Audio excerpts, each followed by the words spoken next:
This remarkable manhua begins on a dark, stormy night in an ancient Chinese residence. Several men dressed in black robes stand in a line. Someone asks if anyone is present. Rain has pooled into a puddle from the endless downpour. A filthy child stands in the rain, facing the men in black robes. Their stillness is disconcerting. A man with crimson eyes observes the boy intently, wondering how anyone could be living in the abandoned martial academy. Addressing him as a young warrior, the man politely asks for permission to take shelter from the rain for the night. The boy examines them, curious about who they might be. It surprises him that they are speaking to him so respectfully despite his young age. He reasons that they might see him as a young Taoist protecting the closed academy.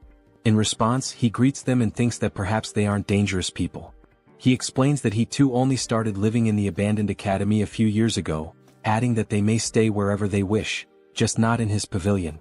The men thank the young warrior for his generosity. Their leader instructs them to avoid the boy's pavilion and find other spots for shelter. He asks if they understand, and they all respond affirmatively before dispersing to find their own spaces. The boy notices the word Tang embroidered on their robes and wonders if they belong to the same clan. Though curious about their identity, he has more pressing matters to attend to. Entering his pavilion, he busies himself with preparing dinner for the children. The somber atmosphere shifts as the boy becomes animated with joy. Our protagonist enthusiastically calls everyone to eat. Opening a large pot, he reveals a small, brown, cricket-like insect inside, remarking that he was nearly late and the insects must be starving. In another pot, he finds a large spider called the black earth tiger, a tarantula native to Hainan, China. This impressive species, which can grow up to 20 centimeters long, features unique stripes resembling those of a black tiger. Using chopsticks, the boy carefully picks up an insect to feed the spider. While feeding it, he reflects on how he wouldn't have survived without these creatures. The tarantula eagerly eats the insect, pleasing the boy. He marvels at how this spider, once the size of a fingernail, has already shed its shell twice and grown so much. Feeling happy, he notes that the spider has had its fill. Next, the boy opens a drawer to reveal an orange lizard with white stripes, a bewangling cave gecko. This species is native to the region and recognized by its striped body and tail. The boy recalls how difficult it was to acquire such creatures in his previous life when he lacked money. Now he can find them everywhere. His life is filled with joy as he watches over them. While feeding the gecko, it bites his finger. Yelling loudly, he waves his hand to shake it off, but the gecko clings stubbornly. This incident reminds him of his past.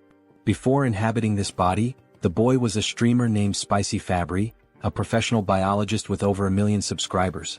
His content focused on venomous creatures, and his final live broadcast became his undoing. In a quest to showcase the 10 most dangerous vipers, he embarked on a journey to find the black mamba, known for its aggressive nature. During the live stream, he lamented that he couldn't find the snake and decided to take a break.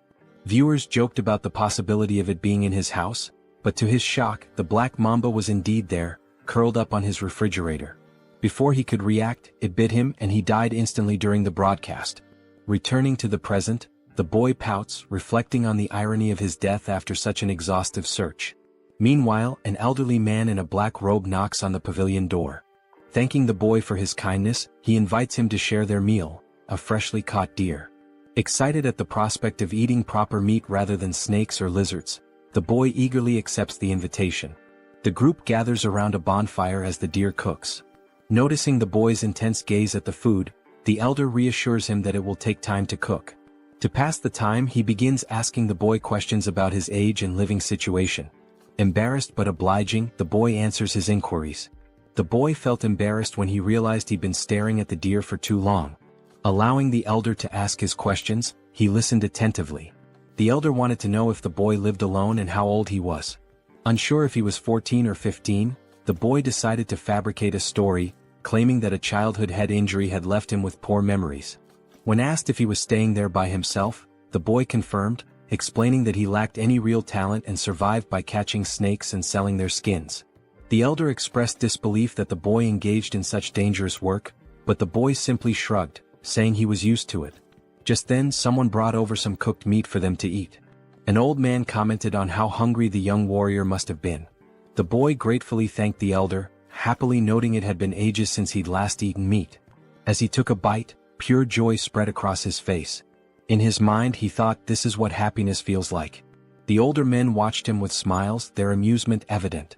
As he ate, the elders took the opportunity to ask more questions. The elder explained that they were searching for something unusual and wanted to know if the boy had seen anything strange. Initially hesitant, the elder eventually decided it was safe to share the details since the boy lived alone and wouldn't cause trouble. The patriarch explained they were looking for a centipede with a blue spot on its body. Surprised, the boy asked how large the centipede was. The patriarch explained that an adult could easily swallow someone his size. Pale with shock, the boy realized his assumption that he'd been transported only a few centuries into the past might be wrong. He could be in an entirely different world. The white-haired elder reassured him, saying they were close to capturing the creature. Curious, the boy asked if they intended to keep it as a pet. The question amused the elders and the white-haired man burst into laughter. The patriarch chuckled, commenting on how funny the young warrior was. Through laughter, the elder clarified that raising the centipede wasn't their goal, they needed it for medicinal purposes. Confused, the boy probed further. Initially suspecting them of being traitors, he began wondering if they were involved in illegal drug making. He asked how a centipede could serve as medicine. The elder explained that his granddaughter was gravely ill, and only the inner core of the blue spot centipede could save her. Moved by their determination, the boy thought about the lengths parents would go to for their children. Though he felt sorry for the centipede, he decided to help them, especially since they had treated him to meat. The boy began discussing the centipede, and the patriarch eagerly asked if he had seen one. He admitted he hadn't but suggested he might know where they could find it. Drawing on his vast knowledge as Spicy Fabre, a former biologist and streamer with expertise in venomous creatures, the boy recalled facts about centipedes. Among the millions of species on Earth, around 20,000 are venomous, and he knew all of them by heart. Centipedes were no exception. In his mind, he visualized opening a book and flipping through its pages, searching for the specific information he needed. Within moments, he closed the book, having found the answer. Back in reality, he told the elders he might know where the centipede could be. Startled but intrigued, they pressed him for details. The boy asked which areas they had already searched. They explained they had explored to the north and east of the academy, primarily along the riverside during the day. Hearing this, the boy wasn't surprised by their lack of success. Smirking, he remarked, "Of course you couldn't find it." The elders, puzzled, demanded an explanation. The boy began to lecture, explaining that centipedes belong to the Arthropoda phylum and the Calopoda class, preparing to share his knowledge of their habits and habitats. Centipedes have a broad range of habitats, and being cold-blooded, they require shelter to regulate their body temperature and maintain humidity levels. Interestingly, unlike most insects with a waterproof outer layer, centipedes have weak waterproofing and pores in their shells, making them averse to wet environments. They thrive in high-humidity areas but avoid waterlogged places, as they can't survive long without moisture but dislike excessively damp conditions. Because of this, the blue spot centipede is unlikely to be found in jungles or near rivers. The elders were skeptical. They believed centipedes preferred environments like cracks in rotting wood. The boy clarified that while smaller centipedes might dwell there, the larger ones they were seeking wouldn't. Big centipedes avoid jungles and riverside rocks since these areas lack sufficient hiding spots. The elders exchanged glances, silently communicating. They then asked the boy where the centipede might be found. Promising a significant reward if he helped, the boy smiled and pointed westward, suggesting they search the Rocky Mountains in that direction. He explained that large centipedes rest under warm rocks during the day and come out at night. A few hours later, the search party scoured the Rocky Mountains. The patriarch climbed a tall, narrow rock, observing the surroundings. One of the men suggested that the young warrior might have been mistaken. The patriarch decided to end the search for the day, signaling the team with an arrow. As the men gathered around a bonfire, they were visibly exhausted but still clung to hope, trusting the boy's intelligence. The patriarch, deep in thought, eventually spoke, his voice heavy with emotion. He lamented that his daughter, Huayun, was the greatest talent in the Tang family's history and questioned why the heavens seemed to abandon her. Suddenly, a voice announced the Grand Patriarch's return. The patriarch welcomed him and they gathered around the fire. The Grand Patriarch confirmed that he too had failed to find the centipede. With Huayun's condition worsening and only a few months left, he doubted they could locate the creature in 10 days. A heavy silence fell. The patriarch suggested exploring the southern region the next day. The Grand Patriarch agreed but added that they hadn't found any traces so far. Hearing this, the patriarch suddenly burst into laughter, realizing something he had overlooked. He exclaimed that they were indeed in the right place. The Grand Patriarch was puzzled and asked if he had seen anything. The Patriarch replied no, but the Grand Patriarch elaborated. He explained that the complete absence of traces, no animals, droppings or markings, was a sign that the centipede might have cleared the area. The realization struck the Patriarch. Territorial animals might have fled or fallen prey to the centipede. Confident, the Grand Patriarch assured him that the blue spot centipede was definitely nearby. Their hope to save Huayan reignited. Suddenly the ground beneath them began to shake. Cracks appeared and the bonfire area started to crumble. To their horror, a massive limb emerged from the earth, followed by another. The men froze in terror as the enormous blue spot centipede revealed itself. Even the Grand Patriarch looked unsettled. Back at the academy, the boy grumbled about the chaos. He wondered how massive the centipede must be to cause such a commotion. Being a venomous animal enthusiast, he was both annoyed and curious, wishing he could see the creature himself. At the Rocky Mountains, the battle against the centipede raged on. The men eventually triumphed, though not without sustaining injuries. They successfully retrieved the centipede's core, a shimmering blue gem safely stored in a wooden box. Overcome with emotion, they wept, knowing they could finally save Huayan. The Patriarch instructed the Grand Patriarch to lead the injured warriors to Sichuan for treatment. When asked why he wasn't coming, the Patriarch explained, "Grudges are carved in blood, but favors are carved in stone. That's the way we live." In summary, they still had matters to resolve. The Grand Patriarch finally understood and admitted how he had nearly made a grave mistake by focusing solely on Huayan. He agreed it would be appropriate to welcome the young warrior as a guest and grant his requests. The Patriarch instructed the injured warrior to receive treatment in the village while he went to visit the young warrior. He considered that the young warrior might also be curious about the recent events. Meanwhile, the young warrior was casually enjoying the company of 3 small yellow Pokemon-like creatures. The young warrior found himself in a peculiar situation. He had unexpectedly become the father to 3 blue spot centipedes. These tiny creatures, resembling caterpillars, were undeniably cute, especially as they affectionately rubbed against his face. Looking at the pot, a memory flashed in his mind. When he had brought the eggs home, he cleaned them and placed them on his nightstand. By the time he woke up, they had all hatched. 1 centipede happily rested on his head. Although the young warrior had anticipated the eggs might hatch, he hadn't expected it to happen so quickly. He tried to remove the centipedes clinging to his shoulders, but they refused to let go, treating him as their parent. A flashback revealed what had transpired the previous night. Driven by curiosity about the massive blue spot centipede, the young warrior had ventured into its lair, despite knowing the risks. During his search, he accidentally kicked an insect in frustration, causing him to lose his balance and drop his torch. Thankfully, the 3 eggs he had collected remained safe. Relieved that the rain had stopped, he realized how lucky he had been to retrieve the eggs without losing them. Determined to protect the eggs, he hurried back home, promising them a proper bath once he arrived. Back in the present, the young warrior felt satisfied that even though he couldn't see the live adult centipede, he had managed to save its offspring. He reminded himself that they wouldn't need food until after their second molting, but it was a challenge dealing with them constantly clinging to his body. Thinking of a solution, he smirked and decided to take a shower, hoping the water would make them leave him alone. Elsewhere, the elder patriarch arrived at the academy and approached the pavilion. Knocking on the door, he called out to the young warrior but received no response. After a brief hesitation, he turned the knob and entered the room. Inside, he noticed herbs, jars and medicines, which made him wonder if the young warrior was a healer. Feeling it was intrusive to enter uninvited, he decided to leave, but the rustling sound from a pot caught his attention. Curious, he opened the pot and found a spider inside.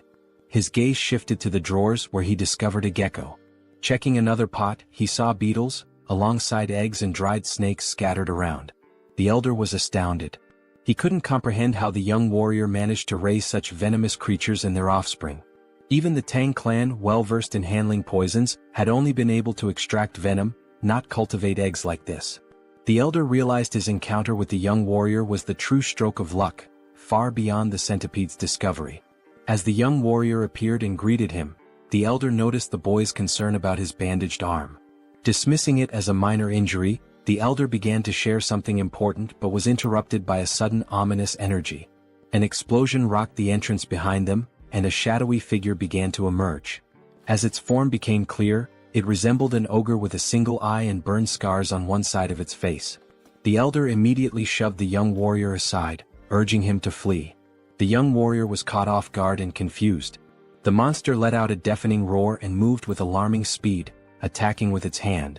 The elder blocked the strike with his uninjured arm, enduring immense pain. The monster retaliated, throwing the elder back and sending him crashing into the ground. The area filled with dust as the elder struggled to catch his breath, coughing up blood. He realized the monster's strength rivaled that of his own father. He desperately told the young warrior to escape, but when the dust cleared, the scene revealed the young warrior being held in the air, choking as the monster gripped him tightly. The young warrior gasped for air as the monster roared with laughter. The creature mocked him, claiming he had heard that members of the Tang clan had arrived in Hainan.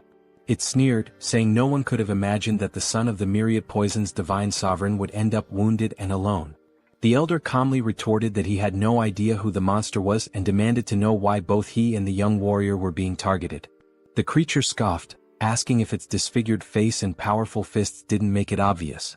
It then introduced itself as Takan Yang, the blood hand Rakasa, and blamed the elder's father for its mutilated appearance. The elder recognized the name. He recalled hearing that Takan Yang had been struck by a poisoned palm and fallen off a cliff, presumed dead. Yet here he was, alive and seething with vengeance. The elder tried reasoning with him, pleading for the release of the young warrior and offering his own life in exchange. But Takan Yang refused, vowing to annihilate anyone associated with the Tang clan.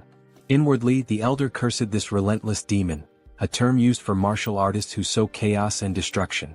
It was clear Takan Yang had no intention of sparing the young warrior. As the warrior's face grew pale from suffocation, Takan Yang sneered and prepared to end his life. Desperately, the young warrior begged for mercy, his strength waning with every passing second. Just then, 3 pairs of fierce eyes flashed. The tiny centipedes lunged onto Takan Yang's arm. The once adorable creatures revealed their ferocity, biting into the monster's skin with unrelenting force. Takan Yang was taken aback, shouting angrily that mere centipedes couldn't harm him. But as he spoke, his neck turned violet, and he coughed up blood before collapsing in agony. The young warrior, now free, stumbled backward, staring in disbelief. He cautiously asked the elder if Takan Yang had been a bad person. The elder, equally stunned, watched as the lifeless body of Takan Yang lay on the ground. Slowly, his shock turned into a wide grin as he realized the young warrior was far more extraordinary than a mere guest. The elder thought to himself that this boy must join the Tang clan. A few days later, the elder was recovering, and the young warrior diligently cared for him, placing a damp cloth on his forehead. The elder expressed his gratitude, but the young warrior suggested instead that he tell him the whereabouts of his companions so he could check on them. Realizing he couldn't leave the elder alone and that calling for a doctor wasn't an option, the warrior stayed. The elder reassured him, saying he would recover with rest, but the warrior remained skeptical, bewildered at how calm the elder could be after such severe injuries. When the elder explained that martial artists had extraordinary resilience, the young warrior was incredulous. He asked if martial artists could fly and shoot fireballs. The elder chuckled and admitted that while not everyone could, it wasn't entirely far-fetched. The young warrior marveled at the strangeness of this world, acknowledging that things like giant centipedes only made sense here. The elder formally introduced himself as Tang Kailson of the Sichuan Tang Clan, and the young warrior introduced himself as Wei Soryang. Kailson noted the meaning of Soryang's name, small dragon, and remarked that it was fitting. Curious, Kailson asked if the centipedes on Soryang's body were venomous. Soryang casually rubbed one of the centipedes' bellies and confirmed that they were blue spot centipedes. The revelation made Kailson leap from the bed in shock. He asked if Soryang had tamed them and how he had managed such a feat. Soryang smiled and replied that it was a long story. When Kailson insisted he didn't mind, Soryang began recounting how he had raised the centipedes from eggs. When the story concluded, Kailson could hardly believe it and asked for confirmation. Soryang proudly affirmed that he had indeed raised them from eggs, predicting their hatching with precision. Still reeling, Kailson watched as Soryang opened a drawer and pulled out 2 lizards. The young warrior eagerly displayed them, pointing out the differences. One had a brown body with yellow and white stripes, while the other, a product of selective breeding, had a plain brown body and a white tail. Kailson asked if Soryang had intentionally bred the lizards for their coloration. Blushing slightly, Soryang happily admitted that he had, simply because he found it beautiful. Kailson gathered his composure and asked if the young warrior could breed the most venomous creatures to produce even deadlier ones. Soryang responded with a surprised, "Huh? In his mind he considered the possibility, it was theoretically feasible. He then explained to Kaelson that if they could determine which creatures had the most potent venom, it might be possible. Before he could finish, Kaelson exclaimed with excitement, "Really? That's possible?" His enthusiasm startled Soryang. Without hesitation, Kaelson declared that Soryang should join his family immediately. This left Soryang completely bewildered. Kaelson sweetened the offer, promising that by joining the family, Soryang would gain access to their martial arts techniques, rare elixirs, herbs, and any poisons he desired. Kaelson further tempted him, saying someone of Soryang's skill could even capture or tame the legendary 10 great venomous creatures of the Central Plains. And if that wasn't enough, Kaelson casually mentioned one of the 3 flowers of the Central Plains, his daughter. Soryang shouted, "Hold on," and asked Kaelson to clarify what he had just said. Amused, Kaelson teased that while Soryang might be young, he was still a man. He continued talking about the flowers, but Soryang quickly interrupted, telling him to drop the subject. Shifting the topic, Soryang inquired about the 10 great venomous creatures, asking if they were as incredible as the blue spot centipede. Kaelson enthusiastically confirmed, explaining that while the blue spot centipede was remarkable, it ranked far below the legendary creatures. From giant scorpions to the golden frog that gleamed like gold, these creatures were beyond imagination. Kaelson grinned, sensing that he had piqued Soryang's interest. The young warrior's eyes sparkled with excitement. 2 days later, a member of the Tang clan arrived, alarmed by news of the blood hand Rakasa, Tak Anyang appearing. Kaelson explained that Anyang had been hiding and honing his martial arts, reaching a level close to his father's. The Tang clan members speculated that if the patriarch had sent Anyang to his demise, it might mean he had reached the realm of 10,000 poisons. They began congratulating him, but Kaelson clarified that he hadn't been the one to defeat Anyang, it was the young warrior. This revelation stunned the clan members. One of them immediately clasped Soryang's hands, expressing their gratitude for saving the patriarch. They even speculated if Soryang was an elder rejuvenated to a younger form. Soryang, confused by their assumptions, looked to the patriarch for clarification. Kaelson requested Soryang to reveal the truth. Understanding the signal, Soryang patted his chest and called out, "Come on out." The Tang clan members watched in amazement as Soryang's clothes rustled, and 3 tiny centipedes peeked out. Gasps of astonishment filled the room as the little creatures crawled forward. The clan members recognized them as blue spot centipedes, creatures known for their venom. Kaelson explained that these centipedes had been the ones to defeat Anyang. The clan marveled at the feat, as taming such creatures was unheard of. Kaelson then declared his decision to formally accept Soryang into the Tang clan, but Soryang hesitated, saying he needed more time to think. A clan member encouraged Soryang, emphasizing the great opportunity, while Kaelson urged him to prepare quickly, hinting at something important they couldn't delay. Kaelson then explained the sinister nature of Anyang's martial art, the blood hand poison claw, a dark technique requiring human blood and bone marrow to reach mastery. Soryang found it grotesque. Kaelson continued, stressing that if Anyang had left behind secret scrolls or disciples, they needed to eliminate them to prevent the resurgence of such dangerous martial arts. He also mentioned the possibility of rescuing any captives. The patriarch then asked if Soryang would assist, considering his familiarity with Hainan Island. Soryang appeared pensive, realizing that joining the Tang clan would be a lifelong commitment. He thought to himself that before committing, it was essential to observe the clan's dynamics, just like assessing a workplace during an internship. Soryang agreed to help once the patriarch recovered. They praised his decision, but Soryang privately resolved to use the opportunity to evaluate the Tang clan thoroughly. After 3 days, Kaelson was well enough to travel. Together, they journeyed to a village near an abandoned martial academy, suspected to be Anyang's base. There, they began investigating reports of missing villagers. An elderly man mentioned that 1 or 2 people typically go missing in the jungle each year, but there haven't been any patterns of regular disappearances. Chilson fell silent, lost in thought. They thanked the village chief for sharing the information. The chief replied humbly, expressing his honor in assisting the renowned patriarch of the Sichuan Tang Clan. They then took their leave, though they hadn't uncovered any significant leads. As they made their way through the forest, Soryang remarked to Chilson that there didn't seem to be anything unusual about the village.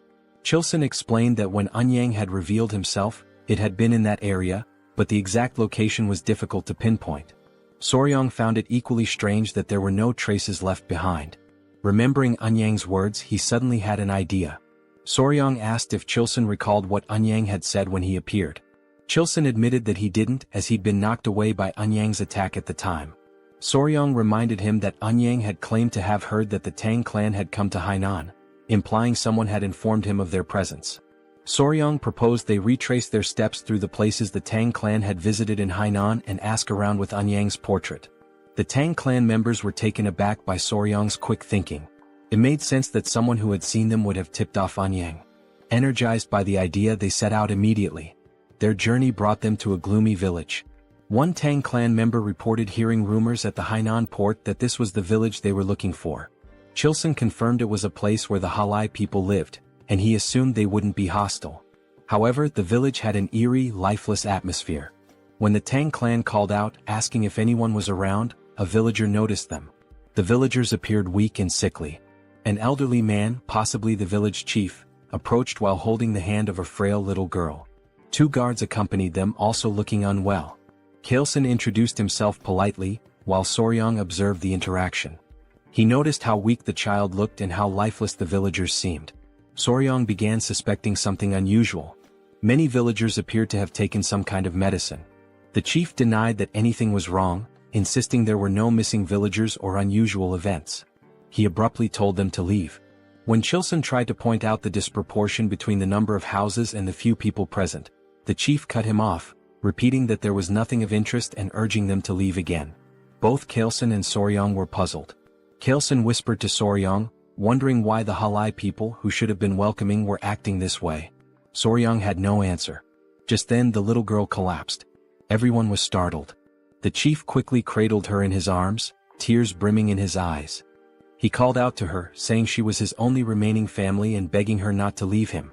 The scene moved Chilson, who stepped forward and offered his help, explaining that he had some knowledge of medical arts. The chief hesitated and then asked if it was Central Plains medical knowledge. Chilson confirmed that, while he wasn't a physician, he had some expertise in medicine. The chief finally allowed him to examine the child. Before they entered, the chief explained that a plague had been spreading in the village, killing children and weakening healthy adults. He begged Chilson to try to save his granddaughter. Chilson promised to do his best. As they were ushered inside, Soryang asked a Tang clan member if the elder truly knew medical arts. The member explained that the Tang clan's deep knowledge of poisons also made them skilled in medicine. He added that martial arts training often begins with an understanding of one's own body, which includes medical knowledge. Soryang thought to himself that if he joined the Tang clan, learning medical arts would be far preferable to mastering their terrifying poison techniques. However, his thoughts were interrupted when the man casually mentioned that they sometimes tested poisons on captured criminals to study the effects. Soryang's expression turned comical as he realized this meant human experimentation, making him increasingly uneasy. Meanwhile, the streets of the village were eerily quiet. Inside one of the homes, Chilson sighed and explained that he had transferred some of his ki to the girl, stabilizing her breathing. The chief was overwhelmed with gratitude and begged them to save his only granddaughter. Chilson brought up an important point, noting that something seemed strange about the child's pulse. He asked if she had been born with a weak heart. The village chief explained that her illness began about 6 months ago. Not only his granddaughter but others in the village also started falling ill around the same time. They referred to it as a mysterious disease. That was why he initially told them to leave when they arrived at the village's entrance. Chilson reassured the chief, saying he would provide good medicine for the heart. He asked the chief to gather the villagers so they could distribute the remedy. Overcome with emotion, the chief burst into tears, expressing his heartfelt gratitude. Soryang quietly observed Chilson's actions with admiration. Later that night, as Chilson walked with Gu Pai, a member of the Tang clan, Pai acknowledged the effort Chilson had put into treating the villagers. Chilson thanked him before Pai inquired about the symptoms. Chilson explained they were unusual: lethargy, swollen eyes, mild fever, irregular pulses, but the most severe cases all involved heart issues. Curious, Chilson asked about Soryang's whereabouts. Pai replied that Soryang, likely exhausted from helping despite having no martial arts training, had gone to bed. Chilson agreed that it was understandable and decided to check on him. Pai offered to lead the way. When they entered Soryang's room, they found him sleeping soundly on the bed, with 3 centipedes resting in a basket nearby. Chilson observed from the doorway before suddenly stepping inside. Without hesitation, he raised his hand and slapped Soryang. Soryang jolted awake, clutching his stinging cheek, confused and in pain. He demanded to know why Kaleson had hit him. Kaleson, with a serious expression, apologized and explained there had been a bug on Soryong's face, and he had only wanted to get rid of it. Soryong looked at him skeptically but allowed Kaleson to explain further. Kaleson said he had come to check on him before going to bed but noticed the bug. In this region, venomous insects were common, so he had acted quickly to prevent any danger. He showed Soryong the bug, a large, unsettling creature. Soryong was startled by the sight and then seemed to piece something together. He asked Kaleson if all the patients with different symptoms shared one common condition: arrhythmia. Kaleson confirmed this. Soryong suddenly realized the source of the village's mysterious illness and pointed at the bug, declaring it the culprit. He identified the insect as a kissing bug, a member of the Reduviidae family. These bugs feed on blood, often biting near the eyes or lips, and are so discreet they can draw blood more quietly than a mosquito. Known as vampire or assassin bugs, they aren't venomous but carry harmful parasites in their stomachs. When they bite, their excrement can transmit diseases like Chagas disease, a deadly illness that ranks high among animal-caused human fatalities. Soryong then asked the village chief if the village's dogs exhibited symptoms similar to those of the sick humans, such as shortness of breath. The chief confirmed they did and asked if the bug was to blame. Soryong affirmed this, adding that with proper medicine, his granddaughter and others could be saved. Kaleson grinned and asked Pai what he thought. Pai commented on Soryong's perceptiveness, praising him as a young warrior of great potential. Watching them, Soryong was baffled by their expressions and wondered what was going on. They reminded him that they were members of the Sichuan Tang Clan. When Soryong's puzzled face made it clear he didn't understand the significance, Kaleson repeated the statement. Internally Soryong thought, so what? His irritated and confused expression was unintentionally amusing. Kaleson began explaining the concept of goo. Some believed these were venomous parasites, while others thought of them as a form of witchcraft. According to him, malicious individuals in China bred these bugs to cause suffering or manipulate others. They would feed the bugs to people, causing either excruciating pain or complete subjugation. Soryong found the idea hard to believe. Kaleson acknowledged it sounded extraordinary but added that many martial artists had been killed by goo, forced to harm their families, or enslaved by these evil practitioners. Because of this, efforts to develop antidotes to goo had been relentless. These cures could either expel the parasites from the body or destroy them entirely.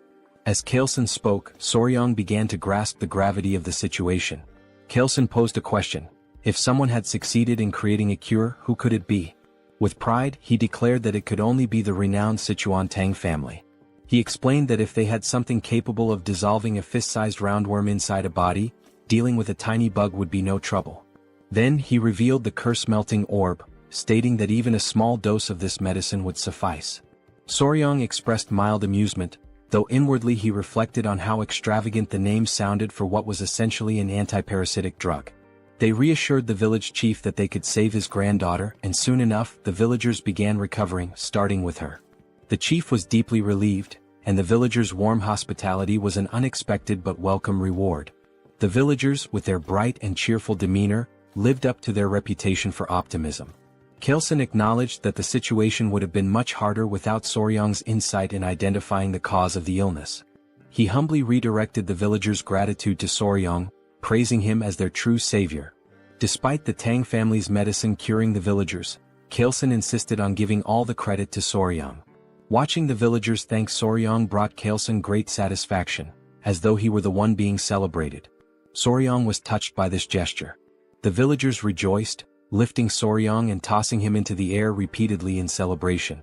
Later, the village chief pulled Kaleson aside to revisit their earlier conversation at the village entrance.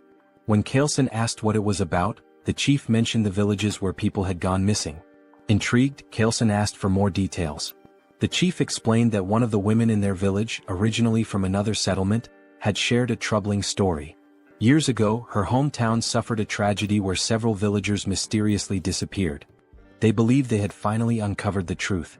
Kaleson inquired about the village's location, and the chief pointed them westward. Upon arrival, the stench of decay was overwhelming, confirming they were in the right place. The scene was grim.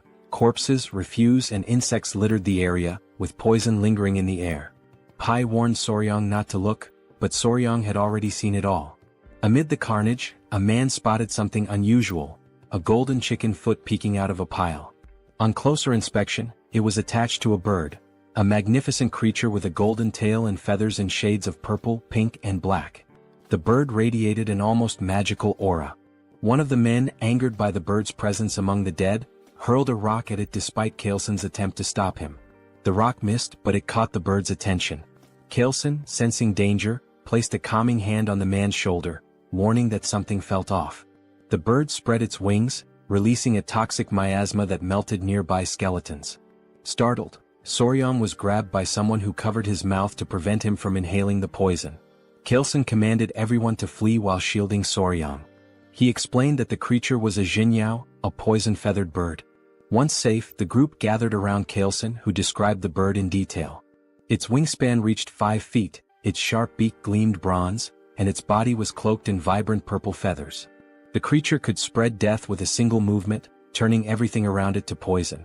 Atop its head sat a golden crown, giving it an air of regal menace. Soryang, captivated, asked if it was one of the 10 great venomous creatures. Kalesen confirmed that it was and explained that the jinyao held the top rank, earning the title of the king of all venom. Soryang's excitement was palpable as he imagined how even the most dangerous insects and snakes seemed tame in comparison. Kalesen explained that the jinyao was likely drawn to the area by venomous snakes, as it only consumed the heads of such creatures. When Soryang asked how common they were, Kalesen replied that sightings were rare, perhaps once in a century. Fascinated, Soryang asked if it was possible to capture the creature. His question left the Tang members stunned. Kalesen, however, was amused and inquired if Soryang truly wanted to try catching it. When Soryang admitted he did but expressed concern about the venom, Kalesen smiled knowingly.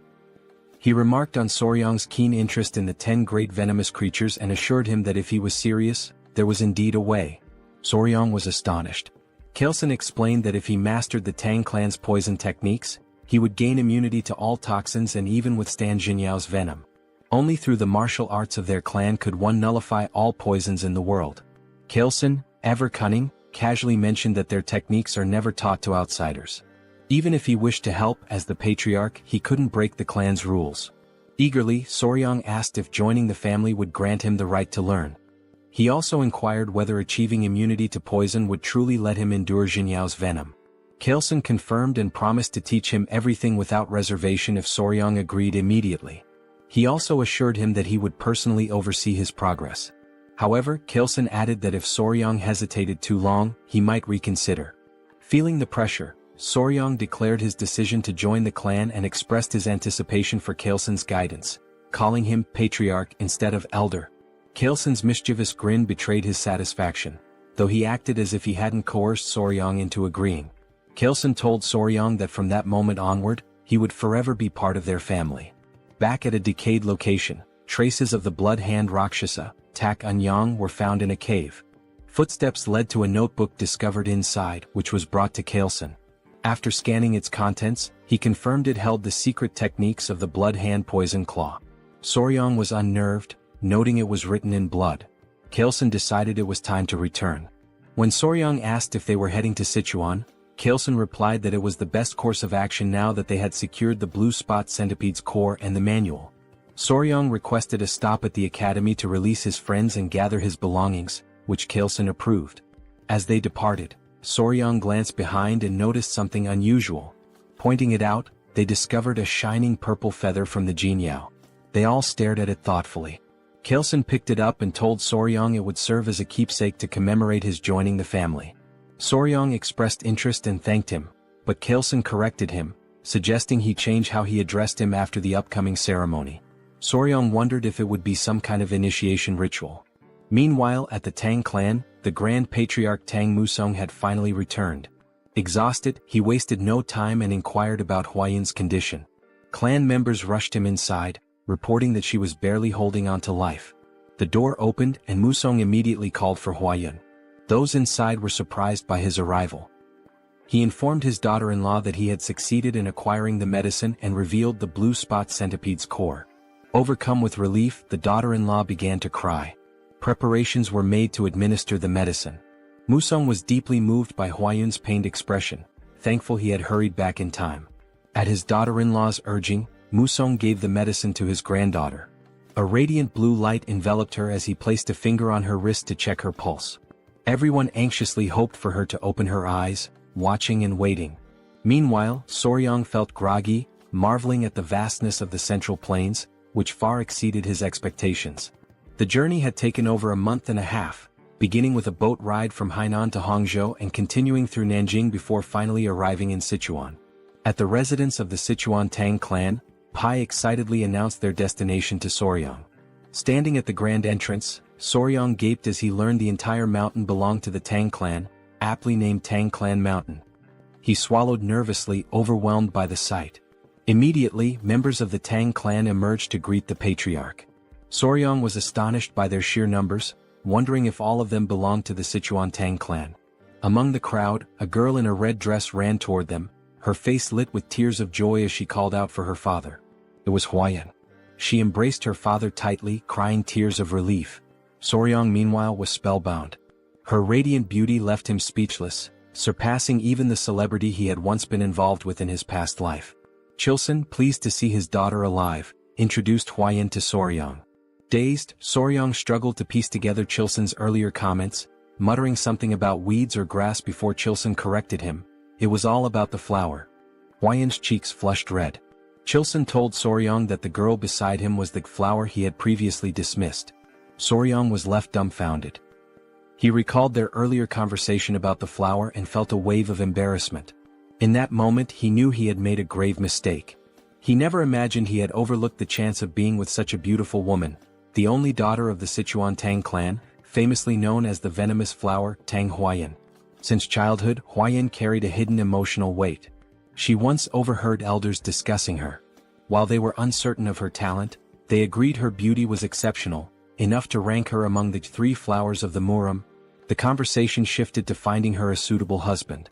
One elder mentioned suggesting the patriarch take a second wife, but the patriarch had declined, leaving him baffled. Hearing this, Huayan resolved to prove herself to the clan by excelling in their martial arts.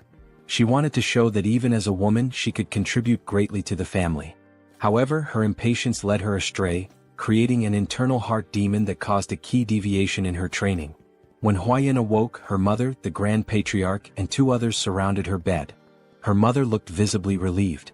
Tears streamed from Huayan's eyes as she apologized, lamenting that she had failed her family and lost all her inner chi. Her grandfather, the Grand Patriarch, called her a brat and told her to stop crying. He reminded her how far she had come to reach the level of mastering 100 poisons and told her to cheer up. Huayan's confusion grew when he mentioned 100 poisons. She noticed her aura glowing and asked for clarification. The Grand Patriarch revealed a story about a mysterious young warrior who had not only saved her life but also endowed her with the inner chi of 1,000 poisons, far surpassing what she had previously achieved. In the present, Huayan asked about weed, leaving Soryang utterly embarrassed. His earlier flippant remark comparing her to weeds resurfaced in his mind. He berated his past self for such thoughtlessness but tried to dismiss the moment by joking that the patriarch had taken the comment too seriously. Gathering himself, he greeted Huayan formally, stating how glad he was to see her healthy. Huayan introduced herself as Tang Huayan, also known as the venomous flower. She expressed her gratitude, promising never to forget the life-saving favor he had done for her. Soryang, entranced by her beauty, struggled to form coherent thoughts. Kaleson interrupted, asking Soryang what he thought of his daughter. To Soryang's shock, he heard a voice in his head, realizing it was some form of sound transmission. Kaleson teased, asking if Soryang agreed that Huayan was stunning and hinted at the possibility of them growing closer. Later, Soryang rested in a large bath, feeling utterly drained. Nearby, the centipedes he had cared for were sleeping peacefully in a basket. He noticed one waking up and, surprisingly, smiling at him. Despite their intimidating appearance, they seemed to understand his words when he warned them about the hot water, willingly staying in the bucket as he suggested. Amused by their behavior, Soryang recalled Pai's mention that centipedes were spiritual creatures. He made a mental note to learn more about them later. However, Kaleson's earlier remarks about Huayan lingered in his mind, leaving him restless. At another pavilion, the family gathered around a large table. The Grand Patriarch, the Patriarch, his wife, and Huayan. Kaleson announced his decision to give Soryang the East Wing Room, a space traditionally reserved for couples in Chinese residences. The Grand Patriarch questioned if Soryang was truly that talented. Kaleson confirmed, explaining that Soryang's remarkable abilities went far beyond mere chance encounters. He elaborated that Soryang not only possessed unparalleled knowledge of venomous creatures but also defeated Ouyang, encountered legendary spiritual creatures, and even hatched the blue spot centipede eggs himself.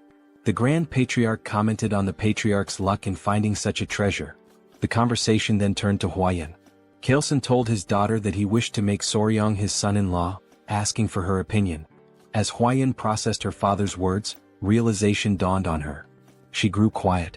Huayan wanted to prove that she could bring greater value to the clan now that she possessed the 1,000 poisons constitution, surpassing the mere 100 poisons constitution. She responded that as a member of the Tang clan, she understood her father's intentions. However, she declared that it was her responsibility to determine if the young warrior was truly deserving of her. Without waiting for a reply, she dashed out of the room, leaving behind an awkward atmosphere. In Kaleson's mind, he thought the young warrior ought to be cautious. Though his rose was stunningly beautiful, her thorns were equally sharp. Huayan ran swiftly, her emotions in turmoil. Now that she had achieved the 1,000 poisons constitution, she was determined not to stop there. She knew that unless she pushed further, the elders would never fully recognize her. She resolved to evaluate the young warrior thoroughly, from his abilities to his character. Meanwhile, Soryang was lost in thought, contemplating how to navigate the situation. He suspected Huayan might harbor resentment toward him. Half-jokingly, he asked his centipedes, his kids, for advice. Suddenly, Huayan appeared before him, stunning him completely. She was breathtaking. Side note: the art style here is so vivid it feels like a scene straight out of a classic manhwa. Back to the moment, Huayan quickly excused herself, saying she was in a hurry, and asked for his hand. Soryang extended his hand hesitantly, blushing as he did so, feeling like a loyal pet offering a paw. Trying to lighten the tension, he suggested that they should only do such things after getting closer, as there's a proper order to such matters. Huayan froze for a moment before understanding his misunderstanding. Her face turned beet red as she corrected him, insisting that wasn't her intention at all. Realizing his mistake, Soryang felt a wave of embarrassment. Huayan sighed and clarified again, explaining that she had only wanted to check his pulse. She apologized for startling him by suddenly asking for his hand. Sitting beside him, she admitted that her approach had been abrupt and assured him that she only wanted to explain some things. Soryang listened attentively. Huayan began recounting her struggles, sharing how, as the Tang clan's sole direct descendant, she constantly faced schemes from the branch families. To secure the family's future, the elders had decided to seek a capable son-in-law. They even considered how Soryang's role within the family might change should he join. She apologized in advance for needing to confirm something but assured him that no matter the outcome, she would treat him with respect as her benefactor, potentially even as a sworn sibling. Soryang reassured her, offering his hand again and saying she was free to confirm whatever she needed. Huayan placed her hand on his wrist, emitting a faint blue aura as she assessed his pulse. She explained that the Tang clan's martial arts were unique. They required practitioners to adapt to toxins gradually as their internal energy grew. The poisons were ranked: 5 poisons, 10 poisons, 100 poisons, 1,000 poisons, and finally 10,000 poisons. To her surprise, Soryang's body could adapt to 10 poisons, a rare feat for someone not born into the Tang clan. However, it was only 10 poisons, which meant his aptitude would place him at the level of a first-rate martial artist but no higher. She explained that this was the pinnacle someone without innate talent could reach. She then took her leave, leaving Soryang deep in thought. Alone, Soryang mulled over the revelation. A 10-poison body? His face paled at the implications. It might mean he couldn't capture the Jinyao, a crucial goal for him. Hours later, Huayan stepped out of her bath. Despite washing multiple times a day, she noticed her body emitted a strange scent ever since she had absorbed the blue spot centipede's inner core. Dressing herself, she wondered if it was some sort of punishment for her ungrateful words toward her savior. Meanwhile, Soryang was fast asleep, dreaming of a conversation with someone who thanked him for his kindness. It was Huayan, or so it seemed. When he asked if it was a dream, the figure explained that while it felt dreamlike, it was not. The entity revealed herself as the blue spot centipede, borrowing Huayan's appearance to avoid startling him. She introduced herself as the mother of all the creatures Soryang had encountered. Just then, 3 small girls appeared, and Soryang deduced that they were the centipede's offspring. He asked her how she managed to appear in his dreams. She explained that after being mercilessly killed, leaving her children behind, her lingering grudge reached the heavens, and her spirit became trapped in her inner core. She added that while she had been cursing the girl who consumed her core, An opportunity to resolve her grudge arose, allowing her to manifest in his dreams. This was possible because he had taken all her children with him. Soryang silently acknowledged his role in revealing her location, which indirectly led to her demise. Though unintentional, he still felt responsible for the death of the blue spot centipede. Watching her, he listened as she asked if her benefactor could grant her one request. Without hesitation, he promised to fulfill whatever she wished. Her request was simple. She asked him to care for her children until they were fully grown. Soryang was puzzled, noting that centipedes typically become independent after molting twice. She clarified that while this was true for ordinary centipedes, her species was unique.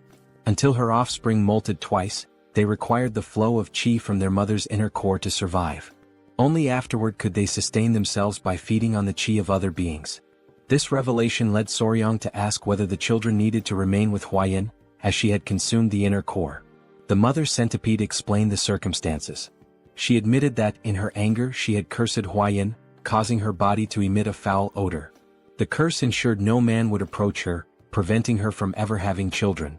However, she was willing to lift the curse if her children were allowed to absorb the qi from Huayan's inner core. Perhaps in this way, Soryang could even win the girl's heart. Soryang considered her words carefully before smiling and responding that it didn't feel right. He couldn't take advantage of Huayan's predicament. The mother centipede admired his integrity and asked how he planned to handle the situation. She reminded him that Huayan sought strength in a man, and she couldn't magically procure the inner cores of the 10 great venomous creatures to aid him. This sparked an idea in Soryang. He asked her to trust him, assuring her that everything would work out. The next day, Soryang and Huayan sat side by side. Huayan now understood that the strange smell emanating from her body was due to the blue spot centipede's inner core. Soryang explained that by attaching the centipedes to her body every few days and letting them absorb the qi, the odor would naturally fade away. Huayan hesitated before asking if he was truly okay with helping her without asking for anything in return. She knew he could easily demand compensation for his assistance. Soryang smiled and told her he couldn't bring himself to exploit a woman's difficult situation, refusing to act shamelessly. Huayan was surprised by his response and felt guilty. She told him she couldn't continue accepting his kindness without offering something in return. Her father's words began to weigh more heavily on her. Seeing Soryang's selflessness made her realize that qualities beyond talent or martial prowess were important. Soryang then shared his own thoughts. Referring to her earlier remark about his 10-poison body, he revealed an ambitious plan. Since he could only absorb 10 types of toxins, he resolved to fill those slots with the toxins of the 10 most venomous creatures in the Central Plains. Huayan was shocked, interpreting his words as a bold declaration to become the strongest under the heavens, all for her sake. The thought made her cheeks flush. For Tang Huayan, one of the 3 flowers of Murim and the venomous flower of the Tang Clan, this was the first time a man had made such an audacious confession to her. Blushing, she asked if he realized what he had just said. Soryang, confused, replied that he didn't. Huayan told him the path he spoke of would be incredibly difficult and demanding, potentially requiring 10, 20, or even a lifetime of effort. Soryang's face fell as he worried aloud about how long it might take, amusing Huayan as she continued to blush. Then, with growing embarrassment, Huayan brought up that Soryang was only 15 years old. She told him that in 3 years, when he came of age and was ready for marriage, if he succeeded in defeating even one of the 10 great venomous creatures by then, she would consider it. Blushing deeply, she admitted that if he succeeded, there might even be a possibility of a wedding. She cheered loudly, saying she would be rooting for him, then bolted away. Soryang was confused and called out to her. She stopped, turned around, and asked if there was anything else he wanted to say. He suggested that she get some rest and stay for a couple of hours. Embarrassed, she hesitated but eventually returned. He reassured her there was no need to worry since the little centipedes wouldn't bite. Gathering his kids, he told them to go to their mom instead of their dad. Hearing this made Huayan's face flush as red as a tomato. She asked him what he meant by calling them mom and dad, but Soryang quickly clarified that it wasn't what she thought. Meanwhile, Chilson, his wife, and Muziang were seated at the table discussing the young warrior's exceptional talent and how it seemed to have failed to win their daughter's heart. Muziang asked if anyone had seen them earlier that morning. He remarked that it seemed like something was developing between the two. Huayan's mother speculated that her daughter might have rejected the young warrior. The men pondered deeply. Muziang commented that forcing a marriage wouldn't be right and suggested allowing their feelings to grow naturally. Huayan's mother proposed having Huayan oversee the young warriors' martial arts training to spend more time together, believing it could help them bond. Chilson agreed it was a solid plan. Muziang added that they could consult the elder healer sage to see if he could bestow the purifying elixir of marrow and essence to enhance the young warrior's aptitude. Chilson was surprised, noting that such an opportunity hadn't even been extended to Huayan, so they shouldn't get their hopes up. Muziang acknowledged the point. At that moment, Huayan appeared outside the door, announcing herself. Chilson invited her in and asked what brought her there at that hour. She blushed, surprised to see the three of them together. She said she had something to share, blushed again, and then, all at once, declared she would do as her father had suggested. Chilson was taken aback and asked what she meant. Her mother invited her to sit and asked if she was implying that the young warrior had caught her interest. Embarrassed, Huayan couldn't respond. Chilson pressed her further, curious about the sudden change since she had previously shown little interest in him. Gathering her courage, Huayan explained that Soryang had told her he would become the greatest in the world for her. He had promised. Chilson, astonished, asked her to elaborate. She added that although Soryang's innate talent was limited to a 10-poison body, he vowed to make up for it by defeating the 10 great venomous creatures for her sake. Muziang laughed heartily, calling the young man bold. Chilson was stunned, while Huayan's mother was impressed, remarking that it was rare to find such a determined suitor. Huayan admitted that although her heart was inclined, she had told Soryang she would only agree to marriage if he could capture one of the 10 great venomous creatures before coming of age. Her father joked that she should have raised the bar to 3 creatures, while her mother commented that men often miss subtle hints. Huayan asked if she should go explain it to him. Her mother advised against it, reasoning that if Soryang didn't realize their tacit approval, he would only work harder. Muziang suggested treating him as a prospective son-in-law while pretending they were undecided, confident that his efforts would naturally lead him to become part of the family. Meanwhile, the mother centipede praised Soryang, telling him he had completely won Huayan's heart. Soryang replied that success came down to determination and persistence. She smiled warmly at him, calling him her benefactor. She then informed him that her lingering resentment had been resolved and her soul would soon ascend to the afterlife. Before departing, she offered to grant him one last request, within her ability to fulfill. Soryang paused to think and then asked if he could examine her body. The request made her feel shy, though she believed it was to be expected from a man. She assumed he was succumbing to human desires and reluctantly began revealing her shoulder, preparing to undress. Startled, Soryang quickly asked if she really needed to take her clothes off. Blushing deeply, she hesitated and asked if she shouldn't. Soryang hastily clarified that it wasn't what he had meant, further deepening her embarrassment. It was amusing to see the children covering their eyes. Soryang clarified that he only wanted to see the true appearance of a blue spot centipede. Realizing his intention, the centipede's mother hesitated, feeling a mix of dread and anticipation. Smoke enveloped the area, and she revealed her true form. Soryang gasped, overwhelmed by her magnificent and enormous appearance. His excitement was palpable. Without waiting for permission, he reached out to touch her, marveling at her size and asking endless questions. Was her body waterproof? How strong was her venom? Could he touch her legs, her antennae, even her fangs? The sheer enthusiasm in his voice was undeniable. The children continued covering their eyes, which only added to the charm of the moment. The centipede mother was slightly embarrassed by his passionate curiosity, particularly when he insisted on touching her fangs despite her warnings of their danger. She began to wonder if her daughters would truly be safe with a man like Soryang, whose touch carried an unusual energy. She couldn't help but laugh, finding it odd yet endearing how he drooled slightly while running his hands over her. Later, Chilson invited Soryang for tea. Chilson revealed that he'd learned everything from Huayan and declared that Soryang would be accepted as their son-in-law. Surprised, Soryang tried to clarify that he thought the arrangement was conditional and would require 3 years to finalize. Chilson dismissed his concerns, stating the marriage would naturally happen when he came of age. Huayan's mother warmly welcomed Soryang into the family, referring to him as her son-in-law. Mu Seong expressed his satisfaction, noting that Huayan had found an exceptional partner and that their clan would thrive even more. Soryang glanced at Huayan, perplexed by how quickly things had progressed. Despite his confusion, he decided to play along and replied politely that he looked forward to their guidance. When Mu Seong suggested getting started immediately, Soryang grew curious. Chilson explained that before Soryang could learn the Tang clan's poison arts, he must first experience the Hall of 10,000 Poisons. With a sly grin, Chelson assured him it was something he would undoubtedly appreciate. The family led Soryang to the hall, a place of great significance to the Tang clan. Soryang, excited by the prospect, assumed it was a treasure trove of poisons. However, as they walked, his attention drifted to Weiyan's side profile. He couldn't help but admire her beauty, likening the moment to a living portrait. His obvious admiration didn't go unnoticed by his in-laws, who exchanged amused glances. Chelson teased him, joking that if Soryang kept staring at his daughter like that, he might wear out her face.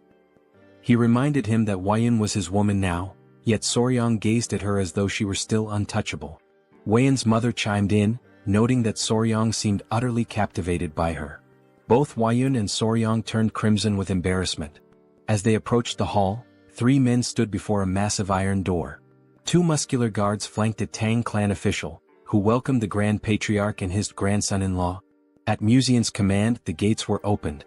The guards strained against the weight of the colossal doors, forged from rare Kunyu steel sourced from the southern wilderness. As the doors creaked open, Soryang observed the immense effort required. Though the gates finally yielded, the guards were visibly drained. Amused by their struggle, Soryang couldn't help but think how over-the-top the security was for something reminiscent of the Middle Ages. Chelson, noticing Soryang's concern, explained that the Kunyu steel was renowned for its unmatched durability. The hall of 10,000 poisons lay before them, and Soryang braced himself for what awaited inside. Even opening the gate was considered a privilege. Once inside, they arrived at the treasure vault where the Tang clan of Sichuan safeguarded its vast collection of poisons. This remarkable repository, known as the Hall of 10,000 Poisons, housed an incredible variety of toxins. Muzian cautioned Soryang to be careful and avoid touching anything recklessly. Soryang nodded, affirming his understanding, but he couldn't help confirming whether the hall truly contained 10,000 poisons. Chelson chuckled, explaining that the poisons were meticulously classified into categories like paralysis poisons, sleep poisons and countless others. The elders, always playful, decided to tease the young pair. Chelson suggested that Weiyan explain the poisons to Soryang, knowing he would enjoy learning from her. The suggestion made both Weiyan and Soryang blush with embarrassment. Despite her awkwardness, Weiyan accepted the task. Taking Soryang by the hand, she guided him to see the Tang clan's most potent poison. Weiyan's discomfort was evident, while the elders watched the two with amused expressions. She began her explanation by pointing out the chi-dissipating poison, which rendered a martial artist's energy unusable with just a single inhalation. She advised Soryang to handle it with extreme care. She then introduced other deadly poisons: the alimentary canal necrotizing poison, the spirit-destroying poison, the bloody pulp poison, and even the infamous 7-step soul-snatching poison. Each was immensely powerful, but Weiyan emphasized that the strongest poison of the Tang clan was something far beyond these. She handed Soryang a tiny seed. Confused, he noted to himself that it resembled a tiger bean. Weiyan explained that this seed, though small, contained the most powerful poison known, apart from the venoms of the 10 great venomous creatures. She revealed it as the seed of the castor plant, a symbol of the Tang clan. Soryang immediately recognized its significance. He thought of ricin, a deadly toxalbumin, lethal in minuscule amounts, infamous for its use during the Cold War and assassinations. Soryang muttered that the seed came closest to the Tang clan's ideal of a perfect poison: colorless, odorless, tasteless, and invisible. Weiyan elaborated, calling it golden poison. When used, its victims experienced what the Tang clan referred to as a golden death. She emphasized that the strongest poison wasn't about causing the most excruciating pain or the bloodiest death. It was about silent, swift, and untraceable lethality. The Tang clan's poison arts, she explained, embodied the principles of stealth and certainty. To Soryang, it felt like he was learning the methods of an assassin's guild. Muxiang interrupted, saying it was enough for now, and suggested they move on to see the venomous creatures Soryang had been so eager to encounter. He even offered Soryang the chance to oversee their care, with full support from the clan. In Soryang's mind, this translated to the clan indulging his passion as a hobby. His excitement was obvious. Before they could proceed, a messenger named Pai arrived, panting heavily. He urgently informed the Patriarch of a situation at the Black Tortoise Pavilion. The Patriarch asked what had happened, and Pai hesitated before mentioning 2 issues. First, the medicine sent to the Sichuan city lord had failed to achieve the desired effect, prompting a letter of complaints. Pai hesitated again before revealing the second issue, glancing at Soryang. Soryang sighed knowingly. Pai finally explained that it concerned the Hall of 10,000 Poisons. Muxiang guessed that rumors were already spreading and decided they needed to address the matter immediately. He ordered Soryang to accompany them. At the Black Tortoise Pavilion, the elders wasted no time voicing their grievances to the patriarch. They were outraged by his unilateral decision to pair Wuyun with an orphan of unknown origins. This remark infuriated Chiu San, who began to emit a green aura as he questioned whether they were insulting his son-in-law. Despite Chiu San's anger, the elders persisted, claiming their concerns were valid. Muxiang silenced them with a sharp rebuke, declaring that the decision was his alone. He demanded to know if they had any objections to his authority. The elders, caught off guard by his outburst, sought support from the Grand Patriarch, urging him to intervene. They argued that entrusting the Hall of 10,000 Poisons to an outsider with unproven skills was reckless. Muxiang, however, firmly reiterated that his approval was final. Meanwhile, Wuyun, conscious of Soryang's discomfort, quietly whispered an apology to him. In Soryang's mind, his initial reaction was simply goodness. He sighed as it dawned on him that his actions had caused her to worry. He thought to himself that it was she who should be apologizing. Everyone was taken aback when Soryang suddenly spoke up. "Excuse me," he said, "sorry to interrupt your discussion." He then proposed addressing the issue himself, stating that since the problem stemmed from his perceived lack of ability, he would prove his skills to the clan elders.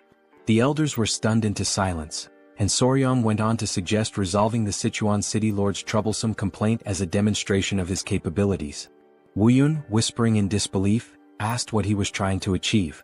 Though Soryang was not one to draw attention or make a scene, he couldn't stand by while his peaceful life as a pet owner was being disrupted.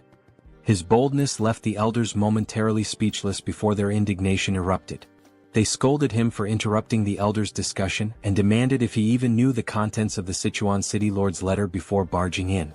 Calling him insolent and irrelevant, they complained to the patriarch about his interference. The elders seized the opportunity to argue for a son-in-law from a reputable martial family instead. Chao Sen's wife, however, was visibly annoyed by their tirade. Meanwhile, Soryang internally remarked on how absurd these old codgers sounded the longer they spoke. Recalling his days as Spicy Fabre, a streamer with over 1 million subscribers and thousands of viewers per session, he likened the elders' complaints to the nonsensical trolling he used to deal with. Addressing the group, Soryang pointed out that they still refused to acknowledge him as the Sichuan Tang Clan's son-in-law, meaning he was merely a guest. With his streaming experience, Soryang was well versed in handling chaos. He reminded them that he had saved the clan's beloved Lady Huayun, defeated the bloodhand Rakshasa Takanyang, and saved the patriarch's life. He then challenged them, asking if it was part of the clan's etiquette to insult a guest and benefactor to their face. The elders, embarrassed by his pointed remarks, admitted to speaking rashly out of desperation. Inwardly, Soryang thought of them as pathetic. The Grand Patriarch, however, appeared impressed by his composure and cleverness. One elder tried to downplay the significance of defeating Takanyang, claiming it was overstated. The Patriarch quickly silenced the objection by presenting a document, none other than the secret manual of the blood sect's bloodhand poison arts, written in blood. The elders gasped in shock.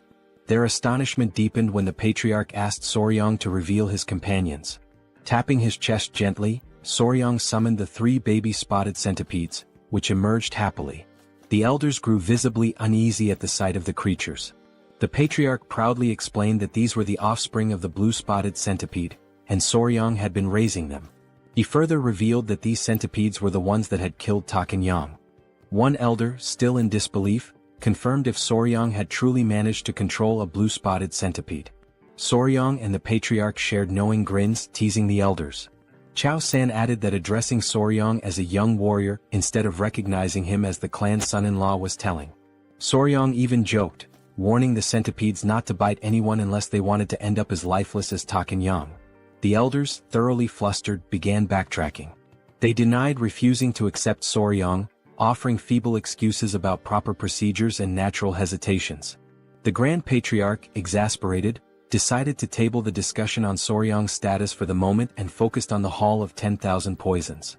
He asked why Soryang was not allowed entry, to which the elders replied that Soryang was not fully integrated into the family and was too young to be entrusted with such responsibility. The Grand Patriarch, seeing an easy solution, asked Soryang to demonstrate his abilities. Soryang smiled confidently and declared that he would prove himself worthy of the Sichuan Tang Clan in their own style, by using poison. The elders were aghast, misinterpreting his words. They shouted in disbelief, asking if he intended to poison the Sichuan city lord instead of helping him. Soryang was left utterly confused by their reaction. Deep down, Soryang was puzzled, as he believed that the Sichuan Tang Clan addressed poison-related matters the following day. The Grand Patriarch announced that Soryang would now begin training in the Tang Clan's martial art, the 5 Venoms returning technique. Soryang asked if the training would also involve physical exercises. The Grand Patriarch explained that as Soryang practiced martial arts, his body would naturally adapt to align with the techniques. Mu Soryang further clarified that the Tang Clan focused on practicality, so Soryang would learn skills that could be immediately applied in real situations. Mu Soryang unpacked an array of weapons, arrows, daggers, shuriken and more. They started with concealed throwable weapons such as needles, coins, darts, powders, daggers and throwing knives. Mu Soryang explained that while there were many unconventional concealed weapons, they could mostly be divided into 5 types. He asked Soryang which one he thought was the easiest to handle. Soryang guessed it was the dagger or throwing knife, which turned out to be correct.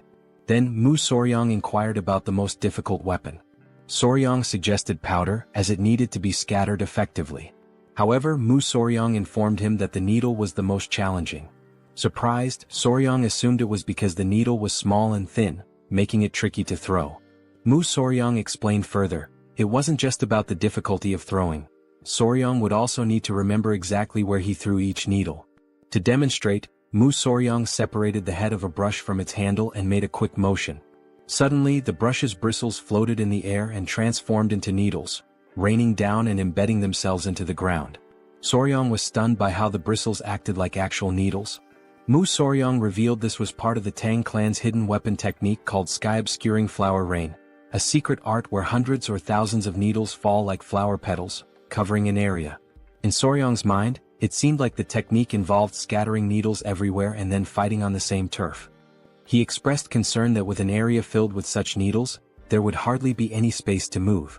Mu Soryang laughed and confirmed his assumption, adding that Soryang would have to remember the needles' positions to avoid falling victim to his own technique. To Soryang this seemed almost unbelievable. He broke into a sweat as he confirmed with Mu Soryang that he would need to remember the positions of needles that deflected opponents as well as those that missed their mark. Mu Soryang affirmed this, informing him that with the 5 Venoms body, he'd need to memorize at least 100 positions just to begin. Soryang turned pale at the thought. Afterward, Soryang collapsed face first onto the ground. Lady Huayan arrived, wearing a beekeeping suit, and asked if she looked ready. She explained that she had heard he was planning to catch a hornet and wondered if the suit was unnecessary. Soryang assured her it wasn't, her suit would allow them to catch one themselves instead of waiting for it to come. Huayan asked if he knew where the hornet's nest was, and he replied that she'd understand once they arrived. Huayan informed him she had spotted a nest nearby, so they headed out together. As they walked, Huayan brought up the letter sent to the Sichuan city lord and asked if Soryang had read it. Soryang confirmed he had. Blushing, Huayan expressed concern that he might not fully understand the letter's contents due to his young age. Soryang responded confidently, remarking that yang qi, a man's vital energy, was indeed important. Embarrassed, Huayan quickly told him that was enough, but it was clear he already understood. The great issue troubling the Sichuan city lord, as Soryang revealed, was erectile dysfunction. His rod was no longer functioning. Huayan grew suspicious of Soryang's knowledge on the subject, given his age. Soryang brushed it off, explaining he had lived alone for some time. Embarrassed, Huayan quickened her pace. A few hours later they arrived at the forest. Soryang became distracted by the creatures there, and Huayan had to keep him focused until they reached their destination. The nest was located inside a small cave-like hollow, which seemed like an ideal spot for hornets. As they approached, Huayan asked what it meant to find a hive without bees. They put on their headgear as Soryang explained that while they were looking for hornets, they wouldn't be capturing any bees. Huayan was confused but followed his lead. They reached the hole, and Soryang explained that the venomous insect they sought was more likely to be found in smaller, weaker hives. Huayan hadn't known this but was relieved to see that the hive seemed to contain what they needed. An insect emerged from the hive, and with a swift movement, Soryang caught it using chopsticks. They hadn't come there to catch a hornet. The insect they were after was something else entirely. That tiny creature would solve the Sichuan city lord's problems. Huayan asked about the bug, wondering if it was a ground beetle. She guessed correctly. Soryang realized that in this world, the insect was indeed called a ground beetle. In the Central Plains, the bug found in the giant hornet's nest was known as a ground beetle, though in the modern world, it's referred to as a blister beetle. Huayan asked if it was normal for ground beetles to be found in a hornet nest. Soryang explained that their life cycle was quite unique. Blister beetles have an unusual method of reproduction. Unlike most insects that either guard their eggs or create a safe space for them to hatch, this little creature simply lays its eggs wherever it pleases. Soryang joked about how the blister beetle would tell its boss to hold on while it dropped some eggs before leaving, with no particular care about the location. It would just lay them anywhere, with the only consideration being to pile them in one spot. When the blister beetle larvae hatch, they start crawling toward the highest point nearby. Once they reach the top, they engage in an odd behavior. They cluster together and mimic a flower. This false flower then attracts bees, which mistake it for the real thing. When the bees approach, the larvae swarm onto a carpenter bee's body, taking over its home in an instant. Soryang wasn't sure why the larvae favored giant hornet nests, but it seemed to be the ideal environment for their growth. Huayan felt sorry for the giant hornets, but Soryang shrugged, saying there was nothing that could be done. Huayan knew that the bug caused burns on the skin and had heard that eating too much of it could even be deadly. Soryang confirmed this, explaining that the orange liquid released by a blister beetle contains cantharidin, a toxic substance that causes burns and blisters when it touches the skin. Huayan blushed and asked if it truly had such an effect. Soryang affirmed, adding that it also had the curious property of immediately raising a man's rod. Embarrassed, Huayan quickly told him to stop explaining. She encouraged him to return to the Hall of 10,000 Poisons. Soryang, however, wanted to catch a few more beetles. They had already secured the blister beetle, and once back at the Hall of 10,000 Poisons, Soryang began teaching the warriors how to prepare the medicine. He instructed them to listen carefully and explained that they needed to dry the ground beetles and grind them into powder. 1/10 of that powder was toxic and 3 ml of it could prove fatal. If a person consumed 3/10 of a ml per guan body weight, about half of them would die. Soryang requested that they prepare the medicine using only 1/10 of 1 ml of the poison, about the amount in 10 drops of liquid. To clarify, 1 ml equals 3.75 milligrams, and 1 guan equals 3.75 kilograms. He asked if they understood. Deep down, Soryang felt as if his brain might explode from the complexity. One warrior, removing his mask, remarked that Soryang's explanations were incredibly detailed. They never imagined he would be so skilled in mathematics. The warrior assured Soryang that they would make sure to succeed, no matter what. Soryang thanked them, saying he relied on their efforts. Later that evening, Musong was talking to Huayan about how surreal it was that ground beetles had such effects. He mentioned that this made him want to reconsider the poisons in the Tang clan's arsenal. Huayan agreed. Musong then brought up Soryang's remarkable talent in math. Huayan shared how Soryang had calculated the solution's concentration and estimated it to match the weight of 10 drops of liquid. Musong admitted that while he considered himself knowledgeable about poisons, Soryang was on an entirely different level. The more he learned about him, the more he realized what a gem the young man was. Teasing Huayan, Musong asked if she liked Soryang even more now. Huayan blushed, feeling flustered. She admitted that she regretted her hasty judgment in the beginning. Musong replied that as long as she made up for it going forward, that was what mattered. Musong then asked how they planned to test the medicine once it was ready. Huayan turned bright red, almost as if she were a tomato. She mentioned that the branch family elders were saying Soryang had been too insolent. Soryang responded confidently that he'd test it by confronting the clan elders directly. Musong was left speechless, his jaw hanging open in shock. He laughed loudly, finding the boy amusing. The next day, everyone gathered in the hall. The clan elders were doubtful.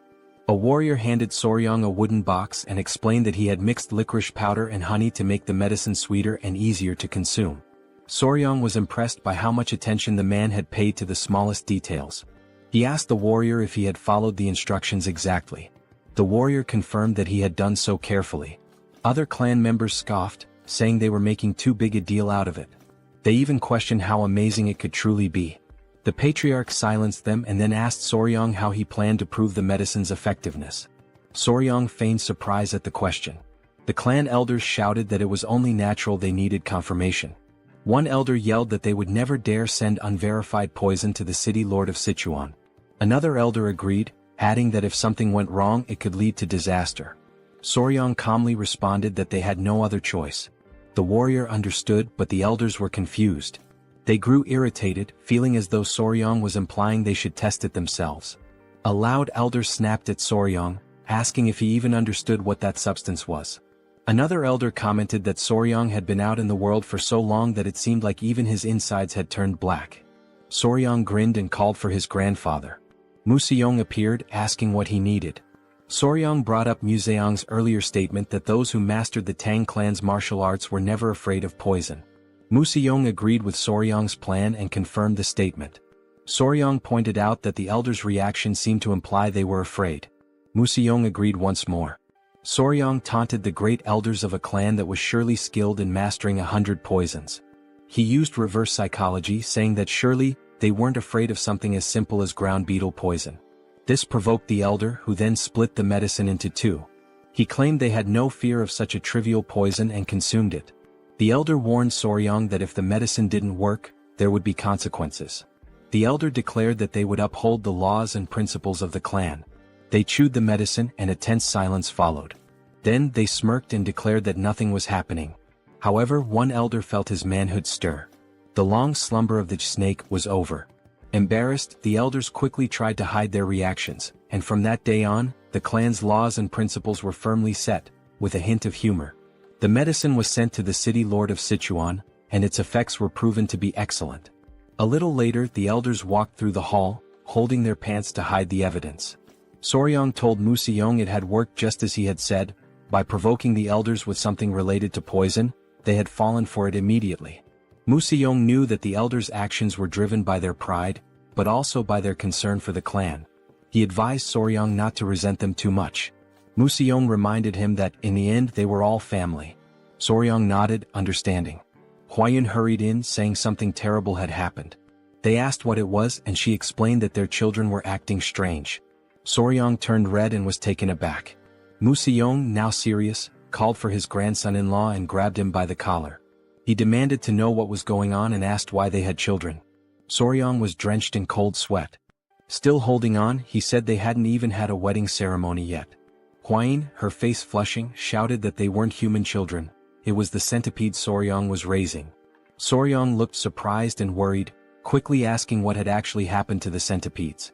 He explained that he had been doing a lot of physical training lately and had asked Miss Huayin to look after them in the meantime. However, due to her recent efforts, she had completely forgotten about them. Suddenly concerned, he asked to see where his daughters were, but Huayin told him they weren't with her. The old man, witnessing this scene, was left in utter shock. Sometime later, the three small centipedes were shown looking sickly. Not understanding the situation, Soryang asked Huayin if it had happened suddenly. She confirmed, saying they had seemed fine earlier, and asked if he thought they were ill. Their colors looked pale and their shells appeared strange. Soryang quickly realized what was happening and reassured Huayin not to worry.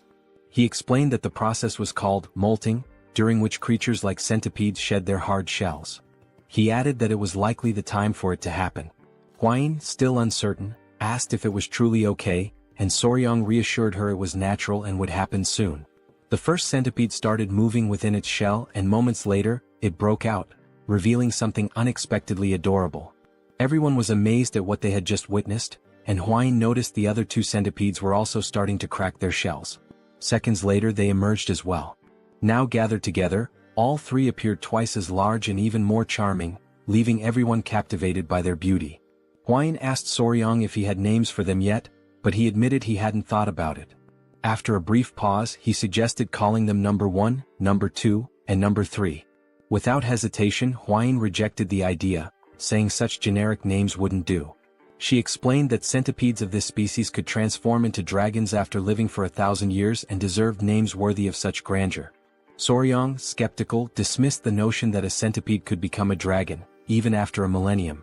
The old man nervously interrupted, laughing, and explained that these centipedes were known as heavenly dragons, meaning they would indeed transform.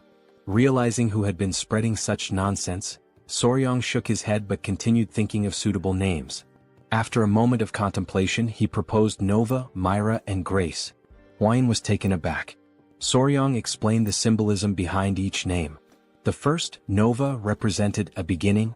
The second, Myra, symbolized fragrance. The third, grace, stood for elegance or kindness. Huayin was charmed by the names and their meanings, agreeing that the father should indeed name his children. Sometime later, while strolling through the city, the now larger centipedes clung to Soryang's body again.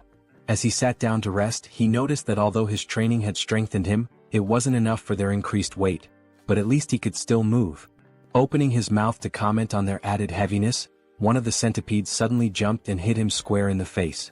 Now lying flat from the impact, he realized they were clinging to his entire body. As he mulled over the situation, he overheard a conversation nearby that caught his attention. Two men, carrying a bag of money, remarked on how extravagant the Tang clan of Sichuan was, planning to visit a brothel that night. They added that earning money had never been easier, sparking Soryang's curiosity. Later, the patriarch shared good news with Soryang. He asked if Soryang remembered the medicine they had sent to the elders some time ago. Soryang confirmed he did. The patriarch explained that the medicine had worked exceptionally well, mentioning that the Lord had sent a message of gratitude along with a generous reward, which delighted both Soryang and Huayin. The father-in-law praised Soryang for achieving something remarkable, admitting he hadn't expected to reap benefits so quickly from accepting him as a son-in-law. Soryang was pleased by the compliment. Finally, the patriarch suggested granting him one of his elixirs, urging him not to refuse out of modesty. Soryang pondered the benefits an elixir might bring. Excited, Huayin asked her father what type of elixir he was offering. He replied that it was the honey of the golden king bee. Soryang assumed it was just ordinary honey, but thought he should probably accept it since it might boost his internal energy and help him become a martial master. With a serious expression, Huayin called out her father, asking why he had mentioned giving a reward when in reality, it was just honey. Gripping Soryang's arm, she sternly said her father shouldn't be so stingy, emphasizing that Soryang's accomplishments weren't trivial. She also pointed out that the honey was a low-grade elixir. The patriarch, now looking downcast, explained that even though it was low-grade, it had been expensive to acquire. Huayin, visibly fuming, retorted that regardless of its cost, it was far too insignificant compared to what Soryang had achieved. The patriarch silently lamented how difficult it was to have a daughter. Unbothered by the argument, Soryang asked more about the golden king bee they were discussing. After a moment of thought, the father-in-law described the golden king bee as a venomous, mid-level creature found in forests. He explained that its size was comparable to that of a small dog. He added that consuming its honey provided internal energy equivalent to 2 full months of meditation. Soryang's eyes lit up, marveling at the idea of a bee as large as a dog. Meanwhile, Huayin excused herself, frustrated on Soryang's behalf. Thinking quickly, the father-in-law fabricated an excuse, saying he thought Soryang might enjoy seeing the golden king bee in person. The suggestion instantly lifted Soryang's mood, and he grew excited at the prospect of seeing the bee for himself. The father-in-law gave an approving nod, and Soryang became euphoric. He recalled how in his past life he used to harvest honey alone while filming videos for YouTube. Wasting no time, he ran off, proclaiming himself an expert on bees. The father-in-law followed, commenting that this had turned out to be a good idea. Huayin sighed deeply, realizing she would have to deal with this new situation. Thus began the journey to harvest the honey. Despite their advanced knowledge, when they arrived, they found two groups arguing over who had the right to collect the honey from that area. One group claimed they had purchased the information fairly, while the other argued that they had arrived first and had also bought the details from a man with messy hair and a large wart on his face. Soryang recalled having seen someone with those exact features before. One of the members of the Tang clan of Sichuan grew furious and shouted that those swindlers had insulted their clan. Upon hearing the name Tang clan, the entire opposing group was struck with fear. Moments earlier, the patriarch had gathered with the couple, warning Soryang to be cautious on his first journey outside. He reminded him not to forget that he was now a member of the Tang clan family. Soryang nodded, saying he understood. Huayin, already aware of the topic, remained silent, while Soryang, surprised, glanced to the side and noticed a group of Tang clan members awaiting leadership. The patriarch explained that Soryang now needed to learn how to manage others. Soryang protested that Huayin would be with him, but the patriarch called him foolish, stating that now that she was his wife, it made him the highest authority. Stunned and confused, Soryang froze when the patriarch referred to Huayin as his wife. Meanwhile, in the background, Huayin reassured him that he would do just fine. Desperate, Soryang promised to do his best. Returning to the current scene, tension filled the air as the two groups glared at each other, vying for the right to harvest the golden king bee's honey. Soryang asked Wolfgang, the leader of the venomous blood unit, if they should share information with the other group. After a moment's thought, Wolfgang questioned who had dared to leak information about the Tang clan of Sichuan. Huayin remarked that whoever had the audacity to sell information bought by the Tang clan must be very bold. Upon seeing her, the opposing group grew visibly uneasy. Recognizing her as the poison flower of the three flowers of Murim and a direct descendant of the Tang clan, they were struck with fear.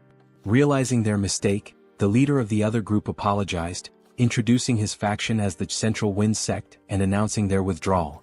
He insisted they had no intention of interfering in Tang clan affairs. The other sect members also apologized, vowing to track down the scoundrels who had sold the information. They quickly departed, leaving Soryang amazed and giving him a glimpse of the Tang clan's influence. Naively, Soryang asked if everything was now resolved. However, Wolfgang, with his seasoned experience, responded that it wasn't over yet, explaining that groups with their reputations wouldn't back down so easily. Wolfgang then instructed his men to set up camp nearby and organize shifts for keeping watch, suspecting that the sect members were hiding and waiting for the right moment to strike. He ordered one of his subordinates to gather intelligence on the enemy. Huayin, noticing Soryang's uneasy expression, reassured him with her experience, but Soryang could only think about the honey. The scene shifted to the group observing the golden king bees from a hidden vantage point. The bees were indeed larger, about the size of small dogs. Soryang was captivated by their appearance, and Huayin admitted it was also her first time seeing such bees. The two noted how adorable the bees looked, with their golden fur making them appear even cuter. This was likely the reason they were called golden king bees. Soryang observed that their colony seemed quite small but reasoned that, considering their size, it made perfect sense. He explained that a small hive would usually house around 5,000 to 7,000 bees. This information caught Huayin off guard, prompting her to ask how he knew this without even entering the hive. Soryang replied that, based on his experience, he could deduce it simply by observing the number of bees entering and exiting the hive. Suddenly, someone approached them from behind. They turned to find it was the man sent to gather intelligence. He reported that he had located the sect, who had established themselves on the opposite side and appeared calm, likely waiting for the right moment to act. Wolfgang speculated that they were waiting for nightfall to use the Tang clan's technique to harvest the honey. Curious, Soryang asked about the technique. Wolfgang explained that it involved burning artemisia leaves, whose smoke would calm the bees, providing enough time to collect the honey. Soryang found the method ingenious. The scout then made an observation that left everyone tense. The wind was blowing in their direction. In the silence that followed, Soryang had an idea, pointing out that if the wind was blowing toward them, it would also mask their scent. Huayin agreed. Excited, Soryang leapt up, announcing he would make a quick visit to the hive. Huayin, alarmed, grabbed him to prevent him from approaching the venomous mid-level creatures. Holding onto his clothes, Huayin scolded him, while Soryang insisted he would only do it once. Meanwhile, they accidentally struck a stone, which bounced multiple times and landed near the tree that housed the bee colony. This left the pair frozen in terror. Before they could react, the bees poured out of the tree ready to attack. Realizing the danger, Huayin grabbed Soryang by the neck and bolted far away from the scene. After receiving a stern scolding for causing trouble, Soryang sat on a rock, deep in thought. He began pondering if there was another way to approach the situation. Lighting a fire against the wind could trap them between the sect and the hive. Additionally, he noted that these bees were different from the ones he was familiar with. They could detect vibrations from the ground several meters away. While he was lost in thought, someone approached him from behind. It was Huayin, who announced she had brought the children. She explained that they had finished their meal and were wandering off. Soryang thanked her for her concern. In a gentle tone, he asked the children to behave, and they chirped in agreement. Huayin then sat beside him, making Soryang visibly uneasy. She asked if there had been any progress, to which he replied that he needed more time to think and observe. She apologized, admitting she might be pressuring him too much. Clearly overwhelmed, Soryang insisted it was all in her head and assured her he wasn't feeling pressured.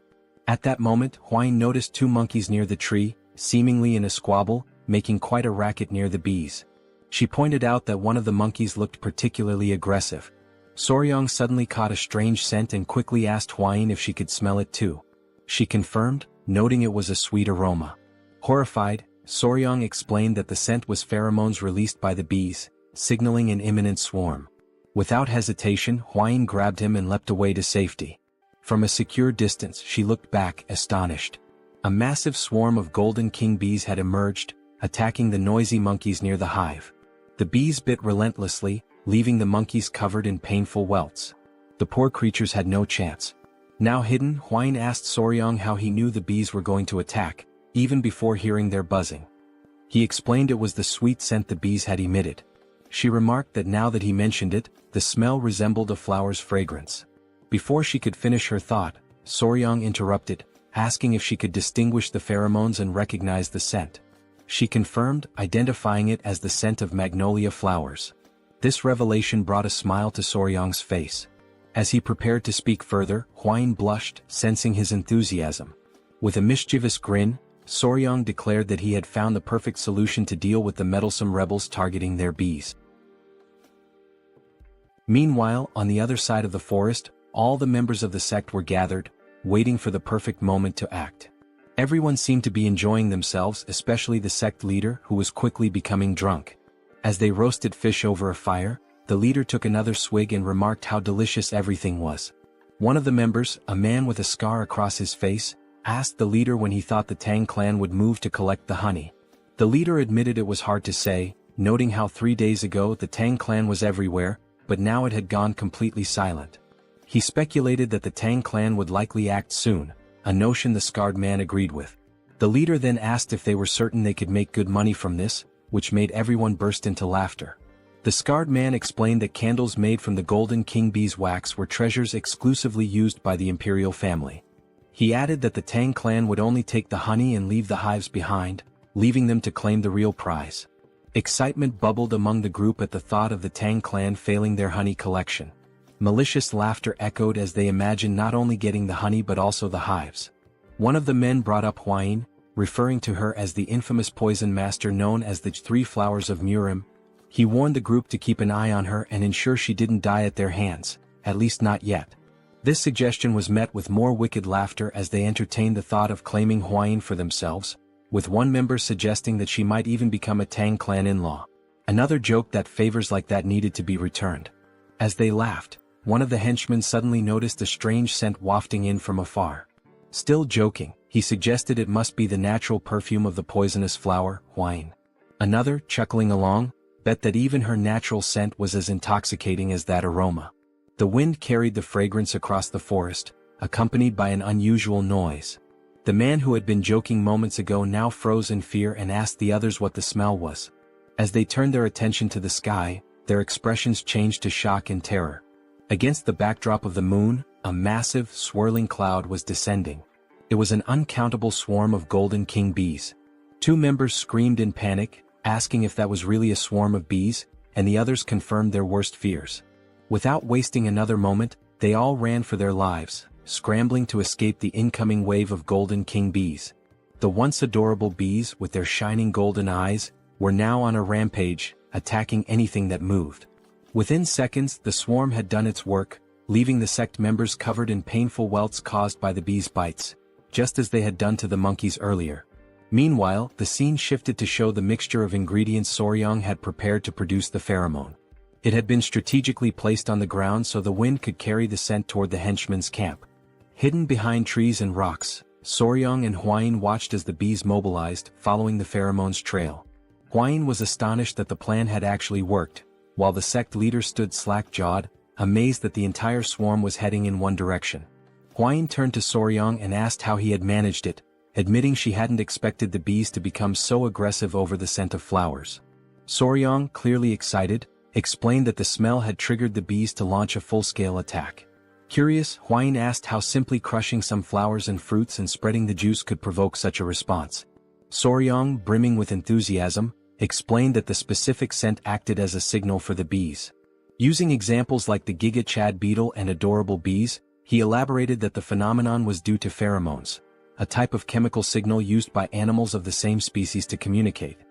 He added that social insects like ants and wasps heavily relied on pheromones for tasks such as locating food. Finally, he explained that the pheromone he used was the exact same chemical signal the bees released when initiating a mass attack: isoamyl acetate. Huayin, enchanted by Soryang's explanation, said it was fascinating that he knew the scent emitted by magnolias was the same one bees used to signal an attack. Embarrassed by her praise, Soryang replied that what was truly fascinating was her ability to recognize those scents. She explained that as a descendant of the Tang clan, which specialized in poisons, she had to be highly sensitive to smells. Shifting focus from their explanations, Soryang noticed no bees were emerging from the hive.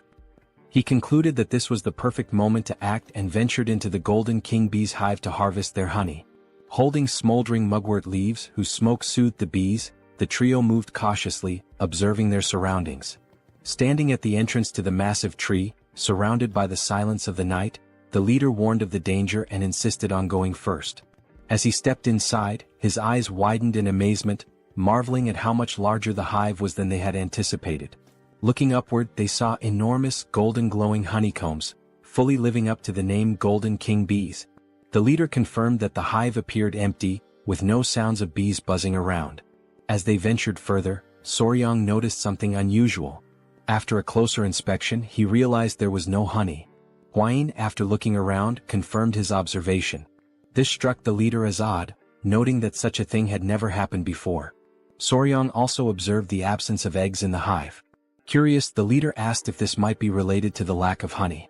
Drawing on his expertise, Soryang hypothesized that the bees were preparing to migrate. They must have consumed all their stored honey and carried it in their stomachs for the journey. He suggested this behavior might have been triggered by the frequent presence of humans nearby.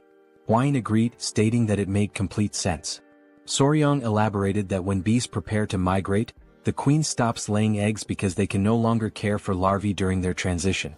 While exploring the tree's interior, Soryang suddenly froze in shock. Hidden and camouflaged among the hive's remains, he spotted a lone Golden King bee that had been left behind. With a sly smile, Soryang turned to the leader and asked how long he could sustain his mobility techniques without resting. The leader, confused by the question, estimated he could manage about half a day. Before he could ask why Soryang wanted to know, a scout interrupted, urgently announcing that the Golden King bees were returning and they needed to leave immediately. On high alert, the leader ordered everyone to retreat. He told Soryang to abandon his search and get out of the hive. In the background, Soryang continued inspecting the hive until Huayin came to retrieve him. Grabbing him by his clothes, she insisted they leave immediately. They all dashed to safety, knowing that even the Tang clan's techniques to calm the bees wouldn't be enough to prevent an attack. As Soryang was dragged along, it became apparent that he had taken the Golden King bee and hidden it inside his clothes.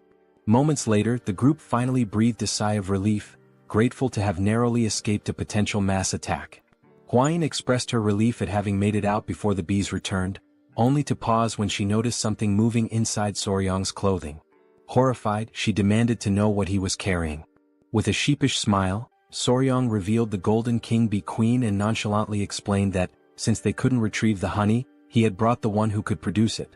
Everyone stood speechless, processing the situation. When the gravity of what he had done sank in, they were thrown into a panic, unsure of what to do next. The Golden King bee queen, ever adorable, emitted a soft sound that only emphasized her charm.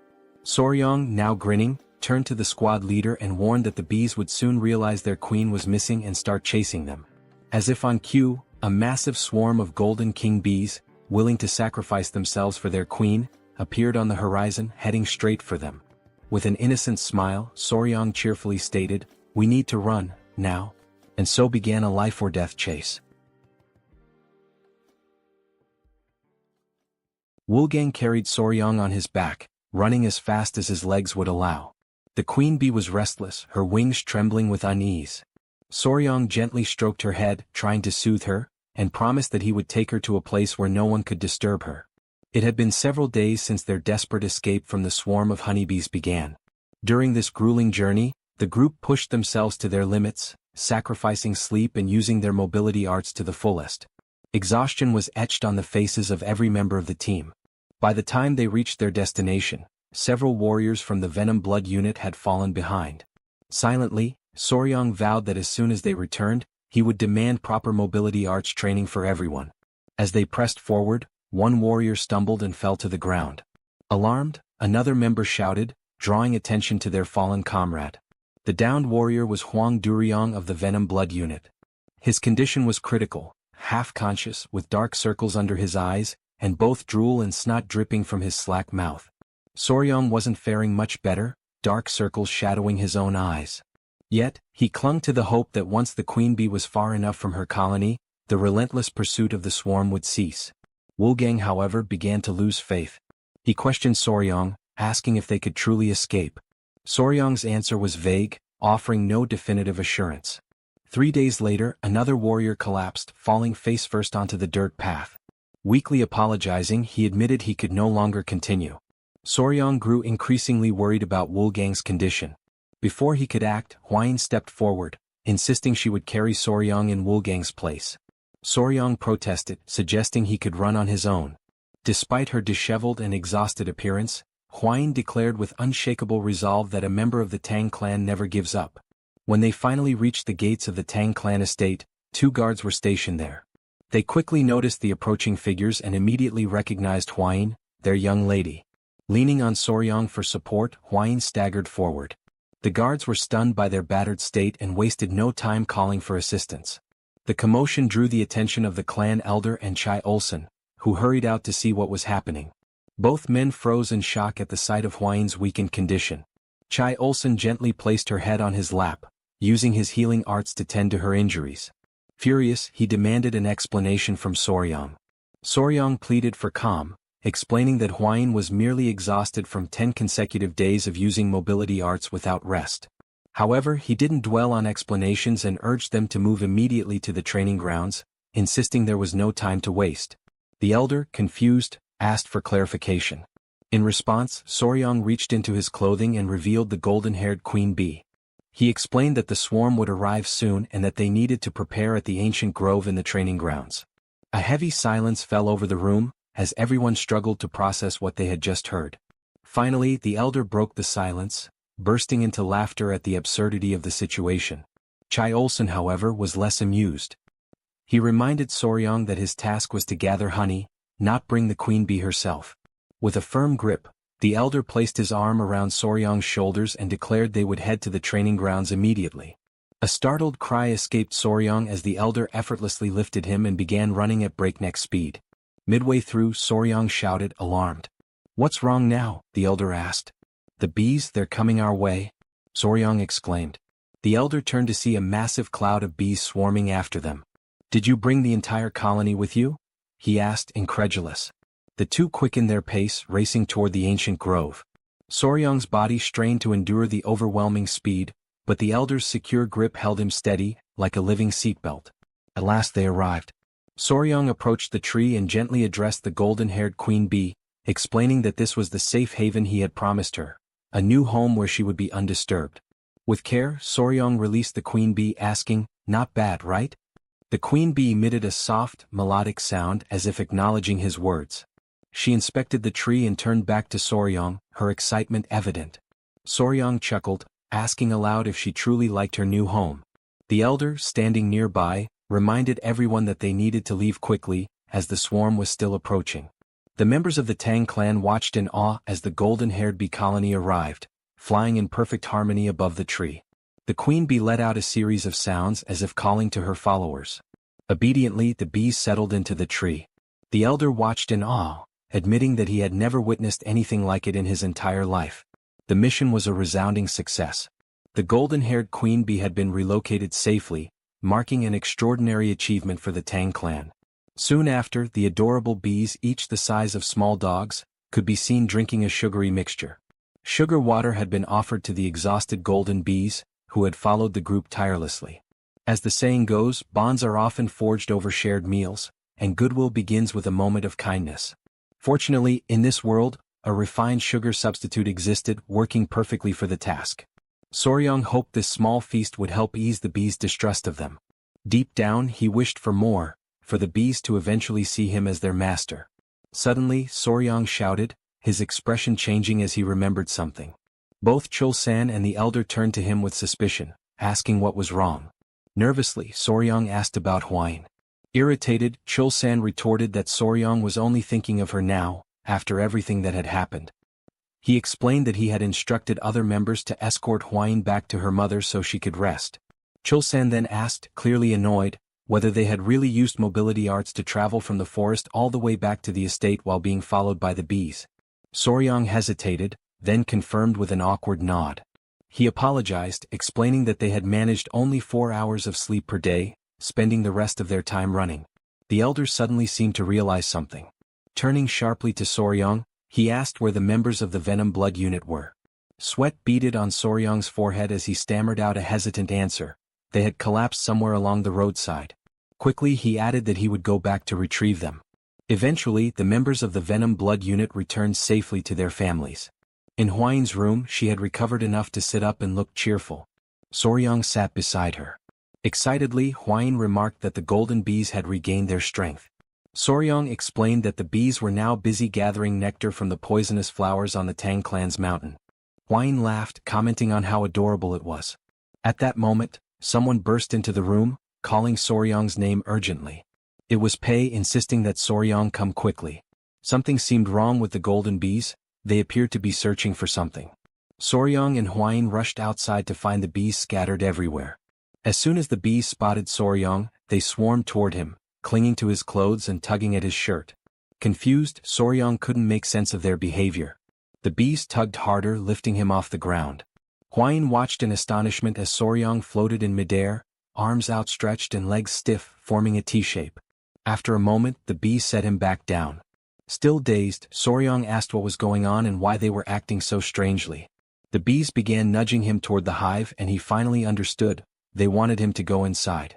Looking around, Soryong noticed that the bees had already begun constructing part of their hive and were diligently collecting honey. That's when he saw the queen bee approaching him.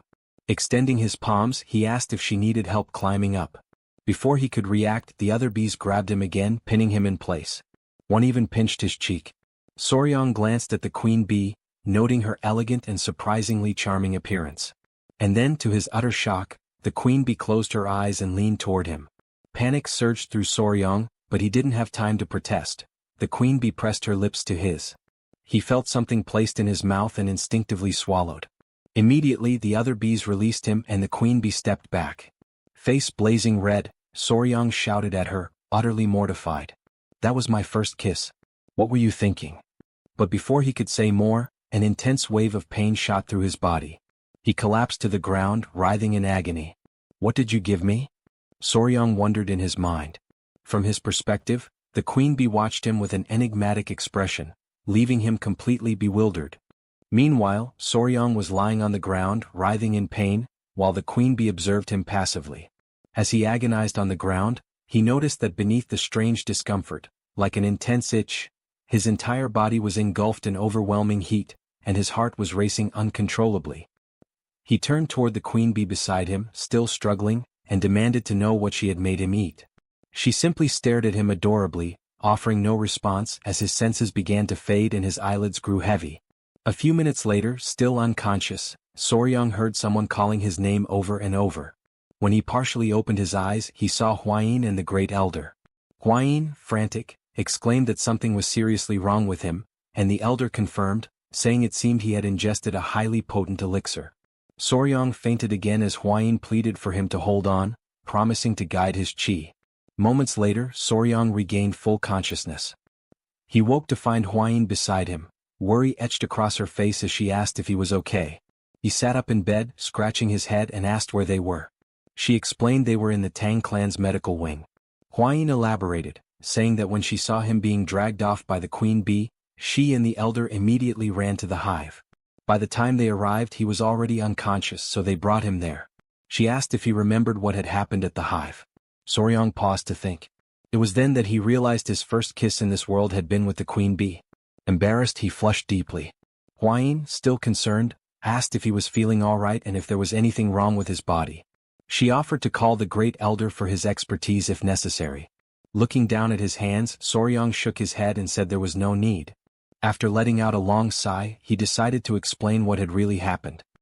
He told her that the queen bee had fed him the same food she eats, which was undoubtedly the cause of everything. Curious, Hwain asked what exactly he had eaten. Soryong admitted he didn't know the exact name but said that if he had to name it, he would call it the king bee elixir. Hwain was shocked. He went on to explain that worker bees collect nectar and pollen for sustenance and that only those dedicated to their labor consume it. Still puzzled, Hwain asked what the queen bee eats. Soryong replied that from birth to death, the queen bee exclusively consumes the elixir made by the worker bees. In other words, he explained, the substance the queen bee had forced him to consume was royal jelly. Huayin understood and remarked that it must be the queen's exclusive food for her entire life. Soryong then added that the king bee elixir has special effects. Intrigued, Huayin asked what those effects might be. Excitedly, Soryong explained that while worker bees typically live for about a month and a half, the queen bee, sustained solely by the elixir, can live up to 690 times longer. Huayin, startled by his enthusiasm, told him to calm down. She concluded that the mystery was solved and there was no reason to worry. She noted that the internal cultivation method he had practiced, the 5 venoms return technique, was only a beginner-level technique, so he couldn't absorb the elixir's full power. She also mentioned that the honey from the bees carried 2 months' worth of internal energy, but he had essentially absorbed 60 times that amount, equivalent to 10 years of internal energy. She added that he was incredibly lucky. As he felt the surge of blue energy coursing through his body, Soryong realized just how fortunate he had been. Huayin, bashful and fiddling with her hair, hesitantly suggested that he should check himself in a silver mirror later. Blushing, she hinted that the golden king bee elixir might have had other effects. Wide-eyed, Soryong demanded to know what effects she was talking about and what the silver mirror was for. When he looked into the mirror, he noticed something was different. His body was taller, his abs were defined, and even his hair had grown longer. Examining himself further, he realized there was definitely something unusual. He questioned whether royal jelly always had such effects. He noted that his cultivation had improved significantly and that his skin was unbelievably soft, almost like a woman's. Panic set in as he wondered if he was turning into a woman since the substance he had consumed was meant exclusively for the queen. Determined to confirm, he decided there was only one way to check, by analyzing his baseball bat. After a meticulous inspection, he was relieved to find everything intact, or perhaps even slightly enhanced. Relieved, Soryong lay down on the floor and realized everything was where it should be. Huayin mentioned that the elder had guided his qi, otherwise the outcome could have been disastrous. Soryong admitted that he had indeed been at death's door and that the great elder had saved him. Later, as he walked through the city, Soryong noticed he was receiving strange stares that hadn't happened before. He wondered if it was due to the increase in his internal energy. When he overheard 2 girls talking about him, he decided to slip away quietly. Now at the Sichuan clan's restaurant, Soryong sneaked in, trying not to draw attention. However, Huayin's mother noticed him as he arrived while everyone was being served at the table, which was adorned with several beautiful dishes. Her mother teased that her son-in-law looked even more handsome now and asked how he was feeling and if his body was all right. Soryong replied that he was fine and apologized for causing any worry. She told him not to fret and said that it was now something to celebrate. After all, his skin looked amazing and Huayin must be feeling jealous. Embarrassed, Huayin blushed deeply. Flustered, she urged everyone to stop teasing and to take their seats. With everyone gathered around the table, the servants began serving the meal. Huayin's father asked if Soryong was feeling better, to which he replied yes and apologized again for causing concern. Soryong also took the opportunity to thank the elder, saying he had heard how well he had taken care of him. The elder graciously acknowledged the gratitude and commented that Soryong seemed to have had a stroke of good fortune. At this, Huayin's father and the elder turned to Soryong and asked if he could explain what had happened. Huayin had mentioned the king bee elixir, but they wanted to hear the story directly from him. Soryong paused, reflecting on what had truly happened and how to convey it. He began by explaining that it seemed the queen bee had been so pleased with her new home that she decided to reward him for his kindness. She dragged him into the hive and fed him the king bee elixir, which started all the commotion. Everyone at the table was shocked, marveling that even mid-level venomous creatures could show gratitude. It was truly fascinating. The elder then asked Huayin's father if there was any way to obtain the elixir again, noting how it could greatly benefit the Tang clan. Huayin's father responded that while the honey alone was an incredible treasure, the king bee elixir would indeed be an extraordinary blessing. Excited by the idea, Huayin's mother turned to Soryong and asked if it would be possible for him to acquire more of the elixir. The question silenced the entire table as everyone waited for his response. Huayin herself addressed him directly, asking if it was truly possible to get more. Soryong thought about it, considering that with ordinary bees, it might be feasible to create multiple queen cells and trick the worker bees into producing royal jelly for them. However, he concluded that attempting such a trick with the highly intelligent king bees would likely result in them turning everyone into a hive. He explained that royal jelly was essentially baby food produced by worker bees, But what he had consumed came directly from the queen herself, raising the possibility that it wasn't even the same substance. Debating whether to be fully honest and risk dashing their hopes, Soryang finally said he didn't think it was possible. The elder and Hwaine's mother immediately asked why not. Soryang replied that even if someone could eat it, he wasn't sure they would want to. Confused, Hwaine's father asked if the issue was with the taste or the smell. Soryang clarified that it wasn't about either. The king bee elixir came directly from the queen bee's mouth, and the only way to receive it was through direct contact with her. He went on to explain that the process involved forming a bond by joining lips, with the queen's tongue entering the recipient's mouth to transfer the elixir. The entire table froze in shock at the revelation that Soryang had kissed the queen bee, especially with his wife sitting right beside him. Still stunned, Hwaine's father concluded that it was best to assume acquiring more was impossible since the queen bee had only favored Soryang, making it unattainable for anyone else. At that moment, the sound of chopsticks dropping broke the silence. It was Hwaine, her face serious, who asked Soryang about this so-called kiss. With a look of disbelief, she demanded to know if he had really kissed the queen bee. It seems our young warrior might be in serious trouble now. Meanwhile, night had fallen, and the full moon illuminated an otherwise calm and serene place. In a secluded room, someone appeared visibly irritated. His hand, scarred and veined, rested heavily on the table. This hand belonged to none other than Ju Young-hak, the leader of the Murim Martial Alliance and known as the Emperor of the Fist. Suddenly, from outside the room, a voice announced the arrival of tea. Young-hak allowed the person to enter, and a young woman with brown hair stepped in, carrying a tray with a tea set. She mentioned that she had prepared Seosan Bikro tea, which startled Young-hak, as it was the tea of his homeland. He commented on the coincidence, and she smiled, explaining that she was aware of its origins because the tea was famous. Grateful, Young-hak thanked her and promised to savor it. As she poured the tea, he prepared to take a sip, the woman watching him intently. Just as the tea neared his lips, another voice interrupted, identifying itself as General Jigul Hu. Young-hak asked what brought him there at such an hour and invited him to enter. Jigul, full of respect, apologized for disturbing the leader's rest and explained that he had received an urgent message from the Sichuan Tang Clan that he believed required immediate attention. Young-hak assured him it was fine and urged Jigul to share the news, assuming its urgency meant it was important. Jigul stepped forward, placed a scroll on the table and began explaining the situation. He revealed that the message concerned Rakshasa blood hand Tak Anyang. Jigul detailed how the Tang clan had recovered not only Tak Anyang's head but also the secret manual of the blood hand poison art, which had been in his possession. Upon hearing this, Young-hak's rage boiled over, and he slammed his fist onto the table, shattering the teacup the woman had just served. Still trembling with anger over the blood hand poison art, he demanded to know where and how the manual had been retrieved. Jigul explained that years ago, Tak Anyang had disappeared after being struck by the myriad poison's palm of the divine elder. Subsequently, he had fled to the Hainan Islands where he lived in seclusion. With a slight smirk, Jigul added an even more fascinating piece of news, that the infamous demon Tak Anyang had been defeated by a young poison master. This piqued Young-hak's curiosity, and he asked for confirmation, wondering aloud if there truly was a young poison master. Sitting directly across from the leader, Jigul said the story surrounding this event was quite intriguing and suggested that Young-hak would find it fascinating. Smiling slyly, Jigul asked permission to recount the tale in full detail. In the background, the woman silently observed Jigul with an enigmatic expression, clearly displeased by his presence. Elsewhere, in the grand hall of the Tang clan patriarch, a meeting was underway with the clan's most prominent members. One of the elderly men mentioned that there were individuals within the Tang clan who had sold secrets to outsiders. Another elder called it an audacious betrayal, lamenting that he never imagined anyone would tarnish the clan's reputation. Soryang whispered to Hwaine that it was surprising no one criticized her father-in-law, to which she smiled and replied that it was only natural.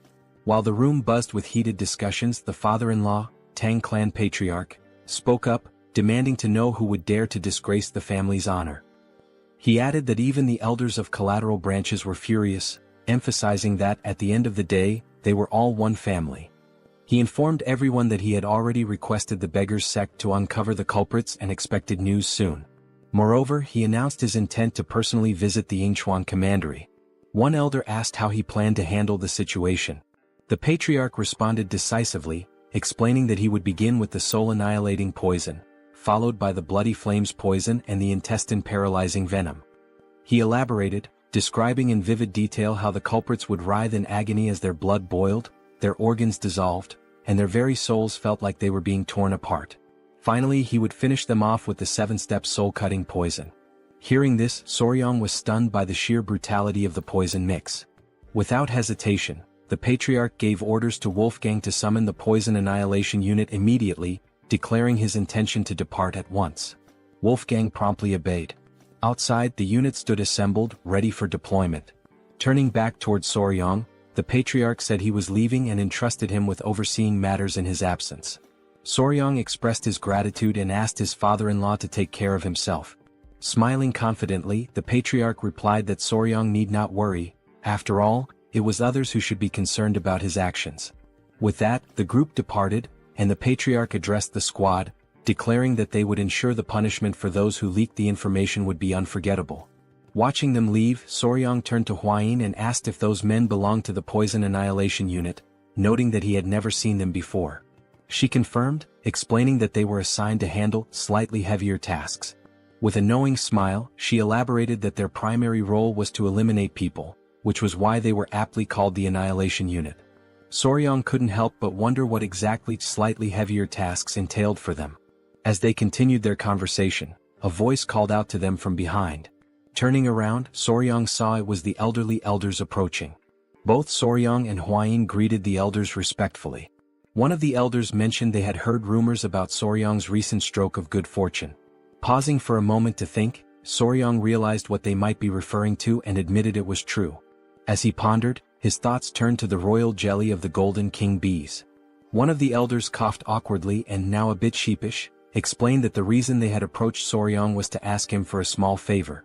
Surprised, Soryang asked what kind of favor they had in mind. When he inquired if it was related to the Golden King bees, the elders quickly denied it, asking if he thought they would stoop so low as to covet such a thing. After all, they explained, miraculous elixirs and rare treasures naturally find their destined owners. Still puzzled, Soryang asked what, then, they wanted from him. The elders fumbled awkwardly, clearly hesitant to answer directly. One of the elders leaned closer to Soryang, lowering his voice to keep others from hearing, and asked if he remembered the remedy, the earth beetle medicine, that had given them such a boost the other day. Since Soryang had been in charge of it before, he still had authority over the medicine. It was only then that Soryang, now smiling, realized what they were referring to. What sly old men, he thought. With a smirk, he pulled out the earth beetle medicine and began to handle it deftly, almost as if performing a juggling act. Though he was still adjusting to life in the clan, he knew that if the elders supported him in various ways, there would be nothing he couldn't offer in return. The elders burst into laughter, promising that from now on, they would fully support their son-in-law. Huayin, however, felt slightly disappointed. At that moment, the great patriarch emerged from the temple and noticed the elders laughing boisterously. Just as Soryang was about to hand over the earth beetle medicine, the patriarch asked what was causing such merriment. Panicking, the elders scrambled to cover up their intentions, awkwardly beginning to dance, claiming it was just a friendly gathering. The plan worked. The great patriarch believed them, thinking they had finally come to appreciate Soryang's true value. Huayin, however, remained disappointed and quietly furious. Their moment was interrupted when a man rushed in, announcing a serious problem. Everyone turned their attention to him, and the great patriarch demanded to know the issue. The man revealed that Lord Sichuan was on the verge of death. Shock and panic spread throughout the room. Soryang immediately asked if Lord Sichuan had been using the medicine correctly.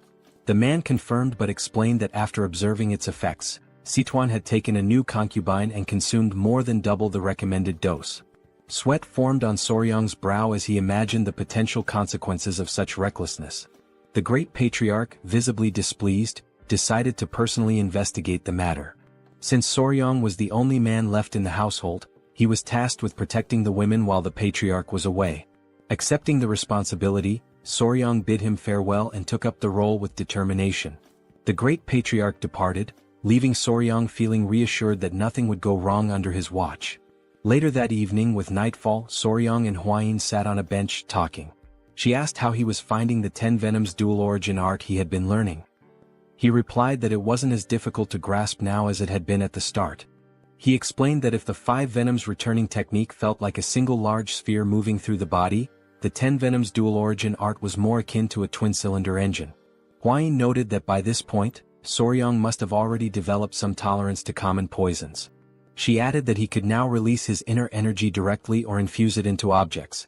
Soryong was speechless, intrigued by this revelation, and overwhelmed with an uncontrollable desire to test his new technique. They prepared a straw dummy for the test. Drawing a dagger, Soryong closed his eyes to focus. A powerful green energy began to emanate from his body, radiating with intensity. The first step was to move his internal energy from left to right and then rotate both spheres in the same direction.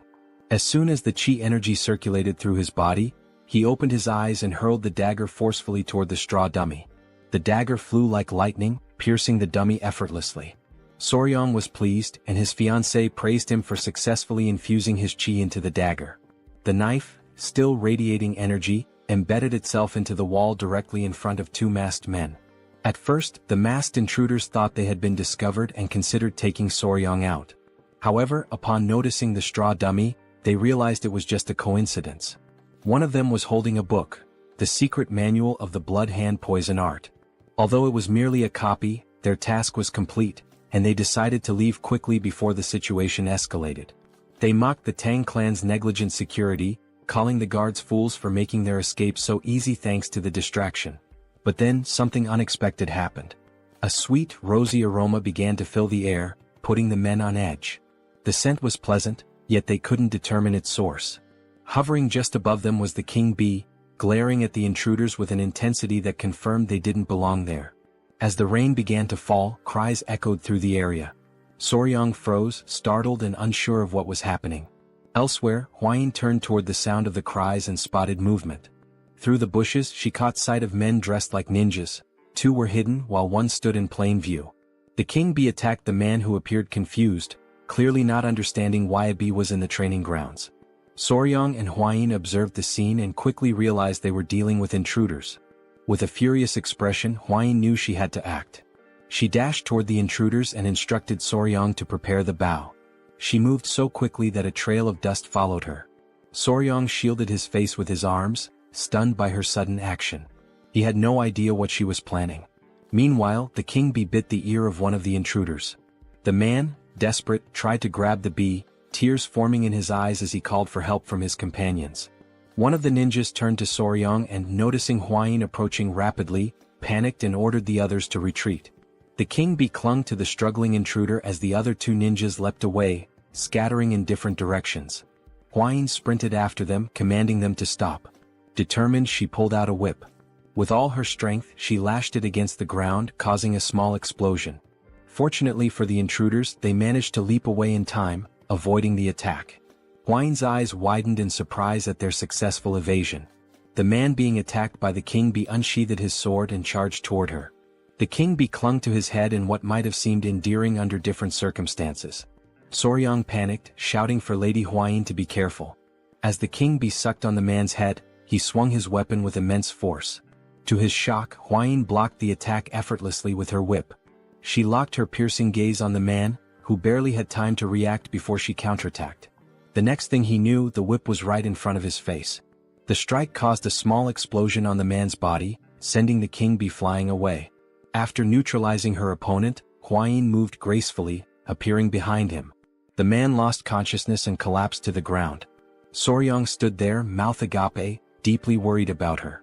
Huayin, her expression calm, turned to reassure him, telling him not to worry as she was fine. The man's body began to emit a sinister energy, causing him immense pain.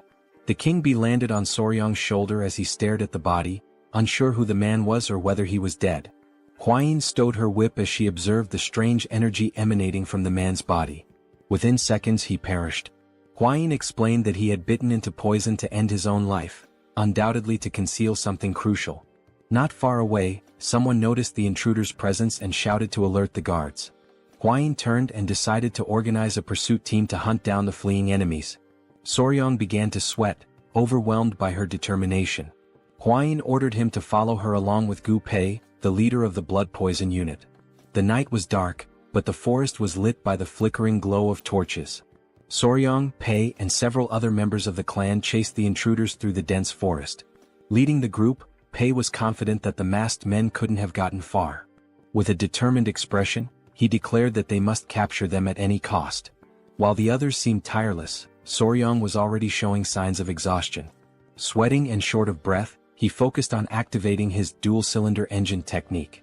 As he did, he stomped the ground with great force, causing it to shatter beneath him. The earth gave way under his feet, and Soryong let out a loud yell as his body sank into the ground. From his clothing, small centipedes began to crawl out. Pei turned around with a confused expression and asked if Soryong was all right. Soryong had created a large hole in the ground. Pei and the others halted their pursuit, rushing to the edge of the hole to help him. With their assistance, Soryong managed to climb out, thanking them profusely as he genuinely thought he wouldn't survive. But as he turned his head back, something caught his attention. Beneath him was a cluster of green snakes staring up at him intently. Soryong couldn't stop himself from sweating even more as fear gripped him upon realizing he was standing in the middle of a snake nest. Pei studied the serpents carefully and explained that they usually gathered in areas with strong Inkai energy, particularly during this time of year. He added that these snakes were unusually aggressive and warned Soryong to stay vigilant. Soryong, overwhelmed by fear, continued sweating profusely. One of the snakes opened its mouth, preparing to strike. This behavior was odd to him since striped tiger water snakes were typically not this hostile. Dark clouds loomed over the sky, signaling the arrival of a storm. Soryong admitted that it was his fault they were delayed. Knowing that rain was imminent, he suggested they move quickly. Pei and the others agreed, resuming their chase. They couldn't afford to lose sight of the intruders. Not far ahead, a faint light became visible. Pei turned to Soryong, announcing that they had found the intruders. The masked men, visibly furious, found themselves cornered at a dead end. Behind them was a towering rocky mountain, cutting off any escape route. As thunder rumbled across the sky, Pei and his group arrived, encircling the intruders. Pei and his team reached into their robes, declaring that this was the end for the masked men. Soryong remained silent, while on the other side, one of the masked men glared at his companions and commanded them to tighten their formation. The blood poison unit members drew their kunai, prompting the masked men to unsheath their weapons in response. The blood poison unit advanced, ready for combat. One of the masked men wielded a sword and charged forward. Two members of the unit threw kunai at him, but the ninja skillfully deflected the projectiles with his dagger. He counterattacked fiercely, his sword clashing violently with the ninja's daggers. The ninjas were shocked by the man's strength, their expressions hardening in frustration. One of them moved swiftly and delivered a powerful kick to the man's face, forcing him to drop his weapon. They ordered him to step aside. Witnessing this, a member of the blood poison unit panicked. While the ninjas were distracted, something began approaching them rapidly. It was Pei who attempted a surprise attack. But the ninja ducked quickly, evading the strike with ease. Pei stood still, observing silently.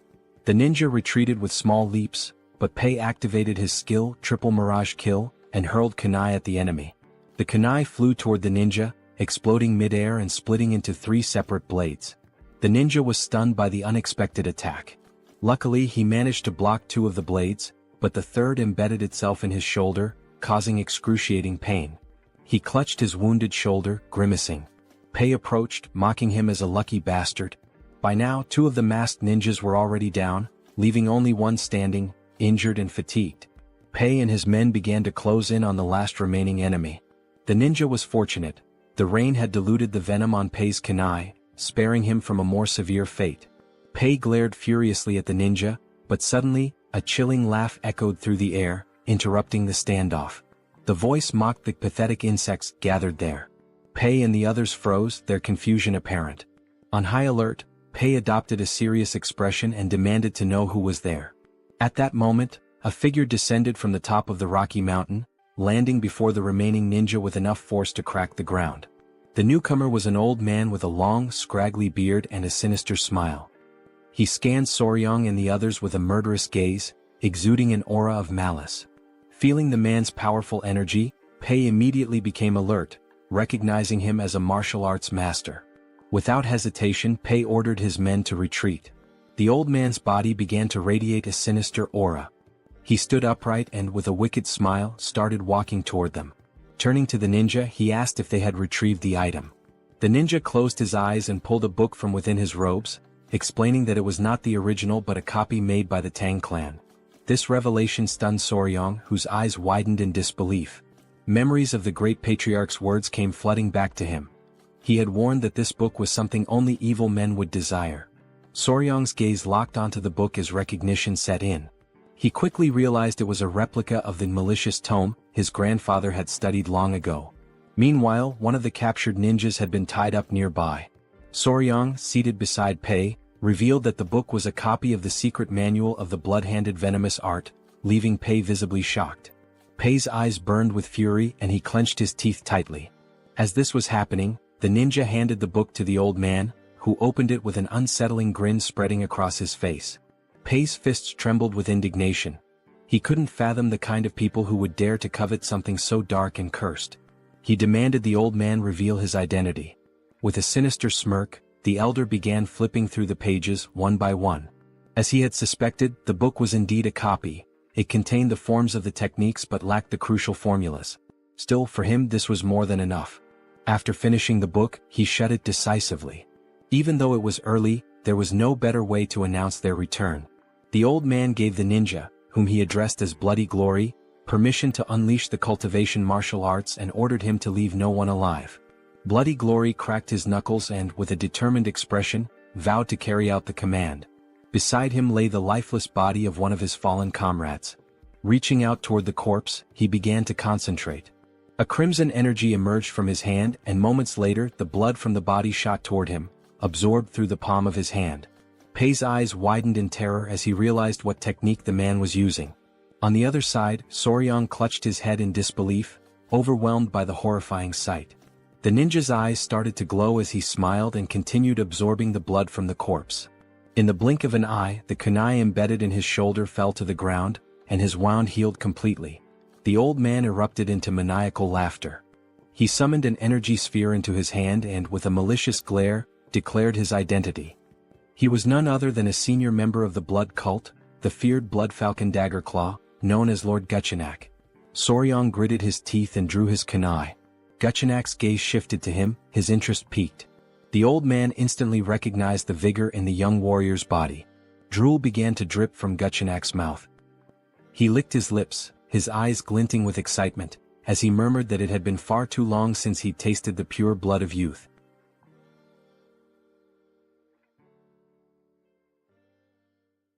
Lord Guchenak commanded ninja to capture their target, believing that nothing aids recovery better than the pure blood of a young boy. Without hesitation they pursued their prey. In response, Pai ordered the deployment of the 5 poison annihilation formation, determined to prevent their enemies from reaching Soryang. Amused by their efforts, Lord Guchenak retaliated with a devastating attack, unleashing a powerful explosion that sent debris flying in all directions. In the chaos, Soryang was instructed to evade, but before he could react, a force seized him from behind. Ninja's grip tightened around his neck, immobilizing him as he coldly declared that the elder required his blood. Soryang, struggling to breathe, managed to utter a signal. At his command, baby centipedes emerged, sinking their fangs into Ninja's flesh. The sudden attack caught him off guard, their bites relentless. Before he could recover, a dagger pierced his skull, and his body was consumed by flames. A familiar voice called out to Soryang. Huayin had arrived, accompanied by Wolfgang and an elder. However, their approach came to an abrupt halt as they noticed the 5 poison annihilation formation, leaving them momentarily unsettled. Pai acknowledged Huayin's presence and informed her of the blood cult elder's assault. Without hesitation, Huayin commanded everyone to support Pai. Wolfgang, responding swiftly, instructed his allies to enhance the formation, transforming it into the 9 poison annihilation formation. Encircling the elder, they prepared for battle. Lord Gu, rather than being intimidated, was intrigued. He quickly identified Soryang as the one responsible for defeating Taken Yang's blood hand poison claw. Dismissing the title as mere exaggeration, he mocked the irony of such a fearsome technique falling victim to centipedes. Wolfgang, unfazed, warned him to stay silent, threatening to bury him alongside the others. Lord Guchenak merely laughed, daring them to try, his expression twisted with anticipation. As the battle raged on, rain poured from the sky, explosions erupting across the battlefield. Amidst the chaos, Soryang attended to an injured warrior, urging him to hold on despite knowing deep down that their situation was dire. Their forces were growing weaker, while their enemy continuously replenished his strength by absorbing blood. A sudden crash broke his thoughts. Huayin had been thrown against a tree, wincing in pain. Rushing to her side, he asked if she was all right. Though coughing up blood, she reassured him before grasping his hand and advising him to return to the Tang clan to summon reinforcements. Their current numbers were insufficient. Soryang hesitated, torn between the truth of her words and the reality that he could do nothing to change the battle's course. Wolfgang and the others pleaded with him to go, vowing to hold their ground as long as possible. With a pained expression, he finally agreed, promising to return quickly, though he doubted his own speed.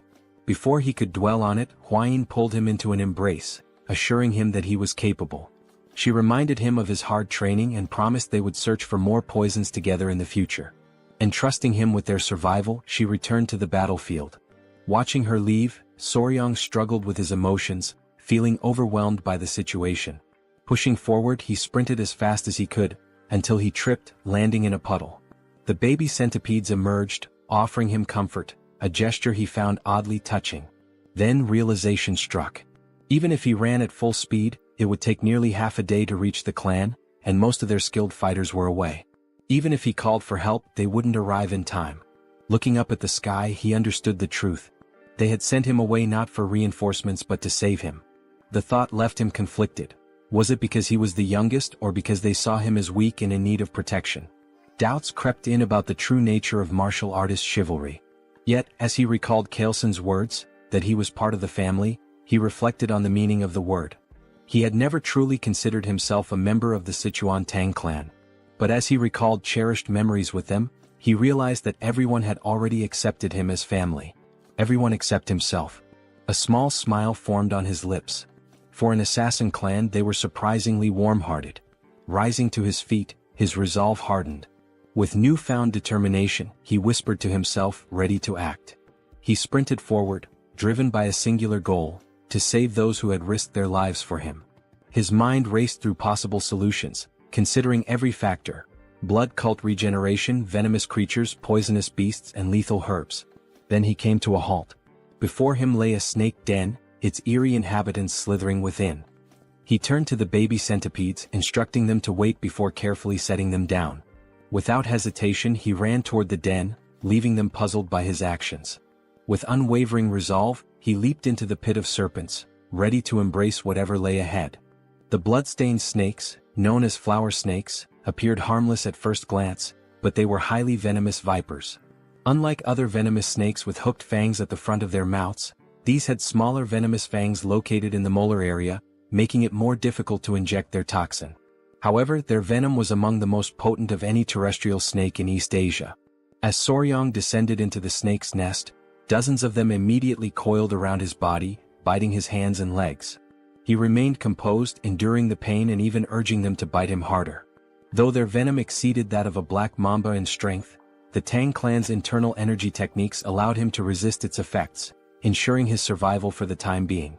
The small centipedes, watching from a distance, became worried and called out to him.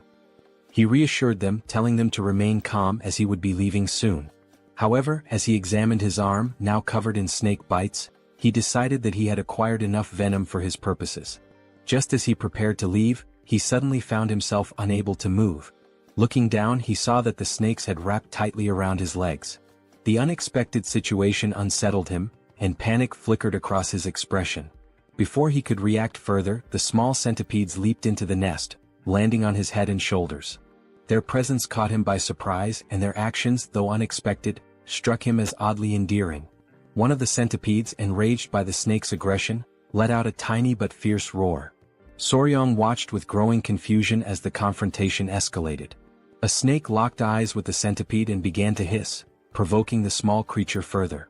Its patience quickly ran out.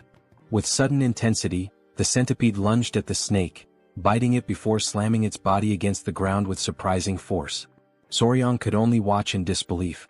The tiny creature then turned its attention to another snake, continuing to fight with unexpected ferocity.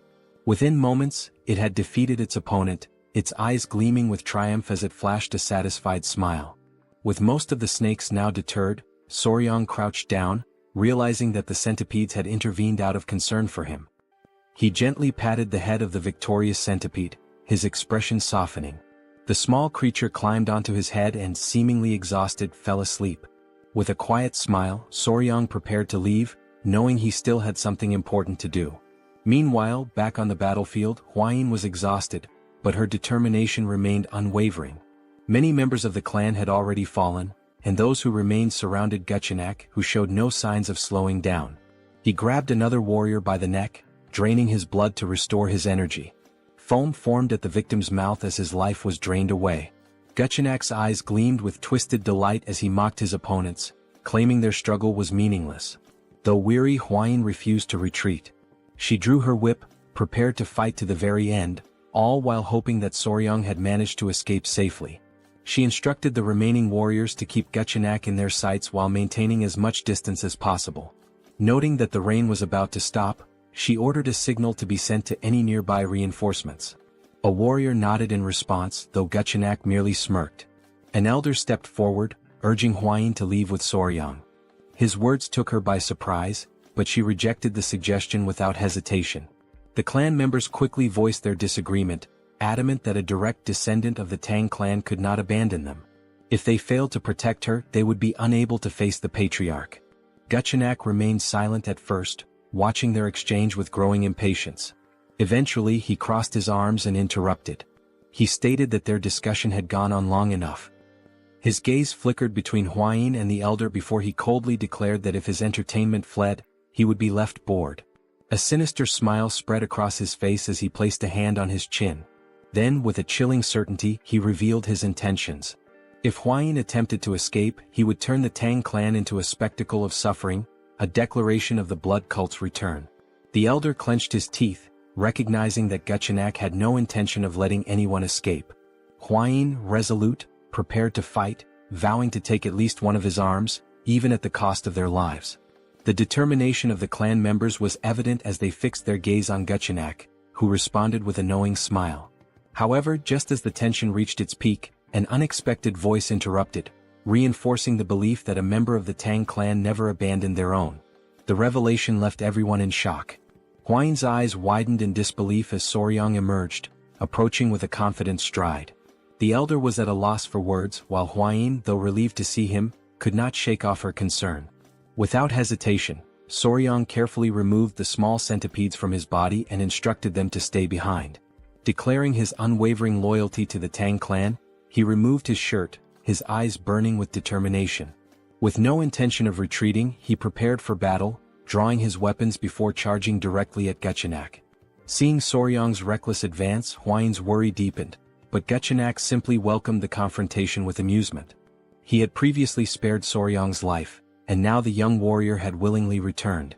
To him this was sheer foolishness. Without much effort, Guchenak seized Soryang by the neck, his eyes gleaming with cruel delight. With his grip tightening, he placed a hand on Soryang's abdomen, eager to taste his blood. Despite the pain, Soryang reacted swiftly, blocking the attack with his arm. However, Guchenak, reveling in his control, began to absorb Soryang's blood through his arm instead, causing an agonizing sensation to overtake him. Panic spread through Huayin and Pai as they witnessed the scene.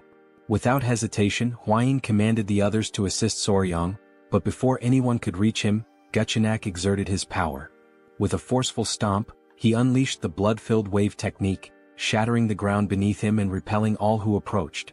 Pai and the others were thrown back, crashing violently onto the ground.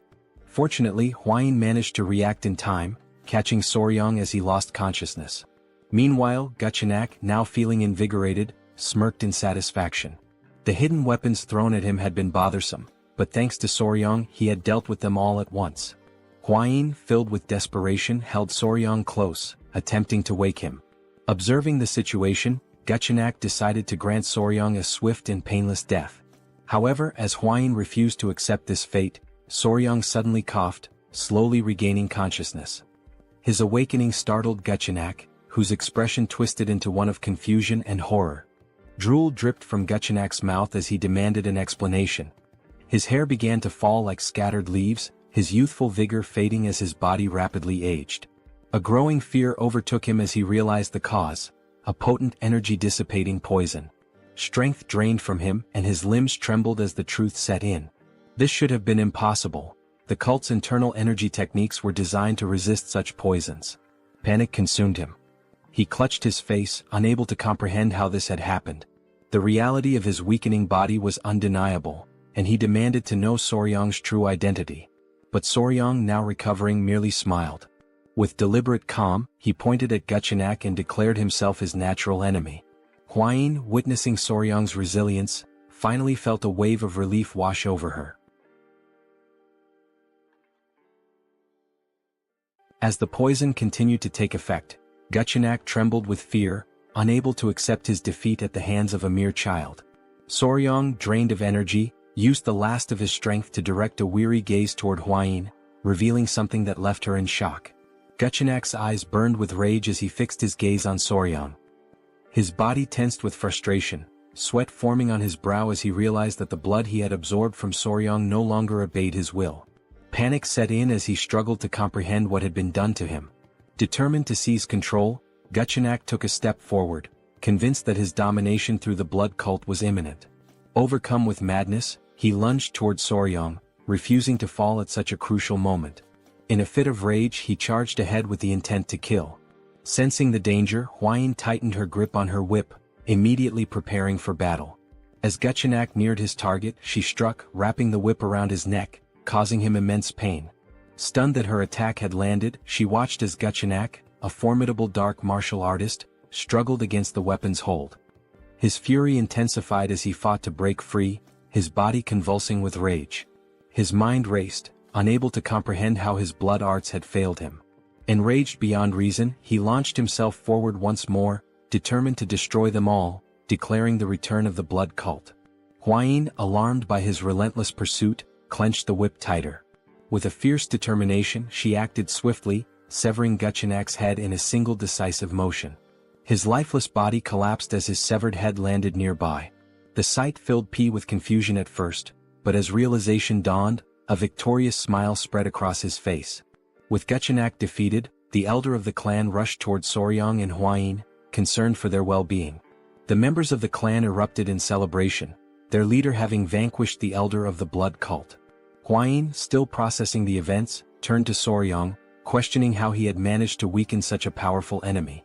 When he addressed her in a way that caught her off guard, a blush of embarrassment crept onto her face. Despite his weakened state, Soryang maintained a smile, but the toll of the battle was evident. Dark circles shadowed his eyes and sweat dripped from his forehead. As he spoke of needing to be bitten by a tiger-striped water snake to counteract the poison, Hwayin grew frantic, unable to make sense of his request. His face had turned pale, prompting her to recall that such snakes carried no venom. Without hesitation, she commanded the clan members to retrieve an antidote. Hours later, Soryang regained consciousness, his body still weak. Confusion filled his mind as he found himself in an unfamiliar place. The great patriarch, observing him closely, advised him to remain still. Hwayin, also present, noted his condition with a mix of relief and concern. Soryang lay face down, unable to move, his confusion deepening as he questioned his predicament. The great patriarch channeled his energy into Soryang's back, aiding his recovery. As he learned that 10 days had passed since he collapsed, Soryang was left in shock. Hwayin, with a grateful expression, acknowledged that his actions had allowed her to defeat their formidable foe. She explained how his condition had been dire, and without the timely return of the great patriarch, the situation would have been disastrous. The memory of being bitten by a snake in his past life resurfaced in Soryang's mind, sending a shiver of fear through him. With the treatment complete, the great patriarch assured him that he would recover. With Hwayin's help, Soryang managed to sit up and expressed his deep gratitude. The great patriarch then studied him carefully before deciding it was time to discuss something important. Placing his hands on Soryang's shoulders, he questioned whether the tiger-striped water snake truly possessed venom and sought to understand how Soryang had managed to defeat the elder of the blood cult. As Hwayin grew anxious and urged her grandfather to remain calm, Soryang, still feeling the lingering effects of the poison, prepared to explain everything. With a calm expression, Soryang raised 2 fingers and explained that the tiger-striped water snake possessed 2 types of venom, one located in its mouth and the other produced by venom glands at the back of its neck. Hwayin and the great patriarch, seated near his bed, listened with growing curiosity, as this was information previously unknown to them. Soryang continued, stating that these snakes were naturally shy and typically avoided humans, and their fangs were too small to be easily noticed. In fact, it was not until the 1980s that people discovered their venomous nature. The great patriarch, quick-witted as ever, immediately connected this revelation to the dissipation of the elder of the blood cult's internal energy. However, he hesitated, recalling that the blood cult had long been known for its resistance to toxins.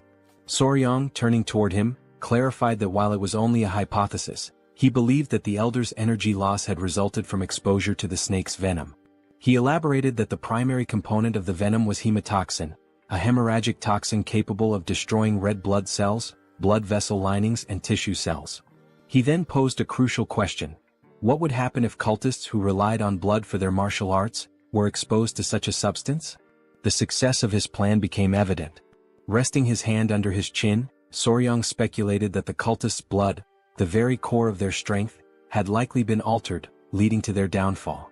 He also revealed that although little known, the tiger-striped water snake's venom was 5 times more potent than that of a viper. If enhanced with yin energy, it became a lethal weapon. Upon hearing this, the great patriarch's eyes widened in shock, and a cold sweat formed on his brow. The realization that such a powerful venomous creature resided near Sichuan left him deeply unsettled. Huayin turned to Soryang with admiration, a smile forming as she acknowledged his incredible achievement. The great patriarch then cleared his throat, drawing their attention. Crossing his arms, he recalled that the elder of the blood cult had referred to Soryang as the nemesis of heaven, his natural enemy.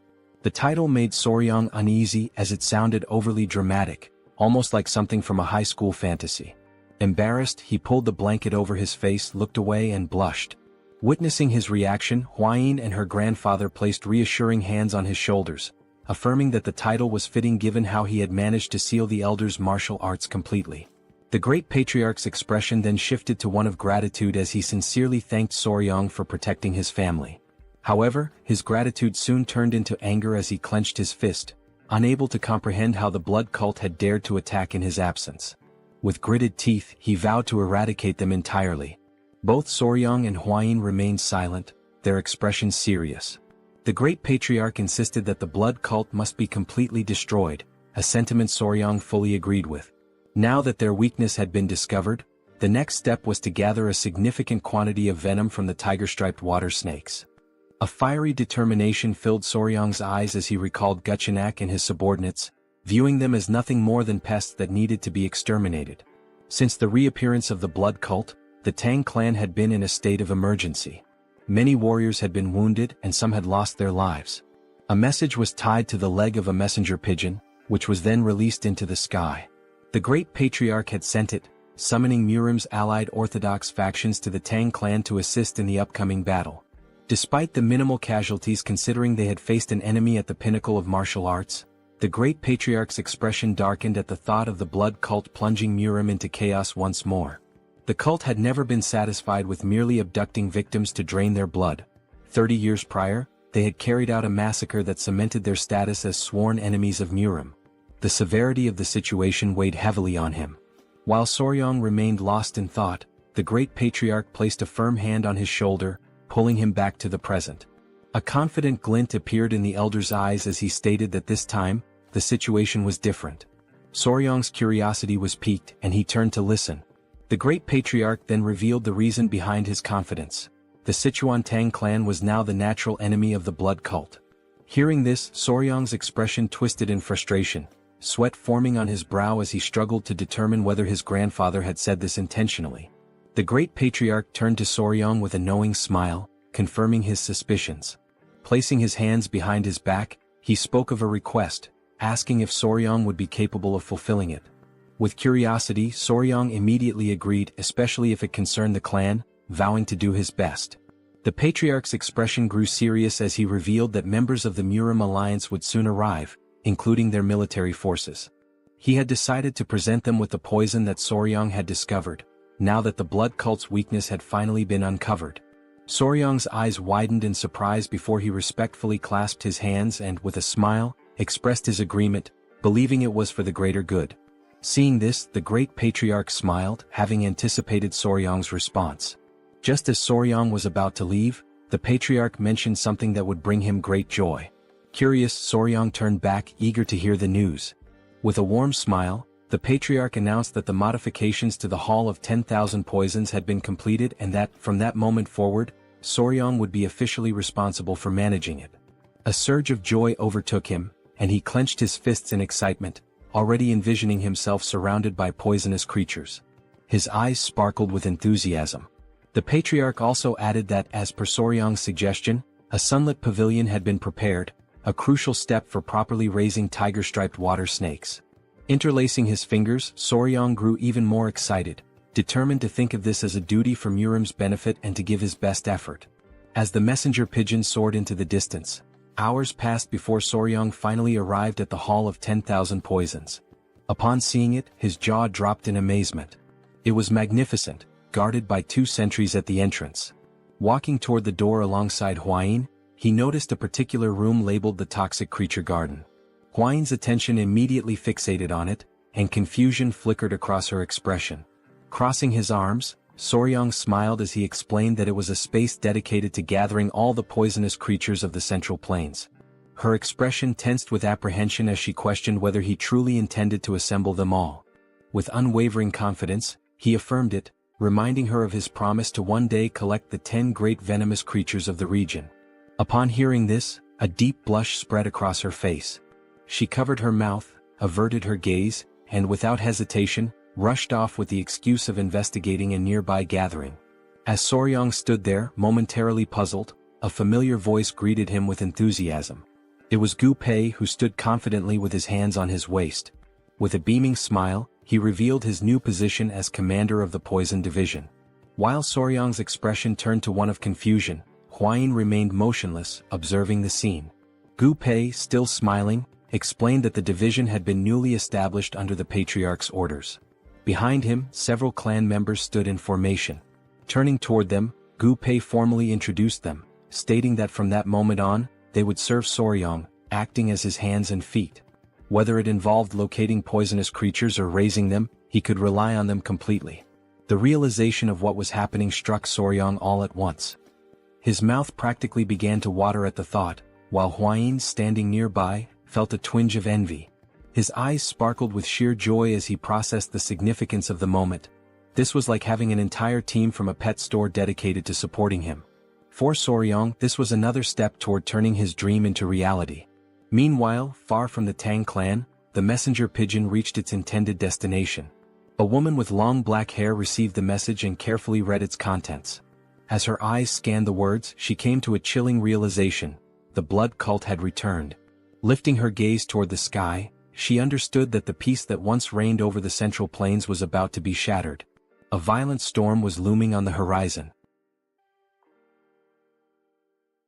At dawn the following day, Jaegal and his men set out toward the Tang clan. As they traveled, one of the elders turned to the group with a smile, remarking that they would soon arrive and would likely spend the night at the Tang clan mansion. A sense of relief spread across Jaegal's face at the thought of avoiding another night outdoors. As he walked, his mind wandered to an image of Jeong Hak, the Emperor of the Fist and leader of the Murim alliance, his fist clenched and his eyes burning with rage. The thought made Jaegal uneasy, realizing the importance of bringing at least one valuable piece of news. His focus remained on the search for any trace of the blood cult. After some time, the group reached the entrance of the Tang clan, where 2 armed guards stood watch. Seeing the mansion in the distance, the elder could not hide his joy. One of the guards quickly took notice of the approaching visitors, his eyes widening in recognition. He assumed that they must be the honored guests from the Murim alliance. With a composed expression, Jaegal stepped forward, closed his fan, and formally introduced himself as the military advisor of the alliance. In response, one of the guards opened the gates, while the other greeted them respectfully and expressed gratitude for their visit, requesting that they wait a moment.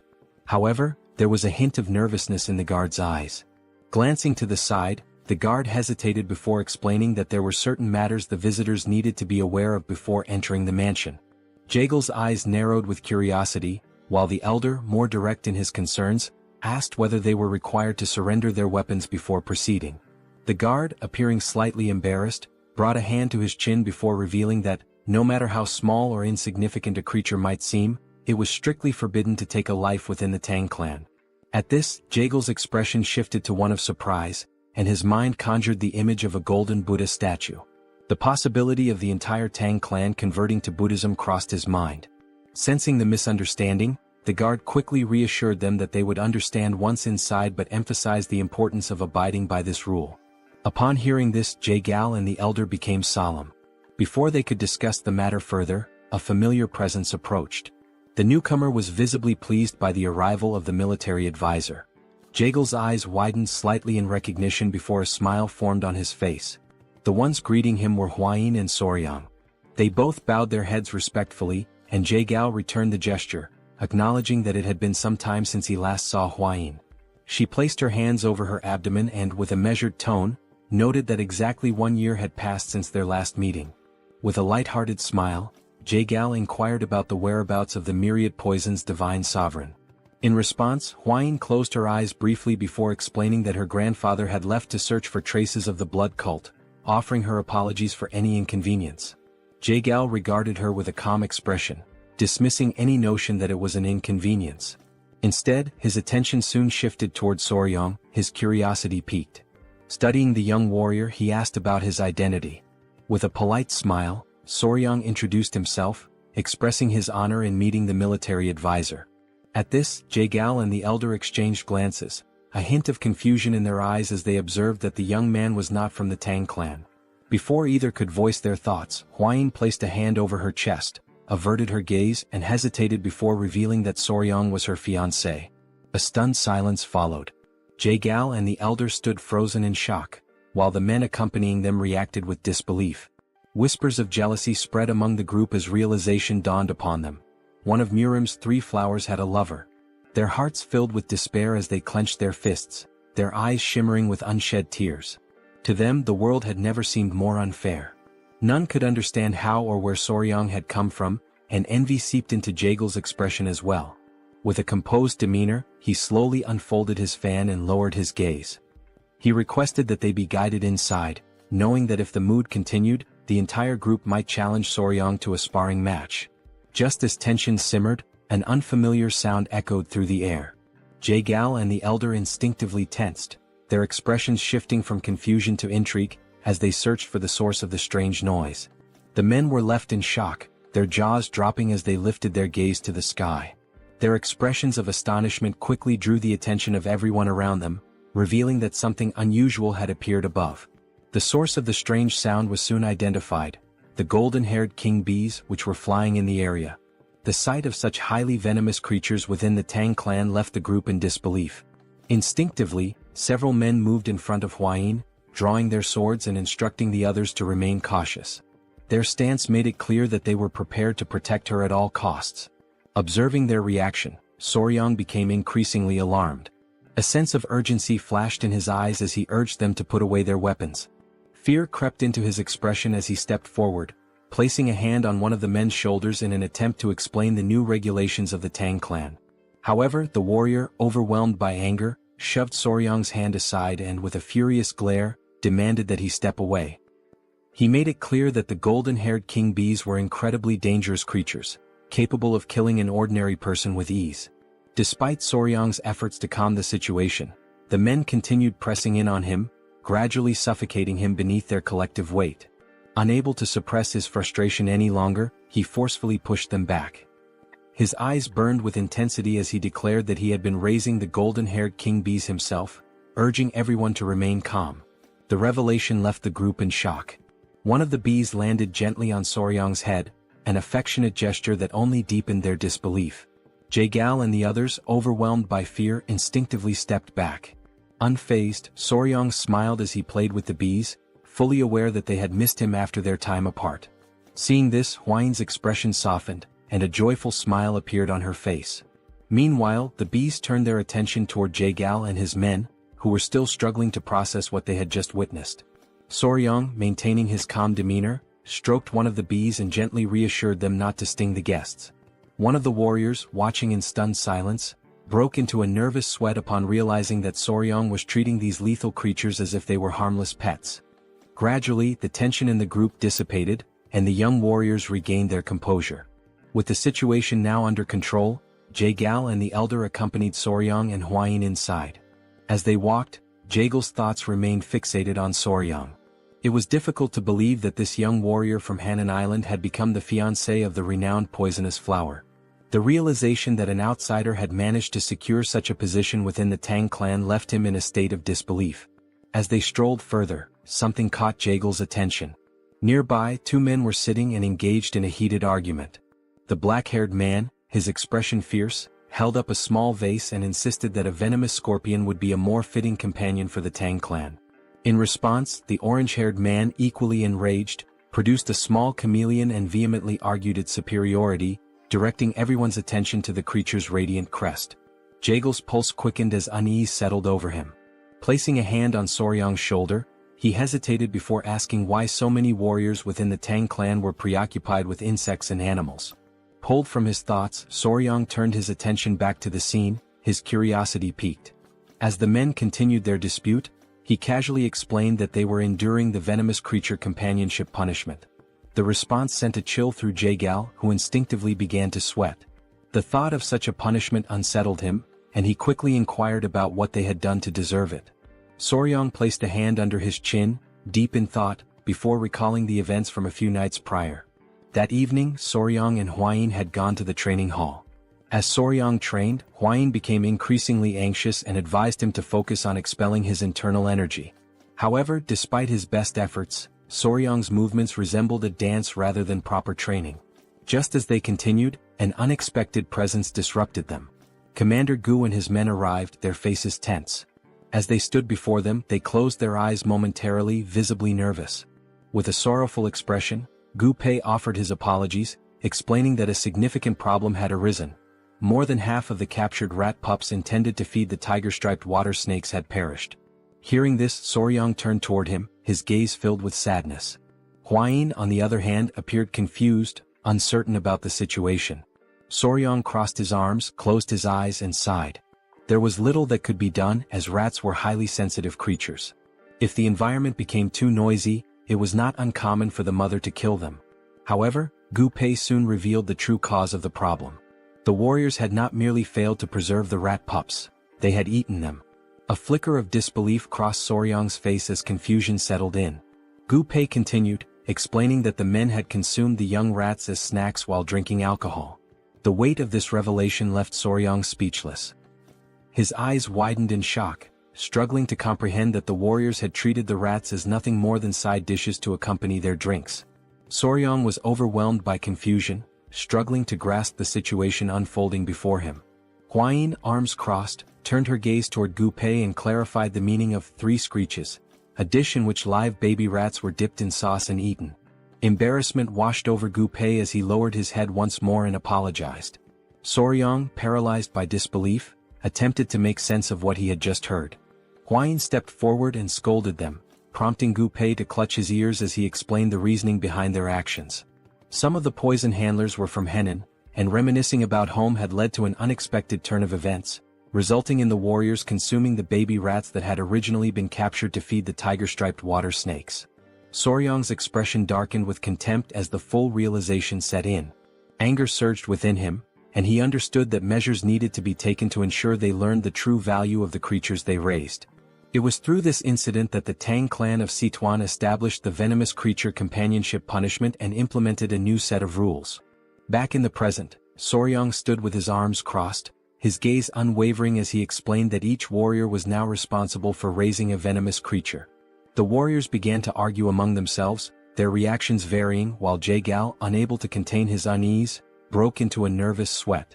The reason behind each warrior's association with a venomous creature had finally become clear to him. His curiosity intensified, and he focused his attention on Soryang, finding him increasingly fascinating. As Soryang observed the warriors with thinly veiled disdain, Jaegal came to a sudden realization. This young man was far from ordinary. When night fell, the great patriarch arrived, and the 3 of them sat together at a table for discussion. With a serious demeanor, the great patriarch recounted the series of events that had transpired.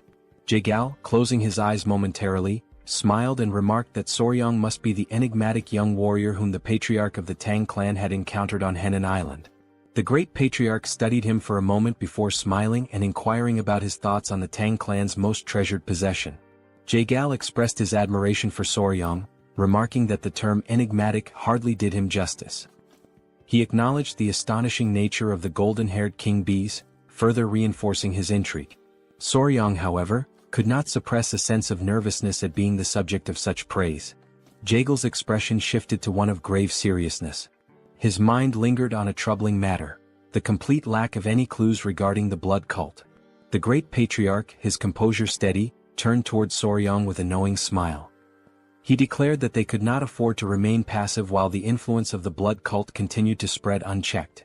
Soryang's curiosity was piqued, and he directed his full attention to the patriarch. Without hesitation, the elder instructed him to retrieve something. Jagal, taken aback, felt his confusion deepen as his curiosity reached its peak. The great patriarch raised a finger and, summoning his power, formed a protective barrier around them. His eyes closed briefly as he explained that no sound could be allowed to escape, and for that reason he had invoked a Kai barrier. As Soryang reached into his clothing, Jagal turned his attention to the shimmering barrier, his jaw tightening in astonishment. With unwavering confidence, Soryang produced a small jar and placed it on the table. Jagal immediately seized it, scrutinizing the object while his mind raced with questions. The mere presence of the Kai barrier suggested the jar contained something of great importance. Unable to hold back his curiosity, he questioned what kind of item required such extreme secrecy. The great patriarch, maintaining his steady gaze, revealed that the jar contained a poison capable of dissipating internal energy. Jagal, unimpressed at first, argued that such poisons were fairly common and did not seem to warrant the use of a Kai barrier. However, as Soryang and the patriarch exchanged knowing glances and nodded with subtle smiles, the revelation came. This particular poison had a unique property: it exclusively affected members of the blood cult. Jagal's expression shifted instantly. His focus locked onto the jar and his eyes widened in shock. Panic surged through him as he slammed his hand against the table, demanding confirmation. The great patriarch, eyes closed in calm certainty, affirmed the truth of the claim. A deep, burning hatred flickered in Jagal's gaze as his thoughts turned to the blood cult. The significance of this discovery could not be overstated. He recalled the brutal rebellion of 30 years prior, when their fiercest battles had been met with devastating setbacks. The realization dawned upon him: the blood cult had survived the onslaught not because of their superior strength alone, but because the internal energy-dissipating poison had been entirely ineffective against them. The great patriarch, reflecting on the past, confirmed Jagal's suspicions. When martial artists like themselves were poisoned, their internal energy dispersed, rendering them powerless. However, the members of the blood cult had remained completely unaffected. Jagal, maintaining a serious gaze, inquired about the potency of this particular version of the poison. The great patriarch's expression radiated confidence as he explained that, according to Huayin, the poison was capable of reducing the physical abilities of its target to that of an ordinary person. He further revealed that she had successfully defeated a blood cult elder who had been poisoned, striking him down with a single blow. Upon hearing this, a smile spread across Jagal's face, his eyes gleaming with satisfaction. The revelation confirmed that the poison's effect was reminiscent of the internal energy-dissipating poison used in the past. Acknowledging the significance of such a discovery, he offered a gesture of respect to the great patriarch and expressed his gratitude. With a weapon like this, even the leader of the alliance could find some relief. The great patriarch, however, redirected the recognition toward Soryang, explaining that the true credit belonged to him. It was Soryang who had made this discovery, having willingly poisoned himself to bait the blood cult elder into absorbing his blood. The consequences had been severe. He had lingered at the brink of life and death for nearly 10 days. Jagal's admiration deepened as he processed the extent of Soryang's sacrifice, recognizing both his wisdom and bravery. Soryang, caught off guard, instinctively touched his neck, his face flushing with embarrassment. Jagal, moved by the young warrior's actions, placed a firm hand on his shoulder. With a grateful expression, he declared that if Soryang had any wish, he need only voice it, and he would personally ensure that the leader of the alliance granted it. A smile played on his lips as he awaited an answer. Soryang lowered his head, deep in thought, his fingers grazing his chin. After a moment of hesitation, he finally spoke, his expression betraying a hint of nervousness. Instead of requesting martial manuals, rare elixirs, or treasures of gold and silver, he asked if it would be possible to obtain information about toxic creatures. Jagal's confusion was immediate. His eyes narrowed as he struggled to comprehend why Soryang, given such an opportunity, would prioritize knowledge of venomous creatures over invaluable martial resources. A bead of sweat formed as he tried to make sense of the young warrior's unconventional request. Observing this, the great patriarch let out a hearty laugh. Jae-gal, closing his eyes, came to a realization. Soryong was truly unlike anyone he had ever encountered. Even within the long history of Murim, such eccentricity was unprecedented. When he reopened his eyes, a knowing smile formed on his face. Though he admitted that he might not have precisely the information Soryong sought, he presented an alternative. He inquired whether Soryong would be interested in a mystical stone lizard.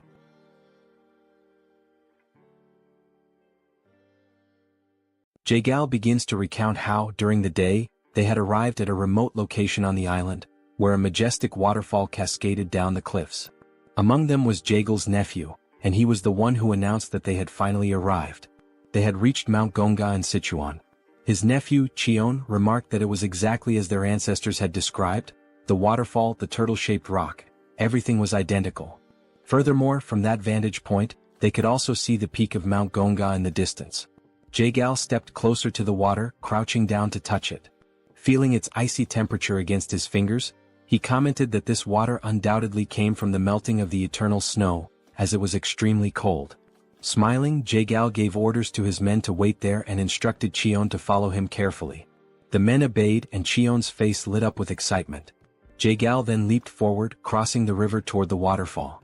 Determined not to be left behind, Cheon mirrored Jae-gal's movements, closely following him. After some time they finally reached their destination. Jae-gal placed his hand on a rock, waiting for Cheon to catch up. The two of them then gazed beyond a cave hidden behind the waterfall.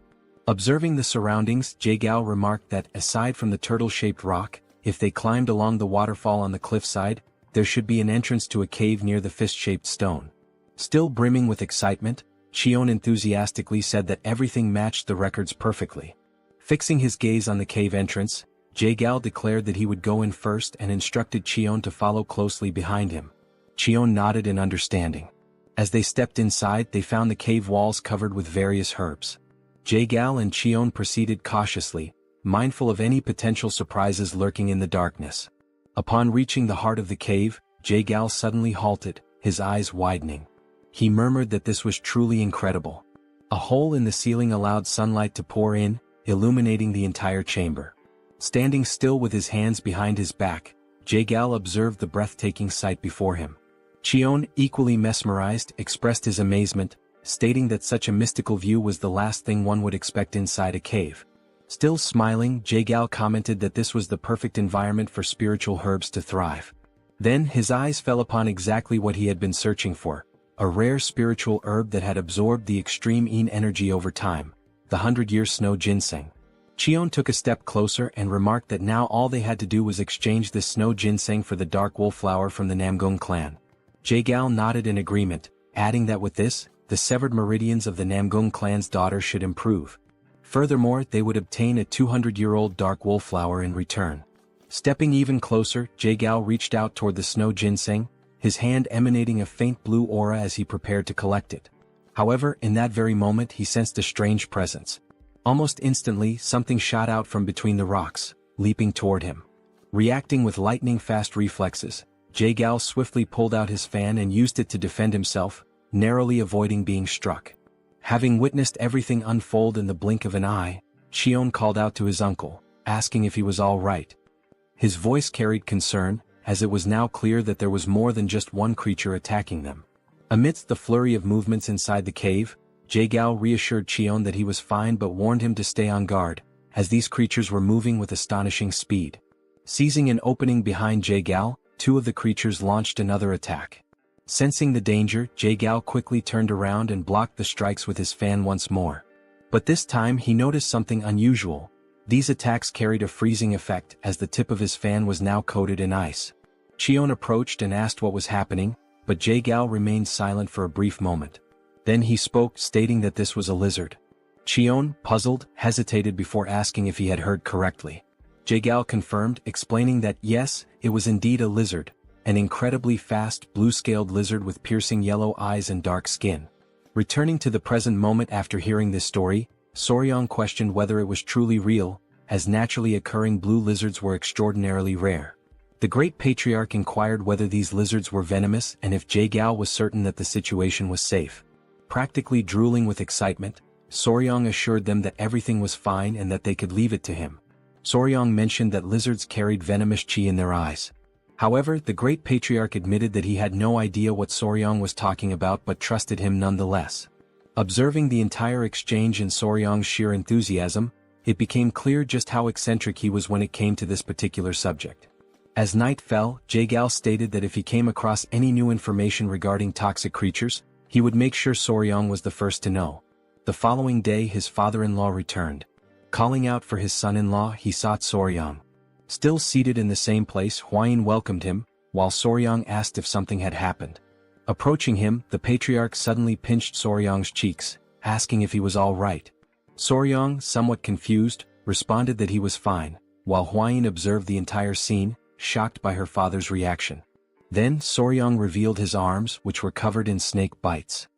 He casually explained that although he had woken up after 10 days with scars all over his arms, he was in fact alive. Upon hearing this, the patriarch's expression darkened, his anger igniting against those wretched bastards from the blood cult. It was only then that the patriarch realized he had completely forgotten something. Then he turned to Hwayin and shouted, asking if she was all right. Hwayin, realizing that she had been momentarily overlooked, responded that she was fine and asked him to calm down. She reassured him once more, emphasizing that she was truly fine because Soryong and all the family members had saved her. Seated in the background, the Grand Patriarch remarked that Soryong had done something truly remarkable. He recalled that after taking down the elder, Soryong had boldly declared the words, "Your natural enemy is me." Hearing this, the Patriarch's eyes gleamed with interest, while Soryong blushed in embarrassment. Hwayin, however, corrected the statement, saying that the actual phrase had been, "I am your natural enemy." Soryong, fidgeting with his fingers in a timid manner, admitted that it happened that way because his plan had worked so well. Thanks to that, they had been able to uncover the weakness of the blood cult. Interrupting the family moment, Jae-gyal called out to Cheolsun, the patriarch, stating that he was also present. The patriarch turned to him and asked how he had been. Clasping his hands in a formal greeting, the patriarch remarked that ever since Jae-gyal had risen in rank, they had not communicated much and were now finally meeting under these circumstances. Jae-gyal acknowledged this as true and expressed his regret over it. Soryong, not entirely understanding the situation, had a confused look on his face. Meanwhile, Hwayin, smiling as she adjusted her hair, explained that they had been childhood friends. Jae-gyal then invited the patriarch to take a seat, mentioning that there was much to discuss, starting with the blood cult. Turning his gaze toward the couple, Jae-gyal also requested that they sit down as there were more details to go over. Sometime later, the patriarch asked Jae-gyal how the search for the secret agent was progressing. Hearing this, Soryong thought to himself that they might be talking about a spy or something similar. So, he asked what kind of secret agent they were referring to. The patriarch stroked his chin and gave a faint smile. He then asked if Soryong remembered how the bastards from the blood cult had invaded to steal the secret manual of the venomous claw of the bloody hand. Soryong confirmed that he did and added that it seemed like they considered it to be of immense value. The patriarch stated that this was exactly the point. He then asked Soryong how he thought their enemies had discovered that the venomous claw of the bloody hand was in the possession of the Tang Clan. This revelation left Soryong in shock. He had not even considered that possibility. Rising from his seat, slightly agitated, Soryong exclaimed that this was a huge problem. He then asked if someone from the Tang Clan could possibly have leaked information to the blood cult. This question stunned both the patriarch and Jae-gyal. Jae-gyal then turned to the patriarch and suggested that he educate his son-in-law, as being a newcomer, he was unaware of certain histories, despite having heard quite a few entertaining stories about him. The patriarch chuckled, stroking his mustache. Meanwhile, Soryong, sweating slightly, wondered if he was being perceived as odd. Hwayin then turned to Soryong and firmly stated that secret agents could never exist within the Tang Clan. She explained that even when selecting a mere servant, they conducted thorough background checks on all direct relatives and even distant cousins. Cheolsun added that only if the individual passed these strict evaluations would they bring all direct family members into the clan. He further explained that all children were raised within the Tang Clan. Under such circumstances, no one would dare betray them. Listening to this, Soryong realized that they took extremely rigorous precautions. Still processing it all, Soryong then asked who the secret agent was. Jae-gyal revealed that it had been the woman who served tea. She had been discovered, and the necessary measures had already been taken. He also stated that she was a servant of the Murim alliance and mentioned that, within the alliance, only 3 people had knowledge of this matter. At this point, the leader of the alliance must have already captured her. Meanwhile, as the situation within the Tang clan was beginning to settle, an unexpected guest arrived at the Tang clan's mansion. The new visitor, standing at the entrance, requested that the guard inform the patriarch of his arrival. He stated that he had finally made it there and that running the entire way from Hebei without using mobility arts had been quite an amusing experience. Then, pounding his chest, the man introduced himself as Peng Muwen and asked the guard to announce that the leader of the Peng clan had just arrived. After he arrived, a signal in the form of an arrow was sent soaring through the sky. Without wasting any time, Soryang and Huayin immediately rushed to receive the new guests. As they ran, Soryang grew concerned and questioned Huayin about whether it was a good idea for only the 2 of them to go. She reassured him not to worry, reminding him that the others were engaged in an important discussion. With a subtle smile, she pointed out that the young master was also the son-in-law of the Tang family and encouraged him to have a bit more confidence in himself. Upon arriving at the location, Soryang slowly opened the door, convincing himself that it was merely a guest from another clan and that there was no reason to be nervous. However, the moment his gaze landed on the newly arrived individuals, he froze in place, overwhelmed by the intimidating presence of the men standing before him. Peng Muwen studied him with a slightly suspicious expression before shifting his focus elsewhere. Suddenly, both he and his men brightened as soon as they saw Lady Huayin. Their expressions softened with joy as she formally introduced herself and greeted the head of the Peng clan. Muwen commented on how much time had passed since their last meeting and admitted that he had barely recognized her, as she had been much smaller back then. Huayin, smiling, agreed, remarking that it had already been 5 years, a considerable amount of time. As Muwen observed Soryang standing beside Huayin, his expression shifted once more, and he questioned the identity of the man accompanying her. Still feeling nervous, Soryang respectfully clasped his hands together and introduced himself as Soryang, the son-in-law of the Sichuan Tang family. For a brief moment, Muwen seemed utterly perplexed by this statement. Without warning, Muwen reached out and pinched Soryang's cheeks before turning to Huayin and asking if he was truly her fiancé. She confirmed with a straightforward, yes. Even after hearing her answer, Muwen remained skeptical, carefully studying Soryang's demeanor. The longer he stared, the more anxious Soryang became, his nervous sweat increasing as he struggled to maintain eye contact. Resting his hand on his chin, Muwen suddenly came up with an idea. Before Soryang could react, Muwen grabbed his baseball bat, seemingly wanting to verify something. Both Soryang and Huayin turned red at the unexpected action. After a moment of silence, Muwen burst into laughter and casually remarked that he had been wondering if Soryang was too young, but judging from down there, he was certainly a man. His words made Soryang's face flush an even deeper shade of red. Turning back to Huayin, Muwen praised her for finding a good partner, confidently stating that Soryang would become an incredible man in the coming years. Embarrassed, Huayin shyly covered her face, unable to hide her blushing cheeks. As laughter filled the air and Soryang remained awkwardly speechless, one of Muwen's men silently noted that the Hebei Peng clan truly had no regard for etiquette or formalities. Perhaps this was simply the leader's unique way of assessing Soryang. Deciding to roll with the situation, Soryang accepted the compliment and in his mind, acknowledged that a man recognizes another man.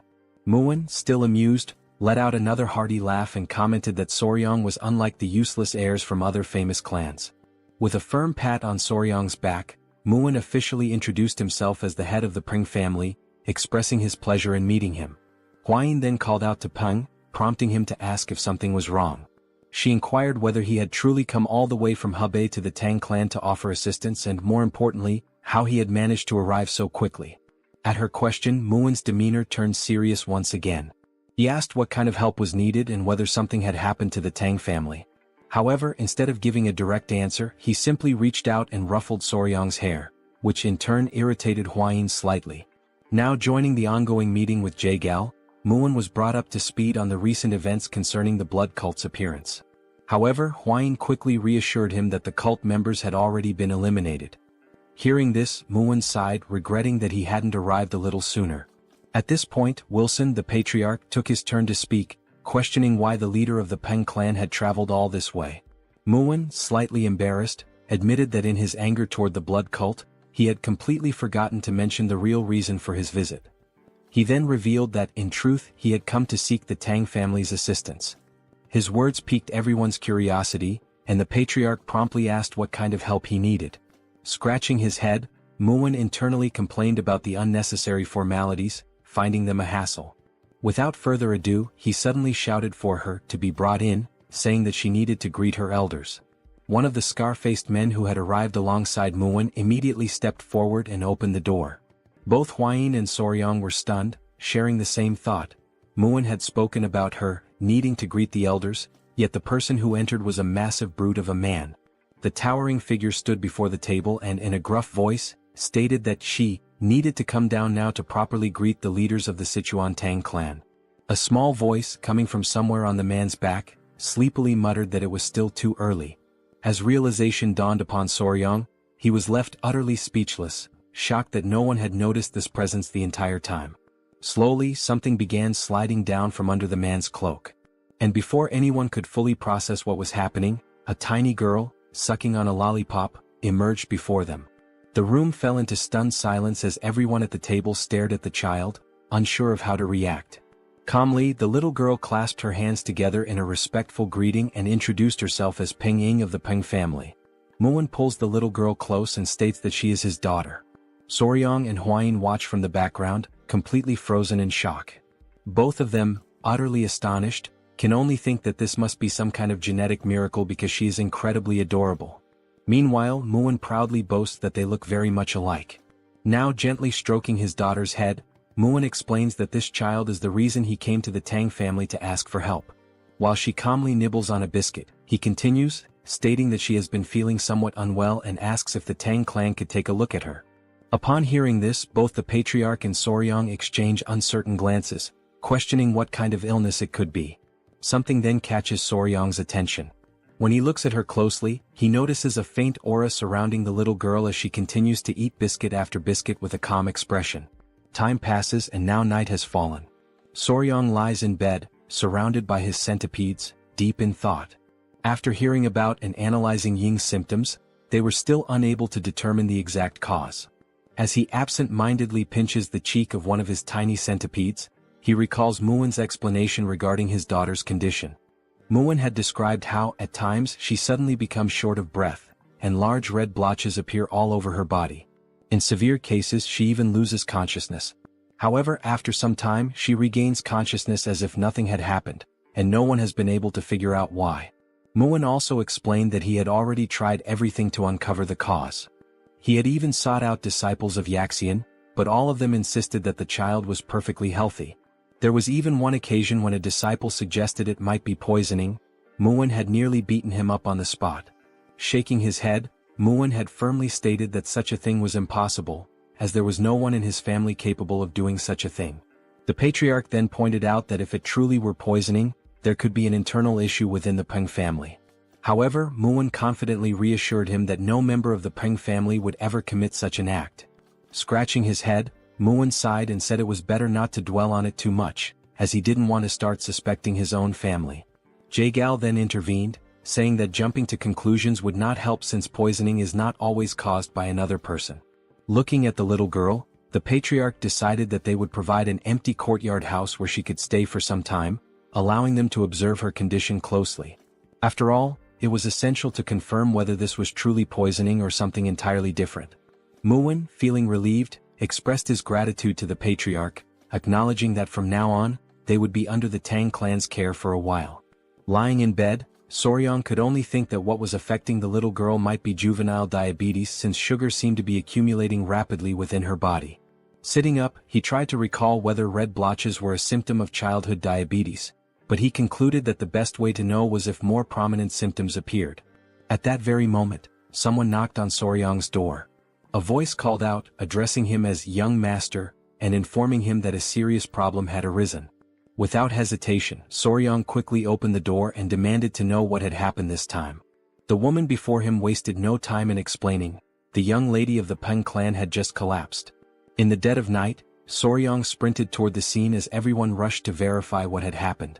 Upon arriving, he saw Muin crouched down, holding the unconscious girl in his arms, his expression filled with worry. He overheard Muwen explaining that she had been sitting in the pavilion when she suddenly started coughing and then collapsed without warning. The patriarch, analyzing the situation, commented that since she had collapsed here as well, it meant there were no spies within the Peng family. As soon as he said this, he noticed Muwen's face twist with anger and asked him what was wrong. Without a moment's hesitation, Muwen delivered a brutal punch to his own face with all his strength. The impact was so powerful that one of his teeth went flying far into the distance. Now grinning, toothless, Muwen apologized, admitting that despite what he had previously said, he had not been able to forgive himself for even briefly suspecting his own family.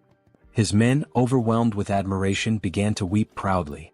Muwen, still holding his daughter, continued, saying that if Ying had collapsed here as well, then the cause must be something else entirely.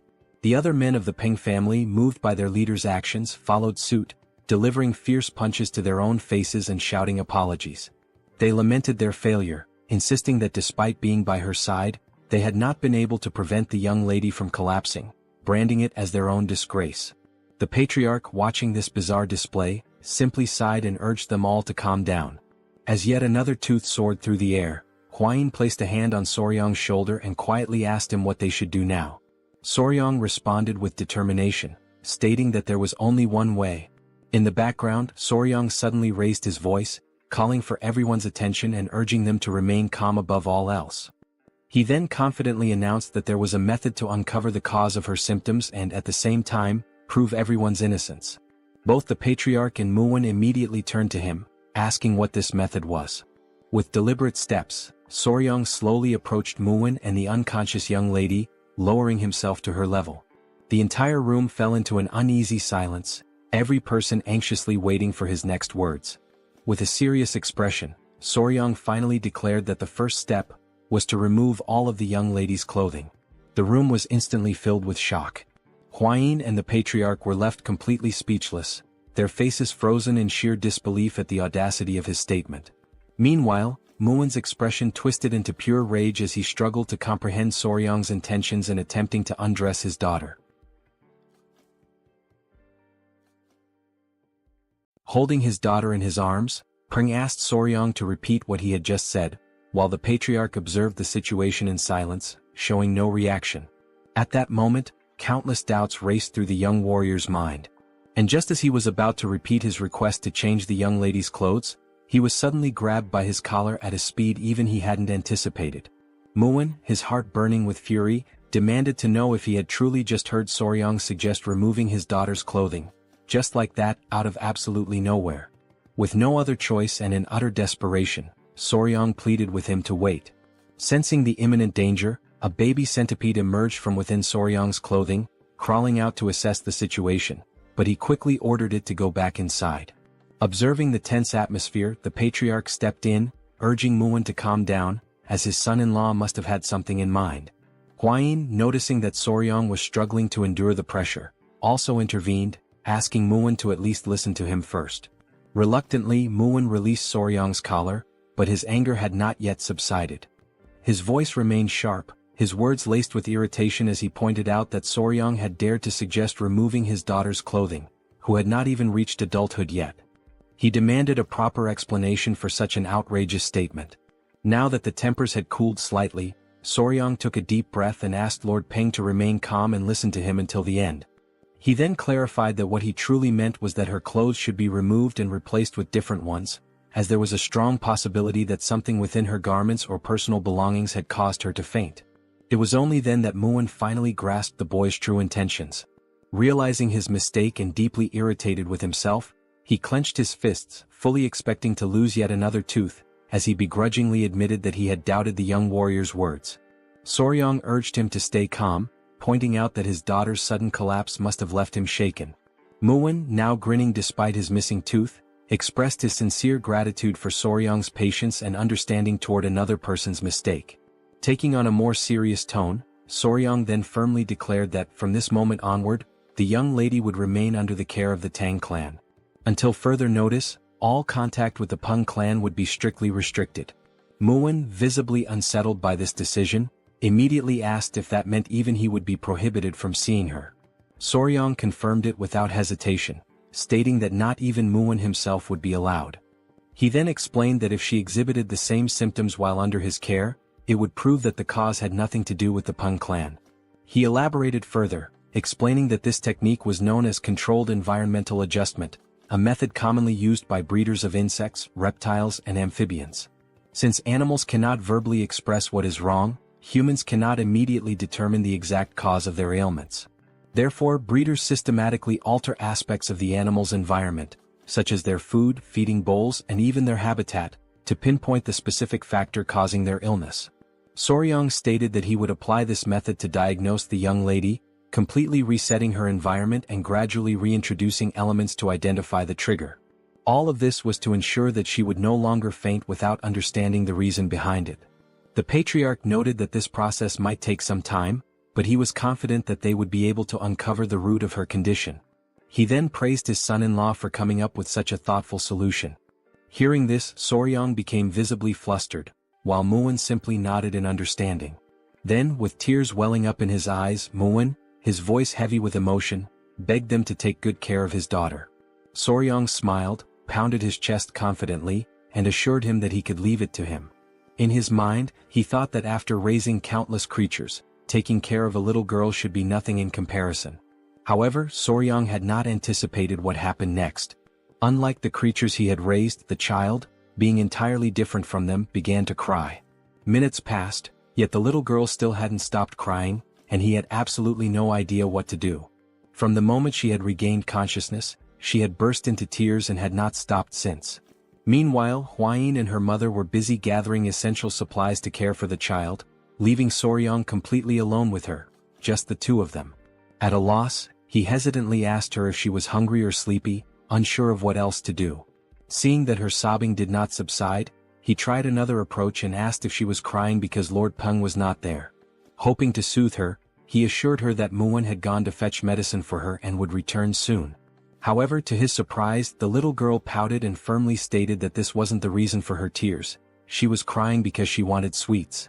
Soryang could only sigh internally, realizing that she preferred sweets over her own father.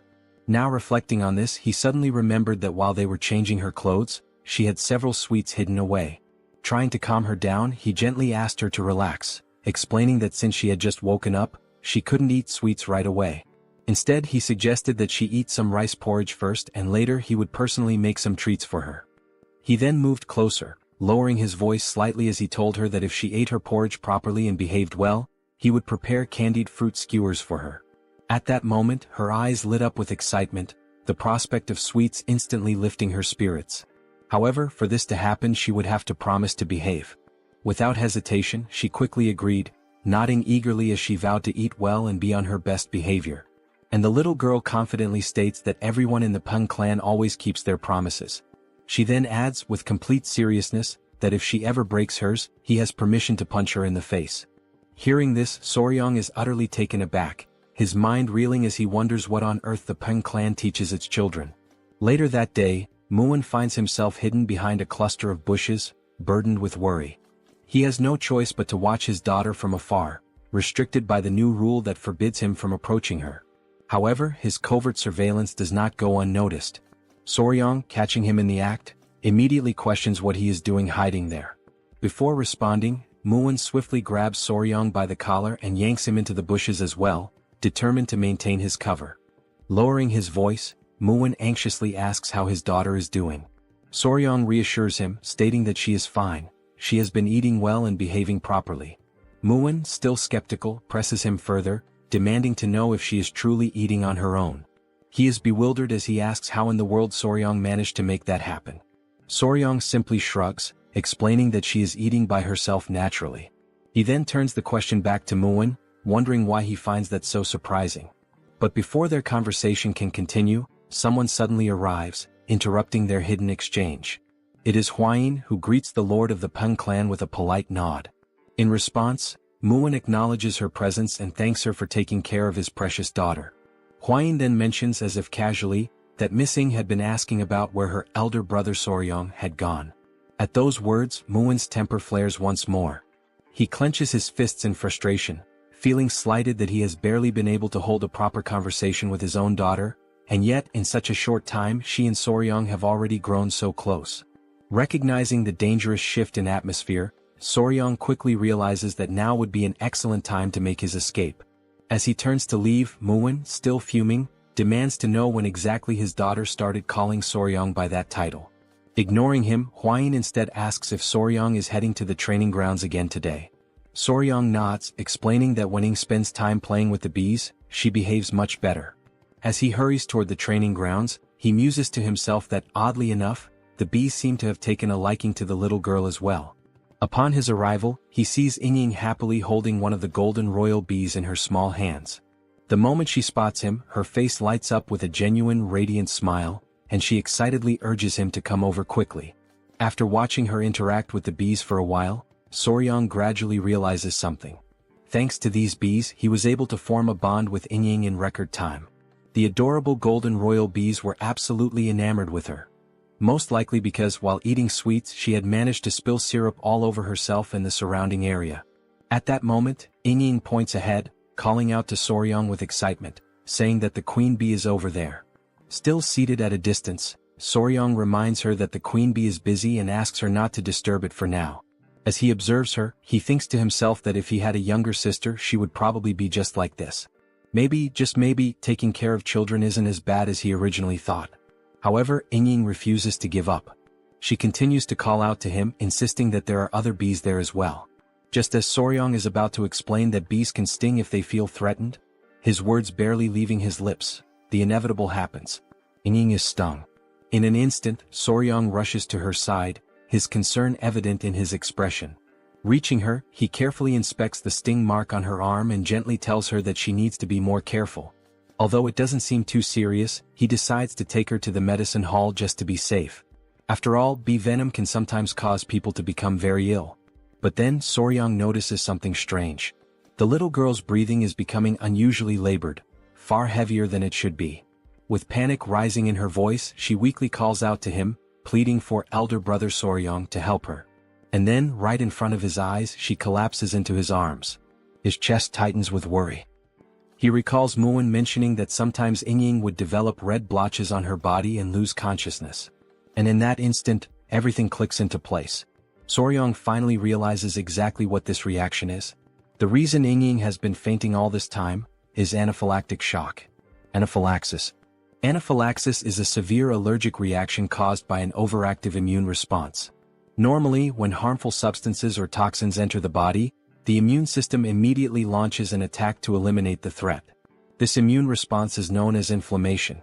During this process, the body releases histamine, which dilates blood vessels, allowing white blood cells and antibodies to enter and neutralize the invader. However, problems arise when the body overreacts to certain harmless substances. When histamine is released in excessive amounts, the immune response malfunctions due to its hyperactivity. Blood vessels dilate too rapidly, leading to a dangerous drop in blood pressure. As the vessels expand, symptoms such as difficulty breathing and severe itching begin to appear. In extreme cases, anaphylaxis can be fatal. Realizing the severity of the situation, Soryong quickly lifts the little girl onto his back and starts running at full speed, aware that time is slipping away. As he sprints forward, he pleads with Miss Ying to hold on just a little longer. Reaching the palace entrance, he stops abruptly, his voice ringing out as he yells for help, urgently announcing that Miss Peng has lost consciousness. Hearing this, both the patriarch and Muin rush outside in a panic, their expressions filled with worry as they demand to know what has happened this time. Muin wastes no time. He takes his daughter into his arms, immediately sensing her struggle to breathe. Without hesitation, he pours his internal energy into her body, trying to help stabilize her condition. At that moment, a faint murmur escapes her lips. Soryong feels a wave of relief wash over him and silently thanks the heavens, realizing once again how truly remarkable internal energy is. Meanwhile, his mind quickly shifts to what he knows about anaphylaxis treatment. The primary goal is to stabilize blood pressure and keep the airway open. In modern medicine, various methods are used to achieve this, but in this world, Qi-based techniques serve the same purpose. The patriarch, assessing the situation, notes that her symptoms appear to be the same as before and asks if Soryong saw what triggered it this time. Muin, equally curious, turns to him for an answer. Soryong states that young Ying collapsed after being stung by a bee. Both the patriarch and Muin react with immediate disbelief, asking if that is truly the case. The patriarch acknowledges that some people do faint from bee stings but argues that this does not explain the previous instances where she lost consciousness. Muin nods in agreement, pointing out that she had never been stung before. Already certain of his conclusion, Soryang takes a step forward, drawing their attention as he confidently states that he has already identified the true cause. His words leave his father-in-law visibly stunned, to the point where he asks if Soryang is being serious. Soryang affirms that the bee sting played a crucial role in helping him discover the real underlying issue. Muin, growing more anxious, urges him to explain further. Taking a deep breath, Soryang prepares to share his findings, though he already anticipates the reaction his next words will cause. Before continuing, he states that the first thing they need to do is remove the young lady's clothing. A short time later, Huayin appears and confirms that everything is exactly as Soryang had described. At first, the rashes covering her body had made it difficult to notice, but beneath them there were older marks, along with new ones that had recently appeared. Huayin raises her hand, signaling for everyone to remain silent since Yingying has yet to regain consciousness. Without hesitation, everyone obeys her command. Lowering his voice, Muin speaks again, acknowledging that, just as mentioned, there were indeed other marks besides the skin rash. His voice tightens as he demands to know why his daughter has been fainting all this time. Soryang calmly explains that this time, the cause was bee venom poisoning. Muin furrows his brows, unable to comprehend. The previous episodes were not caused by bee stings. After all, a bee sting is not something that would go unnoticed. With his confusion deepening, he questions Soryang, asking how he can be so certain that the culprit is bee venom. The young warrior, fully aware of Muin's concerns, acknowledges his reasoning before firmly stating that there is no doubt. The symptoms Yingying displayed are a textbook case of anaphylaxis triggered by bee venom. At that moment he realizes what must be done next. He must search the records and identify another creature, one with venom similar to that of a bee. Something that contains melittin or peptides capable of inducing swelling and respiratory distress. Recalling that Hebei, China has a temperate continental climate, the venomous creatures in such a region would likely include certain snakes, scorpions and ants. Still lost in thought, Soryang quickly rules out snakes and scorpions. Instead, he tries to determine where she could have been repeatedly stung by a particular creature. Somewhere she frequents and something she does often. And then it hits him. Eating sweets. Soryang remembers that Huayin had shown him that Yingying had hidden pockets to store candies. Now, with a confident smile, he states that he has finally found the answer. He declares with certainty that the cause is bee venom, assuring everyone that they can trust his conclusion. Huayin, however, remains doubtful. After all, Muin had already stated that his daughter had never been stung by a bee before. Soryang then explains that the people of the Tang clan surely understand that venom does not affect everyone the same way. For some, even the prick of a needle could be fatal, while others could withstand 10 times that amount without any issue. The patriarch nods, turning to Muin and acknowledging that, in a way, his son-in-law is correct. The same venom can have different effects on different individuals. Soryang continues, emphasizing that Yingying is particularly sensitive to bee venom. One thing is clear, she is vulnerable to it. However, if there were no bees in her home, that leaves only one possibility. Hearing this, Muin grows even more intrigued and asks what that possibility could be. Soryang answers confidently, stating that it is indeed a bee, but a very special kind. Sometime later, as night falls, everyone is gathered near a particular area, their expressions tense. Huayin holds up a lantern, casting light over the scene. Still skeptical, Muin questions whether Soryang is truly certain. Without hesitation, Soryang confirms that he is. He then asks Huayin to illuminate the area more clearly, and she immediately complies. As the light reveals the ground, they see several ants feasting on one of Yingying's sweets. While they eat, one of the ants suddenly bites another. With 2 wooden sticks, Soryang carefully lifts the aggressive ant by its head, holding it up for everyone to see. He confidently announces that this little creature is the culprit. However, confusion spreads among the group. They hesitate, unsure if what they are looking at is truly an ant, or perhaps something else entirely. Bringing the creature closer for inspection, Soryang points out that, at first glance, it resembles an ant. But upon closer analysis, it is actually a collateral relative of bees. To prove his point, he directs their attention to the creature's large, menacing stinger at the end of its body. At that moment, they finally understand what he meant by collateral relative. It is an ant, but one with a prominent, formidable stinger. Soryang then reveals the true identity of the creature. "This little thing is a king stinger ant," he declares. And with that, the real culprit behind Yingying's condition is finally exposed. Demonstrating his deep knowledge on the subject, Soryang elaborates further, stating that this species belongs to the order Hymenoptera, within the Formicidae family. It is commonly referred to by its nickname, the Asian needle ant.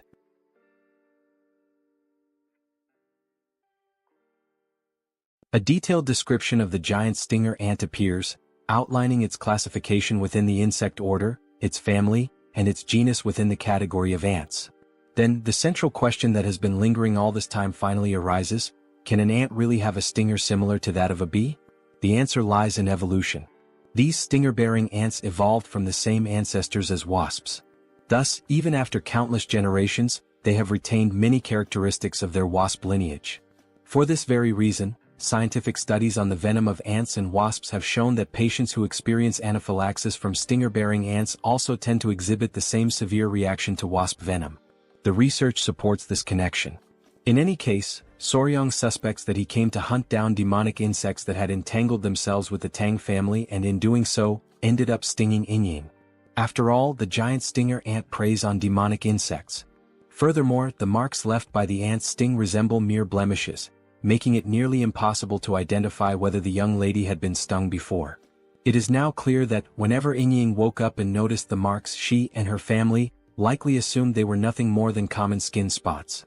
Upon hearing this explanation, Murim is stunned. He can hardly believe that his precious daughter had been fainting all this time because of such a tiny creature.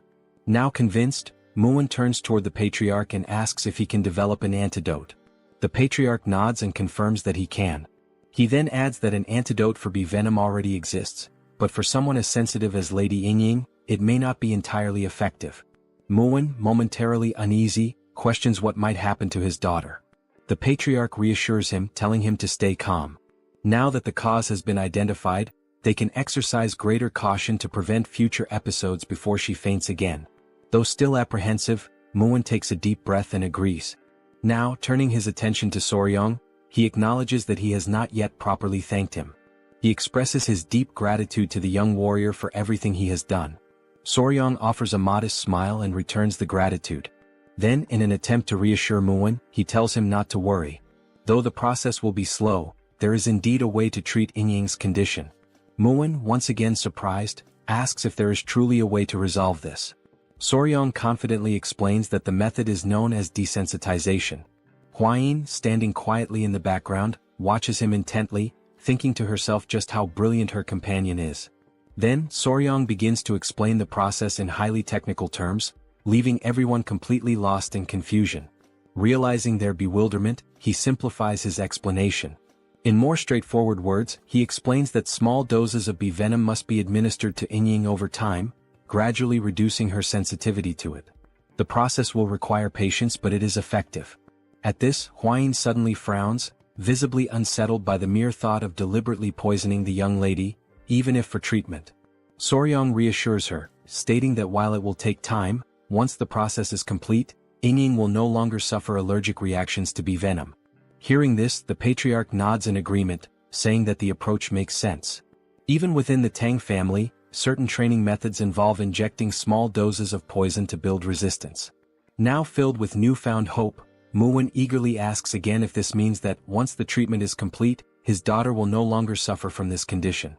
The patriarch, maintaining his composure, tells him that it will take time, but yes, it is very likely. At this, Murim breaks into the most genuine toothy smile he has shown thus far. Still grinning, he slaps Soryang on the back in a gesture of deep appreciation for saving his daughter's life.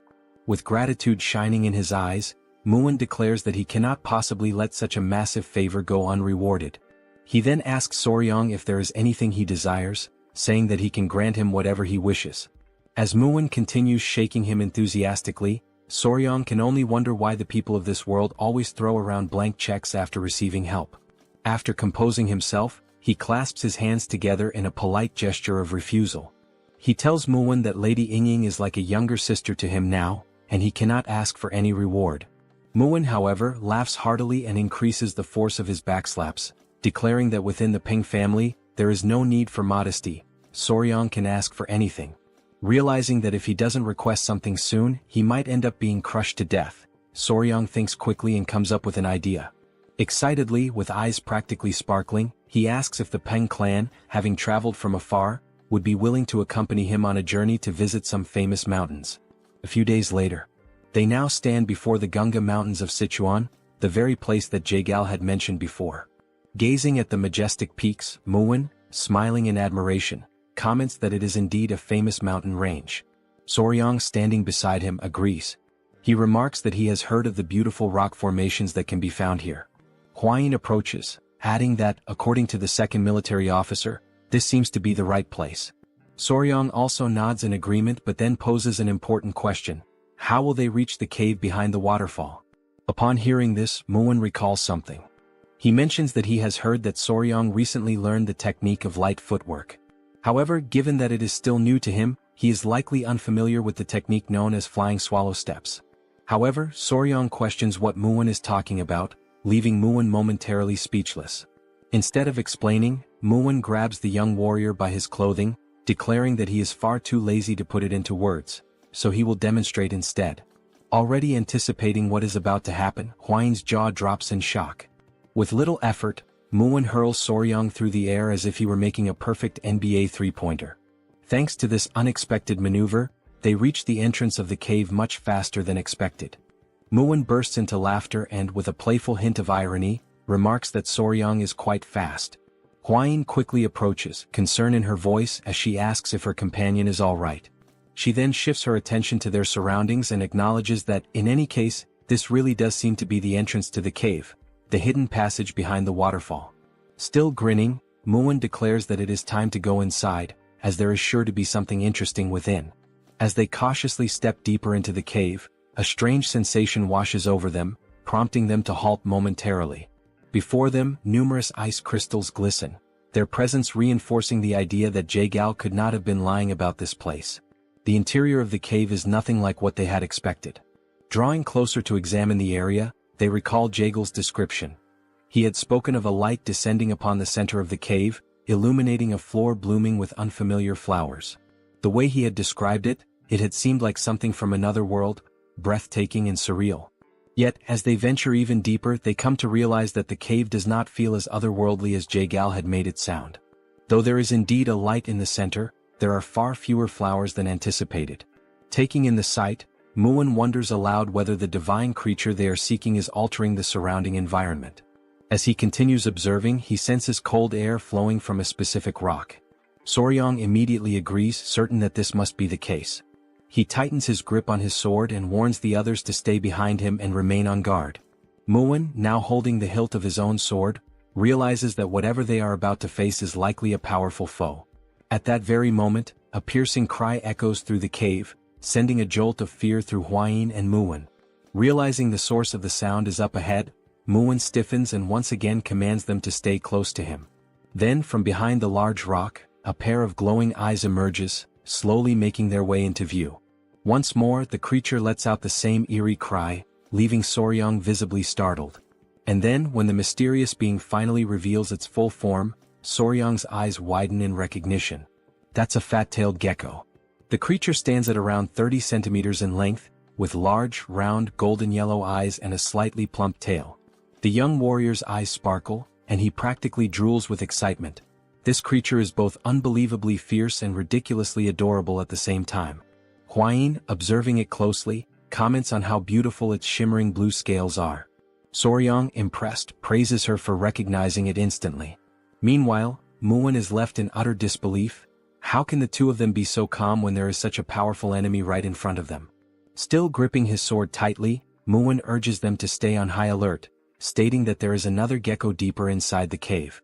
Given the circumstances, it is likely that this pair is a mated couple. Soryang, now more intrigued than ever, tries to get a better look further inside. Amazed, he remarks that this is incredible. If there are two of them here, they might be able to breed offspring. He then turns to Muin and pleads with him to capture them both alive, without harming them. As they remain fixated on the agitated blue gecko before them, a thought crosses their minds. Where is the other one? Peering deeper into the cave, they finally spot it. At that moment, Lady Huayin voices her concern, asking if something is wrong. Soryang, his expression growing serious, responds that the gecko inside looks weak, possibly sick. This does not bode well. In fact, the more he looks at it, the more he realizes that the creature inside does not even seem to be breathing. But before they can fully assess the situation, the blue gecko outside suddenly lunges at them. Driven purely by instinct, it attacks the group, determined to protect its home and its ailing mate.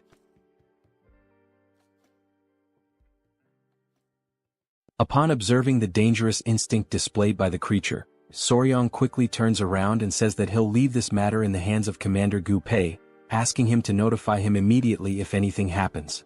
As he watches the furious lizard in the background, Gu nods and replies that Soryang can count on him. If that little creature shows any unusual behavior, he will be informed right away.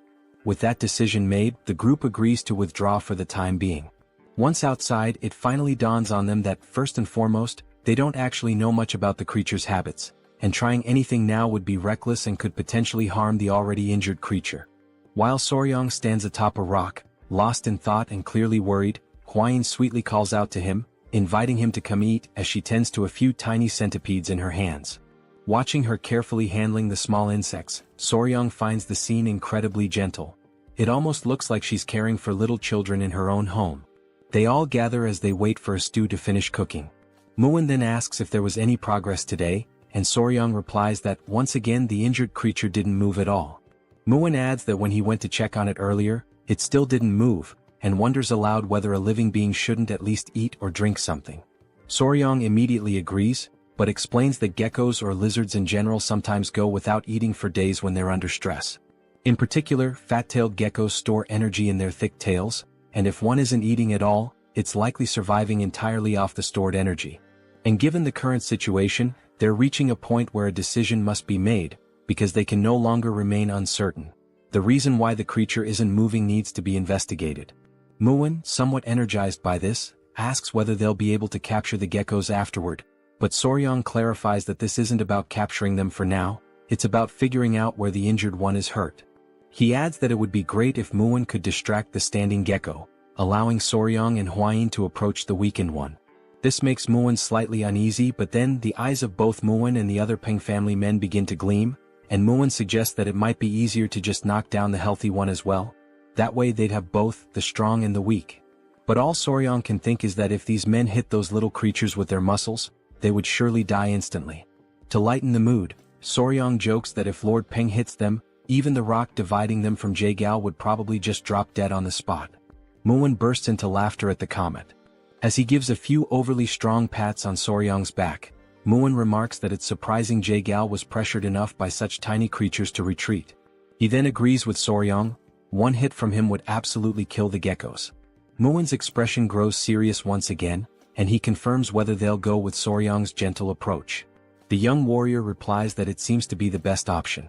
Using a small stick, Soryang begins drawing a rough map on the ground, explaining the plan step by step. First, Muin will lure the healthy gecko away, while Hwayin and Soryang will go examine the one that seems injured. Hwayin shifts a few small stones, explaining how the division of the venomous mist could help block the gecko's path, preventing it from getting to Soryang.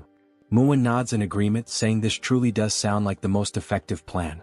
Already clear on what needs to be done, Muin asks if there's anything else he should be cautious about, and Soryang simply tells him to be careful and keep the gecko far enough away so it doesn't get close to them. With a warrior's confidence, Muin pounds his chest and says they can leave it to him. He urges everyone to get moving, stating that his body is burning with anticipation and eager for action. He dashes off excitedly, while Soryang calls out for him to calm down and hold back some of that enthusiasm. As they watch him go, Soryang and Hwayin can't help but worry. If the gecko inside truly is sick, it may not have much time left. A few minutes later, they're already back inside the cave, standing in front of the gecko, who now sees them as a significant threat and is ready to strike. Soryang whispers that it's time to begin the plan, and Muin, both excited and lucky, responds that he understands. He draws the massive sword from his back, and a powerful aura surrounds him, leaving both Soryang and Gu Pei momentarily stunned and unsure of what might happen next. As Muin advances toward the gecko, flanked by his men, he reminds everyone to follow the plan, and the group shouts in unison, affirming they're ready. Sensing the danger closing in, the small gecko lets out a furious roar, its eyes glowing as it bares its fangs. Then the tiny creature leaps toward the group, leaving a trail of ice in its path. Murim deflects the attack with his sword, and exclaims that he hadn't expected so much power. As the creature begins swinging its tail repeatedly in fierce strikes, Murim admits that its attacks are indeed powerful, strong enough to qualify it as a first-class warrior of the Peng family. The small creature takes a few steps back and instinctively leaps forward once again to launch another attack. Recognizing this as a perfect opportunity, Murim smiles, seeing a clear opening. And just as the gecko strikes his sword, Murim redirects the creature slightly off course, creating the exact gap they needed. He shouts that this is the best chance they'll get. While the men stay surrounding the creature, the little gecko senses that something is wrong. Realizing the humans are trying to execute a plan, it lets out another roar, while the men desperately try to keep it from reaching Soryang and Huayin, who are focused on acting quickly while they still can. They approach the spot where the injured gecko lies, and immediately notice that everything around it is frozen solid. As Soryang looks more closely at the stone the creature is lying on, something about it makes him feel uneasy. Huayin gently asks if the gecko is truly injured, and Soryang replies that it seems to be, yes. As they continue observing, they realize that the tip of its tail is necrotizing, due to an incomplete shedding process. The gecko was unable to finish shedding its skin, and now even its eyes are filled with pus. Soryang says they need to treat it immediately, and Huayin, a bit alarmed, asks how they're going to do that without any medicine available. Soryang smiles and calmly replies that it's alright, he'll remove everything himself, which leaves Lady Huayin slightly annoyed. She recalls that lately, Soryang really seems to want to remove everything, but in this situation, it actually is the correct method. Sensing movement nearby, the sick gecko stirs, trying to see what's going on around it. Soryang slowly brings his hand closer to the gecko's head, speaking softly and reassuringly, telling the creature that everything is fine, and that he's going to treat it, kindly asking it to stay still. Once he holds the gecko, Soryang notices that it begins to calm down, and just like the queen bee from earlier, it seems to understand his words to a certain extent. As he holds the creature, he gently tugs on a bit of its skin and explains that, just like snakes, geckos also shed their skin. He even gives an example. Wild fat-tailed geckos tend to eat their own shed skin, which is why it's rare to find remnants of it lying around. Impressed by his knowledge, Huayin says that it's truly fascinating. Soryang pulls out a small knife, stating that the gecko's skin appears to be incredibly tough, and trying to remove it with bare hands wouldn't be effective. Carefully, he brings the blade near the creature, beginning to remove the dead skin from its body. Watching closely, Huayin puts her hand to her mouth and says it looks just like a precious gemstone. As we observe, Soryang begins peeling away the skin from the creature's back, and the blue color underneath is strikingly beautiful. He proceeds with great care, removing the skin from each of the gecko's legs, one by one. Seeing the exposed skin on the legs, Huayin exclaims that they look like adorable little gloves. She's reminded of the time when she was a YouTuber, and even back then videos of peeling or removal like this were trending and popular. Looking at the creature again, Soryang says that the most important part is still left, the head and the tail. Once more, he gently holds the gecko and says he needs to be especially careful with the eyes. Just as he had predicted, pus had built up inside the creature's eyes, and because it hadn't been properly removed, the inflammation caused the eyes to swell badly. With deliberate, slow movements, he begins removing all of the dead skin, working patiently until he successfully peels the skin off the gecko's entire face. Once everything has been taken off, Soryang gently asks the creature how it feels now, wondering if there's any improvement. At that very moment, Huayin gets visibly excited, because it's the first time she's seen the gecko open its eyes, and it no longer looks sick. Still holding the small creature, Soryang appears serious, and Huayin asks if something is wrong. He answers that yes, there is. He points to the tail, saying that he's trying to figure out what to do about it. It's clearly necrotizing. He adds that perhaps the only way to stop the necrosis is to cut the tail off entirely, but in the gecko's current weakened state, amputating the tail could very well kill it. At that moment, as they silently consider their options, they suddenly hear the voices of the men nearby, shouting for them to be careful. The men yell that they've lost sight of the other gecko, and as the couple turns around, there it is, ready to attack. Seeing that the creature is even more furious than before, Soryang is startled and begs it to calm down. He shouts in desperation, explaining that he's trying to help and treat its injured friend, even going so far as to point the knife toward the oncoming gecko. But in that exact moment, Soryang realizes that pointing the knife may have been a critical mistake. The gecko is bound to interpret it as a threat. And that's exactly what happens. With a chilling roar, the blue fury of the lizard echoes through the cave. The small gecko let out such a powerful roar that bolts of lightning surged all around it, fueled by its overwhelming fury. The pressure in the air was so intense that it even caused Soryang to be pushed slightly backward. Only then did our young warrior realize that he was in serious trouble, because he was still holding the other gecko in his arms.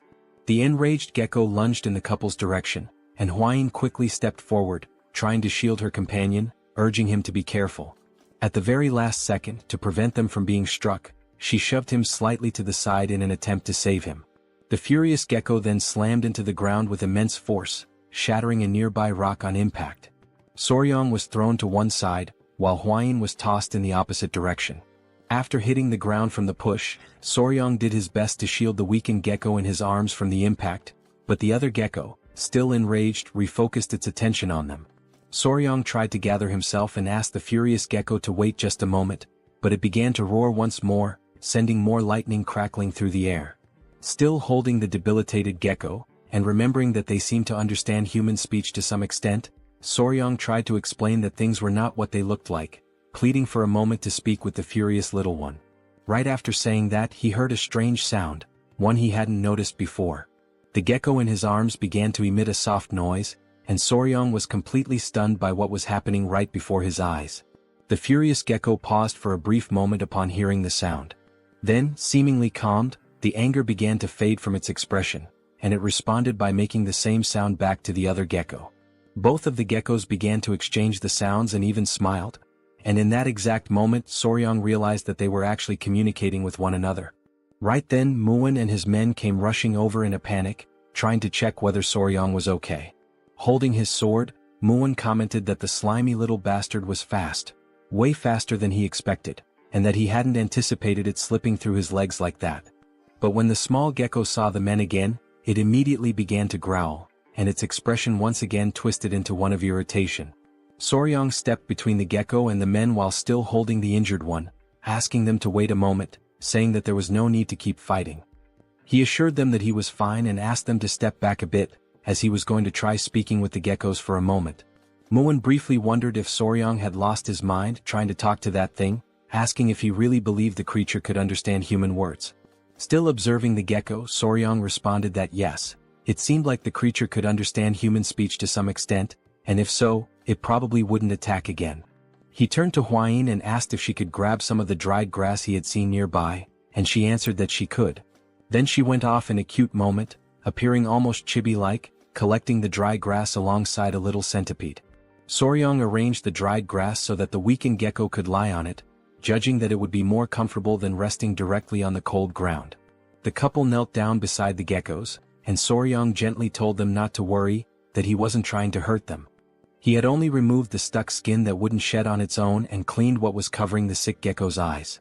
Then Soryang reminded the healthy gecko not to forget to lick the eyes of the sick one, and immediately the small gecko did just that. Afterward, the young warrior stood up, crossed his arms and stated that there was only one problem, drawing everyone's attention back to him. He explained that the sick gecko's eyes would likely heal just fine, but her tail was already necrotized, so licking wouldn't help at all in that situation.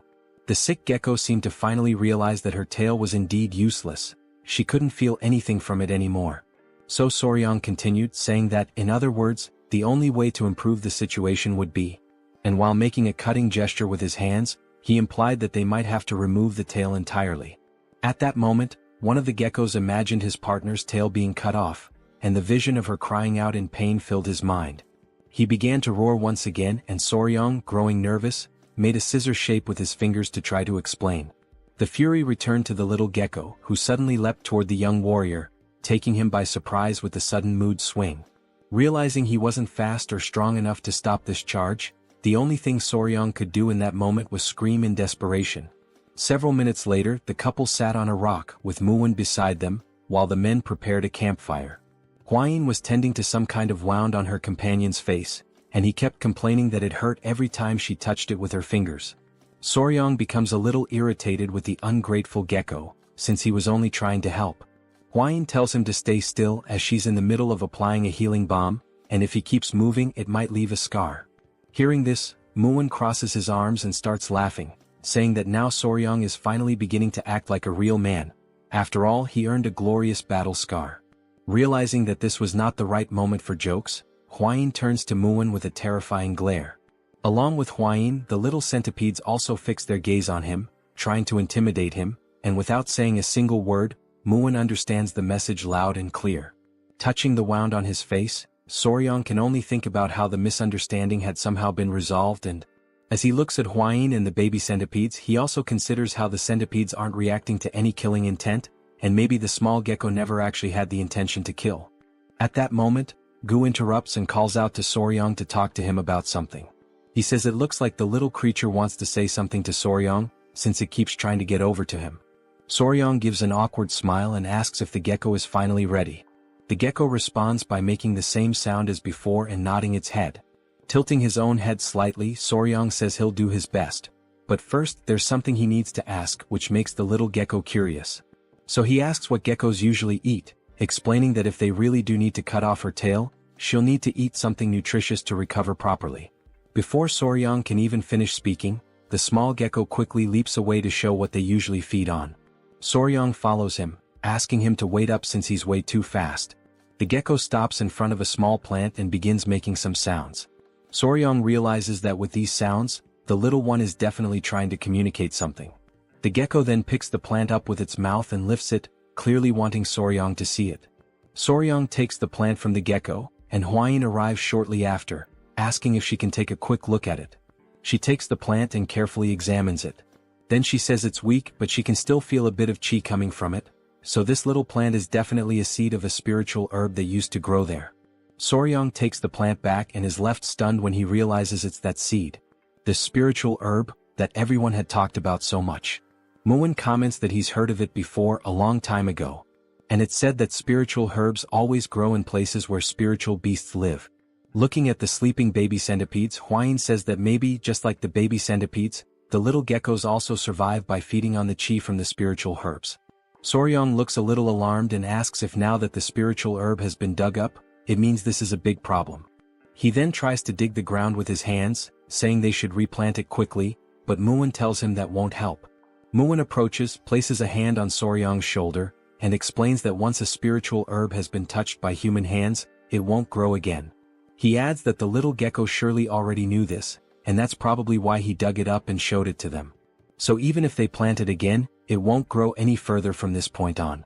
Then he remembers Jagal, who had come there earlier and dug up the plant, which led to the small, defenseless geckos being harmed. Soryang begins to cry and says that he's sorry for that humans are truly sorry little geckos. Muin then turns to Gu Pei and asks what the name of the spiritual herb that used to grow there was. Gu Pei answers that he remembers it was called frost ginseng, while Soryang continues mourning in the background and Hwayin tries to comfort him. Muin then says that what they need to do is find something that emits the same type of chi as frost ginseng. Hearing that instantly lifts Soryang's spirits, and he asks if such a thing really exists. Muin grins with his toothless smile and says yes, of course it does. This thing is called ice jade, and just like frost ginseng, it carries the essence of cold chi. But then Muin says that the problem is how to get ice jade, as it's incredibly rare. Even with money, it's not something easily obtained. Hwayin interrupts their moment of uncertainty and asks if they're talking about ice jade. She says she knows someone who has it. Hearing that, Soryang and Muin both light up with excitement, asking if she's serious and saying that's wonderful news. Barely able to contain his excitement, Soryang steps closer and asks who it is. Hwayin is startled and tells him to calm down. While both of them are watching her, she says she doesn't really know how to say this. Then she takes a deep breath and says, "There's some other weed, or whatever." The two of them are left in shock by all the buildup, and Muin asks if she means it's just a weed. Hwayin seems disappointed, thinking they would have taken it more seriously. Then Soryang shouts, completely confused, "What?"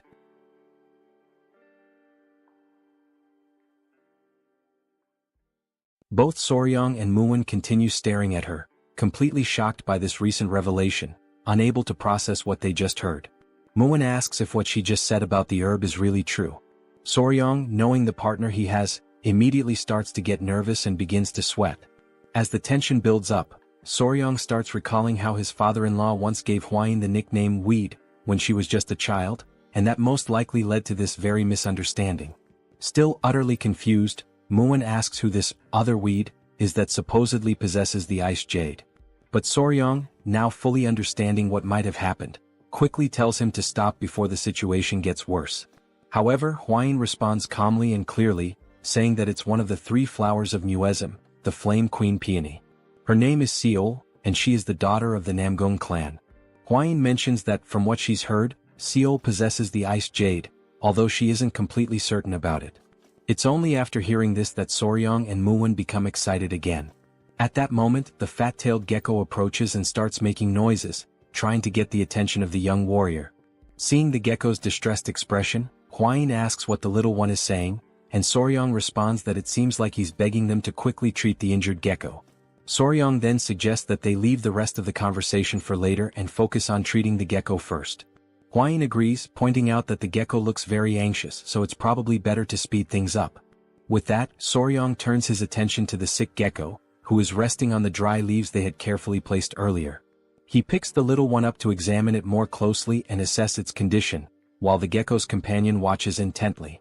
Hwayin moves closer and says she heard that geckos can cut off their own tails. She asks if Soryong knows why this one waited until things got so bad. Soryong replies that she's right, geckos can do that, but not all of them. This surprises Hwayin, since she had always heard that all geckos were capable of it. So Soryong begins to explain. When a gecko detaches its own tail, the process is called autotomy. But depending on the species, the characteristics can vary. Some are able to perform autotomy but can't regenerate afterward, while others can lose their tails and still grow them back. And then there are those that can do neither, they can't detach and they can't regenerate. That's why you can't make assumptions. You have to examine them properly. Bringing his hand close to the tail, Soryong says that once it's confirmed, they'll find the detachment segment, the specific area that needs to be pressed with a finger to trigger separation. Hwayin asks what the detachment segment means, clearly confused by the term. So Soryong explains again, saying that while it might seem like a gecko's tail can be cut off anywhere, in reality, the spot where it actually breaks is predetermined. And that particular point is called the detachment segment. Once again amazed, Hwayin admits that she doesn't know much about geckos since they're not venomous, and then she asks how Soryong knows so much about them. Holding the sick gecko gently in his hands, Soryong realizes that he sounded quite confident when he explained all of that, but the truth is, because the tail is already in such a deteriorated state, he's not sure if the procedure will go well. But regardless of the uncertainty, he knows he has to try. With determination in his voice, Soryong says that he will succeed. Otherwise, he doesn't deserve to be called Spicy Fabre, his former YouTuber name. Sometime later, Muwon is left alone with the little gecko while the couple is working in the background, focused on the procedure. The small gecko starts making some sounds, and Muwon realizes that it wants to say something, so he turns around. Watching the cheerful couple in action, Muwon asks what happened to the injured gecko. Soryong replies that fortunately, everything went well. Now, as long as they take good care of her, she'll be just fine. Hearing that makes the other gecko extremely happy, so much so that he starts crying tears of joy. Soryong crouches down, still holding the injured gecko in his hands, and asks the other one if he's happy now. Muwon observes it all quietly, not saying a word, but thinking to himself that the more he looks at that boy, the more incredible he seems. And so, after finishing the surgery, the group decides to stay close by and monitor the gecko's condition for a few days. A few days later, the couple approaches with excitement as they run toward the stone where the geckos usually stay. Soryong calls out to them, and right away the geckos respond to him with the familiar sounds they make. Soryong's eyes sparkle with joy, thinking to himself that they're not even cats, they're baby geckos. But if this had happened in his past life, it definitely would have gone viral on YouTube. Looking at the injured gecko, Soryong sees that she has regained some of her strength thanks to proper rest. He leans down a bit and says that it looks like everything's okay now, adding, "We'll get going for now." This makes the gecko a little sad, and it tries to communicate even more before they leave. So, Soryong takes a moment to explain that they're not leaving forever, they're just going to gather some food for the geckos and then come right back to that place. Upon hearing this, both geckos become visibly happy, making cheerful little sounds. Soryong can't help but think to himself just how incredibly adorable these little geckos are. The young warrior then turns to Hwayin and says that for now that's all they needed to do here, so it's time for them to return to the Tang clan. With determination, he clenches his fist and, full of energy, declares that they are going to recover the ice jade. Sometime later they arrive back at the Tang clan, having left the little lizards behind in good care. As the couple reunites with the patriarch, they notice that many updates have come in while they were away. The father-in-law begins speaking and says that among all the news, by far the most significant incident is undoubtedly the one involving the blood cult. He starts explaining that after the identity of a spy embedded within the Murim alliance was exposed, their warriors decided to follow an owl that had been created by one of their assistants.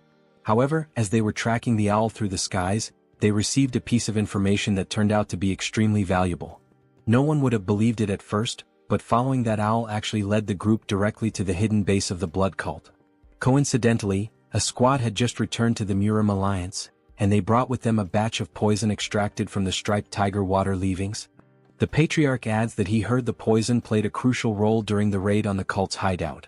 Then he presents something to Soryong, a handwritten letter of gratitude from the leader of the alliance. Holding it up, he expresses how proud he is of his son-in-law. Returning to the subject of the geckos, the patriarch then asks Soryong if he managed to capture the mysterious geckos, saying that at any moment now he plans to walk through the garden of creatures to take a look at them himself. Looking a bit embarrassed, Soryong scratches his face and says that he could say they half-captured the geckos. Hwayin steps in at that moment to clarify everything, and so, Lady Hwayin proceeds to explain everything that had happened up until now in full detail. After listening to the whole story, the patriarch falls into thought the moment he hears about the ice jade. Hwayin continues, saying that in order to retrieve the ice jade, they are planning to travel together to Anhui province to visit the Namgung clan. She turns to her father and asks if that's all right. The patriarch tells them to go ahead, mentioning that there's something that needs to be delivered along the way anyway, so it all works out conveniently. He adds that the current times are unstable due to the ongoing threat of the blood cult, but since Soryong will be with her, he feels reassured and can allow it without worry. Seeing his father-in-law smile as he says this, Soryong quietly wonders to himself if that kind of statement really deserves to be said with a smile on one's face. Then the patriarch pauses, telling them to wait for a moment, because now that he thinks about it, since they're heading to the Namgung clan, there have been some rather disturbing rumors going around lately. The couple exchange glances, already expecting that it must be something strange, and they ask what kind of rumors these are this time. The patriarch begins to recount what he's heard. Near the Namgung clan, around Yellow Mountain, there are whispers that some men have been walking through the forest late at night. One man supposedly asks if the other is serious about what he's saying. The second man insists that he's telling the truth and goes on to say that the young woman from the Namgung clan, she really... But then the first man cuts him off, saying that it's nonsense, that it's nothing more than a filthy and scandalous rumor. Even if it were true, one of them says, still. But before he can finish, something suddenly grabs their attention. Both men ask aloud what in the world they're seeing as they spot a man lying unconscious on the forest floor. They rush toward him, realizing someone has collapsed right in the middle of the woods. As they get closer to the fallen man, they call out to ask if he's okay. When he doesn't respond, they even wonder if he might be dead. Suddenly, the unconscious man starts smiling, leaving the other two completely bewildered and unsure of what to think. The man on the ground has a creepy, perverted look on his face. He seems to be under some kind of spell or trance. Blood trickles from his nose, and he's drooling as if he's not fully conscious. The two who tried to help him look at each other, still unable to grasp what is actually going on. From a distance, a feminine figure watches the whole scene unfold. The men carry the unconscious man on their backs, asking aloud whether he was drunk or something. Meanwhile, the woman observing them emits a soft, mysterious pink aura. She continues walking alone through the dark forest, her silhouette blending into the shadows. Everything about her presence is shrouded in mystery, and then, there's a subtle hint that she might have some kind of connection to spiders. Still during that same night, a woman dressed entirely in flowing white garments remains intensely focused, emanating a concentrated chi as she firmly grips her sword, holding it poised and ready to strike at any moment. She senses deep within that this is the perfect moment she had been waiting for. Without hesitation, she unleashes a series of swift and precise strikes with her sword, so quick and forceful that they seem to slice through the very air itself, producing sharp, cutting sounds. After executing the flurry of attacks, her hand begins to tremble uncontrollably, as though she has already reached the limits of her physical endurance. Moreover, her face has grown pale, and sweat is pouring down from her forehead, clear signs that she has completely exhausted herself. At that moment, she quietly mutters that once again she failed to cut through all the falling leaves, admitting to herself that perhaps she still requires even more training. Just then, another young woman approaches, calling out urgently to her as she prepares to make another round of attacks. The younger girl tells her that they must return now without delay, warning that if they linger any longer they will be caught. It becomes apparent from their conversation that the two are sisters, as the younger girl mentions that their father will scold her as well if they get caught this time. She continues, saying that although she knows her elder sister is an excellent swordswoman, she should also take better care of her own health. The older sister removes the traditional Hanfu hat from her head and in a gentle voice, responds that she understands, calling the younger girl Un. At that moment we are formally introduced to the elder sister, whose name is Seol, and it is revealed that both of them are daughters of the prestigious Namgung clan. Suddenly, Seol begins coughing harshly, causing Un to grow visibly concerned. Seol's cheeks flush red, and weakened by her earlier exertions, she appears clearly unwell. It is explained that this condition is known as an overflow of qi deviation. In the beginning, everyone in the family believed it to be a blessing. This condition occurs because her qi channels are extraordinarily open, allowing for the extremely rapid accumulation of internal energy, with no obstructions blocking the flow of pure qi. An elderly man who had been monitoring the sickly girl from her bedside explains that many of her vital blood points are wide open, causing her innate qi to be consumed at an alarming rate. Another man, almost desperate, asks anxiously if there is any solution to her condition. The elderly man contemplates deeply before speaking again, stating that what the girl truly needs is yin energy, a strong, pure form of yin energy that must be supplied before her innate qi is completely depleted. If not, he warns gravely, her life will be tragically short-lived. Returning to the present moment, Seol is still coughing heavily, and her younger sister anxiously asks if she is truly all right. Seol, trying to smile reassuringly, insists that she is fine and suggests they head back immediately. Un, not fully convinced, hesitantly asks if she is sure about that. As they walk together under the night sky, making their way back home, Seol's gaze falls upon the lantern that Un is carrying in her small hands. Seol makes a quiet analogy in her heart. She likens herself to the flickering oil flame inside the lantern, a fragile existence destined to vanish the moment the oil is exhausted. In that bittersweet realization, Seol understands that she must hurry and master at least the basics of the Emperor's sword style as quickly as possible. Lifting her eyes to the pale moon overhead, she reflects silently that under this frail body, she will simply burn away and vanish. The scene shifts to the Yangtze River, where a small boat is calmly gliding across the wide, shimmering waters. Aboard this modest vessel are Soryong, Huayin, Gu Pei, and the commander in charge of steering the boat. Gu, knowing well that Soryong has a deep love for animals, excitedly calls him over to witness something incredible, the sighting of a baiji dolphin.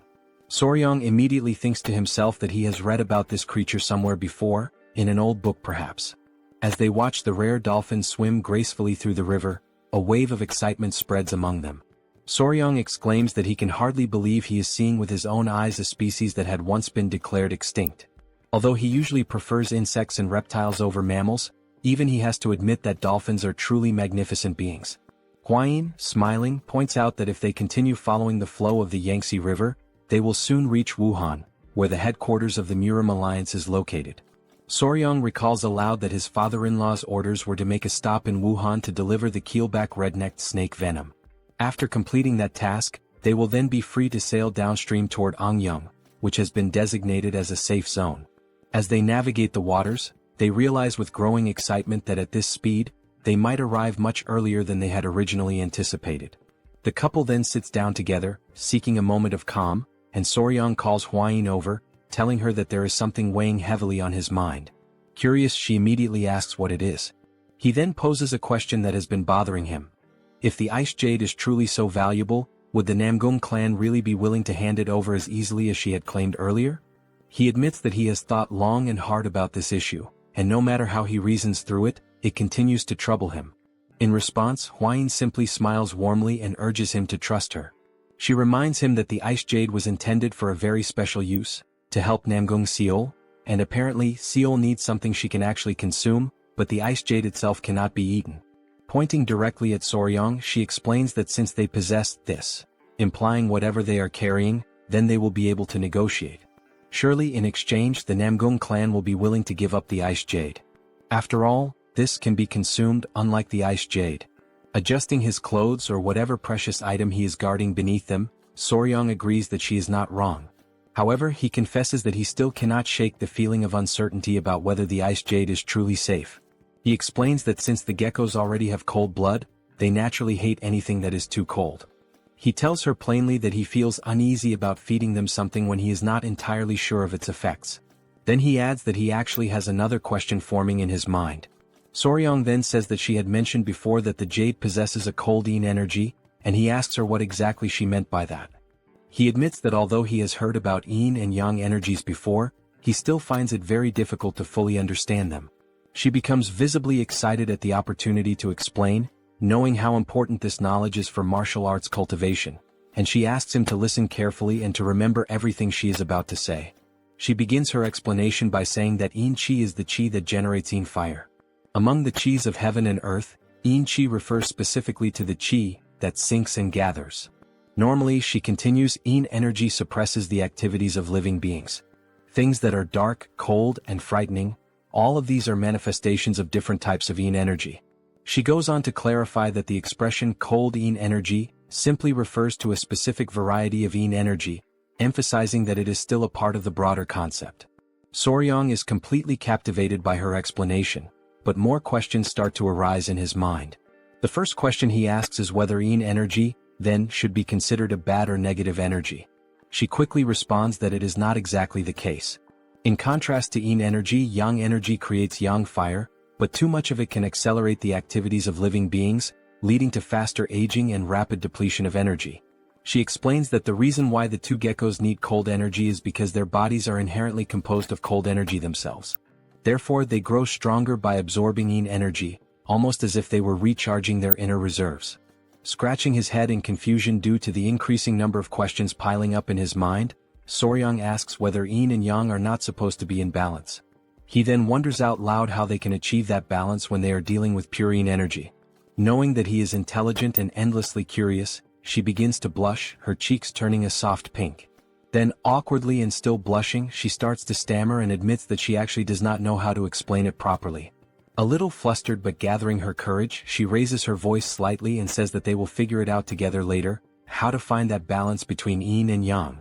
Soryong also blushes slightly upon seeing her so shy, but deep down he knows that he himself has absolutely no idea how they are supposed to discover that balance either. He tries to comfort her, but just at that moment, Gu suddenly shouts loudly that they have arrived and that everyone should prepare to disembark. They have just reached Wuhan. The boat is anchored there at the bustling port. As the couple steps off the boat, Huayin immediately introduces herself as Huayin of the Tang Clan from Sichuan, and she announces that she has brought what was requested. The man who came to greet them informs them that the general is already waiting for them. As they follow the man through the streets, Soryong carefully observes everything around him, taking in the atmosphere. This is the famous Murim alliance, and it is even larger and more imposing than he had imagined. Glancing backward, he notices three figures, a group composed of two men and one woman. The woman is tugging sharply at one of the men's ears while he protests, asking her to let go. The man pleads for her to release him, calling her Sword Phoenix, and insisting that he had been just about to teach someone an important lesson. The woman sternly responds that he cannot duel against allies. The other man watching the scene, comments that indeed, their companion acted too rashly without verifying the facts first. The man whose ear is being pulled argues that he was simply trying to defend the honor of the young lady. At that moment he suddenly notices something, or someone, that captures his full attention. He immediately calls out to Huayin, using her well-known nickname, the Poisonous Flower. Huayin instantly recognizes the three individuals. The first is the Slaying Dragon, the woman is the Sword Phoenix, and the third is the Spear Dragon. Huayin remarks that it has been a long time since they last met, not since the Dragon Phoenix gathering, and she asks how they have been doing. The man, visibly excited, responds enthusiastically that it is a great occasion to see her again, the Poisonous Flower herself. Watching them interact, Soryong realizes that only those with truly exceptional skills are allowed into the Murim Alliance, and that many of them earn prestigious titles like Dragon or Phoenix. All those gathered here are elite martial artists. The woman then says that there is something she would like to ask Huayin and mentions that a strange rumor has been circulating about her lately. Huayin asks if the rumor is truly about her, and the woman confirms it with a nod. The rumor, she says, is absurd, a ridiculous claim that Huayin has a lover. Hearing this, Huayin is left momentarily speechless, caught completely off guard. Soryang, overhearing the entire conversation, simply listens in silence, not uttering a single word. Lady Huayin then asks, seeking confirmation, if the rumor really is about her having a lover. The man immediately steps forward and, with visible agitation, says that all the warriors had been gossiping about it, and that he had been just about to challenge them to a duel to defend her honor. Soryang, silently observing the situation, begins to realize that this man is clearly in love with Huayin. Huayin withdraws slightly, and with a somewhat shy and embarrassed expression, she softly says that indeed, the rumor is incorrect. The man responds energetically, saying that he already knew it was false, and declares that he will now return and teach a lesson to the warrior who dared to spread such false gossip. At that moment, Huayin decides to settle the situation once and for all.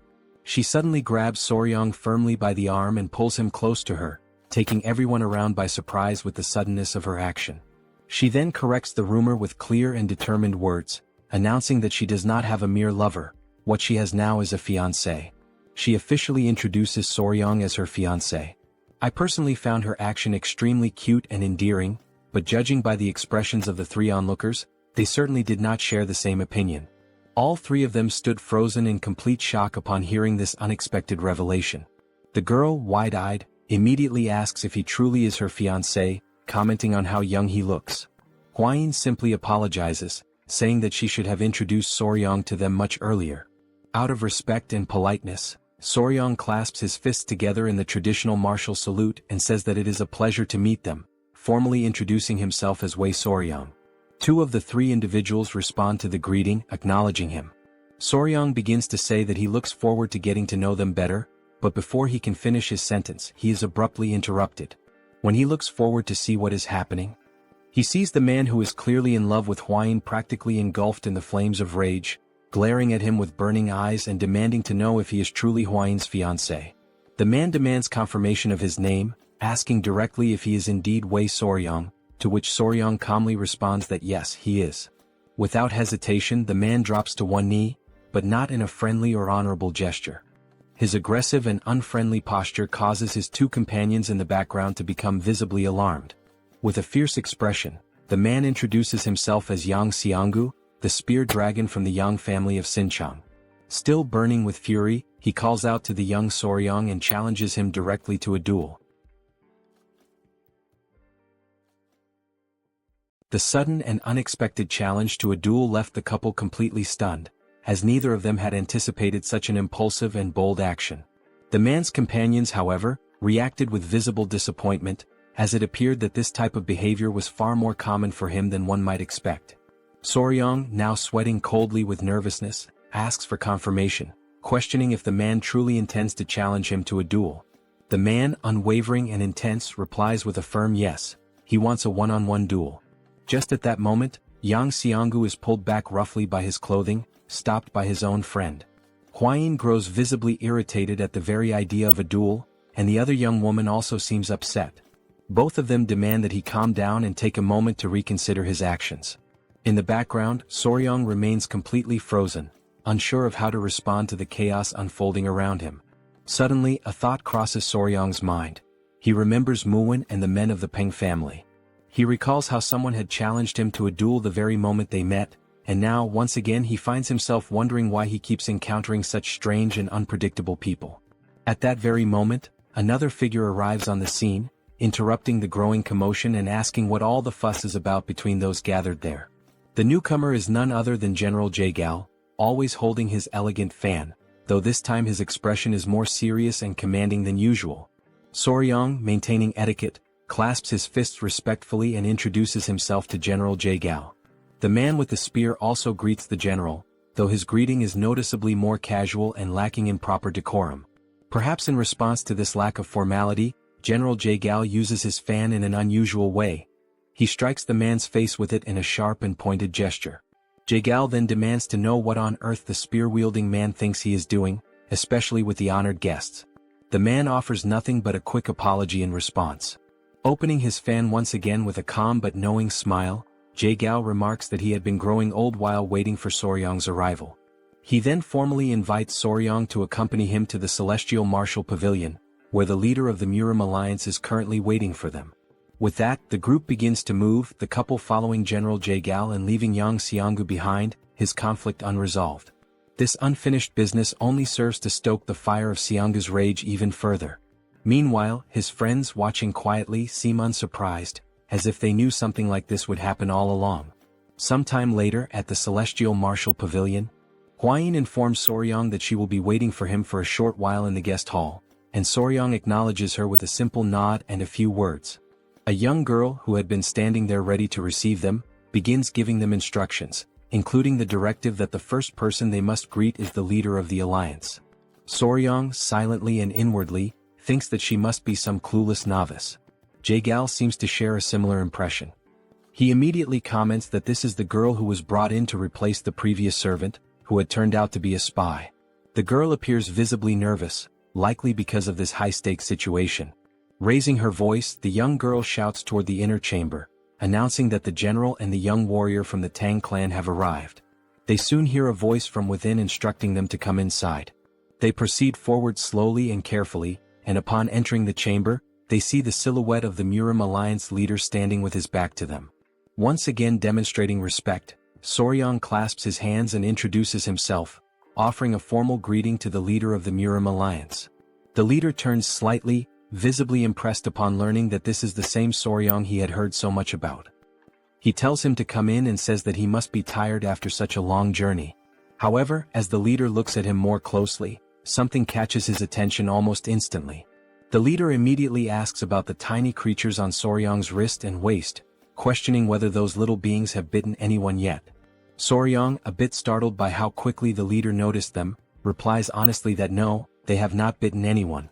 At that moment, all Soryang can think about is how they had said the alliance leader was one of the top 3 martial masters in all of Murim, and now he has no doubt. The man immediately recognized the venomous creatures hidden beneath his clothing. The leader gestures for them to sit, and once they are settled, he proposes they move straight to the most important matter. He then asks Soryang whether he brought the venom from the tiger-striped water snakes. Soryang replies that yes, he did bring it. He adds that he prepared as much as he could before leaving, managing to fill 3 full bottles. Jagal, clearly impressed by the quantity, comments that he once witnessed the venom extraction process while in Sichuan, and he knows just how difficult and dangerous that task truly is. He expresses his gratitude for receiving so much. The leader then mentions that he heard Soryang became the son-in-law of the Tang clan in Sichuan, to which Soryang confirms that this information is correct. The leader asks about Soryang's family, and Soryang responds quietly that he has no family, that he is alone in this world and has no one he can truly trust. Jagal comments that he had heard the young warrior lost all of his memories in an accident. Before being taken in by the patriarch of the Tang clan, he had lived by himself on an isolated island, catching snakes and selling them to survive. The leader expresses sympathy, saying that Soryang must have lived a difficult and lonely life. Soryang scratches the back of his head and offers a slight smile, saying that perhaps he wasn't as alone as everyone thinks. The leader, seeing no reason to dwell further on the topic, shifts the conversation back to business. He says that the main reason he summoned Soryang was because the young warrior played an important role in the recent incident involving the blood cult. For that reason, the leader says he would like to grant him a reward. Soryang, caught off guard by the idea of a reward, answers honestly. He says that he already told General Jagal what he needed the last time they spoke. Jagal says that what Soryang discovered is significant. So significant, in fact, that it might ensure that those damned members of the blood cult never set foot on the Central Plains again. And because of that, what he did deserves far more than just a simple or ordinary reward. Trying to modestly decline, Soryang insists that it was something that happened entirely by chance. He explains that he simply fell into a pit while trying to save everyone, and he mentions that the gift they already offered him is more than enough. Hearing this, both the leader and General Jagal are left stunned, their eyes widening in disbelief. Rising from his chair, the leader asks if Soryang really just said that he tripped while trying to save the Tang clan. As the leader pieces everything together, he crosses his arms thoughtfully and says that he's beginning to understand why he has felt such a strange sense of familiarity with Soryang. It has just now dawned on him how alike they truly are. Hearing that they are alike leaves Soryang in utter shock, frozen in place. The leader clarifies that he's not talking about physical appearance. With a more serious tone, the leader continues, revealing that he himself lost his clan and those he loved to those bastards of the blood cult. He then speaks about how he became stronger, doing everything in his power, pushing himself to the limits, all to try and save at least one surviving member of his family. And somewhere along that path, he experienced a moment of enlightenment and achieved martial mastery. He then asks if the rumors are true. Did Soryong really throw himself at an elder of the blood cult while he was poisoned, all in an attempt to save the Tang clan? Soryong affirms that it is true. With pride in his voice, the leader says once more that they are indeed alike, just as he himself had done 30 years ago. Approaching Soryong with a steady gaze, the leader comments that given Soryong's current strength, it should have been impossible. And yet he still gave it everything he had. He acted with nothing but desperation in his heart. He places a hand on Soryong's shoulder, an intimate and symbolic gesture, as if the two now share a bond that goes beyond words. He then announces that as a reward he will grant Soryong his unique martial technique, one that he alone possesses, called the Iron Coffer technique. Both Soryong and Jaegal are left dumbfounded by what they just heard, unable to immediately process the gravity of such a gift. The leader explains that he has never accepted a disciple before. When he dies, this technique would have disappeared along with him. But now it won't. He adds that he has no intention of taking on the role of a formal master, so the Tang clan need not worry about any kind of mentorship arrangement. Soryong still finds it difficult to believe the words he's hearing. It almost doesn't feel real. A bit overwhelmed but also clearly excited, Soryong expresses his gratitude and promises that he will make sure never to bring shame to the leader's great name. Smiling with his arms now crossed, the leader replies that it's good to hear and that he'll count on the young warrior. Later, as night falls, Soryong is seen walking while carrying a very heavy book in his arms. He can only think about how unbelievable it is that the leader of the alliance actually granted him his personal martial technique. He remembers how Jaegal instructed him to keep this a secret from everyone, except for the elders of the Tang clan, because if this information spreads, it could easily make Soryong a target of the blood cult. While walking and thinking about returning to the guest hall, because if he tells Hwayin what he received, she'll likely be overjoyed, someone suddenly calls out to him from behind. As Soryong turns around, he sees the spear-wielding man from earlier, still burning with the fury left over from the events of that afternoon. The man declares that they have met again due to fate, which only makes Soryong feel even more unsettled and anxious. He explains that he heard Soryong had left the Celestial Martial Pavilion, so he came looking for him. He says he still hasn't received an answer to his earlier challenge for a duel.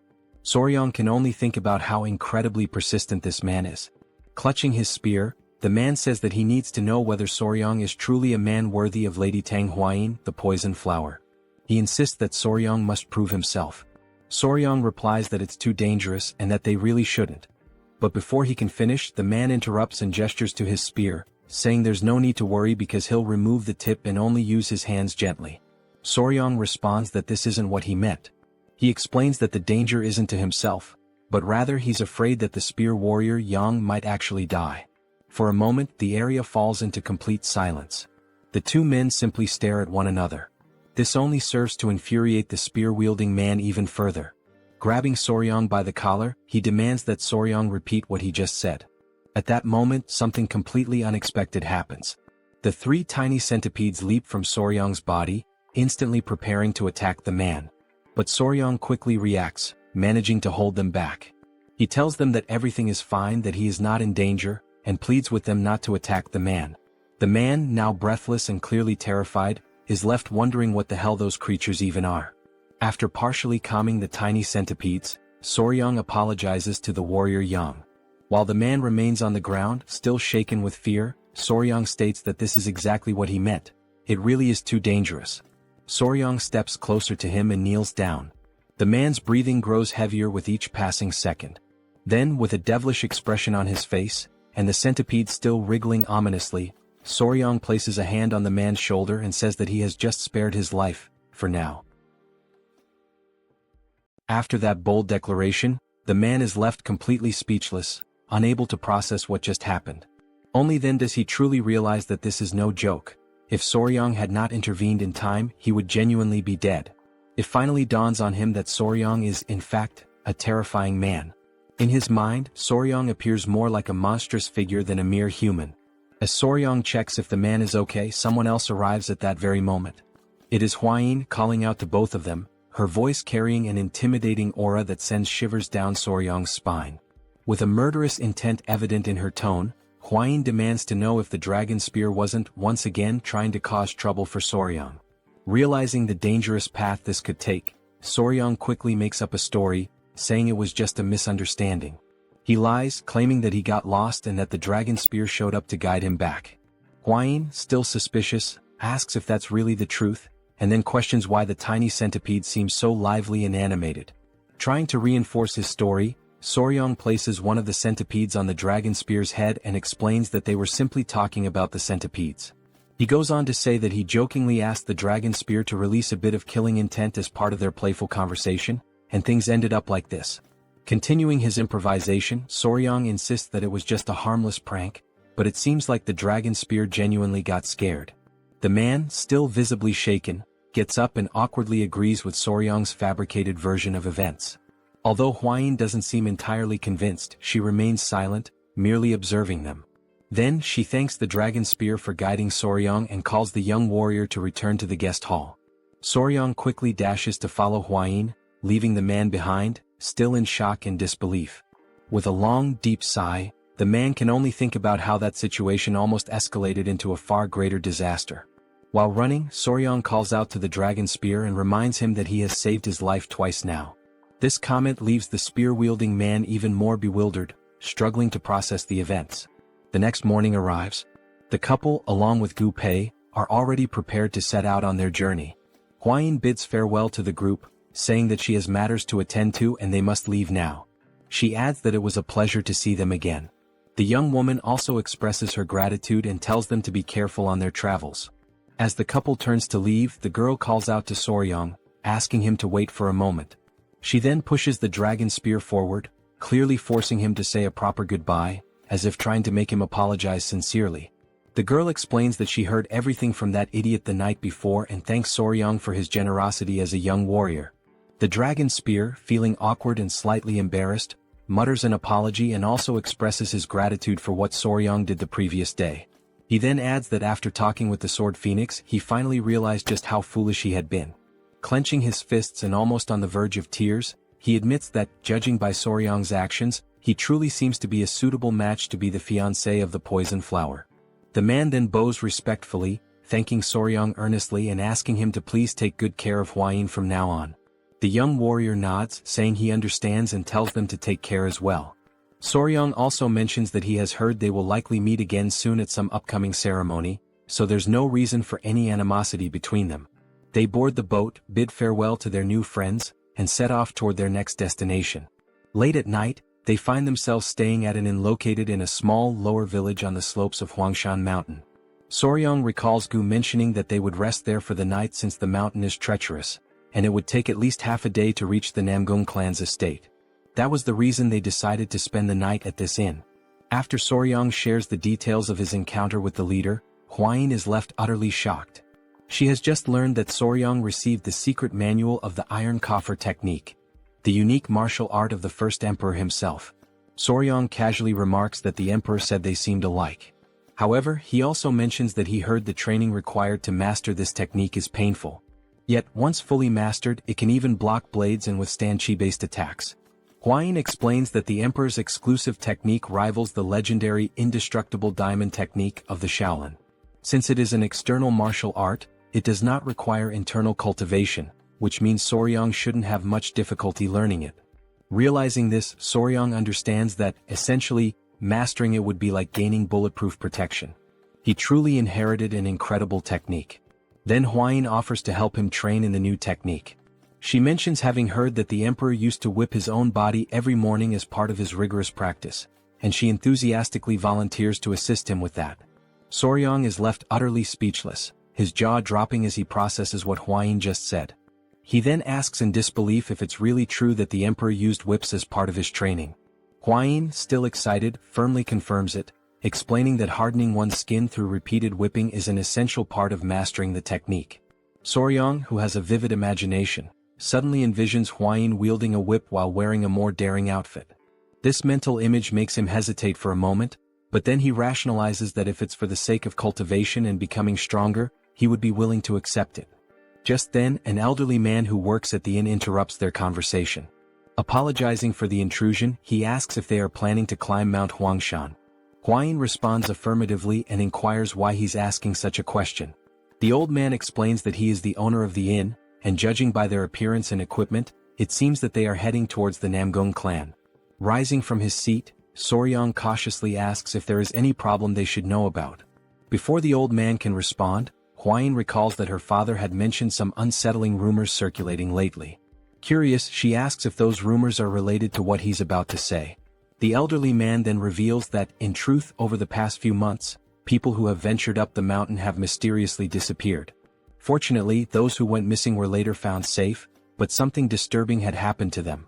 They had their yang energy completely drained. Both Soryong and Huayin feel a slight chill at this revelation. Huayin, clearly puzzled, remarks that it sounds rather strange and questions what this has to do with the Namgung clan. Blushing slightly and appearing somewhat embarrassed, the old man hesitates before confessing that all those who regained consciousness after the incident said the same thing. The person they spent the night with was none other than Lady Namgung Seol. This shocking statement leaves both Soryong and Huayin completely stunned. Huayin immediately questions whether this could possibly be true. Outraged, she continues, asserting that this is clearly a malicious trap, a vile and baseless accusation. Seeing that she is becoming increasingly agitated, Soryong gently urges her to calm down. The old man, equally taken aback, reassures them that, naturally, everyone reacted the same way at first. However, before he can finish his sentence, the scene transitions to the Namgung clan. Inside the clan's estate, Lady Seol is meticulously practicing her manual skills when she hears approaching footsteps. A young girl pushes the door open and calls for Lady Seol's attention. The girl informs her that the patriarch has summoned her to the hall immediately. Curious and slightly apprehensive, Lady Seol asks what her father wants. As she hurries toward the hall, she wonders what could be so urgent and also worries whether her father has discovered that she has been secretly practicing sword techniques at night. Arriving at the hall, Lady Seol is met with an unpleasant surprise.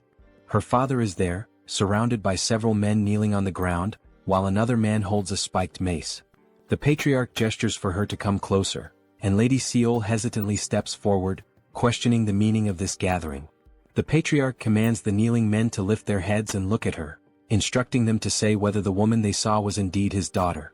The trembling men, filled with fear, profusely apologize to the elder, some even breaking into tears. Annoyed by their hesitation, the patriarch firmly demands that they speak the truth at once. Turning his attention to Lady Seol, the patriarch pointedly asks if she has been sneaking out to the mountain at night. Stunned, she remains silent, unsure of how to respond. He presses on, stating that these men claim she drained their yang energy. Lady Seol, completely taken aback, repeats the accusation, trying to comprehend how such a rumor even started. Frustrated by her silence, the elder insists that she speak up and give a clear answer immediately. Finally gathering her thoughts, Lady Seol admits that it is true she has been training with the sword on the mountain recently, but she swears that aside from her training sessions, she has done nothing else. The patriarch shifts his gaze back to the men, stating that his daughter has declared her innocence, and therefore they must present concrete evidence to support their accusations. One of the men, clearly fearful for his life, insists that they only reported what they saw with their own eyes and had no intention of disrespecting the young lady. Another man, his voice quivering, suggests that maybe they all went mad or were possessed by spirits, as nothing else could explain their experience. Realizing the dangerous implications of their statements, one of the men nervously backtracks, admitting that it might indeed have been some sort of hallucination. Then, one of the men hesitantly mentions something peculiar, a distinguishing mark.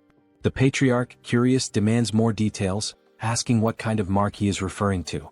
With great reluctance, the man explains that the woman they saw had a mole on her chest, pointing to the approximate location. The patriarch, increasingly skeptical, calls the claim absurd and immediately questions Lady Seol to see if there's any truth to it. This unexpected accusation leaves Lady Seol in utter shock, her mind racing with confusion and disbelief. For a few moments she is completely paralyzed by the implication. Her father, growing increasingly irritated, raises his voice, demanding to know whether she truly dared to do something so reckless and dishonorable. In her mind, Lady Seol desperately searches for an explanation, bewildered by how such a situation could have come to pass. The next morning the couple is walking together, and Huayin seems to be in a somewhat gloomy mood. It's quite evident from her expression that something has deeply bothered her. Soryong, noticing her demeanor, moves closer and gently asks if she is still upset about the story the innkeeper told them. She quickly denies it, but Soryang knows she is not good at lying, and her reaction only confirms his suspicions. Suddenly Hwayin stops walking, her frustration finally breaking through. She vents her anger, firmly stating that the idea of Lady Namgung draining the yang qi from men in the middle of the night is an absolutely absurd and ridiculous rumor. Soryang can clearly see that she is deeply irritated and tries to think of a way to calm her down. Realizing that her anger is getting the better of her, Hwayin takes a deep breath, visibly trying to regain her composure. After a moment of silence, she seems more relaxed and even apologizes to Soryang, admitting that she didn't want to get so angry. However, she can't help but express how incredibly unbelievable the rumor is, and she feels the need to explain herself. Hwayin then elaborates, revealing that Lady Namgung Seol is actually unable to come into contact with men. Soryang, taken aback by this unexpected revelation, listens attentively as Hwayin continues. She explains that Seol suffers from a condition where, without sufficient yin energy, her life would be significantly shortened. Consequently, yang energy acts almost like a poison to her, making it unimaginable that Seol would be involved in any nightly escapades with men. Being so careful around men, the thought of her doing such things night after night is simply inconceivable. Soryang, after hearing this, can't help but associate the whole story with tales of fantasy heroines. The entire situation seems too bizarre to be true. As they finish discussing, they finally arrive at the Namgung family palace after climbing the mountain together with Gu. One of the guards stationed at the entrance stops them, asking why they have come to the Namgung family estate. Hwayin subtly leans towards Soryang and whispers that the atmosphere within the Namgung family seems tense. She warns that if they mention they are there to see Lady Seol, they might be turned away. Understanding the delicate situation, Soryang quickly thinks of something plausible to say. Raising a finger for emphasis, he confidently states that they are there on business and have come to make a deal. The guard, somewhat puzzled, doesn't quite grasp what Soryang means. Hwayin, equally confused, asks Soryang what he is talking about. Just then, someone from inside the estate opens the gate and demands to know what all the noise and confusion are about. The couple realizes that they might be in a bit of trouble. Looking carefully, they notice that the person who opened the gate is none other than Lady Namgung Eun, Seol's sister, who immediately recognizes Hwayin. Now inside, Hwayin and Eun share a joyful moment, clearly delighted to see each other after so long. Eun remarks that it truly has been a while, and Hwayin asks if she has been doing well, noting that it has been 2 years since the meeting of the 7 clans. Before answering, Eun curiously inquires what kind of deal they have come to make. Hwayin responds that something happened at the Tang clan, and they desperately need the ice jade. She mentions that she heard Lady Seol possesses the ice jade, and that they came specifically for this reason. Hwayin then asks if there's any way they can obtain it. Eun, still cheerful and happy to see Hwayin, suggests that they go to the Patriarch's hall to discuss the matter. She explains that it would be better to speak with her father, as he would surely be pleased to see Hwayin again. As they head that way, Hwayin nudges Soryang and mentions that they also brought something to offer in exchange for the ice jade. Curious, Eun asks what exactly they intend to trade. Sometime later, now in the Patriarch's hall, the atmosphere turns more serious. After explaining their purpose, the Patriarch raises his voice in disbelief, asking if it is true that they brought an elixir containing cold qi. The couple nods in agreement, and Hwayin prompts Soryang to take out the elixir from his clothes. Placing it on the table, the Patriarch examines it with growing astonishment. Holding the cold qi elixir close, he asks if he can inspect it more thoroughly.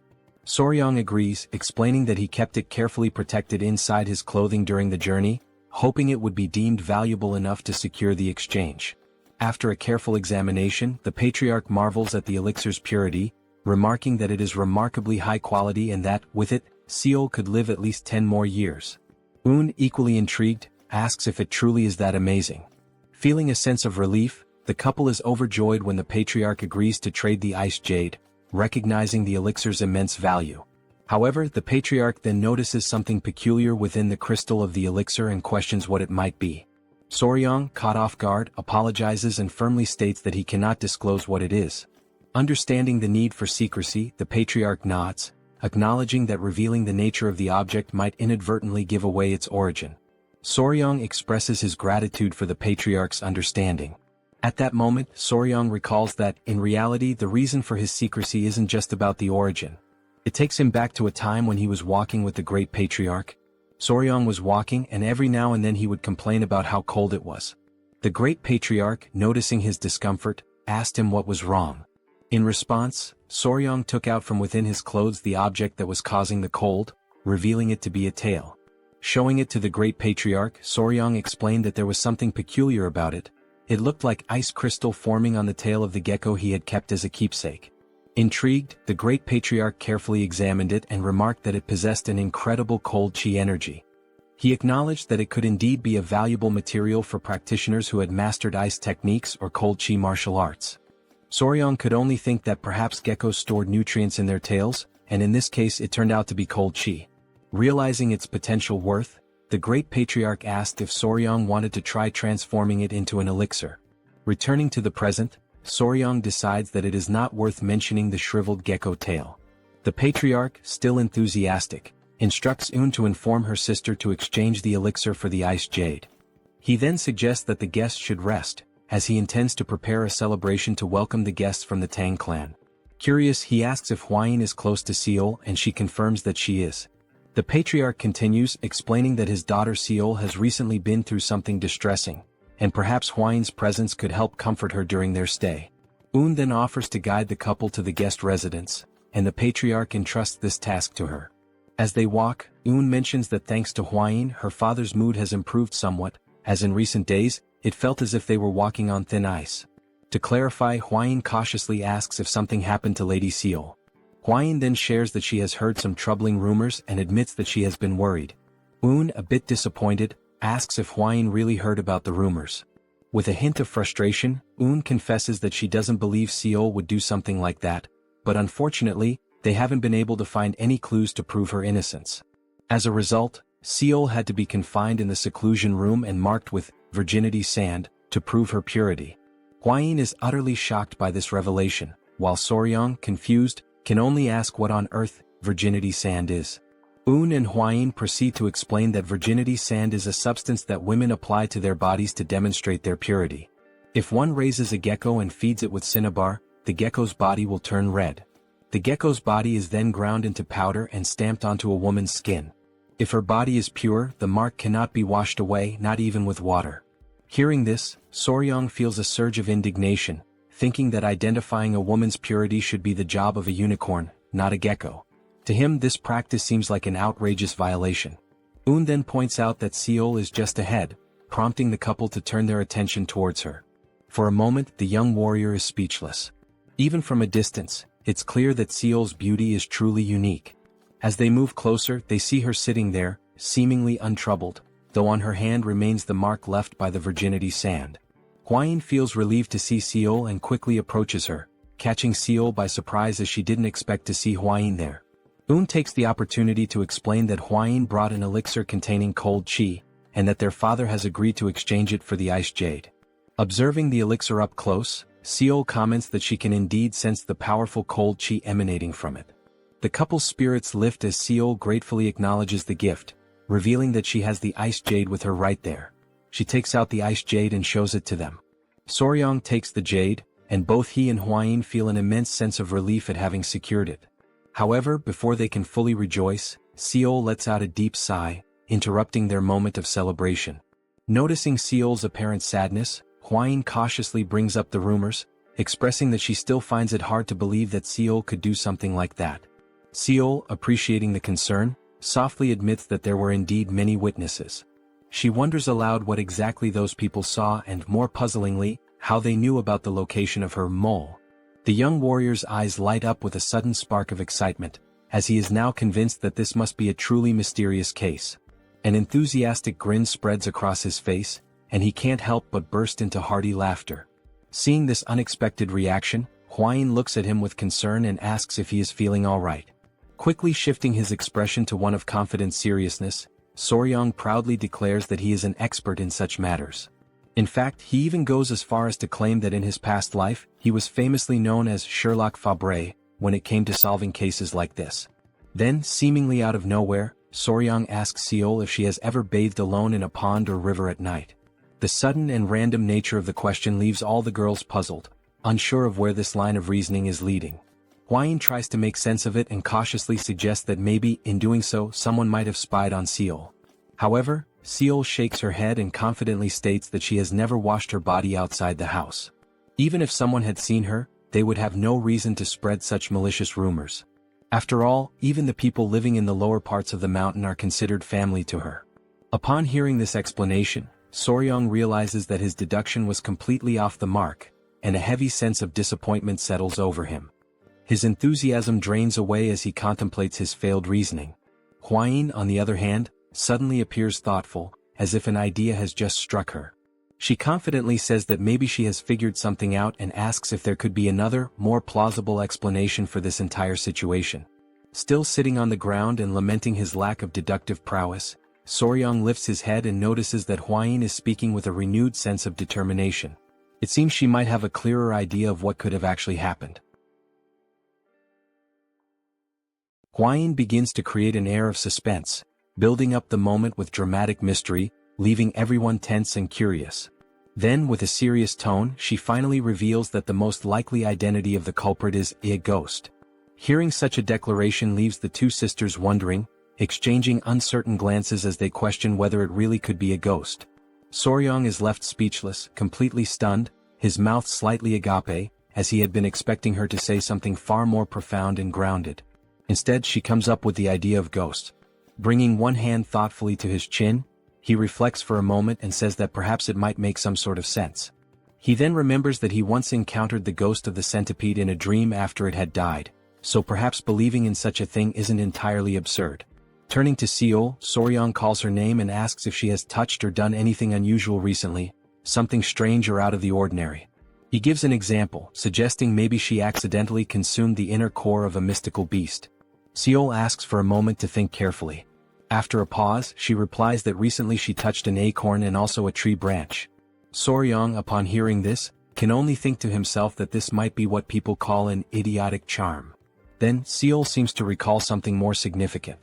She explains that while she was training alone during the night, she felt the distinct presence of someone near her. It was as if this presence was watching her the entire time, silently and closely.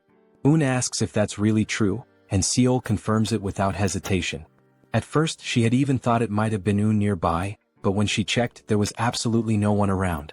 While Seol starts to question whether she was just feeling overly sensitive at the time, Soryong is quietly convinced that this is an undeniably suspicious situation. At that exact moment, a young girl rushes toward them in a panic, breathless and shouting for Lady Seol. The little girl is clearly out of breath and struggling to speak.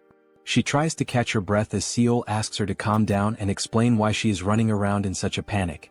The girl finally manages to say that another villager has disappeared, and the clan's warriors have already left the estate to begin the search. Upon hearing this news, Seol lowers her head slightly, as if she were hiding something deep within herself. Soryong notices this change and asks her what is going on. Seol lifts her head once more, but this time there is a new clarity and conviction in her expression. She declares that no matter what, she must personally capture this ghost and avenge the humiliation of her lost chastity. Un quickly steps in, warning Seol that if she goes off alone and gets caught again, the consequences this time will be far more severe.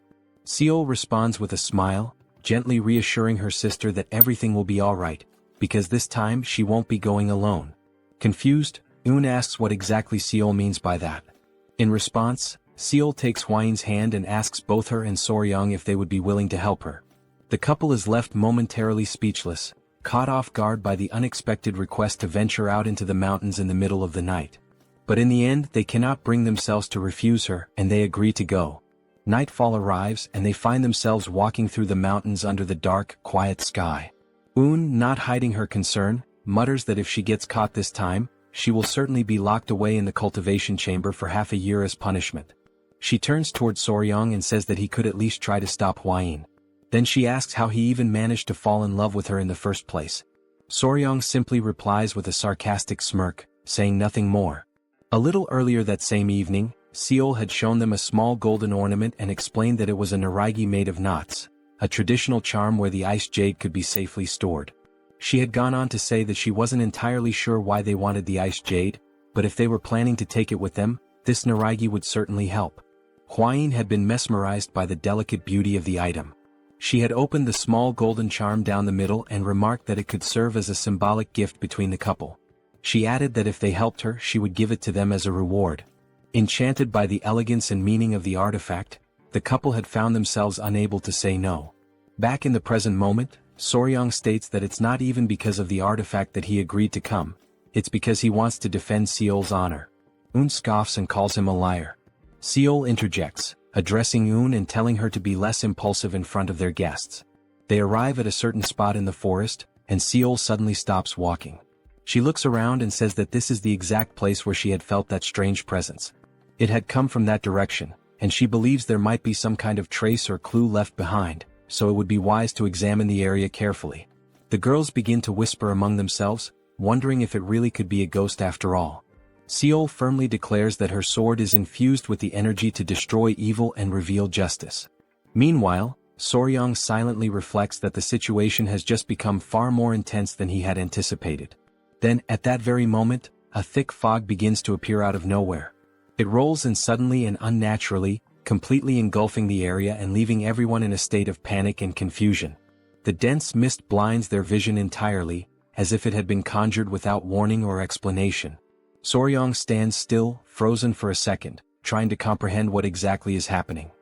He begins shouting the names of the girls, calling out to each of them one by one, his voice filled with urgency and concern. But not a single voice answers him back. As he starts to move carefully through the fog trying to find his bearings, his foot suddenly gets caught in something sticky. Startled, he looks down and begins to struggle to free himself, asking aloud what on earth is that. Upon closer inspection he realizes that it is a spider web. He grabs it with his hand and immediately notices how unusually thick the strand is. He then wonders why the thread is so abnormally strong and heavy, and instantly begins to question just how enormous the spider must be to produce something of that magnitude.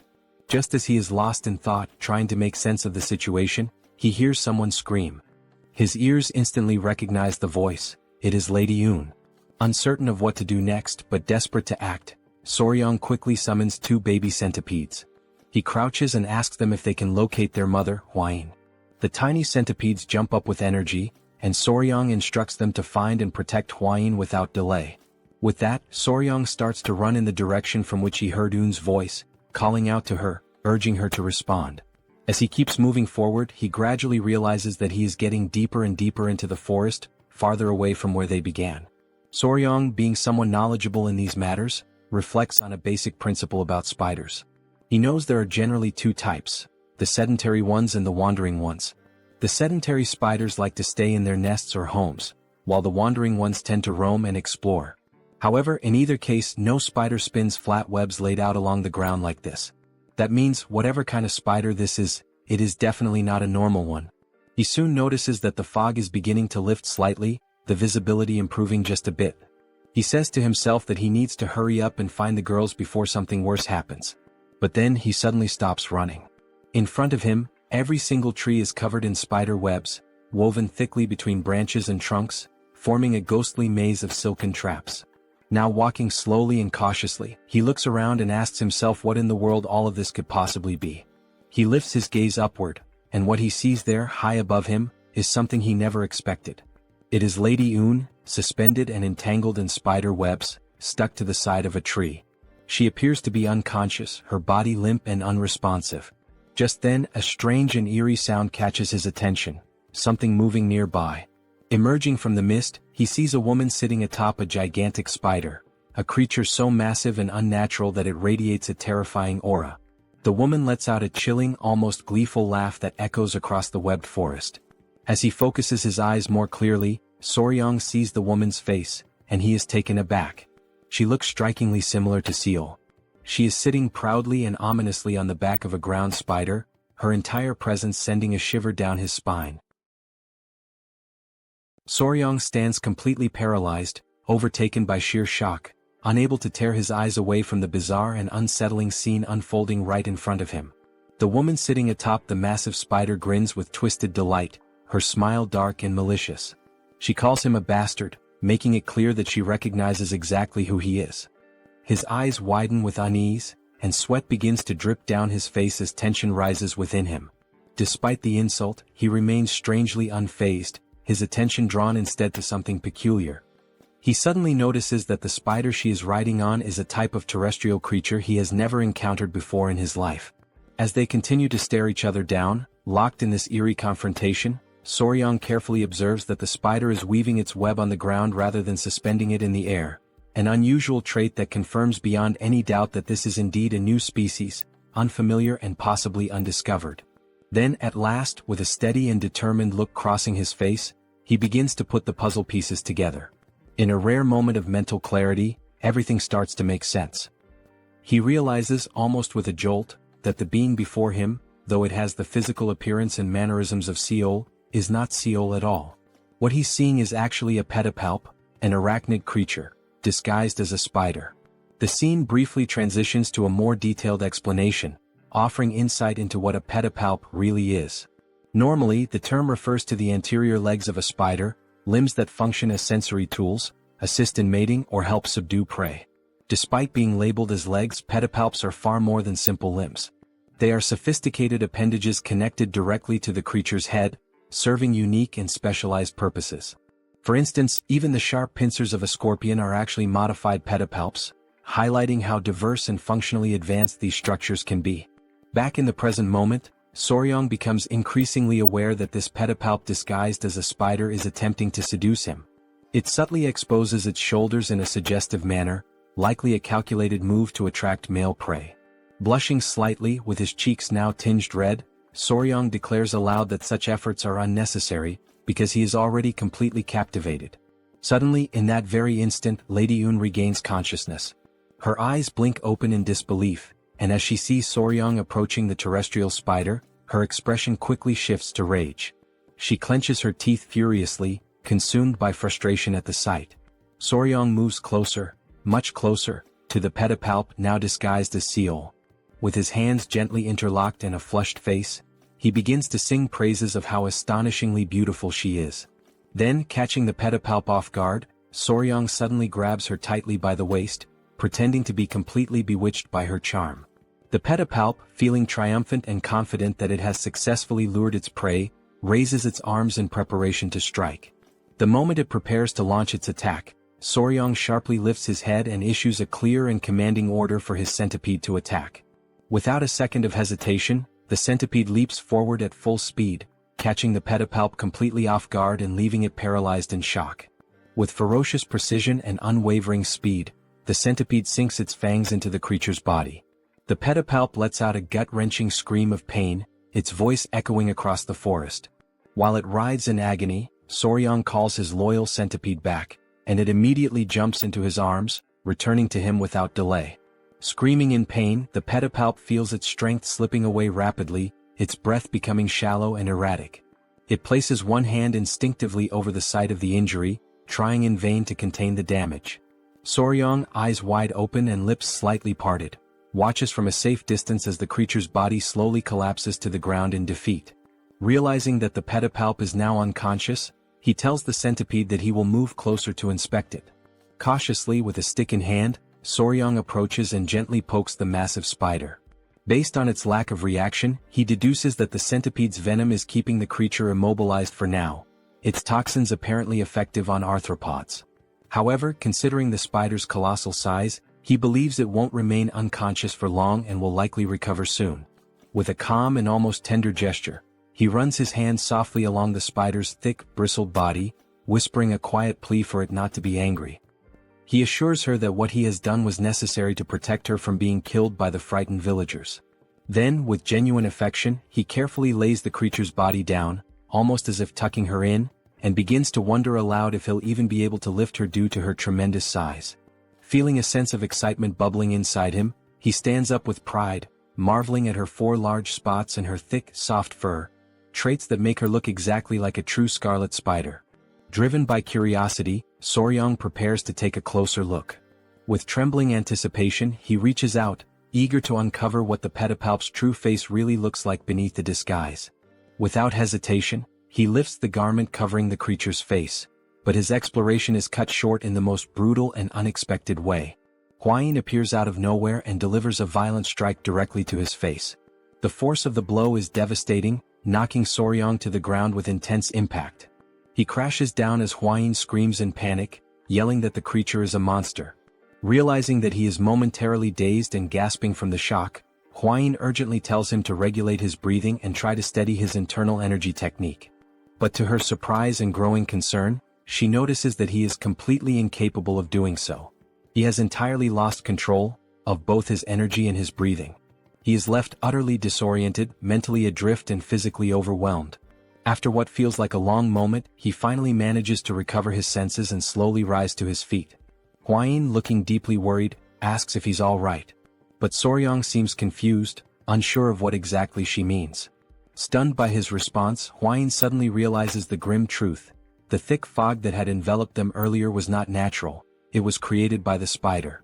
A fog deliberately meant to heighten and distort desires in a surreal, overwhelming way. She told Soryang that when she inhaled just a small amount of the mysterious fog, she immediately felt a strange and unfamiliar sensation creeping over her body. She had to summon her power and channel it with great focus in order to expel whatever it was that she had breathed in. Only after doing so was she finally able to escape from that place. On the other hand, Soryang stated, with a calm and almost puzzled demeanor, that he had not felt anything at all. With one hand resting under his chin and his lips slightly parted in contemplation, Soryang begins to reflect. It suddenly dawns on him that the villagers who had been pretending, or perhaps truly believing, they were possessed, were likely behaving that way because of the effects of the fog. Silently, within his own thoughts, he questions whether this strange mist might actually be some kind of pheromone emitted by the spider. Shortly afterward, Huayin becomes visibly upset as she watches Soryang gently stroke the spider, his hands running carefully across its body, all while speaking to it in a soft voice about the origin of the fog and its unusually large size. Time passes and the couple remains in the forest, lingering together in that strange and tense environment. Eventually Huayin, her cheeks tinged with embarrassment, gathers her courage and apologizes to Soryang. She admits that for a while she genuinely believed he had fallen under the spider's seductive spell. Embracing the spider with visible tenderness and affection, Soryang explains that all he was trying to do was uncover the creature's true form, to understand what lay beneath the disguise. Huayin nods, saying that she understands now, but her emotions quickly shift. With a burst of frustration, she yells at him to stop hugging the spider. Moments later, Huayin appears startled. Her eyes widen as she expresses an odd sensation. She feels as though there's something important she's supposed to remember, something lingering at the edge of her memory, but she just can't grasp it. She confesses that she still hasn't memorized all the known venomous creatures. Meanwhile, Soryang remains trapped in his own uncertainty, still trying to understand what exactly is causing such deep frustration and agitation within Huayin. Suddenly, something grabs both of their attention. A faint but unmistakable sound rises in the stillness of the forest. Soryang immediately turns toward the spider, wondering aloud whether it could be the source of the strange noise. With his mouth open and his expression full of suspicion, he finally realizes that the sound is not coming from the spider, it's coming from behind him. It is Un. Still tied to the tree, she is the one producing the sound. Without hesitation, Soryang calls out, admitting that in the midst of all the chaos and confusion, he had completely forgotten about her. Now, with Un lying on the ground, the couple stands over her, unsure of what to do to wake her. They soon notice that Un is still breathing, albeit with difficulty, which brings them a small measure of relief. It means that she is not dead but only temporarily paralyzed. Time continues to pass and the dense fog around them thickens, sinking even lower into the forest floor. The strange atmosphere compels Huayin and Soryang to resume their search for Seol. But just before they leave, Soryang announces that there is something he must do first. His tone piques Huayin's curiosity. He then begins using the spider's own silk to tie it up carefully, wrapping it methodically while holding the other end of the binding securely in his hand. Before long, Soryang starts dragging the large creature along behind him, telling Huayin that he intends to take it back to the clan. He believes it is not just any ordinary venomous beast, and therefore should not be treated like one. Suddenly, a scream cuts through the air, and Huayin immediately spins around, alarmed and tense. It is Seol, her voice hoarse but forceful, calling out to her sister with every last ounce of strength she can muster. The fury in her voice is unmistakable, and it freezes both Soryang and Huayin in place, leaving them momentarily paralyzed, unsure how to react. Seol continues shouting, declaring that the creature has dishonored her, and vowing that she will never allow it to do the same to her sister. Without hesitation, she draws her sword, her determination carved into every movement. Her eyes blaze with resolve and she prepares herself to strike. At that exact moment, Soryang cries out desperately, begging her to wait, just for a single second. But nothing could stop her now. Unshaken and unwavering, Seol rushes forward, aiming directly at the creature with relentless momentum. In a flash of motion, Soryang throws himself in front of the creature, spreading his arms wide open in a protective gesture, trying with everything he has to block her attack. Seol, still unwilling to stop, points her sword at him, ready to strike, and commands him to move aside. But Soryang stands firm. He doesn't move an inch. With clear conviction in his voice, he declares that he will not move under any circumstances. Remaining solid and unyielding, he points to himself and states that he is the one who captured the creature. Therefore it now belongs to him. Hwain's eyes go wide, stunned and speechless at the gravity of what he just said. Then Soryang's expression hardens. He clenches his fists tightly, bracing himself for whatever may come next, ready to face any threat head-on. At that moment, a sinister and intense aura begins to radiate from Seol. Her eyes gleam with burning fury and her voice, dripping with hatred, demands that he repeat himself. She wants to hear it again to be absolutely sure she hadn't misheard. Soryang continued staring directly at Seol. Once again, Seol demanded that he repeat what he had just said, if he had the courage to do so. In Soryang's mind, the memory of the gecko with the poisonous chant resurfaced, one that Seol had already killed before. He wondered, filled with indignation, if now she also intended to kill the spider. At that moment, Hwain suddenly shouted, urging Lady Seol to wait before doing anything drastic. She firmly stated that Un was only paralyzed, not dead. Upon hearing those words, Seol froze in shock as the realization struck her that her sister was still alive. To remove all doubt, Hwain assured her again that Un was truly alive. Understanding how Seol felt, she explained that if the host were to be killed and the body's clone were undone, the imitation would simply revert into something else. This process in turn would serve to clear Lady Un's name. Hwain implored Seol to think calmly about her actions before acting on impulse. She questioned whether, by taking the host and exposing it before the entire family, Seol would actually feel that her anger and sorrow had been resolved. Finally, directing the attention of everyone present, Hwain brought the focus back to the essential point. It was Soryang who had discovered and captured the host, and beyond that he was also the one who saved Un's life. Upon hearing everything, Seol appeared visibly embarrassed by the way she had behaved at the beginning. She turned to Soryang and offered an apology, admitting that she had failed to consider his kindness and had acted too hastily in judging him. Soryang, relieved by her words, accepted the apology.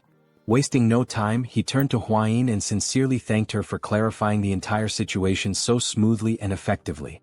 Seol then turned her gaze back to Soryang and asked what he planned to do with the creature.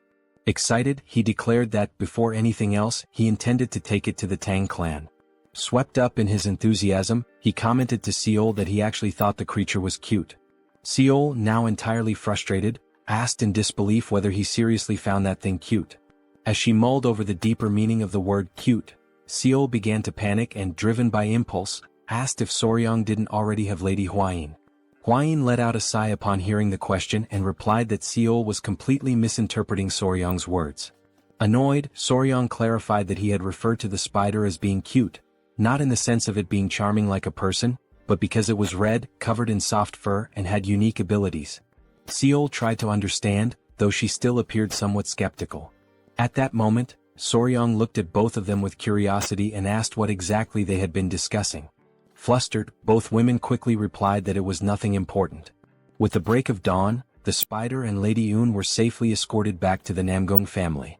As soon as the Namgung patriarch laid eyes on the creature, he immediately drew his sword, consumed by fury at the thought that the creature had stolen his daughter's appearance and dishonored her in the process.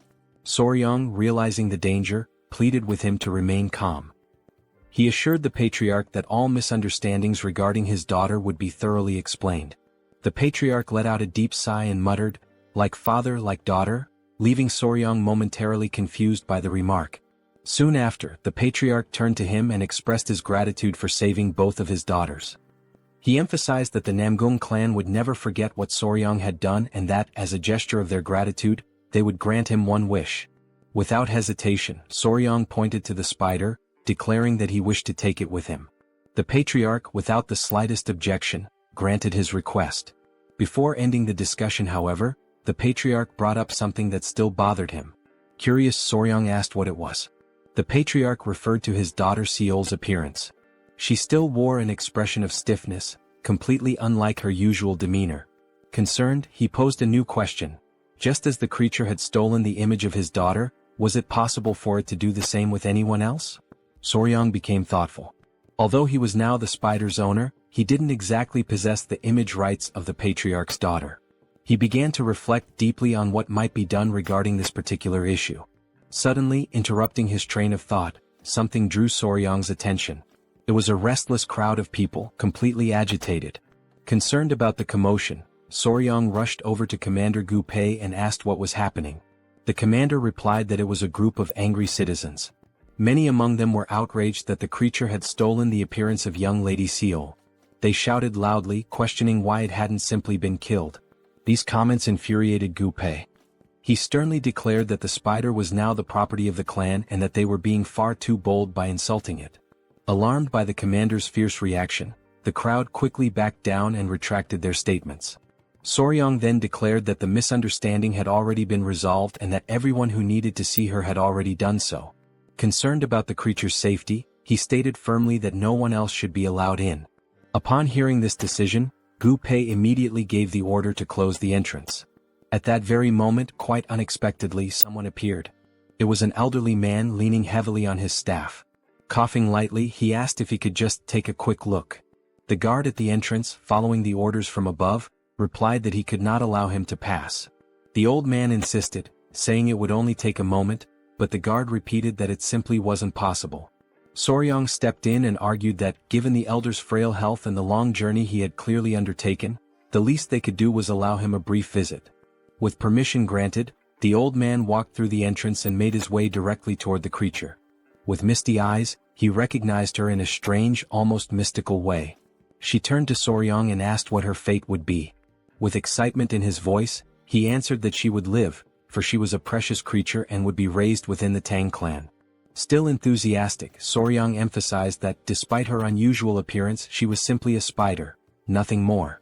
The old man was visibly moved upon hearing such kind words about the spider for the very first time. Feeling relieved, he stated that he could trust Soryang, though the young man did not quite understand what he meant.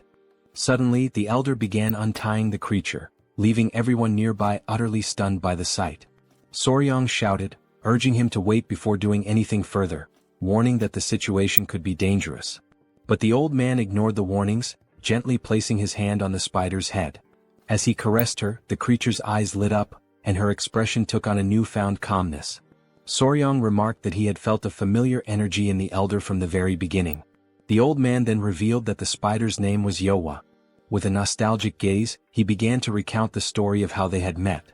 The encounter had taken place more than 20 years ago, just after he had lost his entire family to a devastating plague. It was during that period of despair that he found Yowa, still very young and small. At the time, while he still had vitality in his body, he had fed her with his own qiyang. However, as the years passed, his strength waned and he could no longer sustain her. Back in the present, the old man admitted, filled with regret, that Yowa had done terrible things, and he blamed himself for them. Soryang tried to console him, speaking firmly that it had all simply been an accident. The elder then said that Soryang, as a kind-hearted knight, would now care for Yowa in his place, and that he could finally rest in peace, asking that he take good care of her. Without hesitation, Soryang responded immediately, promising that she would be in good hands. With a warm, loving look, the old man told Yowa that he was far too old to continue accompanying her, but he trusted that she would be well cared for. He advised her to follow the knight and live a long and happy life. The old man and the creature embraced in a heartfelt farewell. Soryang observed that, for a spider to understand a human so well, they must have spent a great deal of time together. He imagined that their journey had been one filled with affection and deep companionship. Moved by this sentiment, Soryang invited the old man to come with him to Sichuan, but the elder politely declined, explaining that he no longer had the strength for such a long journey. Understanding, Soryang shifted the topic and asked the elder to share his experience with Yowa, since it would be his first time caring for a creature like her. The old man agreed, assuring him that he would explain everything in detail. Somewhat embarrassed, Soryang posed his first question. How exactly does one feed a creature like Yowa with qiyang? The old man explained that one must place a finger into the creature's mouth to transfer the qi yang. He then added, with a curious note, that even by sleeping beside her, a transfer of energy could occur. He revealed that, upon receiving qi yang, the creature would begin to transform, shaping itself into whatever form it believed to be most beautiful in the eyes of the one feeding it. As the transformation unfolded, Soryang asked who the young woman before them was. The old man replied that it was his deceased wife and that he was grateful to see her one last time before his own death. Then, turning to Soryang, the old man invited him to try feeding Yowa himself. Soryang took a deep breath and agreed to give it a try. Without delay, he began transferring his qi yang. Almost immediately, the transformation began. Filled with anticipation, Soryang wondered what form Yowa would take. Deep down, he imagined that, naturally, she might transform into Lady Huayin. But when the final form was revealed, Soryang was utterly stunned. He couldn't hide the shock on his face. Those nearby, watching with curiosity, didn't let the moment pass. Without hesitation, they began asking aloud whether that was really his type.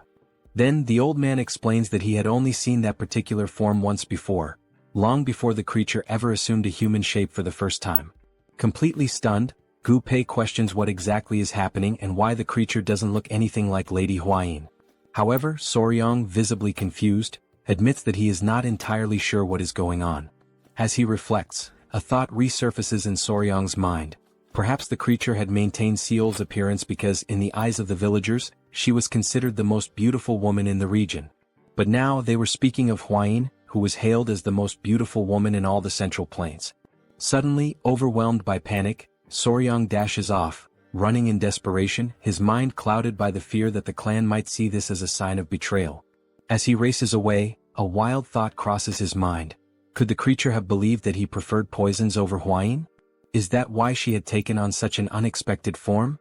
Elsewhere, in a quiet room, rests peacefully with Soryang keeping her company in silence. But suddenly the door bursts open. Soryang enters abruptly, calling out Huayin's name, startling her completely.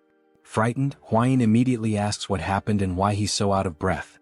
Without wasting a second, Soryang blurts out that it's sudden, but he needs a favor. Soryang approaches Huayin and, his voice slightly hesitant, asks if he can hold her in his arms. The unexpected request catches her entirely off guard. Confused and scared, she doesn't understand what's going on. Seeing her reaction, Soryang quickly tries to reassure her, insisting that she shouldn't interpret it the wrong way. But hearing that only throws Huayin into a state of panic. Overcome by anxiety, she exclaims that he must have discovered the truth. She scrambles to explain, saying she never meant to keep anything from him deliberately, she only knew what she knew from reading about it in books. As she speaks, Soryang watches her, completely puzzled, having no idea what she's referring to. With her panic mounting, she finally yells out that the spider is one of the 10 great venomous creatures of the Central Plains. Soryang is left speechless. In his mind, an image of the spider flashes and shock floods his thoughts. He cannot believe what Huayin has just revealed, that Yowa is, in fact, that very creature. Huayin swears that she never meant to deceive him, but chose to remain silent until she could be sure, because of a promise she had made. Still frozen in place, Soryang begins to understand. That was why Huayin had been so hesitant. The revelation had taken him completely off guard. Huayin, overcome by emotion, gives in. In an unanticipated move, she throws herself into Soryang's arms. The gesture flusters and embarrasses him entirely. But suddenly, while still holding Huayin, something catches Soryang's attention. Had woken up. Sitting upright in bed, she silently watches the scene, clearly uncomfortable and embarrassed. Panic overtakes Soryang the moment he realizes that is indeed awake. Days later, Soryang waves farewell to the Namgung clan. The incident had been resolved, and fortunately, Yowa had assumed the form of Huayin after absorbing Soryang's qi yang. Aboard the boat, Soryang walks over to Yowa to inform her that, once they reach their destination, he will release her from the cage. Shortly after, Gu Pei asks if Soryang has any idea about the next leg of their journey. Soryang explains that after acquiring the ice jade, he plans to head directly for Mount Gonga, home of the fat-tailed geckos. However, he admits that he is uncertain whether he should stop by the Tang clan first, as he doesn't know if Yowa can handle such a long journey. Upon hearing this, Yowa raises a hand toward Soryang, who immediately asks if she's feeling well. She smiles gently, a clear reflection of her recognition of his kind spirit. Soryang understands the gesture and thanks her sincerely, promising that they will get there as quickly as possible. Without further delay, Soryang turns to Gu Pei and informs him that they will head straight to Mount Gonga as originally planned. As they travel toward their destination, Soryang takes the opportunity to quietly enjoy the scenery around him, allowing himself a rare moment of peace amidst the gentle sway of the journey. Suddenly, something captures his attention. He overhears two young men talking nearby, their voices animated. One of them says that the leader of the alliance had personally led the Azure Dragon unit on an expedition, and that captured prisoners from the Blood Cult had begun to reveal crucial information about the locations of other strongholds. Right after that, the boy with yellow hair adds with excitement that there are rumors going around about someone who managed to create a poisonous mist that only affects members of the Blood Cult. Instantly, Soryang turns toward them with enthusiasm written all over his face, realizing that they were talking about something he himself had accomplished. The scene shifts back to the boys and Soryang, now clearly intrigued, asks them who was responsible for creating such a thing. One of the boys replies that the alliance hadn't disclosed the identity of the person involved, but insists that whoever did it was truly a hero. Soryang is left stunned by the praise. As the words sink in, his mind drifts back to his days of uploading videos, and for a brief moment he relishes the feeling of having once again made an impact, albeit from the shadows. Eventually they arrive at Mount Gonga. Soryang admits, somewhat embarrassed, that since he's not particularly skilled in the art of lightness techniques, he won't be able to climb the mountain himself. Because of that, he suggests that Huayin and Gu Pei go instead to retrieve the fat-tailed geckos. However, Gu Pei raises a valid concern. Would the geckos even respond without Soryang present? Huayin agrees with the reasoning, suggesting that it would be best if Soryang could go himself. Then, out of nowhere, something draws their attention. It is Yowa, gracefully ascending the mountain on her own, while Soryang shouts desperately for her to come back down. One of the rocks on the mountain breaks apart, causing Yowa to descend rapidly, but she lands calmly and smoothly on the ground below. Everyone stands in awe at the sight, completely stunned by her ability to fly. Soryang suddenly remembers a phenomenon known as ballooning. He begins to explain with an air of fascination that although few people are aware of it, some spiders are capable of flying by releasing silk threads and surrendering themselves to the wind. He adds that sometimes when walking through the street and brushing against a random web in the air, it's likely the trace of such a flight.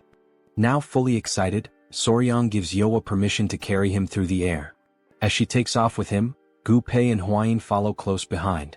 Upon reaching the top, Soryang embraces Yowa warmly and praises her for being such an incredible and versatile creature.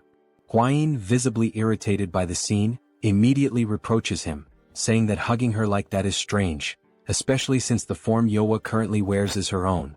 Hearing that, Soryang quickly apologizes, understanding the awkwardness of the situation. Without delay, he begins to explore the area in search of the geckos.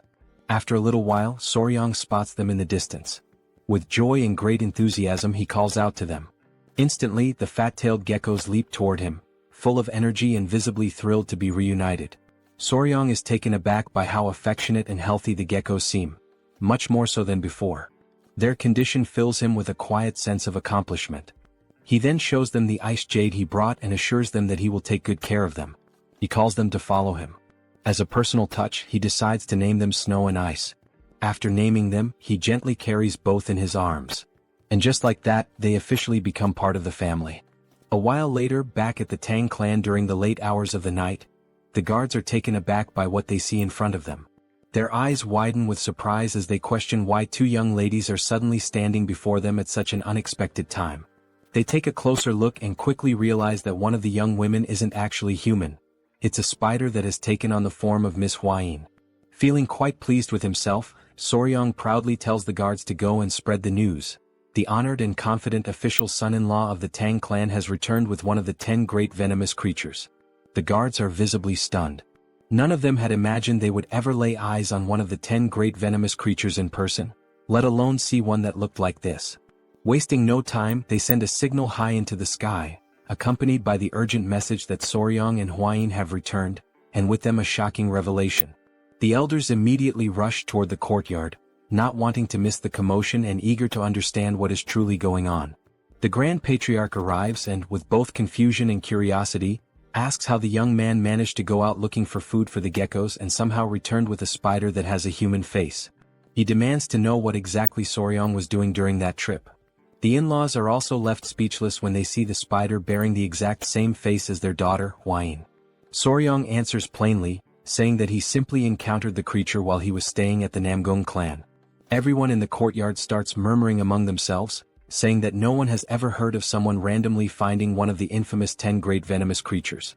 So they press him further, asking how in the world he managed to capture the notorious spider with a human face. The elders comment that Soryong never ceases to amaze and that at this point, they should expect nothing less from him. The in-laws beam with pride, stating that Soryong is now officially their son-in-law for having fulfilled his promise. Soryong, caught off guard, is surprised that his mother-in-law already knew about the arrangement, while Hwayin stands beside him, flustered and unsure of how to react. The patriarch declares that what matters most now is that Soryong is, without question, an official member of the Tang clan. The Grand Patriarch then tells Soryong that the next day, he must go to the river and catch a live wild goose. Soryong, confused, asks why. The elder responds that it is the young man's responsibility to prepare the goose for the upcoming ceremony. He adds with a wise tone, that while Soryong is still too young for marriage, it is time for him to hold an engagement ceremony. His father-in-law, with a teasing grin, jokes that after this ceremony, if Hwayin still doesn't want to marry him, she won't have any more chances to run away. At that, everyone present bursts into warm laughter and smiles, the mood light and cheerful. Soryong then steps forward, takes the initiative, and calls for everyone's attention. He clasps his fists together in a respectful gesture and in the name of the Tang clan of Sichuan, and now as an official son-in-law, he expresses heartfelt gratitude for all the support and kindness he has received. After the formalities and celebrations, the very first thing he does upon arriving home is to decide where the children will live. Yowa, the spider, chooses a tree near a well as her new residence. As for the geckos, which behave much like loyal puppies, instead of placing them in the creature courtyard, Soryong decides for the time being, to let them stay in his own room. Once everything is set up and organized to a reasonable degree, Soryong gathers them all and asks if they're happy with their new home. He tells Yowa that if she ever feels hungry, she should go straight to her chosen tree. Yowa, pointing at something that resembles a spider sneaker, seems to want to communicate something important. No one quite understands, but what she is trying to say is that if bad people come to that place, she will personally teach them a lesson. Soryong and Hwayin pretend to understand what she means. Then, to confirm, Soryong asks her if that's really what she's trying to say. Yowa lights up with joy, thrilled that he understood her message. The geckos also begin trying to express themselves, and Hwayin smiles warmly, realizing that they too are attempting to say that they will help protect the place. The new little family begins to settle into their lives, bound by trust, loyalty, and a deepening sense of belonging. Soryong feels genuinely joyful and deeply moved, so without hesitation he runs forward to embrace his children with warmth and affection. With their new home now secured and their small family settled in, the engagement ceremony is held later on, attended by the elders of the Tang clan. It is a simple and modest affair where the couple exchanges heartfelt vows, and only the ceremonial offerings are presented as part of the tradition. However, before all that, a minor confusion arises during the preparation of the offerings. The young warrior is caught completely off guard when Hwayin declares that she wants the geckos as her engagement offerings instead of traditional jewels. Soryong stands there stunned. Out of all the discussions surrounding engagement gifts, she wants the geckos? He reflects to himself that for quite some time now, he had noticed how her eyes lingered fondly on the geckos, but never did he imagine she would openly say something like that. He calls her young miss, and trying to remain composed, tells her that what she is asking will be difficult. Stepping closer, he grabs her gently by the arm and explains that traditionally, engagement offerings are meant to symbolize a promise of eternal love. He adds that while the geckos are indeed wonderful and dear, the offering should be something unchanging and enduring, like the ice jade. He continues, emphasizing that once the engagement ceremony concludes, everything he owns will naturally be considered hers as well. Moved by his words and taken aback by the way he held her arms so intimately, Hwayin blushes deeply, her cheeks flushed. She softly responds that she understands and agrees to follow his guidance. But just as the moment calms, she calls out to him again and says that there is another matter she must address. She declares that from now on, he must stop referring to her as young miss. Since they are now officially engaged, such a title is no longer appropriate. This request also catches Soryong completely off guard, and now it's his turn to blush. As the geckos snuggle adorably in her arms, he manages to nod and replies with a simple affirmation that he understands. Shortly after, in the patriarch's main hall, the father-in-law greets them and casually asks whether they slept well the previous night. Soryong, however, can only think about why exactly he has been summoned. The father-in-law soon clarifies that the reason for calling him in is to speak about Soryong's great art. Hwayin elaborates, explaining that this great art involves learning a qi cultivation technique unique to the Tang Clan, one that involves internalizing poison. Soryong then asks whether they're referring to the ritual of taking the 10 poisons that had previously been mentioned. The Grand Patriarch confirms this and comments that it was fortunate Soryong captured the human-faced spider, as her venom is considered the weakest among the poisons from the 10 great venomous creatures. Soryong then asks whether he should begin immediately, but his father-in-law replies that the time hasn't come just yet. To his surprise, the elder reminds him that he had previously said he would prepare the 10 poisons on his own. However, the patriarch now presents him with a new proposal. He explains that when he observed the creatures Soryong has raised, and those he is still destined to raise, he remembered something long forgotten within the Tang clan's legacy. Then he asks whether Soryong has ever heard of the exact significance of the 5 poisons. Soryong, thinking carefully, asks if he is referring to the art of the returning 5 poisons. The elder confirms, saying yes, and then proceeds to list them: centipede, gecko, scorpion, snake, and toad. These 5 deadly creatures form the foundation of the ancient 5 poison technique. Finally, the patriarch looks directly at him and asks whether Soryong would be interested in attempting to cultivate the divine art known as the returning 5 poisons.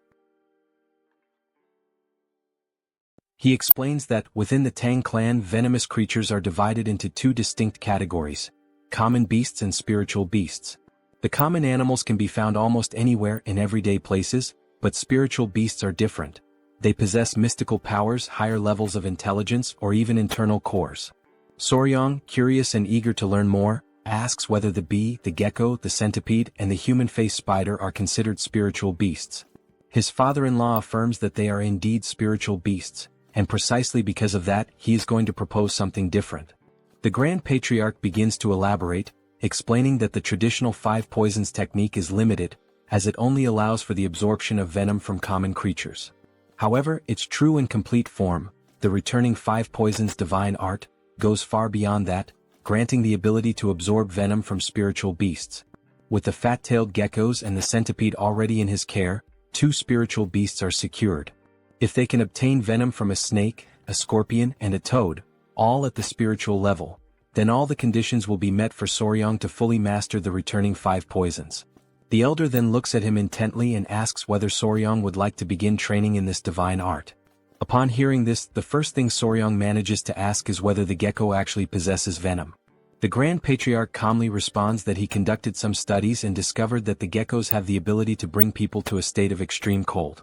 That, in itself, is a form of venomous effect.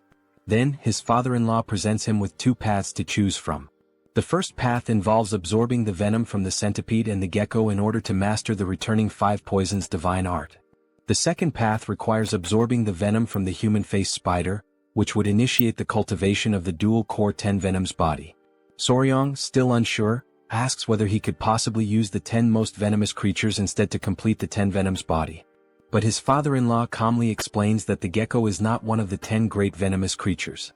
Internally, Soryong begins to realize that if he proceeds by absorbing the venom from lesser beings, such as the blue centipede and the gecko, he will no longer be able to walk the full path of the 10 venoms. Therefore, he now finds himself at a crucial crossroads: either follow the spiritual path of the returning 5 poisons, or begin collecting all 10 of the great venomous creatures to forge the 10 venoms body. He likens this dilemma to choosing a skill tree in a game. Soryong remembers that, in his past life playing RPGs, the skill tree was everything. One wrong choice meant a weak character, the right choice led to god-tier strength. His father-in-law advises him to think carefully, stressing that the returning 5 poisons divine art is already an extraordinary achievement. Without great fortune, one might never find all 10 great venomous creatures, much less manage to tame them. Soryong remains deep in thought, his mind spinning as he contemplates the path ahead. He questions himself inwardly: should he take the simpler, more attainable route with the 5 poisons? Or dare to pursue the punishing path of the 10 venoms, which could ultimately elevate him to unimaginable heights? Still lost in indecision, he walks beside his companion. She calls out to him gently and says that if he's hesitating just because of the promise he made, then there's no need to feel trapped by the 10 venoms body. After all, the returning 5 poisons divine art is already an extraordinary cultivation technique. Huayin offers him words of reassurance, telling him not to decide anything out of haste or pressure. No matter what path he chooses, she emphasizes, he will remain someone special in her eyes. Soryang responds that even the patriarch mentioned how the preparatory process would be exactly the same, and only the final venom to be absorbed would change. He says he'll take more time to reflect before making his final decision. Days pass and Soryang still hasn't reached a conclusion. Lying in bed, he turns toward the geckos and casually asks them what he should do. Suddenly, the door bursts open and Huayin calls out his name, shouting. Startled, Soryang jumps up and asks what's going on. She explains that the centipedes are about to molt again. He springs out of bed in a hurry, stunned by the news. The two of them rush together to the area where the centipedes are kept. Soryang gazes at them, his heart filled with awe and emotion. Huayin notes how quickly the centipedes are growing, and she's surprised. They weren't expecting a second molting to happen this soon. She wonders aloud whether their appearance will change again, and Soryang nods, confirming that this time, blue spots will start to appear on their bodies. He recalls their mother and, filled with excitement, wonders aloud whether they might begin to resemble her. Huayin says she's excited too, and Soryang confidently declares that they'll definitely become even cuter. But suddenly in that very moment his expression freezes. Soryang realizes he shouldn't be celebrating just yet. If the centipedes don't properly dry their bodies before the grand technique is performed, it could lead to serious problems. Desperate, he reflects that even ordinary centipedes take an entire day to dry after molting, and considering the timing of the previous molt, this current one is bound to take even longer. Deep down he knows that the gecko's venom is something truly special. It requires a careful preparation process before it can be safely extracted. His dilemma has been whether to use the centipede's venom or the spider's venom for the first dosage. But now, with the molting in progress, he isn't even sure if the centipede's venom will still be viable once the process is complete. Soryang realizes that forcing the extraction of venom at this stage could bring about serious complications. Yet, at the same time he is fully aware that he cannot afford to wait until their bodies have fully recovered and strengthened after the molt. After all this reflection, he silently wonders why on earth he's been torturing himself so much over this decision in the past few days. Several days later, Soryang stands firm in his decision. Inside the Hall of Grand Techniques, the complex and meticulous preparation of the great technique has finally been completed. Though Soryang had considered delaying the ritual for the sake of the centipedes, the intricate nature of the process made postponement virtually impossible. Divided into multiple stages, the preparation begins with hundreds of cauldrons boiling various herbs, each selected to extract a specific medicinal essence. After this, the extracts are cooled down and stored in large ceremonial jars. Inside these containers, various potent venoms and the blood of venomous beasts are combined. Maintaining the right balance among all these volatile substances is no easy task. One delay or a minor error could render the entire mixture useless. That is why Soryang understands he cannot afford to simply sit and wait. So, he makes his decision. He will use the venom of Yowa, the human-faced spider, one of the 10 great venomous creatures. As he gazes into the ceremonial liquid, he notes how dark and ominous its color has become. At that moment, the Grand Patriarch enters and solemnly announces that the time has come to begin the ritual. He instructs Soryang to remove his garments and step into the jar. Without hesitation, Soryang complies and immerses himself. The moment he enters, a sensation washes over him. Something almost nostalgic, like being in a place that his body somehow remembers. The Grand Patriarch explains that a single drop of Yowa's venom will be added to the liquid, followed by the application of medicinal compounds. This combination will initiate the absorption process, causing Soryang's body to begin merging with the venom. He also mentions that, under normal circumstances, this would be an excruciatingly painful process. But given that the spider's venom is paralyzing by nature, Soryang should only feel a minimal amount of pain. The elder then says he will step out briefly to gather the remaining ingredients, asking Soryang to stay where he is and wait. Suddenly, the door bursts open and Huayin enters excitedly, bringing Yowa, the geckos, and the freshly molted centipedes with her. Soryang compliments how much more beautiful they look now, although he also notes with mild surprise that the changes were not as dramatic as he had anticipated. With a playful smile, he jokes with the centipedes, saying how odd it must be for them to see their father soaking in a giant jar. Soryang warns them that it's dangerous for them to be in the room at this moment, prompting Huayin to call the centipedes back toward her. Just then, something unexpected happens. The ceremonial liquid begins to bubble violently, and a small splash hits one of the centipedes, startling it. Panicked, Soryang shouts out that the centipede's antenna has come into contact with the potion, and it needs to be washed immediately with warm water. Hwayin quickly grabs the centipede to move it away from the danger. But in that chaotic moment, a tiny amount of saliva escapes from the centipede's mouth and falls into the ceremonial jar. A reaction is triggered instantly. Upon seeing this, Hwayin becomes frantic, screaming that venom has entered the potion. Suddenly, an intense wave of pain courses through Soryang's body. Every fiber of his being begins to absorb the venom, while the dark liquid surrounding him bubbles and churns with an almost violent intensity. The reaction is so intense that, while Soryang endures the unbearable pain, Hwayin and the creatures around him struggle to cope with the violent aftermath. Hwayin, overwhelmed and in a state of panic, shouts for Soryang to maintain control with every ounce of strength he has. Amid the agonizing sensations ripping through his body, Soryang says it feels as though his skin is being flayed and his insides are burning from within. In the midst of this chaos, he recalls the critical instruction: do not move during the great technique. But his instincts scream at him to flee to escape the torment. Clenching his teeth, he resists the overwhelming urge, anchoring himself in place, even as his mind insists that it is all too much to endure. Hwayin, stunned by his condition, desperately wonders what she can possibly do to help him. Her heart pounds in helpless fear. Suddenly, his father-in-law and the Grand Patriarch return to the chamber. They both freeze, momentarily paralyzed by the scene before them. As they hurry closer, Hwayin hurriedly explains that the centipede accidentally spilled a small amount of venom into the solution. Right then, Soryang collapses against the edge of the ceremonial jar, his strength failing. With a trembling voice, he pleads for someone to save him. The Grand Patriarch quickly urges Soryang to stay conscious. At the same time, the Patriarch instructs him to calm his breathing and focus his mind, warning that losing consciousness now could be dangerous. Suddenly, Soryang coughs up a thick, dark liquid. His body begins to convulse and he feels his control slipping away. Around him, familiar voices call out his name, desperately trying to pull him back, but everything becomes distorted. His vision blurs, the faces around him twist into indistinct shapes, and the words melt into unintelligible echoes. His awareness drifts into darkness, dragged deep into the recesses of his own subconscious. When he opens his eyes again, Soryang finds himself face to face with the centipede. Unexpectedly, an intense, radiant light bursts forth from the centipede's body, leaving him in a stunned trance. Back in the real world, Hwayin cries out in relief the moment she notices Soryang regaining consciousness. Slowly, Soryang's eyes flutter open. His vision stabilizes, and he sees the Grand Patriarch and Hwayin standing before him, watching intently, visibly filled with anticipation and hope. Without delay, Hwayin asks if he's all right. The Grand Patriarch explains that fortunately he was able to guide Soryang's chi flow in time, and that the great technique appears to have completed successfully. He notes that Soryang's body has now accepted the centipede's venom. Then, with a soft chuckle, he remarks that perhaps the centipede wanted its father to understand the essence of the 5 poisons. Soryang quickly asks if the centipede is okay, visibly concerned that it came into contact with the volatile substance.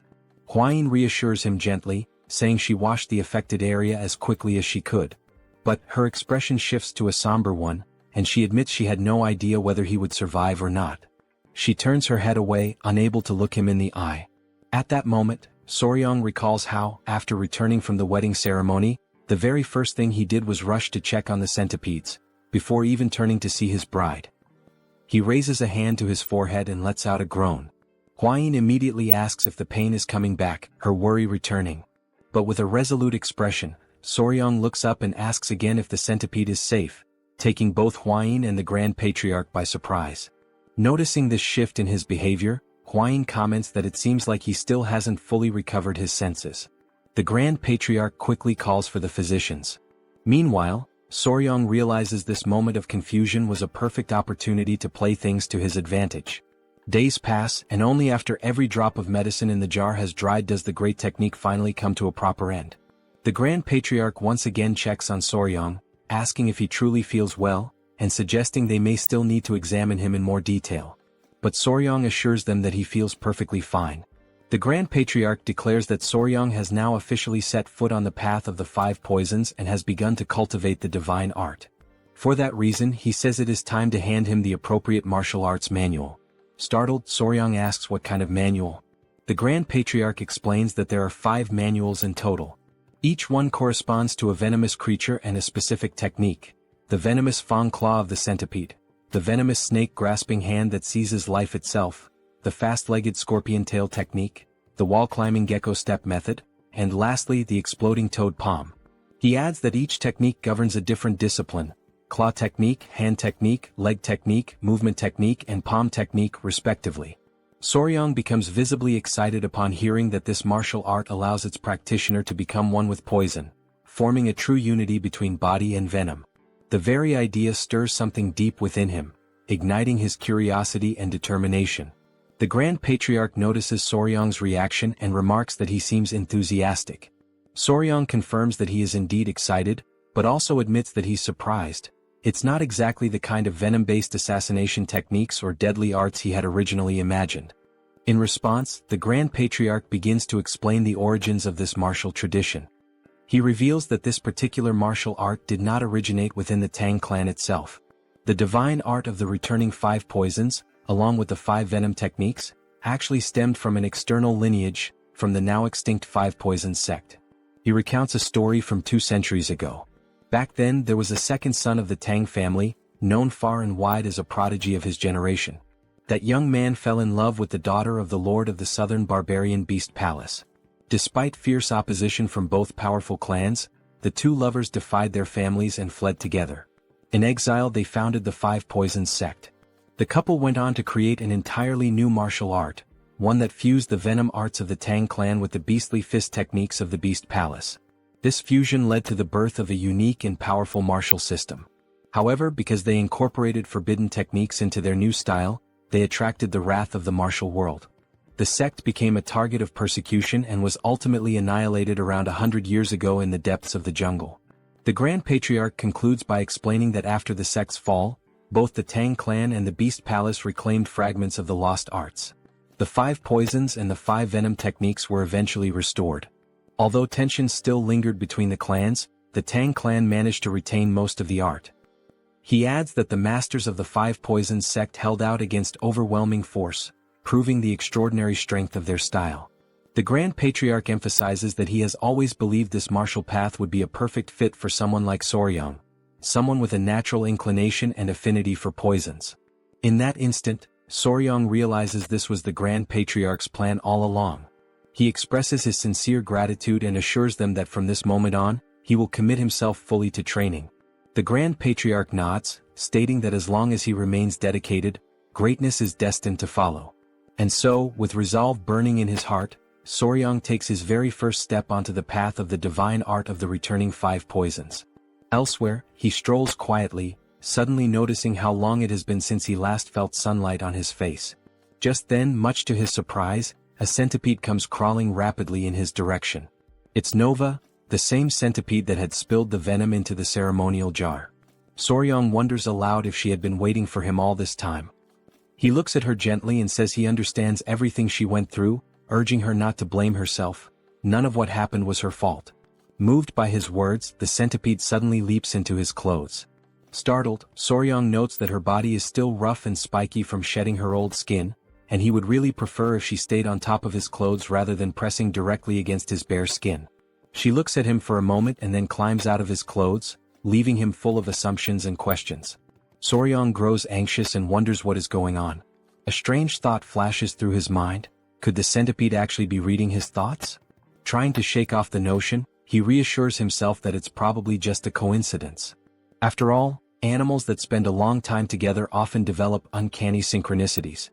He holds her gently in his hand, telling himself that he's just an emotional fool without a solid sense of reason. There's no way an ordinary creature from the Venom clan could do something like that. But suddenly, the centipede looks at him with a piercing, serious gaze. Then she radiates a powerful red aura, shocking Soryang to his core. He mentally gives her a command, to go to his head. Instantly, she obeys without hesitation. He then mentally commands her again, to find him. And again she follows the instruction precisely. Soryang stands frozen, stunned. 1 time might be coincidence. 2 could still be chance. But 3 times? That was beyond reason. Eyes wide, he stares at her, overwhelmed and confused, trying to make sense of the impossible. In that surreal moment, a mysterious light begins to form, connecting the two of them. Elsewhere, Huayin was calling out desperately for Nova, her voice filled with urgency as she asked where the centipede had gone. Coming across a few other centipedes, she asked if they had any idea about Nova's whereabouts, knowing that after recently shedding her skin, it would be more difficult to track her down. At that moment, Soryong suddenly appeared, emerging unexpectedly as he ran toward Huayin with Nova resting on his shoulders. Seeing how visibly exhausted he looked, Huayin immediately asked if he was alright, while simultaneously scolding Nova for wandering off so far, a behavior she had explicitly forbidden. Catching his breath, Soryong lifted Nova gently and pointed out something far more important at that moment. Nova now understood human language. Huayin, stunned and momentarily speechless, was taken aback by the statement. She then questioned what he meant, arguing that Nova had always been able to understand spoken words. Soryong explained in more detail. Nova was no longer limited to simply understanding spoken language. She now understood thoughts as well. The shock on Huayin's face was instant. Before she could respond, Soryong bolted off, heading straight for the Grand Patriarch, eager to obtain further answers. Sometime later, they arrived at the Grand Patriarch's hall. Inside, Soryong recounted everything that had happened. Huayin added that, among all the centipedes, only Nova was capable of understanding thoughts. She then asked whether this could be a result of the great art. The Grand Patriarch immediately dismissed the possibility. He stated that the ability had nothing to do with the great art, noting that among all those who had accepted the venom of spirit creatures, there had never been any reports of such a phenomenon. It was the first time he had heard of something like this. Huayin then asked what the cause could be. The Grand Patriarch firmly declared that it was undoubtedly the result of the divine art of the five poisons returning. He explained that the great art was designed for the absorption of venoms, and that only Soryong had successfully absorbed venom from a spirit creature. He continued by saying that what happened to Nova was clearly influenced by the southern barbaric beast palace. Soon after, the Grand Patriarch elaborated further. He explained that the palace treated beasts as part of themselves and that their secret might be connected to the five poisons returning art. He concluded that it was impossible to fully understand why this was happening. Soryong, puzzled by this, asked why it was considered impossible to comprehend. The Grand Patriarch emphasized that there was no reason for the palace to reveal its most guarded secret. He warned that once the palace discovered that the Tang clan had mastered a martial art shaped by their influence, there was no way to predict how they would react. Distressed, Huayin asked whether there was any way to prevent this from escalating. The Grand Patriarch replied that it wouldn't be easy, unless the palace owed them a significant favor. Later on, Soryong walked in silence, feeling disappointed by the entire situation. He thought back to his original hopes of gathering his animals and forming something like the Brementown musicians. Suddenly, his thoughts were interrupted by someone calling out to him. It was Commander Gyupi, who greeted him warmly, expressing how glad he was to see Soryong in better health. Suspicious, Soryong listened as Gyupi explained that there was an issue in the venomous creature garden and asked if Soryong could accompany him there. Soryong quickly considered that they should deal with the garden issue first and only then think about the palace. He also remembered that he had forgotten to go there after returning. Smiling, Soryong agreed to go with him. Before they left, Gyupi said he wanted to leave someone with Soryong. Hearing that, Soryong was surprised. What did he mean by someone? At that moment, to his amazement, the small Inying came running toward him, full of joy and longing. As they walked together, Gyupi explained that he brought the girl because she wouldn't let go of him, so he decided to bring her to the venomous creature garden. Still skeptical, Soryong asked the real reason Inying was there. Gyupi clarified that she had come for treatment and would be staying with the clan for a while. Interrupting, Inying asked why Soryong hadn't visited her yet. But Soryong only noticed that she was missing a tooth. He apologized, saying he didn't know she had already returned. He guessed she must have been bored being alone, but she denied it. To prove it, she smiled with her toothless grin and raised her click, the creature she had been playing with. Seeing it in her hands, Soryong was surprised. It was a click beetle. Click beetles are known for the snapping sound they make when they flip over. Though considered a crop pest, they're adorable in the eyes of children. Surprised, Gyupi asked if that really was a click beetle. Inying, slightly upset, insisted that it was much more than that. It was click. Soryong recalled that when he was younger he used to call them click insects, and this one was the very first he had ever raised in his past life. Then he asked Inying if she truly liked bugs. She enthusiastically replied that she did, especially the rage bee in the clique. Upon hearing those words, Soryong couldn't help but think that the little girl seemed like a smaller version of himself. The idea crossed his mind to teach her how to handle venomous creatures. He then invited her to explore and learn more about insects, and to his delight, she absolutely loved the idea. However, Gyupi could only think about how he would explain Soryong's decision to Patriarch Peng. Later that day, in the Garden of Venomous Creatures, little Yingying watched with curiosity as a snake slithered inside a glass container. Meanwhile, Soryong and Gyupi were discussing the colony of rats they were raising, which would soon exceed 1,000 in number. During their conversation, Soryong inquired about the water snakes, having heard there was an issue, and wanted to understand what was going wrong. While the two men talked, Yingying remained preoccupied with the surrounding animals. Gyupi explained that while the snake's diet had been stabilized, the number of crickets was falling short, causing some creatures to go hungry. Soryong then reflected that, in truth, no matter how many crickets they had, it would never be enough, and the only real solution was to find an alternative food source. Suddenly, Yingying let out a loud scream and burst into tears, drawing both men's attention instantly. Soryong quickly asked what had happened, but before the girl could explain, he noticed an unfamiliar smell. Through her sobs, Yingying raised her hand and said she was sensing a strange odor. Soryong immediately realized something and gently asked her to show him what she had inside her bag. As he inspected the contents, he recognized that the little girl had made the exact same mistake he once made as a child. With patience, Soryong invited Yingying to come with him and see something different from the click beetles she had collected. He showed her a red flower beetle. In fact, its real name was the tenebrio beetle, and once it reaches adulthood, it releases a foul odor through glands, which was the source of the smell. Because of their similar appearance to click beetles, it was easy to confuse the two. Soryong explained that only click beetles make a sound by snapping their abdomens. Tenebrio beetles do not. Still, he praised the girl for her efforts, saying she had done a good job because, coincidentally, he actually needed those very beetles. Gyupi then asked him why he would need them. With excitement, Soryong said he planned to raise all the beetles Yingying had gathered. He explained that, although it might not seem like it, tenebrio beetles were actually one of the most common foods used for feeding both insects and lizards.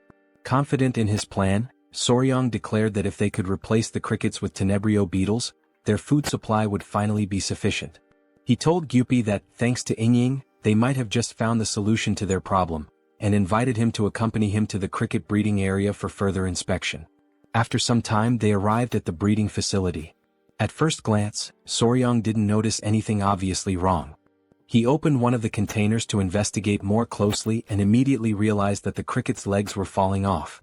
Startled, Soryong concluded that the crickets were turning to cannibalism, which explained why their population wasn't increasing. Hearing this, Gyupi assured him that they had been fed adequately, but Soryong reassured him, mentioning that he had experienced the same issue back on Hainan Island. He added that, sometimes even when food is available, cannibalism among crickets still happens. He admitted that he didn't know much about crickets, and that ignorance was frustrating, especially since the problem was so serious and so far they hadn't been able to identify its cause. Just then someone arrived, politely asking for permission to speak. Awkwardly, the man said that if the issue was about crickets, he knew the right person to consult. Gyupi introduced the man to Soryong, explaining that, aside from him, this man was the only other volunteer in the poison division. Wanting to be honest, the man then admitted that he occasionally visited cricket fight rings for entertainment. Not knowing what a cricket fight ring was, Soryong asked for clarification. The man explained that they were gambling events where crickets fought one another, and bets were placed on the outcomes. He further added that the strongest and largest crickets were sold at high prices, usually raised in the very homes of those who ran the rings. The man then mentioned that there was a woman who raised crickets and lived nearby. He had heard rumors that she knew absolutely everything about them.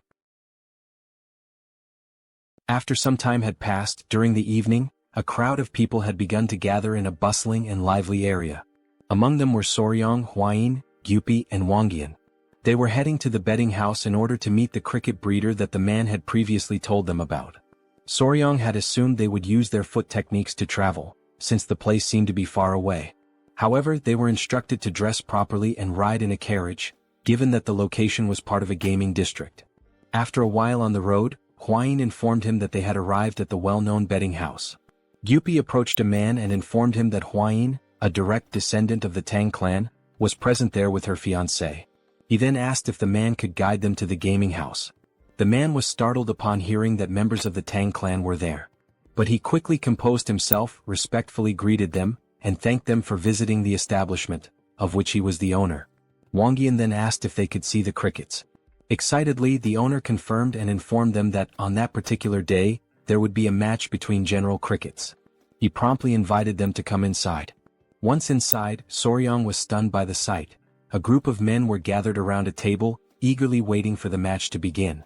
They shouted loudly, urging the crickets to fight, while one of them remarked that he had bet everything he had during the last match. On the table, the crickets were already getting into position for the duel. Very quickly they began clashing with each other. The men grew wild with excitement as they watched the intense battle, each one hoping that the cricket they had placed their bets on would emerge victorious. Watching the scene unfold, Soryang was left amazed to witness such a spectacle, while Wang Yan, clearly thrilled, explained that the cricket that turned its back would be considered defeated. On the table, one of the crickets took a hit to the back and was defeated instantly. One of the men confirmed the end of the round. Wang Yan went on to explain that the victorious General Cricket would now go to auction, and it was said that such crickets could be sold for as much as 30 taels of silver. Hearing this, Soryang briefly considered the idea of selling crickets himself. But before he could entertain the thought further, Huayin interrupted him, calling him over to meet the breeder. They then made their way toward the area where she was. The owner mentioned that sometimes guests wanted to meet her, but to him the brat wasn't anything special. Her only roles were feeding and cleaning. He pointed at the girl and said she was useless, which is why she was kept tending to the crickets. He then barked at her to stand up, informing her that important guests were present and she should greet them properly. The girl quickly got to her feet and apologized. Upon seeing her face clearly, Soryang was completely taken aback. She was in fact a woman. The group now stood facing her directly. Still stunned, Soryang introduced himself and explained that they were members of the Sichuan Tang family. He then said he had some questions about how to care for crickets and asked if she could assist them. In response, the breeder simply gave a faint nod of her head.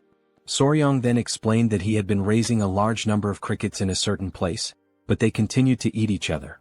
With few words she replied that they were craving meat.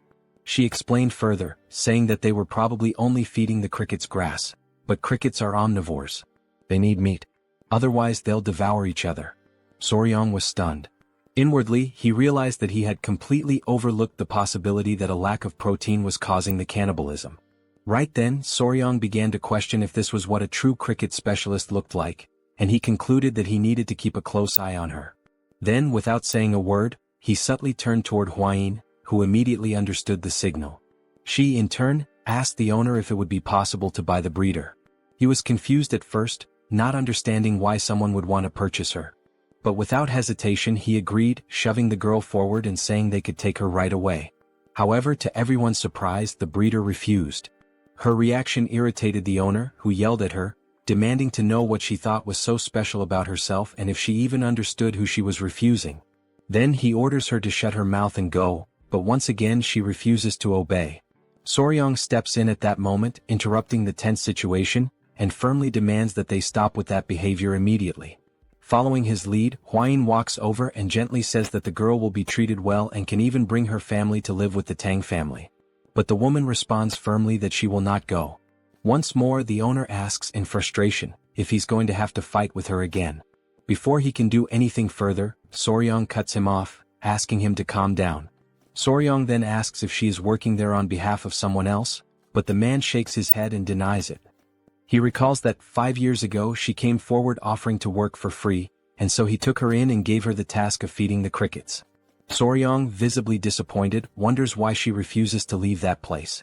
Meanwhile, Gyupi, deep in thought, asks Soryang for permission to speak. He says that she reminds him of himself, back before he was taken in by the Tang family shelter. Then he turns to the owner and asks if he can take her with them for just one day. The man replies indifferently that he can do whatever he wants with her. So Gyupi gently invites her to come out with them for some fresh air. She hesitates for a moment, clearly lost in her own thoughts, but soon nods her head in agreement. Soryang and Huayin are relieved and happy, even though it's only for a single day. A little later, inside the Tang family guest residence located in the capital city, Soryang and Huayin are seated at a table along with the guest. Soryang comments to Gyupi that he had no idea the Tang family owned a building in the capital. Gyupi explains that this is actually just a branch of the Sichuan Tang family. He adds that in addition to this building there are also inns, pharmacies and restaurants all along this alley, every one of them owned by the Tang family.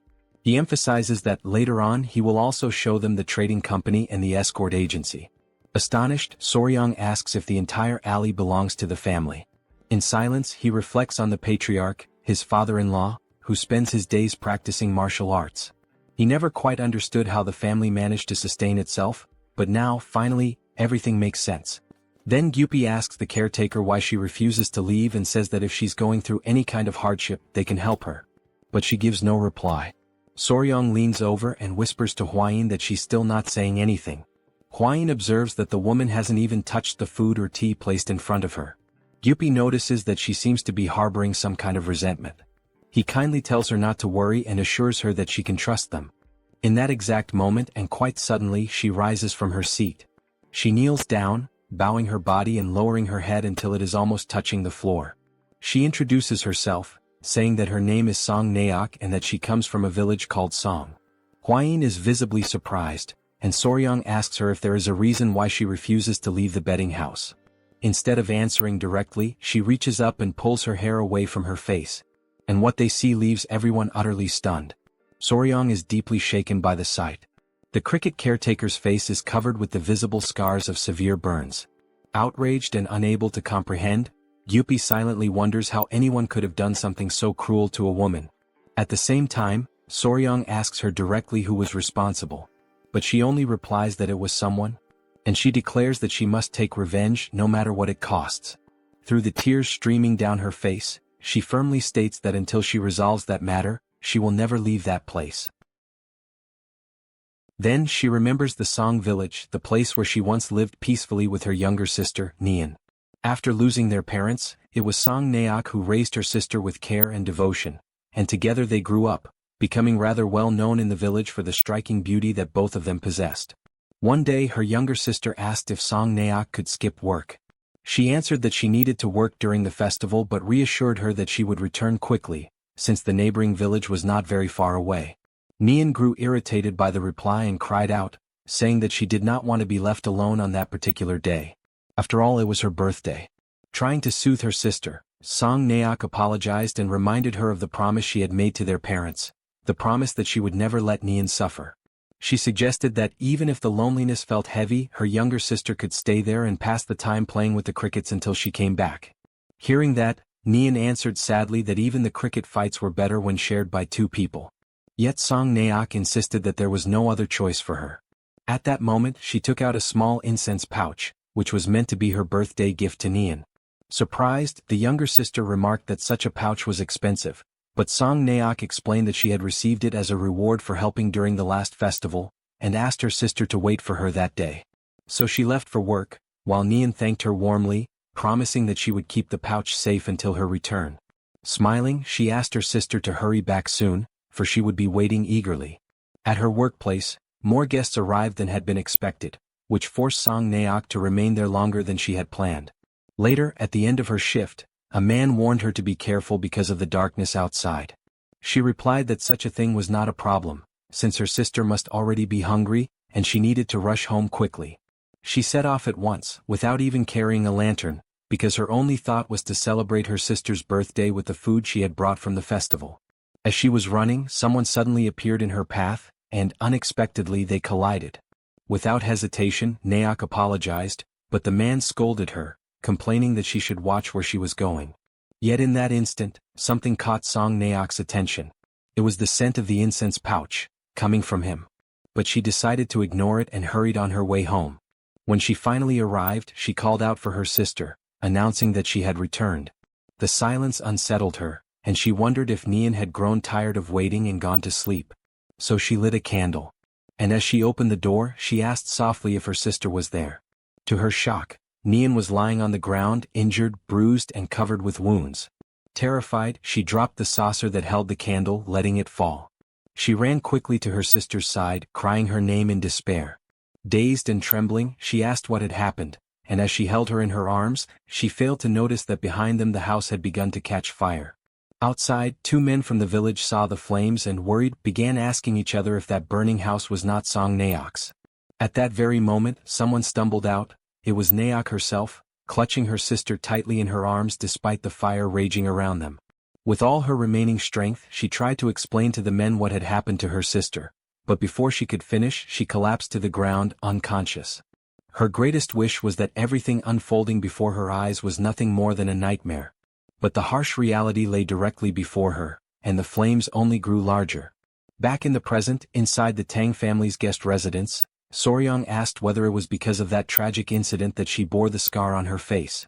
She answered that, when she finally regained consciousness, more than 2 weeks had already passed. Her body was entirely wrapped in bandages, wounded from head to toe. She explained that she had begged the escort agency to track down the person responsible, but they had failed, admitting that they did not know how they would face young Nim after everything. Just as life slowly fades at the end of autumn, her heart, too, was gradually dimming. The only form of communication she had with the world were the faint groans that escaped her lips whenever she touched the bandages in an attempt to treat her wounds. Time passed quickly and soon spring arrived, bringing with it the awakening of the new crickets. In that moment, the image of her sister surfaced vividly in her mind. Amidst the flames, Nian had begged her desperately to catch that wretched man and put an end to her torment by avenging her pain. That haunting image of her sister left Song Naok utterly desperate and deeply terrified. She emphasized that when the sound of the crickets began to resemble Nian's own voice, echoing in her mind, she managed to regain consciousness. From that moment onward, there remained only one unshakable certainty within her: the burning will to find and kill that vile man. When the man came to know of this powerful motivation, he was alarmed and immediately asked her where she thought she was going. Naok answered with unflinching determination that every single night she was tormented by the agonizing screams of her sister, and as a sister herself, it was her duty to avenge her no matter the cost. The man then questioned how someone like her could possibly take revenge, since she did not even know who the culprit truly was. At the same time, a woman warned her to think first of her own well-being and take care of herself. Naok was even locked away by the two of them, who were trying to prevent her from leaving. Yet in the end she slipped out of the village during the night, unseen by anyone. She carried nothing but her incense pouch with her. Her resolve was absolute. She was determined to go all the way and avenge her sister. Thus she set out for the city, knowing deep inside that the man had also gone there. Amidst the bustling crowd, she did not know his face, but his voice was etched into her memory like an unerasable seal. Naok began speaking to strangers, but many, frightened and unsettled by her face scarred with burns, simply ignored her. 2 long years passed, and again it was the season when the crickets awakened. Seeking shelter from the rain, she entered a cricket fighting pit. When she asked the owner for permission to stay, she was coldly driven away as she was interfering with his business. Without hesitation, a man pushed her toward the exit, throwing her out. Suddenly she froze in her steps, her whole body shivering as she caught a familiar scent buried deep in her memory. The man complained bitterly, saying she was putting him in a bad mood. But inside her heart she reflected only on one thing: she had never truly forgotten. And on that very day she had finally found the owner of that voice. Back in the present, Huayin is left in shock, and Soryang can only ask what happened after that moment. Naok explains that while she was wandering through the city speaking to strangers, she encountered a beggar who told her that the wretched man often visited the gambling house. Immediately, Soryang understood that this was the reason she had gone to work there. Calmly, she revealed that she wanted to follow him and stab him to death, but the beggar warned her that he was a martial artist, making it an impossible task. So instead she tried to poison his drinks. But she admitted with bitterness that the poison she had bought seemed to be fake and had no effect at all. After that, she began caring for the crickets, yet their constant sound always reminded her of her sister, leaving her restless and unsettled. Now, through tears, Naok cried out with every bit of strength she had that she needed to kill that wretched man and would never leave until she did. Upon hearing this, Soryang understood her situation. Though he was troubled, she needed to tend to the crickets, but the sound of them only left her lost and hopeless. Huayin pointed out that her hatred was what kept her moving forward, and once she avenged herself, everything would be resolved. Helping someone with such a fierce spirit meant that person would never betray the clan. At that moment, Gyupi recalled that before avenging his parents he used to speak alone in the rain, but when the Tang family finally avenged them, everything changed for him. He added that now he finally understood why he had felt such a strong connection with Naok. Then Soryang turned to her. He declared that they would help her resolve that deep resentment and offered her a proposal. Once it was accomplished, she would be able to become part of the clan. Overcome with emotion, Naok asked if they truly intended to help her. She swore that if they did, she would serve the clan with her very life, down to her last breath. With gravity, strength, and unwavering determination, Soryang finally asked her the crucial question. Who was that wretched man? For a brief moment, she hesitated to reveal the truth about who she truly was. But soon after, she confessed that it was none other than the third son of the Great Harmony sect, Jim Dizung. Upon hearing those words, Soryang grew excited, almost eager, as if ready to confront him immediately, while Huayin was struck with astonishment at such a revelation.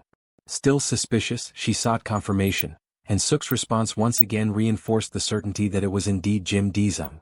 Soryang, intrigued and unsettled, could not understand why it should be a problem for him to belong to such a lineage.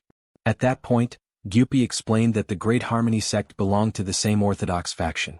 In Sichuan, this clan held immense influence, surpassed only by the Tang sect, the Amei sect, and Qin Guixiang. The magnitude of such power left Soryang alarmed. Even so, Huayin clarified that, regardless of the family's weight or prestige, that was not the central issue. She stressed that the true problem lay in the past. The Tang had once promised the Great Harmony sect to forgive a single offense, in return for a favor they had received. This information horrified Soryang, leaving him unable to believe in the burden of such a binding promise. Huayin then added that, in the Murim world, oaths sworn upon martial arts, the family name, or an inherited title could never be broken. Meanwhile, Suk, who had been watching from behind, asked if there was some kind of problem. Soryang denied it, explaining that he simply had not expected that individual to turn out to be such a significant figure. Huayin then declared that the wisest course of action would be to begin the fight first, and she advised Suk to rest without worries, assuring her that they would take care of the matter. Soon after, Suk expressed her gratitude for the support she had received. But without warning, her body weakened, and she suddenly collapsed to the ground, fainting before everyone's eyes. Huayin immediately concluded that the fall was caused by the strain she had endured and decided it would be best to take her to the Tang residence so she could rest properly. Still, Gyupi perceived the seriousness of the situation, and Soryang insisted that they needed to report the matter both to the Patriarch and to the Great Patriarch. Sometime later, in the main hall of the Tang family, everyone was gathered. The Great Patriarch spoke of the prestige of the Great Harmony sect, but he lamented the disgrace brought by the son who now stained its lineage. At the same time, Soryang's father-in-law expressed sorrow for the circumstances, yet he reinforced that the vow once made by their ancestors was deeply tied to the honor of the Tang family. He emphasized that if actions were to be taken out of mere pity, then no one would ever again trust the word or future agreements of their family. For this reason, he decided to forbid the use of poison or the direct lineage of the Tang in helping Suk. This decision left Soryang shocked and desperate. He tried to persuade them otherwise, but his father-in-law remained firm and unshaken. Huayin quickly held Soryang's hand, urging him to respect the patriarch's will. She explained that as long as neither the Tang poison nor the direct lineage was involved, and as long as the clan itself did not interfere officially, it was still possible to help, since Soryang was not part of the direct line of the family. Then the patriarch questioned him directly, asking if the young warrior would truly give up. At that moment, Soryang finally understood the true meaning of the permission granted.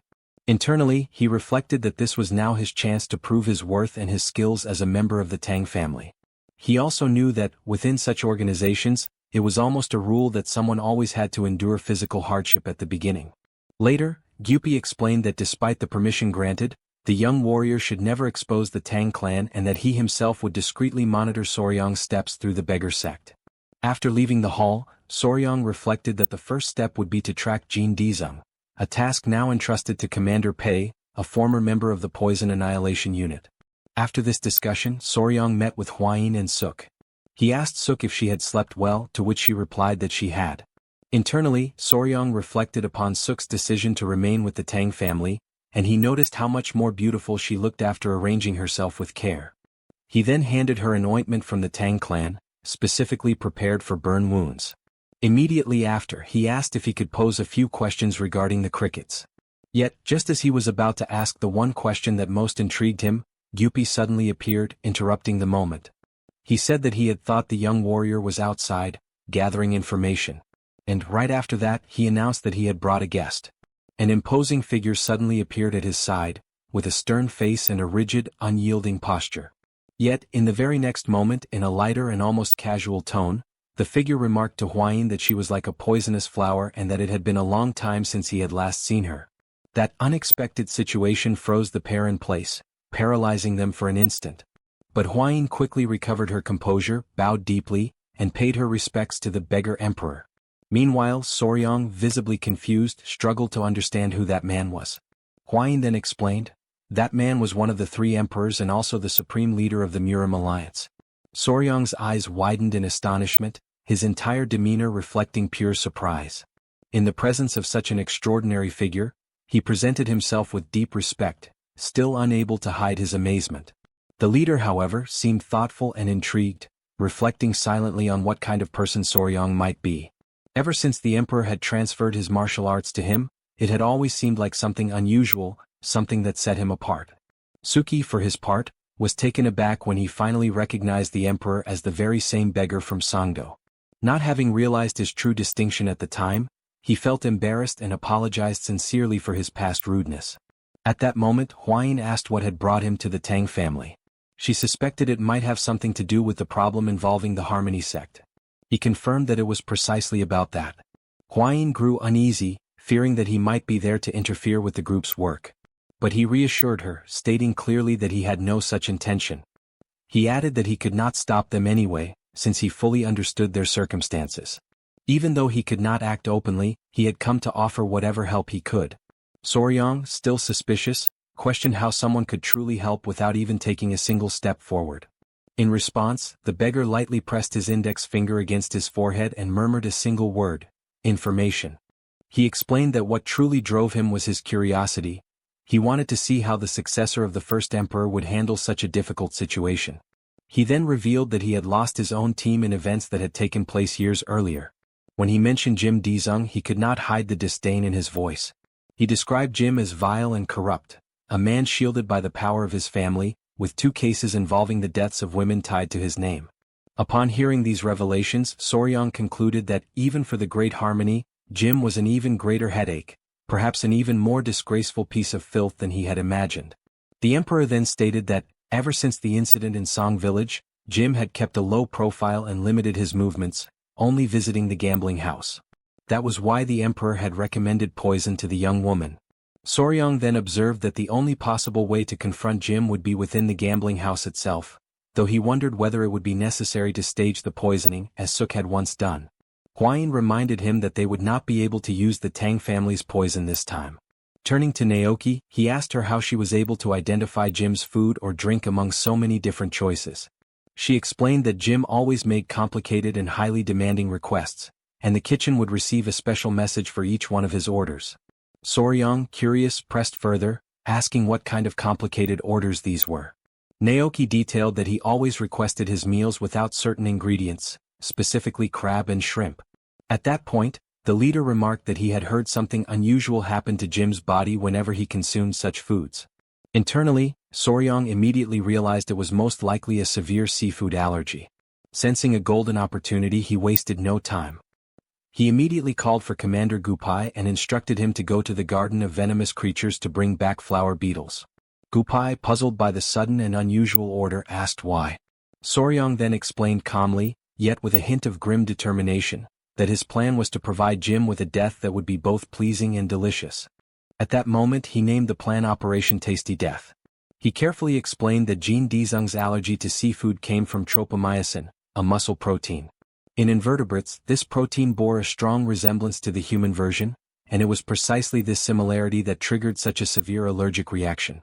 He went on to emphasize that the crucial element of their strategy was the flower beetle, an insect carrying even higher levels of tropomyosin than shrimp or crab. Following his command, Gupai returned carrying the flower beetle. The young man then gave precise instructions: remove the larvae, boil the beetles, and lightly brown them in a pan. Before long, the preparation was complete, and he urged everyone to taste a piece of the fried beetle. Huayin hesitated at first, her expression betraying uncertainty, but he reassured her, insisting that it was truly delicious. Slowly, Huayin reached for one of the beetles from the plate and tasted it. To her astonishment, the flavor was surprisingly rich, and beside her, even the emperor widened his eyes in admiration, completely taken aback by the recipe's unexpected excellence. Soryang remarked with a faint smile that it was indeed delicious, which was precisely why the beetles had earned the nickname crazy larvae. The leader praised the remarkable taste, though he quickly raised the question of how such a delicacy could possibly kill Jin Dizeng. Soryong explained patiently that for Jin Dizeng, the flower beetle functioned as nothing less than poison, since it contained the same allergenic component as shrimp and crab, just as Ying Ying was dangerously sensitive to bee venom. He then suggested grinding the beetle thoroughly into a fine powder and mixing it into another dish, adding only a faint nut-like flavor, subtle enough that no one would ever suspect a poisoning. Upon hearing this clever stratagem, the emperor laughed heartily and immediately understood why the operation had been given the name Tasty Death. Soryong added that the more powder they used, the more certain the result would be, and he asked directly in which dish it should be placed. Naoki raised her hand and proposed adding the beetle powder into a recipe called ladagum, a delicacy served at the gambling house. She explained that ladagum was made of glutinous rice stuffed with sweet bean paste, then covered with syrup and a coating of bean powder, and that with the addition of beetle powder, no one would ever notice the difference. Soryong reflected inwardly that such a glutinous rice cake, cloaked in beetle powder and syrup, would be the perfect trap, ensuring death through an inevitable choking reaction. Without wasting a moment, Naok demanded that she herself be the one to prepare the recipe, stressing that she would not feel truly free until she had taken her vengeance with her own hands. The leader accepted her determination, convinced that revenge could only hold true meaning when carried out by one's own blade. With the plan set in motion, Soryong arranged to negotiate with the owner of the gambling house. He would bring him a courtesan in exchange for a single day of access to the kitchen. To reinforce the plan, the allies would disperse among the gambling tables, blending in with the crowd and keeping the entire environment under control. In his mind, the scheme was flawless, nothing could possibly go wrong. Several days later, inside the bustling gambling hall, two men entered together. One of them was the very target of Naok's vengeance. The establishment's owner welcomed them with reverence, but the demand of the newly arrived guest was firm: wine, women, and his usual reserved seat. Not long after, the owner returned, visibly uneasy, explaining that the seat had already been taken by other special guests. The young master was utterly taken aback, surprised by what he considered an unforgivable affront. From across the hall, Naok's eyes immediately spotted Soryong and Huayin seated at one of the tables. The unmistakable presence of the feared venomous flower drew Jin Dizeng's attention at once. He approached with confident ease, his voice carrying the tone of someone impressed to find such a distinguished figure in that place. The young woman, however, looked at him with puzzlement, not recognizing right away who he was. He soon introduced himself as the third son of the Great Harmony sect, reminding her that he had visited her once before, though he doubted she would recall. Soryong, sharp-eyed, recognized the plan unfolding step by step, while Huayin marveled at his composure and resourcefulness. Dizeng then turned toward her companion, wondering aloud if the young man at her side was the rumored fiancé she had supposedly chosen. Looking at Soryong, he judged him weak and inexperienced, unworthy of supporting someone of Huayin's stature. Inwardly, his mind compared the moment to past memories, recalling the girl from Song Village, Naok's sister. He reflected bitterly that, had she not fought with such ferocity, she would not have ended up dead. He regretted deeply that the elder sister, said to be even more beautiful, was not present. Lost in these dark musings, he leaned forward on the table, drawing the attention of the pair, and sat down with boldness. To him, it was an honor to meet the venomous flower face to face, and with daring arrogance, he issued a challenge to Soryong, one that Soryong accepted without hesitation. For him, that moment represented a golden opportunity to transform the confrontation into something truly memorable. Not long after, however, he was thrown into shock when he suddenly heard Huayin celebrating yet another victory of Soryong. It became clear to him that, in only 2 short hours, he had already lost half of all the money he had brought. Meanwhile, Soryong, visibly satisfied with the outcome, calmly indicated that it was time for him to take his leave. As he watched them departing, the man, the very target of the group's meticulous plan, felt the weight of humiliation crash down on him, burning into a deep anger that he could not contain. Turning to one of his attendants, he ordered him to bring something to eat, since the constant tension of the gambling table had left him overwhelmingly hungry. At that precise moment, his attention was drawn by a conversation at the neighboring table, where guests were praising the ludagam that had been served. Curious, he asked the waiter directly if the dish was truly as remarkable as they claimed. The young man confirmed with confidence, assuring him that, particularly on that very day, it was prepared with exceptional flavor. He then took a piece of the delicacy, lifted it to his lips and began to eat. As he chewed, he openly praised the quality of the dish, remarking that the more he chewed, the more layers of flavor unfolded, growing increasingly rich with each bite. Yet, in a sudden and terrifying shift, the expression of pleasure that had lit his face dissolved into one of sheer desperation. He collapsed to the ground, overtaken by a violent agony, struggling as though he were choking on every breath. Soryong reacted immediately, stepping forward with sharp authority and demanding that everyone stand back at once. He assumed full control of the moment while the man, in panic, clutched at his clothes, begging desperately for help. But Soryong, with an icy composure, reminded him that this was not the result of Ladagam itself, but rather the consequence of the sins he had committed in the village of Song. In his torment, the man gasped inwardly, wondering in disbelief how Soryong could possibly know the truth of what had taken place in that distant village. All around, the crowd stood stunned and silent, unable to comprehend what was unfolding, while Soryong commanded that they hold him down firmly. At once, hands pressed against his body, gripping him with force and refusing to release him. And in those final moments, the persistent taste of walnuts from the Ladagam became the last lingering memory of his life. Elsewhere, the couple who had once cared for Naok during the time when her body was burned approached and pleaded that she continue to be treated with kindness. Soryong reassured them with calm certainty, promising that he himself would protect her, for from now on, she was considered part of the Tang family. Before returning to the Tang residence, they made a necessary stop in the village of Song. The matter of Jin Daesung was resolved swiftly. Since he was a chosen son of a prominent household, any investigation was deliberately avoided so that no scandal would spread beyond control. At her sister's grave, Naok wept with sorrow for all the precious time that had been lost in her pursuit of vengeance. Her trembling hands reflected the depth of her grief as she cried, lamenting that she had not returned home earlier on that fateful day.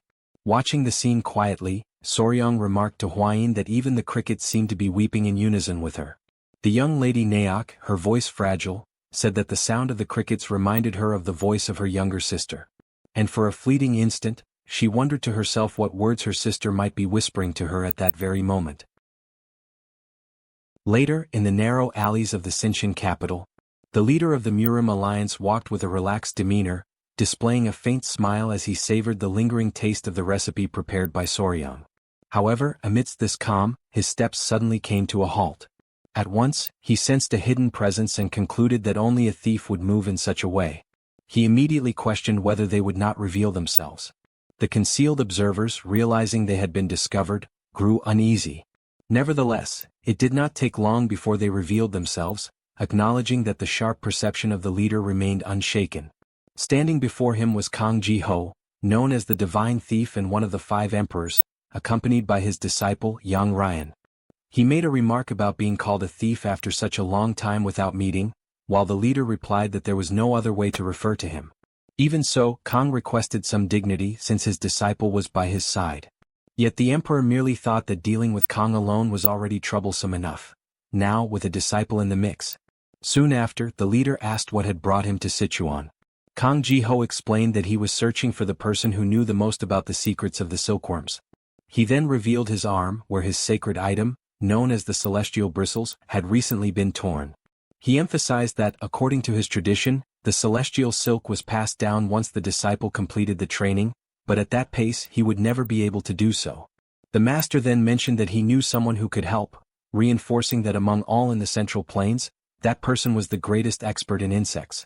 A few days later, at dawn in the poison garden, Soryong cried out desperately. Behind him, Gu urged him to endure just a little longer while striking him with the whip. Soryong was cultivating the art of the iron box, a unique martial technique based on the venom of the first emperor. Whenever struck, the muscles would recoil, yet the chi would circulate throughout the body, hardening it and making it stronger the more blows he endured. Hwayin carefully observed everything, holding the centipedes, and offered him words of encouragement. One of the centipedes, not understanding anything, became fascinated by the whip in Gu Pei's hand. In an impulsive leap, it hurled itself toward him. But Soryong intervened. He held it in his arms, only to be struck again by another lash on his back. The impact drove him to his knees, yet he still playfully spoke to the centipede about the danger it had nearly faced. Hwayin complained that Hyanga, the centipede, was so energetic that she could never stay still. Whenever she opened her eyes, she was already causing trouble. She recalled that, on the last occasion, Hyang'a had chased after a butterfly and triggered complete chaos. Soryong reflected that each animal possessed its own personality, and Hyang'a was both curious and spoiled. Since the recent incident caused by Cho, she had maintained the informal title of the resident troublemaker. He also remarked on Cho, the eldest, who kept the younger ones in line and showed sternness whenever necessary. Bin-ah, on the other hand, was usually the quietest and the one who showed the most affection toward him, although she slept a great deal. Despite their similarities, each of the three centipedes had a personality of her own, and Soryong sincerely hoped that they would grow to be strong and beautiful, following the example of their mother, Hwayin. At that moment, Gu Pei appeared, looking for Soryong, accompanied by Suk, who carried a jar. He acknowledged the dedication of the pair, admiring how they had been working together since early hours, and then asked Suk what life was like within the Tang clan. Dressed in the uniform of the poison unit, she explained that she was well treated and privileged under the guidance of Gu Pei, who had been teaching her martial arts. Soon after, she revealed that she had brought what Soryong had requested. For a brief moment he did not understand what she meant. Then she presented countless crickets inside the container, all in perfect condition. Gu Pei explained that the quantity was excessive, but this was due to Naoke's meticulous care in tending to the crickets. Upon hearing this, Soryong reflected on how excessive competence in one's work could sometimes become a problem. Yet he immediately announced that new offspring would soon arrive at the poison garden. Gu Pei then asked whether he would finally be going out to capture new venomous creatures. Soryong confirmed, stating that he was planning to bring new species to raise, emphasizing that the best way to feed them was with live animals. At that instant, Hwayin called to him, suggesting that, before taking any action, it would be prudent to wait for news from the Martial Alliance. With the expedition requiring official permission and the ongoing situation with the blood cult, leaving would not be simple. She further pointed out that the leader of the alliance had attacked the border of Daewil, but no news had been heard since then. This left Soryong seething with anger. Suddenly someone came running, shouting loudly as he called out to the pair. Hwayin, intrigued by the messenger's urgency, questioned what had happened to make him arrive in such haste. The man informed them that the clan chief was summoning them to the hall, claiming that he had something important to reveal to both of them. This left the two of them suspicious and wondering what exactly this matter could be. Shortly afterward, in the hall, the patriarch and the pair sat down at the table together. Soryong noticed that, under normal circumstances, his father-in-law would be far too occupied at this hour, and this only heightened his curiosity, making him increasingly eager to discover the reason for such a summons. The patriarch announced that he was bringing news Soryong had long desired to hear. At once, Soryong grew alert, his attention fixed on what was to come. Finally, the patriarch revealed that he had received reports from the Martial Alliance.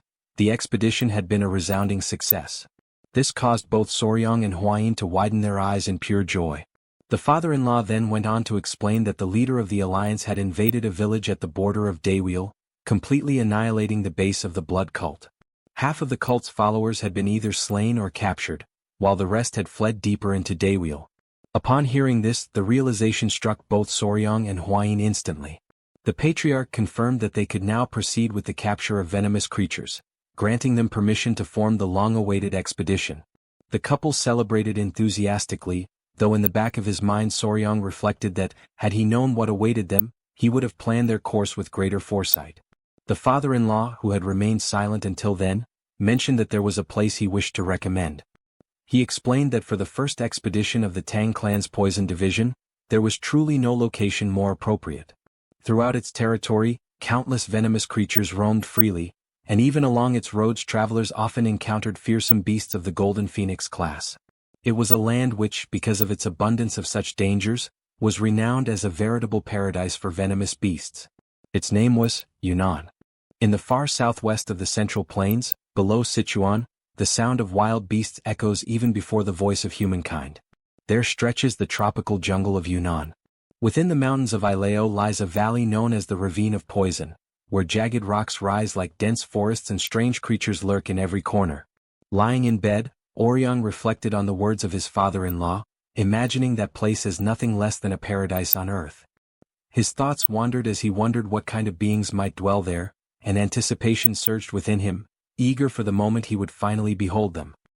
He held a centipede gently in his hand and silently promised that soon he would bring back many new companions. A few days later, A small unit was chosen from the poison division to form the expedition party. The management of the poison garden was entrusted to Lady Naki, now officially appointed as vice-captain of the poison division, so that everyone might receive her direct orders while the group was away. With all preparations completed, the Tang clan's departure approached swiftly. But at the moment of farewell, one centipede clung tightly to Soryang's leg. Not only the centipede but also the lizards and the great spider latched onto his body, desperate for him not to leave. He attempted to calm them, urging them to release their hold. He explained softly that he was only going to bring back more friends, and that during his absence the uncles of the poison division would take care of them, providing both nourishment and energy. Slowly the spider relented, loosening its grip, yet the centipede refused, stubbornly climbing even onto his face in its resistance. Watching the scene, Huayin observed that it seemed as though they did not want to part from him at all. And Soryang added that it almost felt as if they wished to go with him. But then the old patriarch interrupted such an idea. He firmly declared that some might accompany them, but Yowa, the spider, could not. Her enormous body drew too much attention, and it would be impossible to explain her presence as they could with Huayin. Annoyed by what she heard, Huayin lifted her arm, and before everyone's eyes Yowa's arachnid form became transparent. Her body vanished completely from sight. The old patriarch was left in shock, unable to comprehend what he had just witnessed, and even Soryang recoiled in disbelief, astonished at the sight. Hurriedly he rushed to touch the surface of Yowa's invisible form, pressing his hand carefully against where her body should be.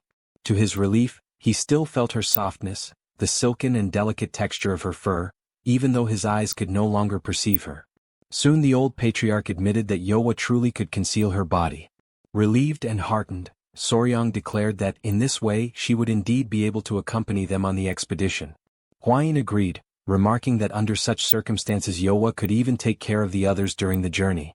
Turning toward the centipedes, she addressed their stubbornness, making it clear that their defiance against their father would be better tempered if they learned obedience along the road. With this, Soryang planted his feet firmly on the ground, brimming with confidence.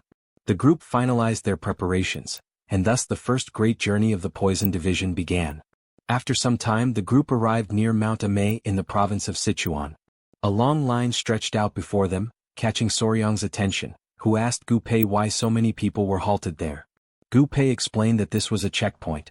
Since the rise of the blood cult, such inspections had become frequent, even taking place in the middle of busy streets, and many travelers often found themselves barred from continuing further. Soryang reflected that being stopped was not the greatest inconvenience. Rather, it was the wasting of precious time in such an endless line. At that very moment, a woman of the guard recognized the elder Mandong Sichuan, the old patriarch. Approaching respectfully, she listened as he explained that the group was bound for Yunnan. Without hesitation, the woman granted them immediate passage. Astonished by such ease, Soryang realized just how immense the Tang clan's influence truly was. But then all of a sudden, something drew the woman's attention.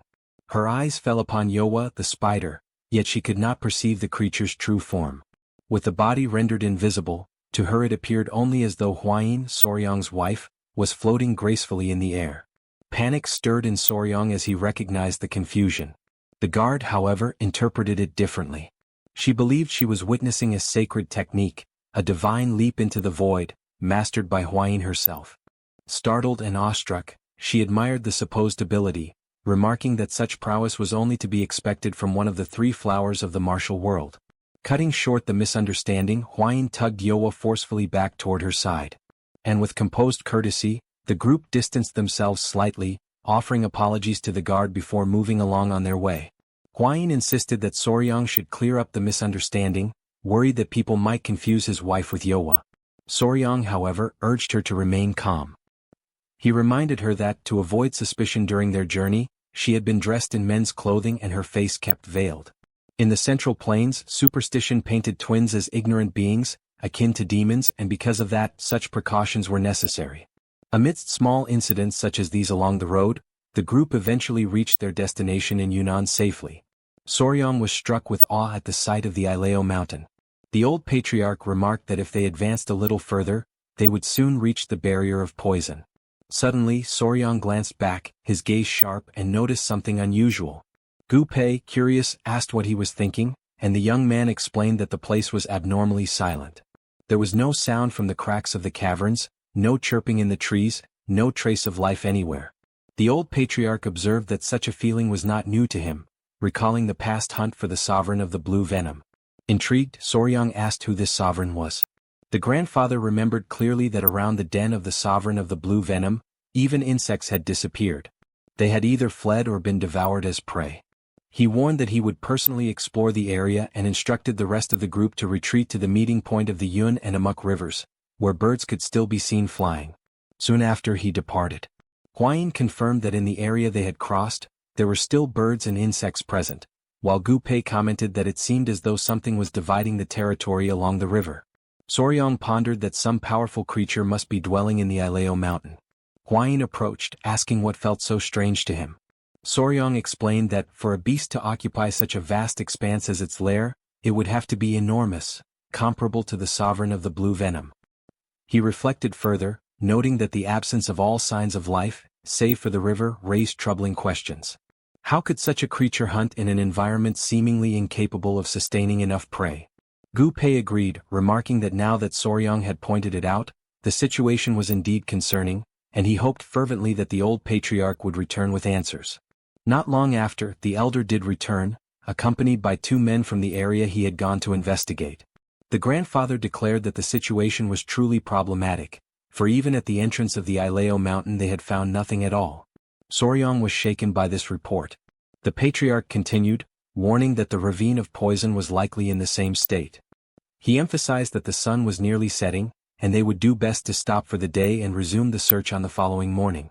Inwardly, Soryang thought to himself that they could not return empty-handed. Whatever was there, they had to uncover it. As night fell, the group sat around a blazing campfire, while Soryang, positioned a little further back, tended to the beasts. Huayin arrived carrying a dish of food, insisting that he eat, and gently asked the creatures to allow their father to rest. Curious, she asked what Soryang had been working on, and he explained that he had been measuring the extent of the area, convinced that the creature's lair was likely at its center. As he spoke, a centipede settled into his hair, only to suddenly leap at a nearby beetle, catching it in its many legs. The unexpected movement startled the couple, causing Soryang to scold the centipede, complaining that it had frightened him and warning it not to repeat such behavior. Huayin wondered aloud if the centipede had been trying to catch the dragonfly that was hovering in the air, while the young master reasoned that it was likely because they were now close to the river, where dragonflies gathered in great numbers, something they had not seen before. All at once, Soryang rose to his feet, alarm flashing across his face, his thoughts racing about the dragonflies. He quickly called for the old patriarch's attention, urging that they return to the site they had examined earlier and count how many dragonflies were flying now. The patriarch appeared confused, asking what he meant by this. Soryang explained that creatures on the ground could easily hide, but dragonflies flew freely in the air. If something had threatened them, they would have fled for a time, but once the danger had passed, they would return. From this reasoning, he concluded that the reason they had not encountered any living creatures earlier was not because the territory was truly empty, but because something had already swept through the area before their arrival. The group realized the gravity of the situation and immediately broke into a run. The old patriarch emphasized that there was a dense jungle ahead and warned of the poisonous creatures that might appear, urging everyone to remain vigilant. Inwardly, Soryang reflected that, if what he suspected was truly happening, then he had to capture the creature before it moved farther and farther away. The grandfather asked whether Soryang was growing tired from all the running, but the young man denied it, insisting he was fine. Yet, in his thoughts, he admitted that under normal circumstances he would have been complaining for quite some time already. Suddenly, something drew his attention. He stopped in his tracks, his ears catching a faint sound. Gu Pei noted that the noise resembled bamboo swaying in the wind, which was strange since there were no bamboo forests in the area anymore. Swiftly, the old patriarch moved ahead and warned that a cliff lay before them, and that there was something unusual at the bottom. Soryang and Gu Pei peered down into the ravine and saw countless creatures moving across the ground. In shock, the patriarch wondered aloud if the entire surface was covered by ants. Gu Pei observed that, judging by their size, they did not appear to be ordinary insects. Intrigued, the grandfather declared that he had never seen anything like them, not even in the ancient records of the Tang Clan. He quickly asked Soryang if he recognized such creatures, and the young man admitted he had never witnessed anything so massive, but confirmed that they bore a striking resemblance to legionary ants. The mention of the name left the patriarch frozen in place, for he knew that legionary ants were a species native to Africa and the Americas, nomadic and feared for moving in overwhelming swarms. Unlike most ants that built fixed nests and led sedentary lives, these migrated when food became scarce, advancing like an organized army. Beyond that, they were naturally aggressive, and to confront them recklessly meant courting disaster. The group remained hidden among the trees, watching in silence, while Soryang urged them all to stay quiet. Then one of the Tang clan men accidentally stepped on a dry branch, producing a sharp crack that echoed through the forest. The group turned instantly, alarm flashing across their faces. And in the very next moment, the inevitable unfolded. Countless ants surged toward them, advancing with terrifying speed. Fear paralyzed them for a heartbeat, but Soryang commanded them to flee. Without hesitation, everyone dashed away, desperate to escape the oncoming threat. Amid the frantic escape, an unfortunate animal lingered behind. The ants swarmed it mercilessly, tearing it apart within seconds. Witnessing the sight, Soryang realized that the creatures tracked their prey through vibrations, and if they continued moving in such a manner, they would certainly be attacked as well. The old patriarch urgently asked what they should do, since running alone was no longer enough to save them. At that moment, Soryang's mind sparked with an idea. He remembered the river and declared that they needed to cross it, for the ants would be unable to pass through water. Upon hearing this, the grandfather pointed out the direction of the river, guiding the group toward the banks. They ran with every ounce of strength that remained, plunged into the rushing waters, and struggled across to the other side. Once they reached safety, they turned back to see the ants massing along the riverbank, watching them without moving any further. Slowly, the swarm began to retreat, incapable of advancing past the barrier of water, and a wave of relief washed over the group. Soryang checked on Nova, the centipede, and promised to dry her quickly. The old patriarch, meanwhile, admitted that the ants had truly unsettled him, confessing that although he was used to never fearing any adversary, even he had trembled before them. Soryang then recognized that such creatures devoured every living being without distinction, and that this explained the absence of animals throughout the region. The grandfather agreed, concluding that, in the face of such an immense population, everything they had experienced now began to make sense. Looking around, he declared that for the time being, the area appeared safe and instructed the group to take advantage of the moment to rest. Excited, Soryang moved closer to Gu Pei and suggested that, once darkness fully cloaked the forest, the two of them should approach the ants in order to observe them more closely. Gu Pei was astonished and questioned whether Soryang truly wished to return so close to the creatures. Without the slightest hesitation, Soryang responded with certainty, affirming that of course he wanted to see them up close. The proposal left everyone utterly bewildered, for they were still carrying the weight and shock of having barely survived only moments earlier. Gu Pei, still shaken, reminded him that they had just managed to escape and asked whether Soryang intended to capture the ants in the same manner he had once done with the bees. With a calm and steady tone, Soryang denied such an intention, yet emphasized that he would like to take hold of only a few. Determining the course of the night with an air of quiet authority, he declared that all of them would accompany him. Thus, under the cloak of darkness, the group returned once more into the depths of the jungle. It marked the beginning of what they later called the Midnight Abduction, an audacious act that proved to be a success, for each one returned carrying a living ant. Gu Pei, exhausted and visibly stressed, declared that he would never have imagined doing something so reckless ever again. He went on to mutter in disbelief that he had expected the ants to be asleep during the night, not fully awake and active. As they cautiously tied the creatures with great care, the patriarch raised the question of whether it would truly be possible to raise them at all. Soryang, thoughtful and analytical, admitted that the task would be exceedingly difficult. The ants possessed only a very short memory, one that lasted merely a few days, which rendered any attempt at training them completely useless. Moreover, without the presence of a queen, controlling them would be absolutely impossible. This revelation left Gu Pei wide-eyed and astonished, and he immediately began to wonder if their entire effort had been nothing more than a complete waste of time. Yet Soryang countered with an animated spirit, declaring that for him there was no such thing as waste. To his eyes, the ants were unique and valuable, even if they could never be domesticated. Within his private thoughts, he reflected on the squad of venomous creatures that Gu Pei had carefully chosen for him. It was now his responsibility to endure and to lead them, no matter how heavy the burden became. Soon after, the old patriarch questioned what the next steps should be and suggested either seeking out other demonic beasts, or heading toward Hueli or even Sichuan Bana. But Soryang, resolute and unwavering, responded that before anything else they needed to find Huayin. Only after that could they follow the tracks of the ants and confront them once again, moving ahead of their endless march. The group shuddered at the mere thought of surpassing those creatures yet another time. Nevertheless, the young warrior urged them to focus not on the ants themselves but on the venomous creatures fleeing before them, for such prey would be easier to capture. He proposed that they organize themselves into a line, keeping pace with the march of the ants, and use the movement of the swarm as their own advantage. Gu Pei, though silent, reflected inwardly that it was highly unlikely they would emerge alive from such a venture.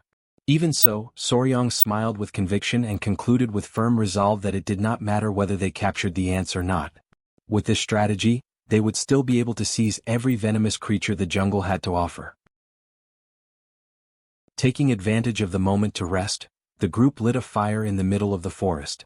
A little farther away, Huayin remained astonished by the sight of the ants. She wondered aloud whether Soryang truly intended to run ahead of such fearsome creatures and at the same time, attempt to capture the venomous beasts that were fleeing from them. She reminded him that not long ago the group had faced the golden-haired bees, a memory still vivid in her mind. Yet Soryang recalled that, despite all the danger they had encountered back then, the results had ultimately been positive. This memory left Huayin hesitant, caught between her genuine concern and the lingering confidence inspired by their earlier success. During the days when Soryang had run ahead of the golden-haired bees, he had rapidly exhausted his strength, drawing heavily upon the energy of the blue-spotted centipedes. Now, with the centipedes having shed their skins twice and no longer needing to feed on the energy of the core, Soryang recognized the chance to absorb all the remaining power for himself. The old patriarch then questioned whether, under these circumstances, Soryang too should not run, and Huayin confirmed his thought. Since he had taken the elixir from the golden-haired bees, she explained, it was crucial that he absorb this additional energy, making the most of the opportunity that now stood before him. Soryang agreed, acknowledging without hesitation that his physical abilities were not particularly strong, and even suggested that the patriarch himself should carry her during the run. At this remark, the old man burst into laughter, recognizing the magnitude of the opportunity, while the young warrior grew visibly uneasy at his reaction. In that moment, Huayin clasped his hand gently and asked whether he would truly run with her on the following day. He gave his word that he would, and she exhaled in quiet satisfaction, the kind of relief that resembled someone savoring the strange yet oddly pleasant taste of powdered yellow worms. When morning arrived, the large-scale collection of venomous creatures began. The beasts scattered swiftly with the ants close behind, driving them directly toward the Tang Clan's group. In the middle of the run, Soryang warned that ahead of the legionary ants was the hunting unit, reminding everyone that they attacked anything in their path, exactly as his plan had predicted. He calculated that they were approximately 60 zhang away from the hunting unit, and he resolved to reduce this distance to less than 30 zhang during the course of the run. Whenever the venomous creatures were captured, they were quickly handed to the runners on the side and carefully placed inside cages, which were then left on the opposite bank of the river, out of the ants' reach. And thus, the deadly chase began once again. Soryang continued capturing the creatures one after another, determined not to miss a single one. The hunt dragged on for hours, and the number of venomous beasts collected steadily grew without complication. The young warrior kept passing each capture to the group, announcing them with confidence. When asked if he was still well, Soryang firmly confirmed that he was. He declared that he could not allow himself to grow tired, for there were still countless creatures waiting for him. From behind, Huayin called out, warning him of an enormous serpent that lay ahead. Soryang, deeply impressed, quickly identified the creature before him as a Burmese python, one of the largest snakes in the world, known for being docile in temperament and relatively easy to raise.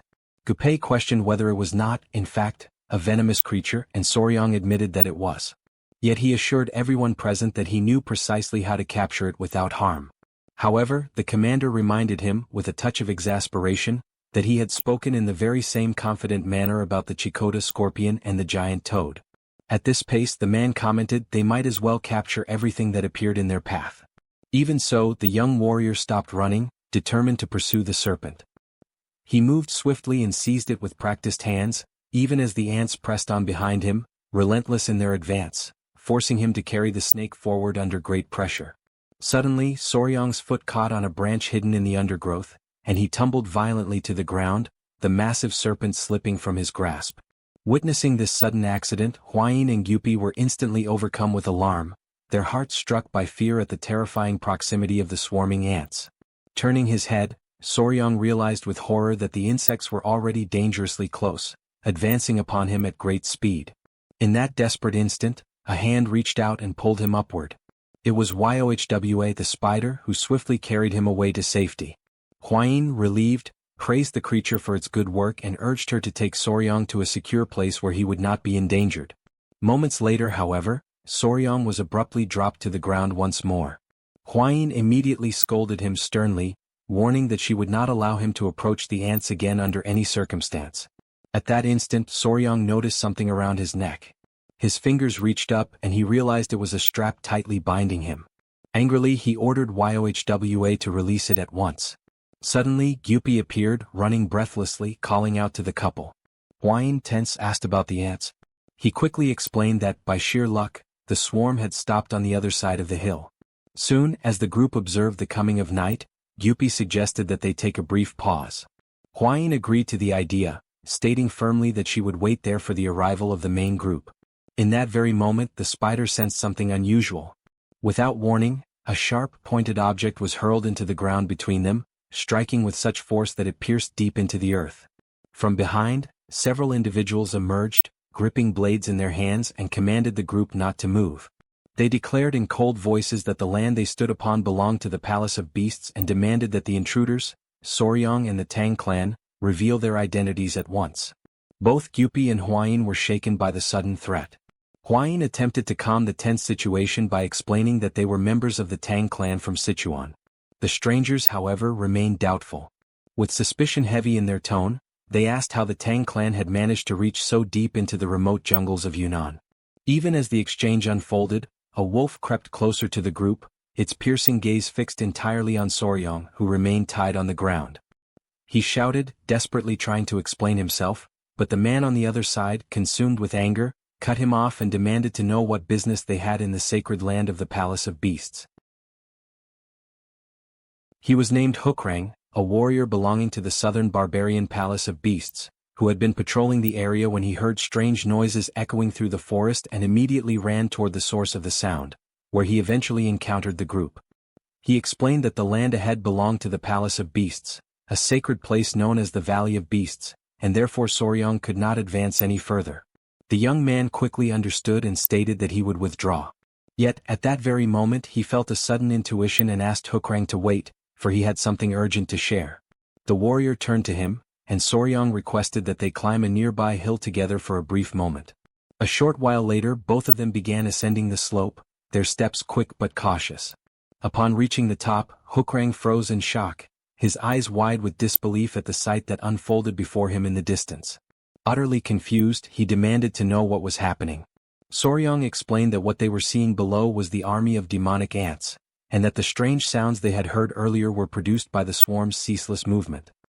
He then added, with growing concern, that the swarm seemed to be heading straight toward the Palace of Beasts, and he expressed his fear of the danger that awaited them if they continued along the narrow valley that led to it. Realizing the seriousness of the situation, Hukrang decided to return to the Palace of Beasts immediately to inform his lord of the impending threat. He also requested that, if possible, the members of the Tang clan accompany him to provide a more precise explanation about the ants. Huayin promptly agreed, offering to join the mission without hesitation. Soryang concluded that they must depart at once, for time was of the essence, and once the sun rose, the swarm would move again. When they finally arrived at the Palace of Beasts, the group was left speechless by the majestic sight before them. Soryang pointed out that this must indeed be the legendary Palace of Beasts. He asked if it was true that the art of beast taming within the southern barbarian Palace of Beasts was unmatched in the world. Huayin confirmed that even the Central Plains could not compare. Hukrang explained that the vast circular clearing they had passed earlier served as grazing land for the palace's ferocious beasts. The entire region, he said, was surrounded by steep mountains, and with its entrance so well guarded, the palace functioned almost like a natural fortress.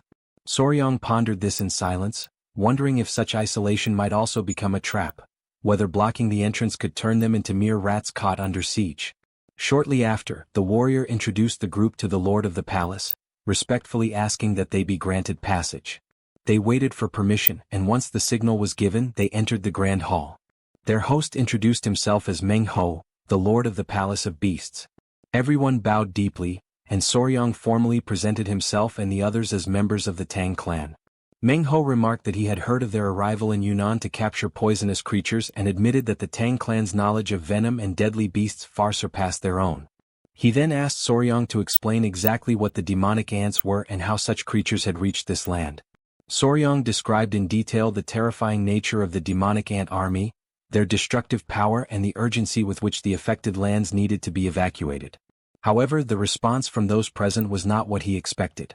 Meng Ho questioned the idea of abandoning a homeland they had protected for over 300 years merely because of some ants.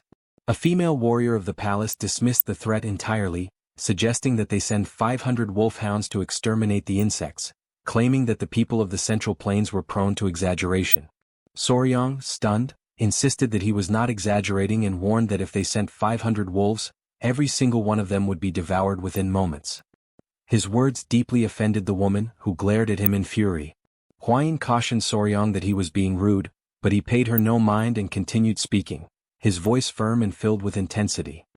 He declared that those creatures were not mere demonic ants but beings capable of bringing utter destruction to beasts and humans alike. The woman scoffed, accusing Soryang of not understanding the love they held for their beasts, nor the respect they showed their hounds, insinuating with scorn that his people ate theirs. Her words ignited Soryang's anger. A dark and powerful aura began to rise from his body, swirling around him like a storm. With unshakable resolve, he ordered everyone to step aside as he summoned his own companions, the centipedes, the spider and the stone lizards, ready to show the might of the Tang clan's venomous beasts. The sudden appearance of the creatures startled everyone in the palace, throwing the hall into a wave of shock and fear. Panic spread quickly among the gathered warriors and attendants, while the young man, calm and composed, gently held his venomous companions in his arms, as if to reassure them. Amid the confusion, the lord of the palace demanded to know what those creatures were. Soryang explained, in a steady tone, that they were his venomous companions, beings he personally nurtured and cherished deeply. The woman who had earlier spoken to him with hostility was taken aback, astonished by the tenderness and sincerity in his words. One of the palace warriors, still trying to recover from his amazement, remarked that even in a place like theirs, where animals were treated with respect and affection, no one had ever gone so far as to use the word companion when referring to them. The old Lord Meng Ho smiled, visibly impressed, and praised Soryang's remarkable bond with his creatures. In a tone that blended admiration and humor, he added that he had initially found it odd for the young master to have a woman wearing a collar, but now understood. If the spider was his companion, then it was a partnership, not an act of subjugation. Soryang, realizing the misunderstanding, chose not to correct him immediately, remaining silent with a faint, awkward smile. Another man in the group commented that anyone who calls his beasts companions must possess great love and loyalty, and that the advice of someone like that should never be taken lightly. Soryang and Huayin exchanged quiet glances, both reflecting on the weight of those words. At that moment, the lord of the palace rose from his seat with authority and ordered everyone to gather in the main hall to begin immediate preparations for evacuation. Later, as the entire palace buzzed with movement and tension, Meng Ho approached Soryang once more. He expressed his heartfelt gratitude for the young man's warning and assistance, lamenting that he could not offer a more honorable farewell due to the urgency of the situation. Soryang humbly replied that no ceremony was necessary, for he had merely done what anyone else should have done. Before their departure, the young woman who had quarreled with Soryang earlier stepped forward. With a downcast gaze, she apologized for misjudging him and admitted her mistake. She introduced herself as Xiao Pio, an elder of the palace and daughter of Lord Meng Ho himself. She added, with a tone of genuine admiration, that being followed by insects and venomous creatures was something truly extraordinary. As she reached out and gently stroked one of the centipedes, the moment of calm was abruptly shattered by a distant rumbling sound that echoed across the valley. Instantly, all eyes turned toward the direction of the noise, and horror spread through the crowd as they witnessed a monstrous sight unfolding in the distance. A swarm of demonic ants was devouring and overpowering a massive beast with terrifying ease. Soryang's face froze in disbelief. His eyes widened, unable to process the magnitude of what he was seeing. A man standing behind him confirmed in a tense voice that the creature was indeed being subdued effortlessly by the swarm. Realizing the dire urgency of the situation, Soryang shouted that there was no more time and demanded that everyone hurry at once. Turning toward the others, he insisted that they must evacuate immediately, before the swarm reached the palace. However, Mengho, his expression darkened by worry, shook his head. His voice was grave as he explained that it was already too late. The swarm had reached the road of the Valley of Beasts, and its advance was destroying everything in its path. The word struck like a heavy blow.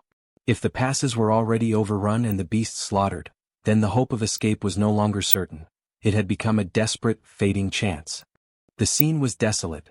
In just a short span of time, what had once been a living creature was now reduced to nothing but bare bones. Huayin watched, utterly stunned, barely able to believe what her eyes were seeing. Old Mengho, his gaze heavy and voice solemn, said that if things had come to this point, there was nothing left to do but fight to the very end. Meanwhile, a man, trembling in despair, muttered that if even such a creature had been taken, how could they possibly survive? Huayin, distressed, turned toward Soryang and asked if the Venom Squad would be all right. Soryang answered firmly, trying to calm her, saying that they knew well the danger of the demon ants and would surely retreat before reaching the river. Even so, Gupai voiced her worry, saying it seemed impossible to cross the valley and make it out alive. Faced with such uncertainty, Soryang sank into thought, the weight of realization pressing upon him. What, after all, should be done? At that moment something stirred high above. Something was descending from the mountain. It was the Yowa spider, spreading an immense silvery web that stretched outward like a natural bridge. Huayin, suddenly filled with hope, exclaimed that with that web they could cross the mountain. Yet Soryang hesitated. He looked around at the people of the palace and felt a pang in his chest as he realized that perhaps only he, Huayin, and Gupai would be able to escape. Lord Mengho intervened, saying that Soryang should not worry about them. He explained that in the world of beasts, if one cannot win, one is simply devoured. The old man's words carried both resignation and a quiet courage. Soryang, however, declared that those people loved animals as deeply as he did, and for that very reason, there must be a way to save everyone. He began to think deeply, reviewing everything he knew about the demon ants, their habits, their migration patterns, and even their hunting instincts. In silence, he organized each detail in his mind, weighing possibilities and risks. Then, suddenly, a thought struck him like a flash of light, an idea that could change the fate of them all. He turned to the lord of the palace and said that perhaps he had found a solution. Mengho observed him with curiosity and asked whether it was truly a good idea. The young man replied that it was, but warned that it might demand both effort and sacrifice. By the next morning, the demonic swarm had already devoured the carcass of the previous day's beast. Momentarily satiated, the ants began to reorganize, moving steadily toward the Valley of Beasts. Following Soryang's carefully laid plan, everyone had taken their positions in silence, forming a long line that stretched across the open field. Huayin, in silent prayer, hoped fervently that no one would be hurt. The lord of the palace stood tall and called out for his disciples to hold the formation and defend their homes with their lives, warning them of the danger that was approaching. The deafening roar of the swarm echoed in the distance, growing louder with every passing second. In his mind, Soryang measured the timing with precision, realizing that the critical moment to act was drawing near. When the swarm finally reached the pool of water, he gave the command. In that same instant, the warrior hurled a flaming spear. Within seconds, the fire spread, and the flames surged upward, surrounding the demonic ants. Without hesitation, everyone charged forward. The palace warriors and disciples moved with determination, their movements synchronized, each one complementing the other as they pushed ahead. Soryang led the advance, his focus unwavering. Seolpyo realized that they needed to provide cover so the young man could reach the heart of the swarm. When Soryang arrived before the main cluster of the demonic ants, he took his position. The swarm stirred violently, preparing to attack, but he held his stance, then began to run in wide circles, drawing them after him. They followed en masse, exactly as he had predicted. But then, the treacherous terrain betrayed his steps and his foot slipped. In that very instant, the entire swarm lunged at him. A jolt of shock ran through his body, and through the hearts of all who watched in horror. Gupai and Huayin spun around abruptly, their faces overcome with fear as they took in the dreadful sight before them. Trapped beneath that suffocating living mass, Soryang summoned every ounce of strength that still remained within him and called out to Yowa. The spider reacted immediately, shooting a thick web toward the center of the swarm. With one swift, powerful pull, she tore him free, rescuing him from what would have been a fatal attack. As soon as everyone saw him safe, relief and joy flooded through the crowd. From above, the young man looked down at the swarm writhing below in the valley. His body ached all over, yet a faint smile formed on his lips. He had escaped with nothing more than a shallow scratch, all thanks to the iron chest technique. Inwardly he gave silent thanks for having mastered it in time. Though drained, he murmured softly to himself that the plan had worked precisely as he had intended. Meanwhile, one of the men observing the battlefield pointed out that the ants seemed to be spinning endlessly in the same spot. The old lord of the palace confirmed it with a serious yet satisfied expression. He explained that everything was unfolding exactly as Soryang had predicted. The ants, poor in sight, relied on the chemical trails left by the ones ahead of them to navigate. When the leading hunting squad had been destroyed, the worker ants completely lost their sense of direction. With no trail to follow, they would continue to wander in circles, attacking and biting one another until death claimed them all. Seolpyo's heart filled with relief and joy at the outcome. The spider and the other beasts too displayed clear signs of contentment. A profound sense of satisfaction spread among the entire group as they realized that the plan had succeeded. Through Soryang's courage and quick thinking, the monstrous swarm had been contained and the palace of beasts was saved, filling every soul present with immense gratitude and unrestrained joy. 3 days after the rampage of the demonic ant swarm, the surviving creatures were completely exhausted. Meng Ho observed the aftermath with a weary expression and remarked that the chaos was finally drawing to an end. Although relieved, he still hesitated to approve Soryang's request to search among the fallen creatures for the queen. Yet the young warrior insisted, determined to confirm whether the demonic ants could somehow be bred or domesticated. With precise calm, Soryang instructed Hukrang to look for an ant whose abdomen was noticeably larger than the others. The warrior advanced carefully toward the center of the swarm and soon called out, signaling that he had found something. As Soryang approached, an astonishing sight came into view: a colossal ant surrounded by dozens of corpses, devouring the bodies of its own kind. Hwayin, standing nearby, stared in horror and whispered that it must be the demonic queen. Soryang agreed, yet there was something profoundly unsettling about its behavior. He recalled that, in the earliest stages of a colony, it was normal for a queen to consume a few of her own eggs to survive until the first workers were born. However, once the colony was established, such an act was unthinkable. No queen would ever devour her own brood. Moreover, Soryang knew that the body of a dead ant took 3 full days to release oleic acid, the chemical signal that informed the others of its death. What lay before them, the queen feasting on still living offspring, defied every natural instinct. While he watched, Hwayin noticed something glimmering faintly on the creature's head. A golden light flickered amidst the remains of the swarm. Intrigued, Soryang stepped closer and discovered that it was a golden needle embedded deep within the queen's head. Ignoring the cautious warnings of those around him, he reached out and pulled the object free.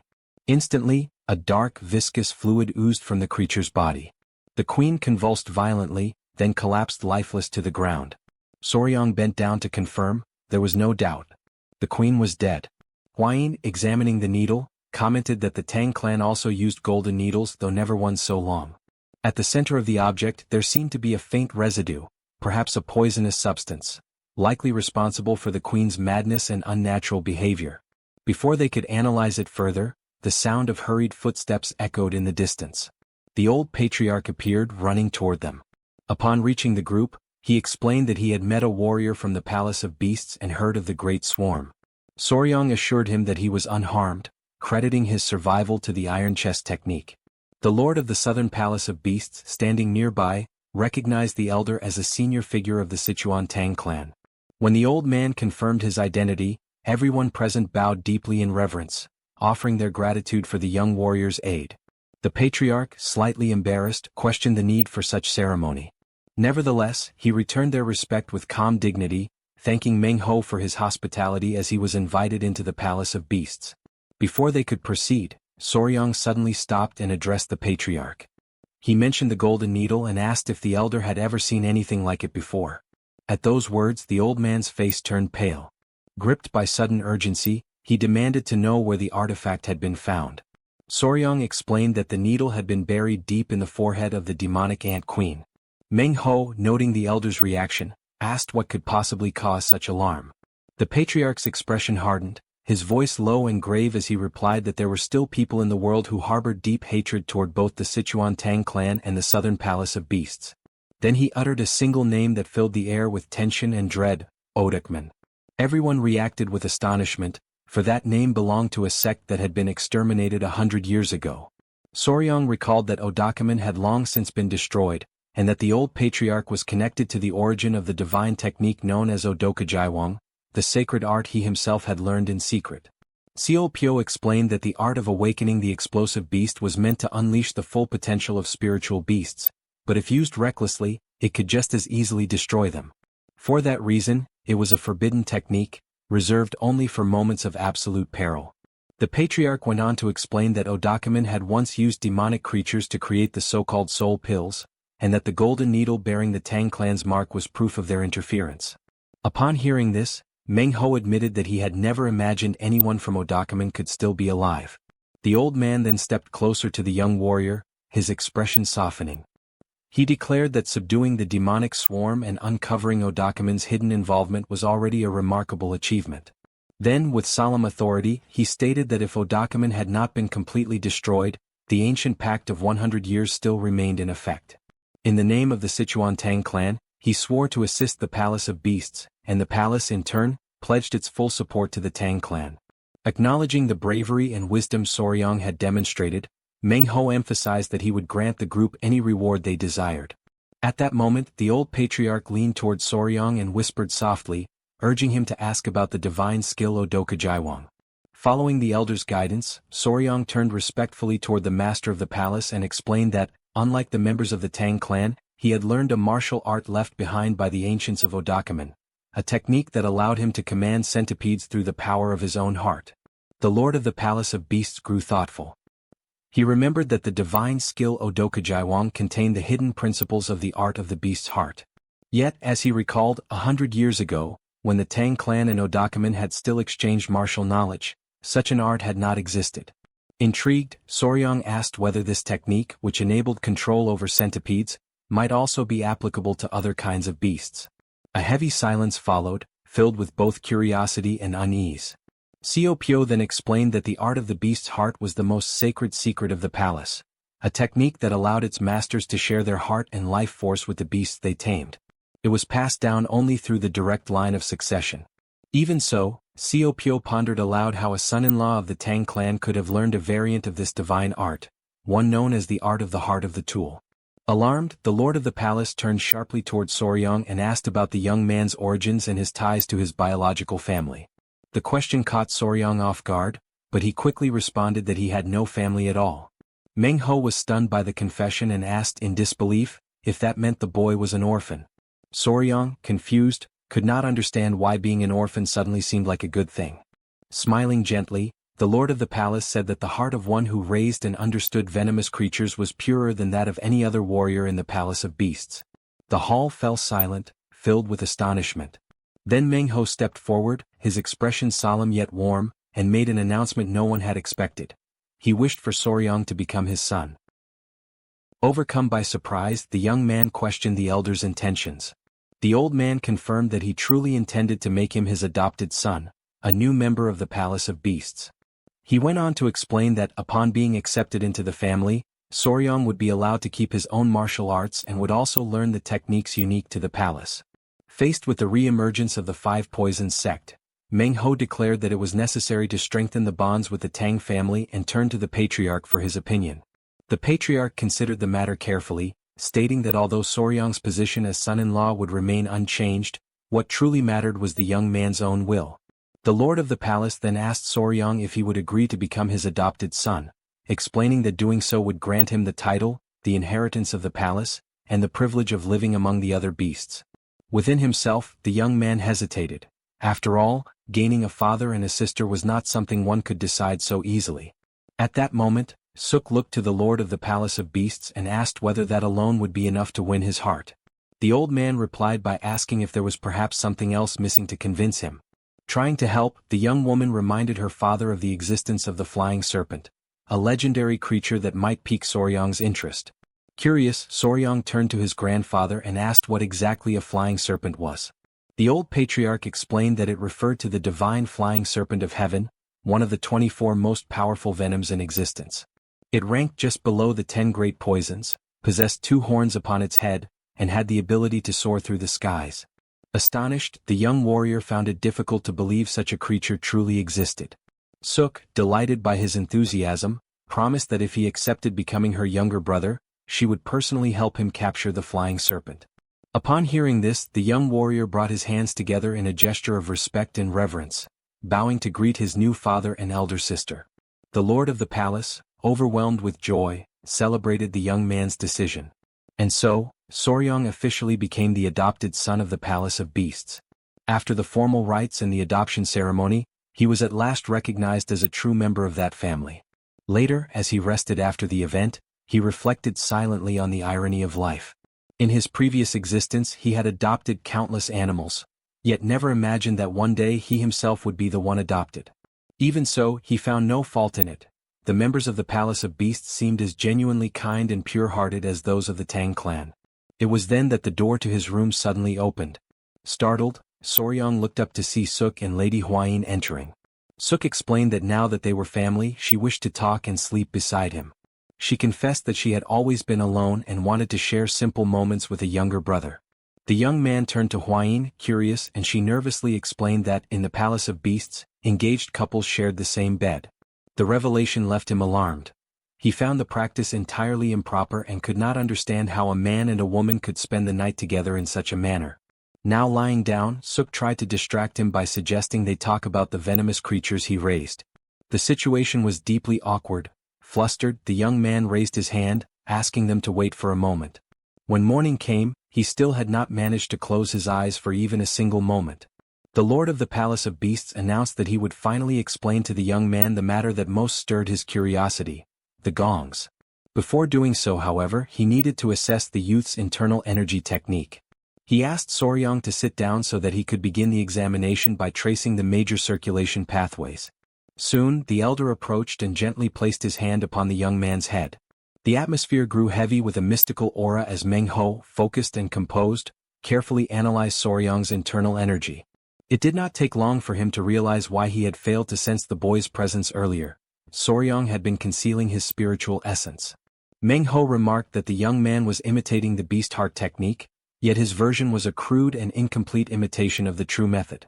Suk then intervened, explaining that the beast heart technique was an internal art that created a profound bond between the cultivator and their beasts, allowing them to grow together, the creature becoming a reflection of its master's emotions and intentions. To demonstrate the concept more vividly, she decided to show the true power of that art in action. She called forth several of her personal beasts. Moments later, a great pack of wolves appeared before them, responding instantly to her presence.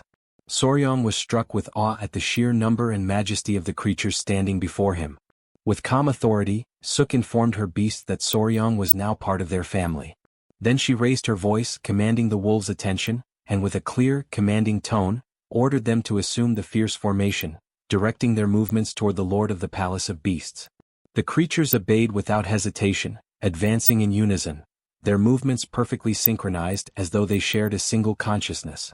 The young man watched in astonishment as each wolf's motion aligned flawlessly with the others, realizing the depth of the spiritual bond that united Suk and her beasts. The lord of the palace explained that such harmony was the result of the beast heart technique, which united the cultivator and the creatures as one. Through it, a master could see through the beast's eyes and strike with their fangs as if they were extensions of their own body. Overcome with emotion, the young warrior knelt down and earnestly begged the lord of the palace and Suk to teach him the true beast heart technique. Moved by the boy's determination, Meng Ho instructed him to sit once more and placed his hands upon Soryang's back. As he began to transmit the technique, the lord of the palace subtly adjusted the flow of venom within Soryang's meridians. Although the method had originally been designed to absorb blood, he adapted it to the young man's unique constitution. He explained that only a single drop of blood, or even saliva, was enough to establish a lasting link between cultivator and creature.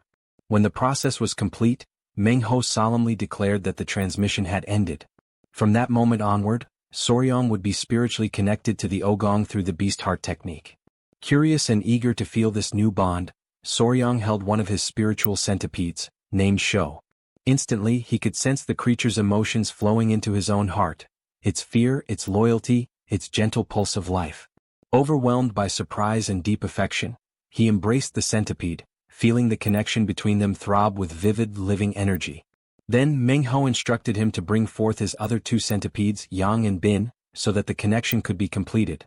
Holding the creatures in his hands, the elder continued the ritual of spiritual bonding. He told Soryang to lie down and keep his mouth open. Turning to the centipedes, the old master spoke with reverence, asking them to release a single drop of saliva upon their master. Soryang watched, astonished, as the centipedes slowly crawled closer, their tiny mouths glistening as they prepared to comply. The sight sent a chill down his spine. Though he knew it was part of the ritual, a strange shiver of foreboding ran through him, as if something far greater and more mysterious were about to be revealed.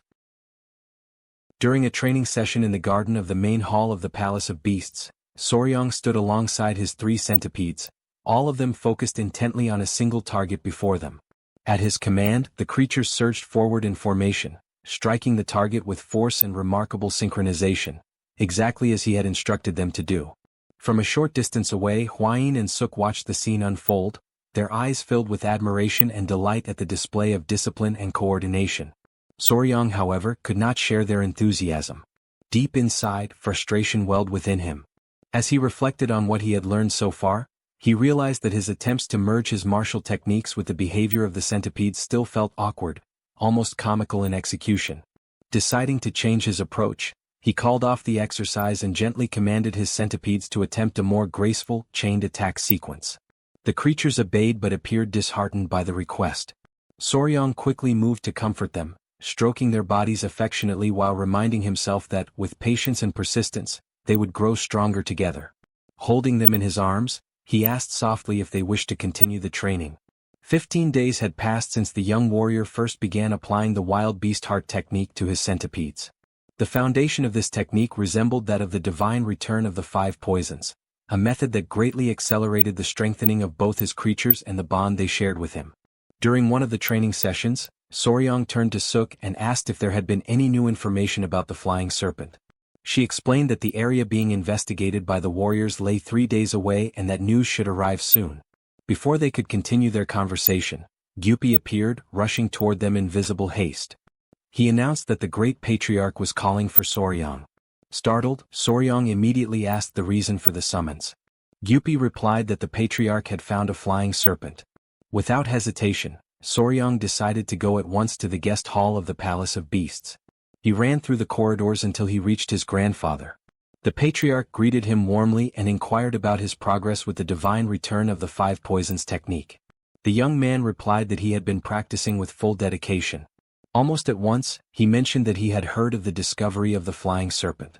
The old man, busy preparing a special Helgar mixture, explained that he was currently adding secret clan ingredients to the concoction. Although the creature had been located, it could not yet be captured.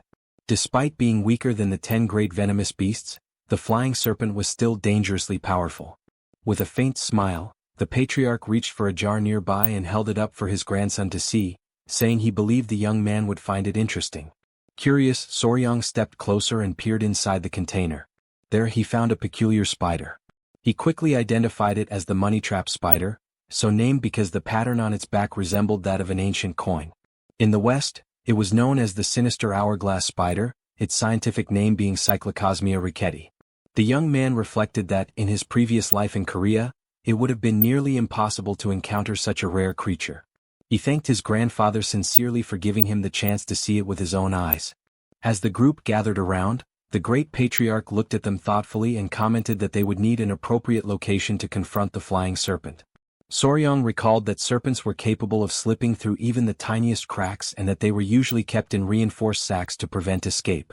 The old patriarch agreed but added that even with the strongest bags the clan possessed, none might be capable of containing such a creature. Deep in thought, Soryang tried to imagine a solution to the problem. While they pondered, one of the clan members suddenly noticed something unusual within the jar and panicked. Turning to the elder, he exclaimed that the money trap spider had vanished. Overcome with guilt, he immediately bowed his head, apologizing and explaining that he had looked away for only a single moment. The young warrior, however, remained perfectly calm. He stated that there was no reason for concern and asked Gyupi to hand him a sashi knife. As soon as he received it, he stepped closer to the jar and, with careful precision, pulled the creature out from within. Soryang explained that this particular species was known for digging burrows and creating tunnels underground, using the soil to conceal itself whenever it sensed danger. As he observed the spider once more, an idea began to form in his mind. He recalled that if such creatures could construct burrows strong enough to withstand pressure, perhaps they might also be capable of producing something similar to a containment sac. Without wasting time, he went in search of Yowa. When he found her, he asked whether she could create a sac, preferably one of considerable size. While she examined the fabric of an existing bag, the young man reflected thoughtfully on the remarkable properties of spider silk. He remembered that spider silk was known to be 20 times stronger than steel and 4 times more resilient than the fibers used in bulletproof vests. Moreover, Yowa was no ordinary creature. She was a spiritual spider, one of the 10 great venomous beasts, which made her silk even more precious and powerful. Before long, Yowa finished her work, weaving an enormous sack entirely from her own silk and presenting it to him. Gyupi, filled with curiosity, attempted to pierce the fabric but quickly discovered that it was impenetrable, remaining completely intact.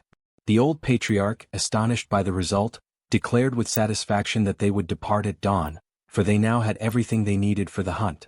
Upon hearing this, Soryang turned toward the spider and expressed his gratitude for her help, promising that she would soon have other small creatures to keep her company.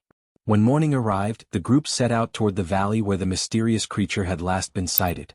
During the journey, the great patriarch reminisced about the past, recalling that he had only ever seen one of the 24 venomous creatures once in his life. Now he confessed he was eager to witness another. The young warrior listened attentively and asked what exactly the 24 venoms were. The old man explained that, just as the cycle of the day was divided into 12 hours represented by the animals of the zodiac, the clan of beasts divided their sacred cycle into 24 hours, each governed by a unique venomous creature. Their conversation was soon interrupted when one of the warriors announced that they had reached their destination. The group approached the edge of a steep cliff. There, suspended high above amidst the turbulent wind currents, floated the flying serpent. The great patriarch gazed upon the creature with reverence and began to recite an ancient record preserved within the clan. The serpent glides effortlessly, carried by the sharp winds of the ravine, its body merging seamlessly with the sky while its twin horns radiate a cutting brilliance sharp as blades. He concluded by declaring that this serpent was placed at the very pinnacle of the 24 venomous beasts, ruling over the first hour of the day, its name passed down through generations as the celestial divine flying serpent. Something that few people knew was that, in Soryang's previous life, there had also existed flying snakes. At that time, before his audience, he had presented a species known as Chrysopelia. The viewers often questioned him, asking if it wasn't simply an ordinary snake and how such a creature could possibly fly. With patience, the young man would explain that it did not truly fly in the traditional sense. It expanded its ribs, flattened its body, and glided through the air, soaring gracefully as if it had wings. Even so, many remained skeptical, accusing him of deceiving his followers and selling illusions.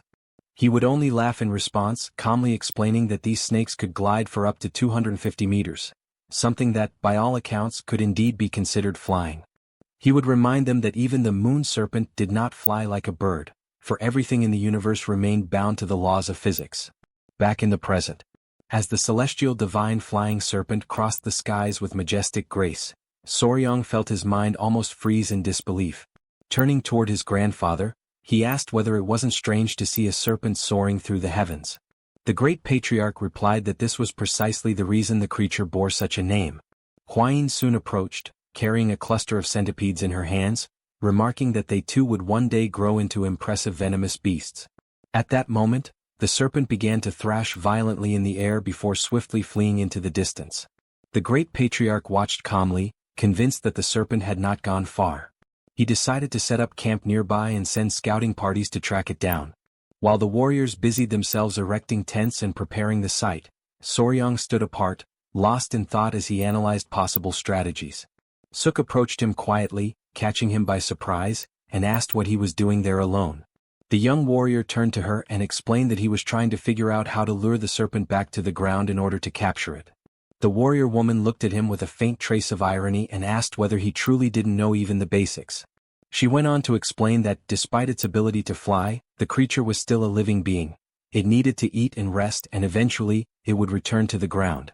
That, she said, would be the perfect moment to capture it. In silence, Soryang reflected that, in his past life, monsters were always at their most vulnerable while feeding.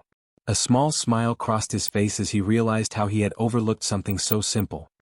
He thanked Suk sincerely, and she met his gaze with quiet confidence, assuring him that she would place the flying serpent in his hands. But the calm did not last long. After a short while, the warriors began to fall one after another.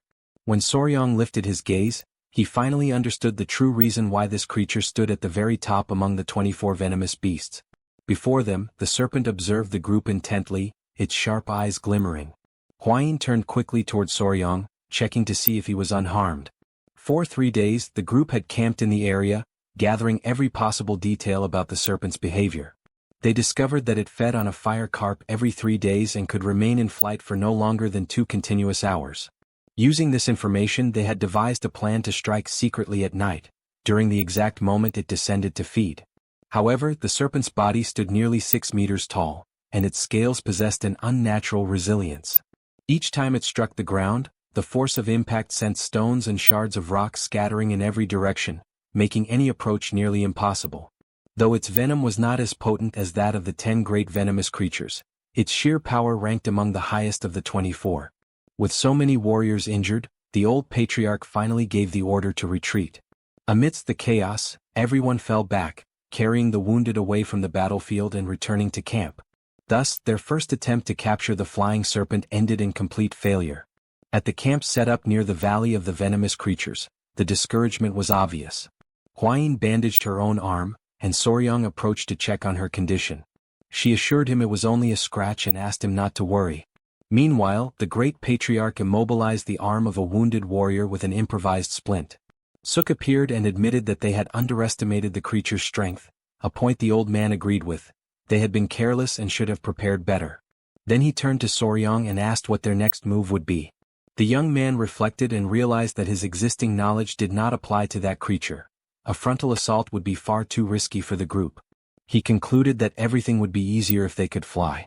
Hearing this, the great patriarch suspected that the serpent used some form of energy to stay aloft. He perceived an intense flow around it, which suggested its flight depended on controlling that force rather than on mere physical motion. Intrigued, Soryang sought clarification from Hwayin, who explained that the elevation was an advanced form of Qigong, lifting the body purely by internal energy, something impossible without tremendous inner power. Soryang then understood that the venomous serpent possessed colossal internal energy, making it all the more fearsome. But the old man interrupted to correct him. It was not merely internal energy, it had an inner core. He affirmed that the creature possessed a core which surprised everyone present. Soryang associated this with the blue-spotted centipedes, whose cores concentrated energy and enhanced martial abilities. The existence of a core changed their strategy immediately. Gyupi and Suk wanted to secure it at any cost, while the patriarch weighed the moral and practical risk of killing the creature. He recalled how Hwayin had progressed after consuming the core of an inferior beast, and he explained that the core of the celestial divine flying serpent would instantly amplify martial skills. The son-in-law assessed the problem calmly and declared that the capture must happen. Crucially, it had to be a capture without injuring the creature. He took responsibility and promised a plan that would preserve the animal's life. Others questioned whether such a promise was feasible. Suk warned about the nature of the core and the real cost of killing a creature for the power inside it. Soryang countered that internal energy could be accumulated over time, and perhaps sacrificing the serpent would not be worthwhile given the value it represented alive. The great patriarch, recognizing Soryang's determination, agreed to proceed if that was his wish. Soon after, the young warrior formulated an idea. He did not reveal all the details aloud, but in his mind he sketched strategies to lure the serpent to the ground and immobilize it without harming it. A risky plan, but one that, if successful, would secure the core while sparing the life of the majestic beast. The celestial serpent continues its life as usual, faithfully following its daily habits, while Soryang watches from a distance with a stone held firmly in his hands. He throws the stone toward the creature and immediately startles himself with the boldness of his own action. After all, a serpent has 3 primary ways of perceiving the world around it: the auditory chamber, which detects sound waves and subtle vibrations; the vomeronasal organ, which analyzes odor particles gathered by its flickering, forked tongue; and the photoreceptive organ, which uses specialized cells to detect infrared radiation and track the movement and body heat of its prey. In other words, if both heat and scent are concealed, the serpent becomes incapable of detecting their presence at all. Huayin questions the need for that strange, specialized outfit, while the old patriarch admits that he never imagined a day when he, the mighty lord of 1,000 poisons, would be forced to submit to such an indignity. Soryang, however, insists that for this particular operation, the garment woven from the spider's special silk is absolutely essential. The patriarch shows that he understands, yet he wishes to know exactly how this method will allow them to capture the serpent without hurting it. Soryang recalls an old teaching from Suk, that every living creature must eat and sleep. He explains to the group that from that moment on, they will follow the serpent for several days, and whenever it attempts to eat or rest, they will disturb it by throwing stones. Since the serpent cannot see them, it will be unable to attack or defend itself. Without food or rest, it will gradually exhaust itself until it collapses. Soryang acknowledges that the entire group will also suffer throughout the process, and he trusts in their endurance. 6 days pass. The serpent continues to resist, and when one of the men notices it attempting to drink water, the group immediately launches more stones. Despite its exhaustion, the creature tries to escape again and again, but eventually hunger and fatigue overwhelm it, and it finally loses consciousness. In this way they succeed in capturing a celestial serpent without inflicting a single scratch on it and without harming any of the warriors. The mission, which Soryang decides to name the Pursuit of the Celestial Net, becomes a resounding success. The group gathers around the spot where the serpent lies tightly wrapped in the spider's silk. The old patriarch observes the defeated creature with a heavy heart and laments the suffering it endured. Soryang asks whether its inner core has already been examined, and the patriarch confirms that it has. Though small, the core contains condensed energy equivalent to about 120 years of internal cultivation. Huayin is astonished by the estimate and immediately begins to suggest that Soryang should absorb the core. Suk supports the idea, emphasizing that 120 years of energy is an extraordinarily rare opportunity. Huayin adds that with such power, Soryang could learn martial arts with ease and reshape his very body. The old patriarch agrees, stating that a core of that magnitude could elevate someone beyond the level of the 10 poisons and propel them toward the higher realm.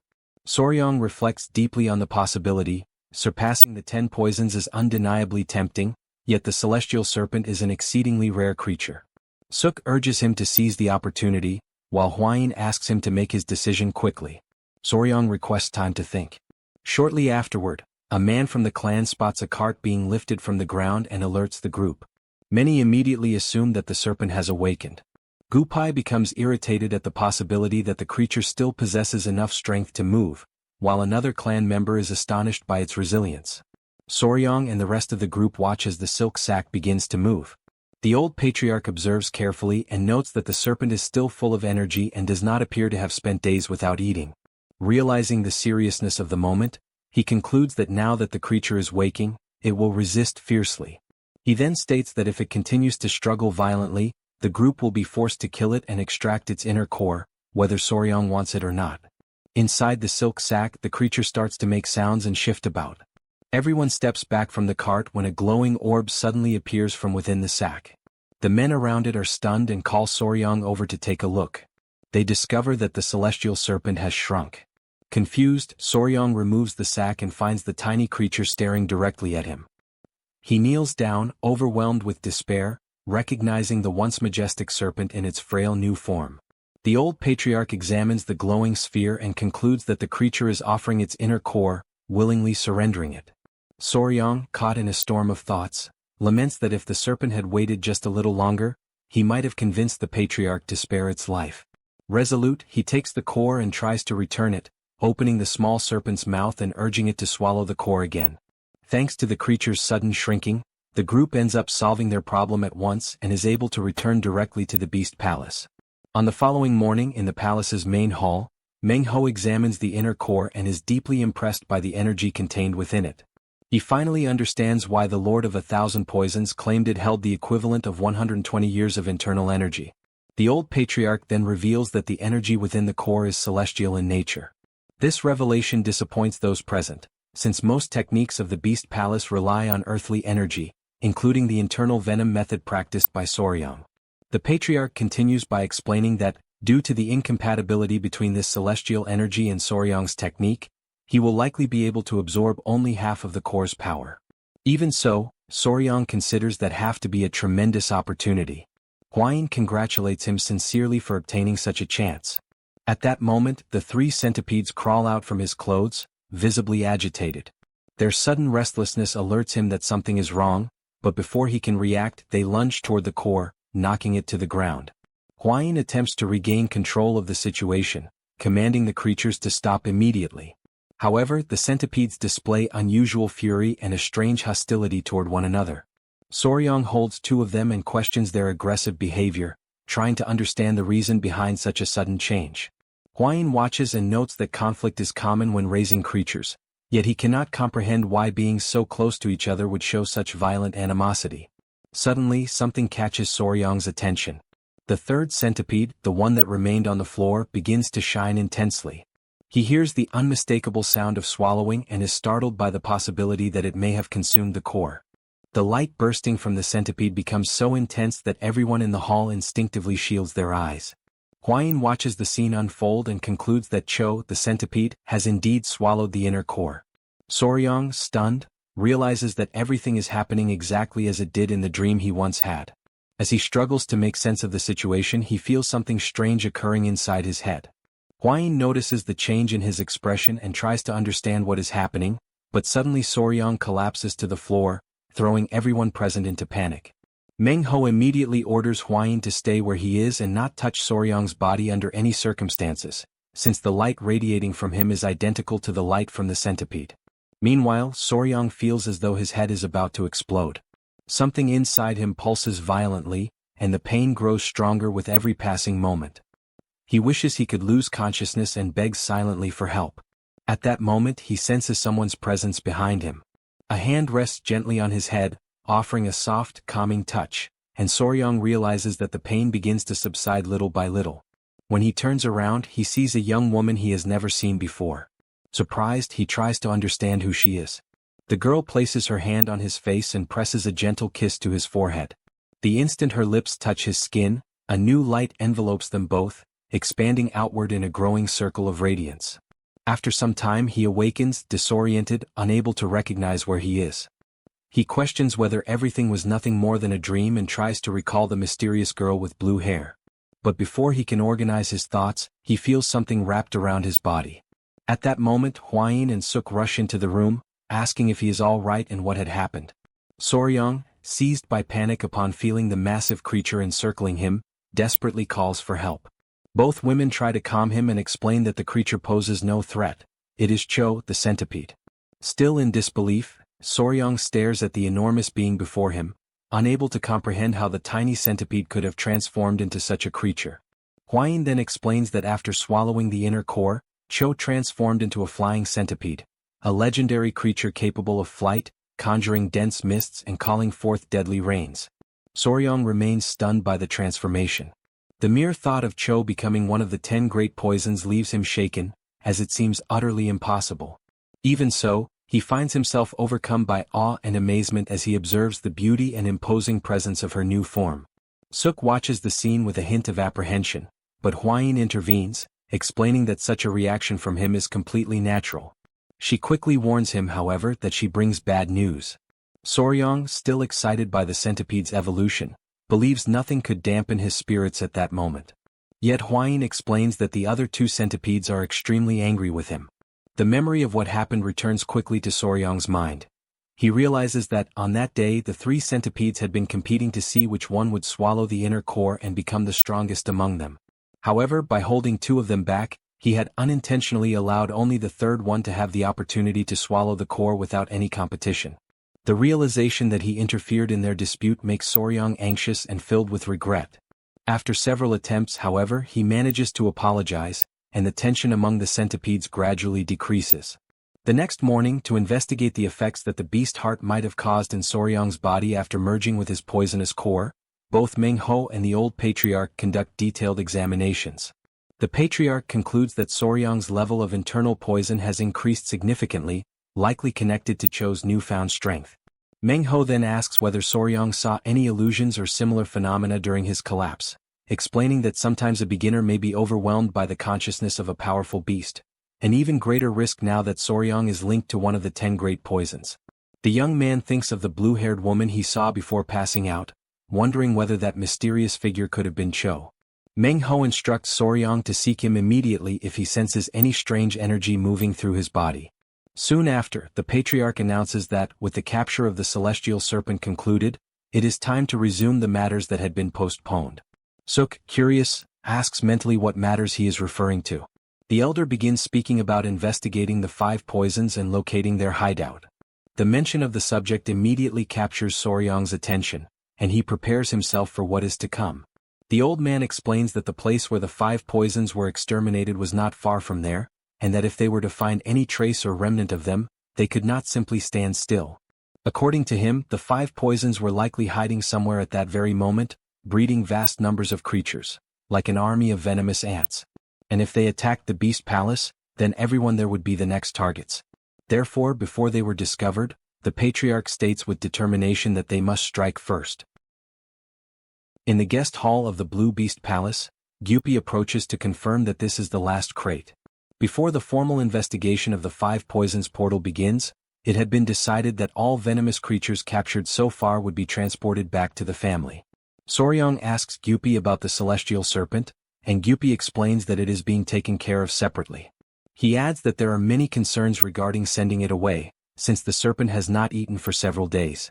Realizing how serious the situation is, Soryang reflects on what it must feel like to lose 120 years of internal energy to the centipede. Then he heads out to see the celestial serpent, taking the centipede Chu with him. As soon as he tries to check its condition, the serpent reacts with fierce hostility.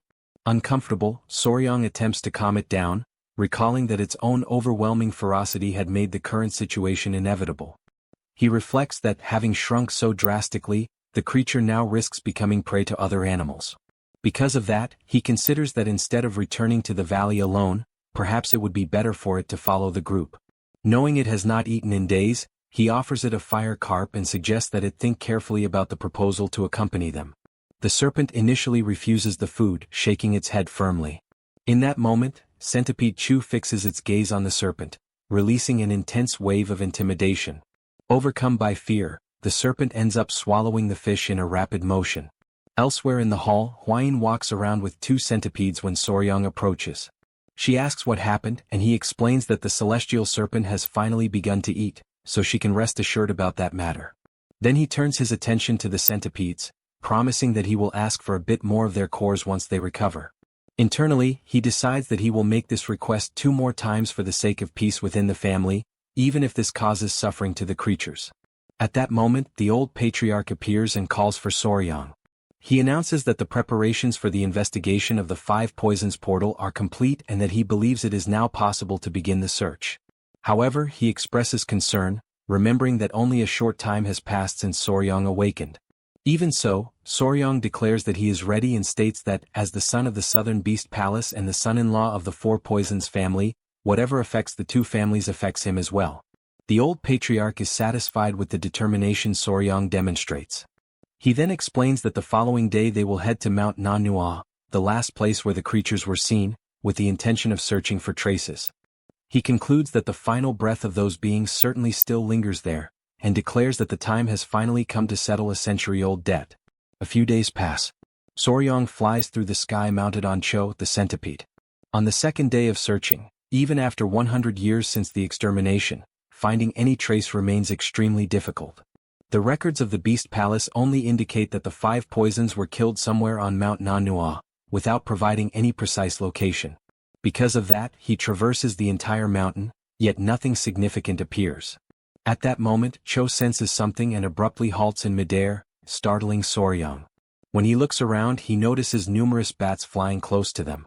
He realizes that Cho became frightened simply because it is the first time it has ever encountered bats. And since the sun is already low in the sky, Soryang decides it is better to return for the day. Back on the ground, Meng Ho asks whether he found any clues, and Soryang answers that he did not, except for a flock of bats flying northward. This remark surprises Meng Ho, who explains that when bats travel in large groups, they usually head toward a vast cavern, possibly the very place where the 5 poisons portal is sealed. He instructs Soryang to move ahead and guide the group in the direction the bats flew, while he and the warriors follow closely behind. The expedition advances along the northern ridge and after hours of crossing a dense jungle, the group finally halts. Before them rises an entire mountain that connects seamlessly to a gigantic cavern. As they approach, the old patriarch calls Meng Ho after noticing something carved into the stone. Meng Ho reads the inscription. The portal of the 5 poisons is sealed here for all eternity. With that, he confirms that they have finally found the correct place. The old patriarch recognizes in the marking the remnants of the red chain divine palm, an ancestral technique of the main family, perfected to an extraordinary level. Meng Ho examines the entrance, which is blocked by massive rocks, and concludes that moving forward through that point is difficult, suggesting that they look for another passage. In that moment, more bats burst out above the group, flying upward into the sky. Soryong notices that they follow toward a large opening at the top of the cavern. The patriarch considers that a century might have been enough time for a new entrance to form naturally. Soryong volunteers to climb up and investigate the area. He explains that Cho, the centipede, and the spider will go with him, and that with both creatures at his side, there is no reason for concern. The old patriarch instructs Soryong to take Hwayin with him as well. The young man agrees and begins the ascent up the mountain alongside the group. Their progress is slow, advancing step by careful step. When they finally enter the cavern, they find nothing but droppings, thunderous echoes, and an almost absolute darkness. Fortunately, Soryong learned the dark cat kung fu at the Beast Palace, a technique taught by Sister Suk, which allows him to see clearly even in pitch-black environments. Yet the true obstacle is another: bats. Countless bats are clustered ahead of them. Although Soryong likes all creatures without discrimination, he admits that bats stir in him a deep, instinctive sense of repulsion. He wonders how he will manage to get through. Cho calls his attention and releases a sharp, piercing sound that reverberates throughout the cavern. The effect is immediate. The bats freeze completely, falling dead in total silence. Suk recognizes the phenomenon and recalls that Cho, being one of the 10 great venomous creatures, possesses the ability to release a murderous intent. Soryong watches in awe, steps closer to Cho, and admires its ability, recognizing its strength. He notices that the other 2 centipedes appear eager to demonstrate their own power, as if they too wish to unleash their murderous intent. Meanwhile, Suk notices something above them. She points toward the upper part of the cavern, drawing the group's attention. When Soryong lifts his gaze, he sees a distant glimmer, a small light at the end of the tunnel. As they move closer, he realizes it is a gate. Numerous skulls lie scattered around it, previously hidden by the swarm of bats. He concludes that this must be the site of the final battlefield of the 5 poisons. At the center of the structure, he notices 5 figures fixed around the lock, each recalling the form of a different creature, and he wonders whether they might be the original 5 poisons themselves. The group faces the ancient door in silence. Hwayin studies the structure carefully and wonders inwardly whether this truly is the key connected to the 5 poisons. Suk notices that something is written on the surface and begins to interpret the inscription, which speaks of blades that never cross, of retreating back into the darkness, and of a bloodshed that will surely be repaid. She concludes that the Yadakuman never forgets a grudge and never lets resentment fade. Soryong examines the area and deduces that this must have been the base of the Yadakuman from 100 years ago. Hwayin considers that, if this is indeed the case, then some traces or records may still have been left behind.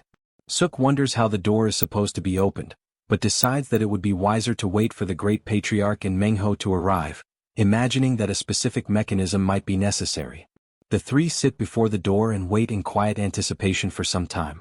Suk finds the atmosphere uncomfortable and tries to ease the tension with a light comment, mentioning that doors with embedded spheres often hide internal mechanisms.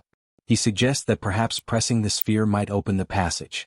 The girls try this method, but nothing happens. Suk recalls an old escape room game from his past life that used similar mechanisms, but acknowledges that the situation here is certainly not that simple. The girls grow frustrated at their inability to open the door. Suk approaches the lock, imagining that perhaps one must recite some kind of incantation or infuse energy into the sphere. He raises his hand, touches the mechanism, and an intense light suddenly radiates from his own palm, activating the device. The door begins to open slowly, revealing a concealed passage and leaving all of them astonished at Soryong's unexpected ability to trigger the mechanism. Ali studies the event carefully, finding it remarkable that Soryong truly managed to discover how to open the door, even though moments earlier he had seemed to be merely joking around. Suk mentally comments on the strong wind that blows from within the passage and observes how long the trail ahead appears. Ali considers proceeding further, finding the mechanism fascinating and remembering that the Tang clan places great value on this type of construction, which further motivates her to explore.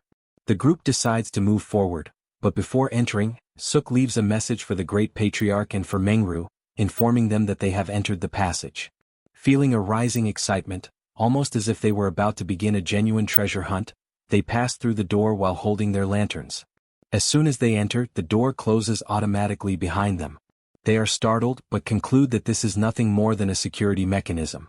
Soryong reassures himself by remembering that they left a note outside, ensuring that someone will know exactly where they started their exploration. He imagines that some members of the Odakumin must have used this very path to escape long ago. The group continues walking until they encounter walls filled with small openings, resembling the mouths of caves. Suk examines the wide chamber, and Soryong is impressed by the sheer number of small caverns carved into the sides. Noticing something etched on the wall, Suk asks for Hwain's lantern. Hwain shines the light on the area, and the group realizes that the inscription is a chant related to the divine technique of Odokaji Ivan. Upon understanding the content, Soryong becomes shocked and saddened, as the text describes cruel practices involving creatures created by the clan itself. He finds it revolting and decides to erase the words completely, burning the inscription until nothing remains.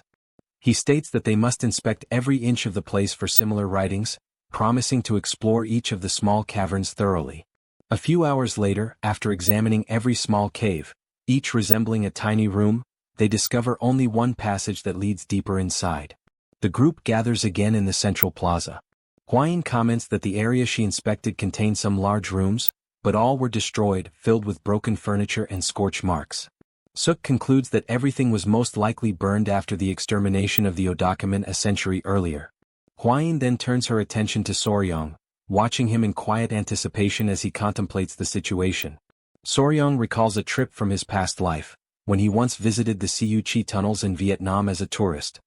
He remembers the guide explaining that the clay-like soil mixed with limestone allowed tunnels to be carved easily, yet once the earth dried, it became extremely hard, an ideal composition for constructing long underground passages.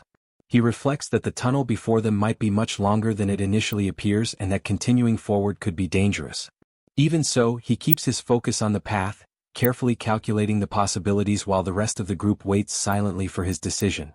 Soryong studies the seemingly endless tunnel and concludes that since the group has come this far, they must press onward. They continue walking, yet the cavern stretches out before them without any sign of an end, as though the passage itself refuses to offer a destination. Siakwa breaks the silence, remarking that the ancient ancestors were right when they said the members of the Yadakumin were utterly insane. Feeling the exhaustion settling into her body, Hwanhee wonders how much farther they will need to walk. Siakwa tries to estimate how long the group has been wandering inside and concludes that they must have been trapped there for nearly 2 days. Hwanhee agrees, believing the same amount of time has passed. Seeing the collective fatigue, Soryong suggests that the group rest before continuing. Hwanhee admits she is hungry, while Siakwa expresses her fear that they may not be able to leave anymore. Hwanhee tries to comfort her, imagining the future moment when they all manage to escape that suffocating place and finally enjoy a delicious meal together. Suddenly, a strong aroma drifts through the tunnel, and Siakwa tenses immediately, detecting it with precision.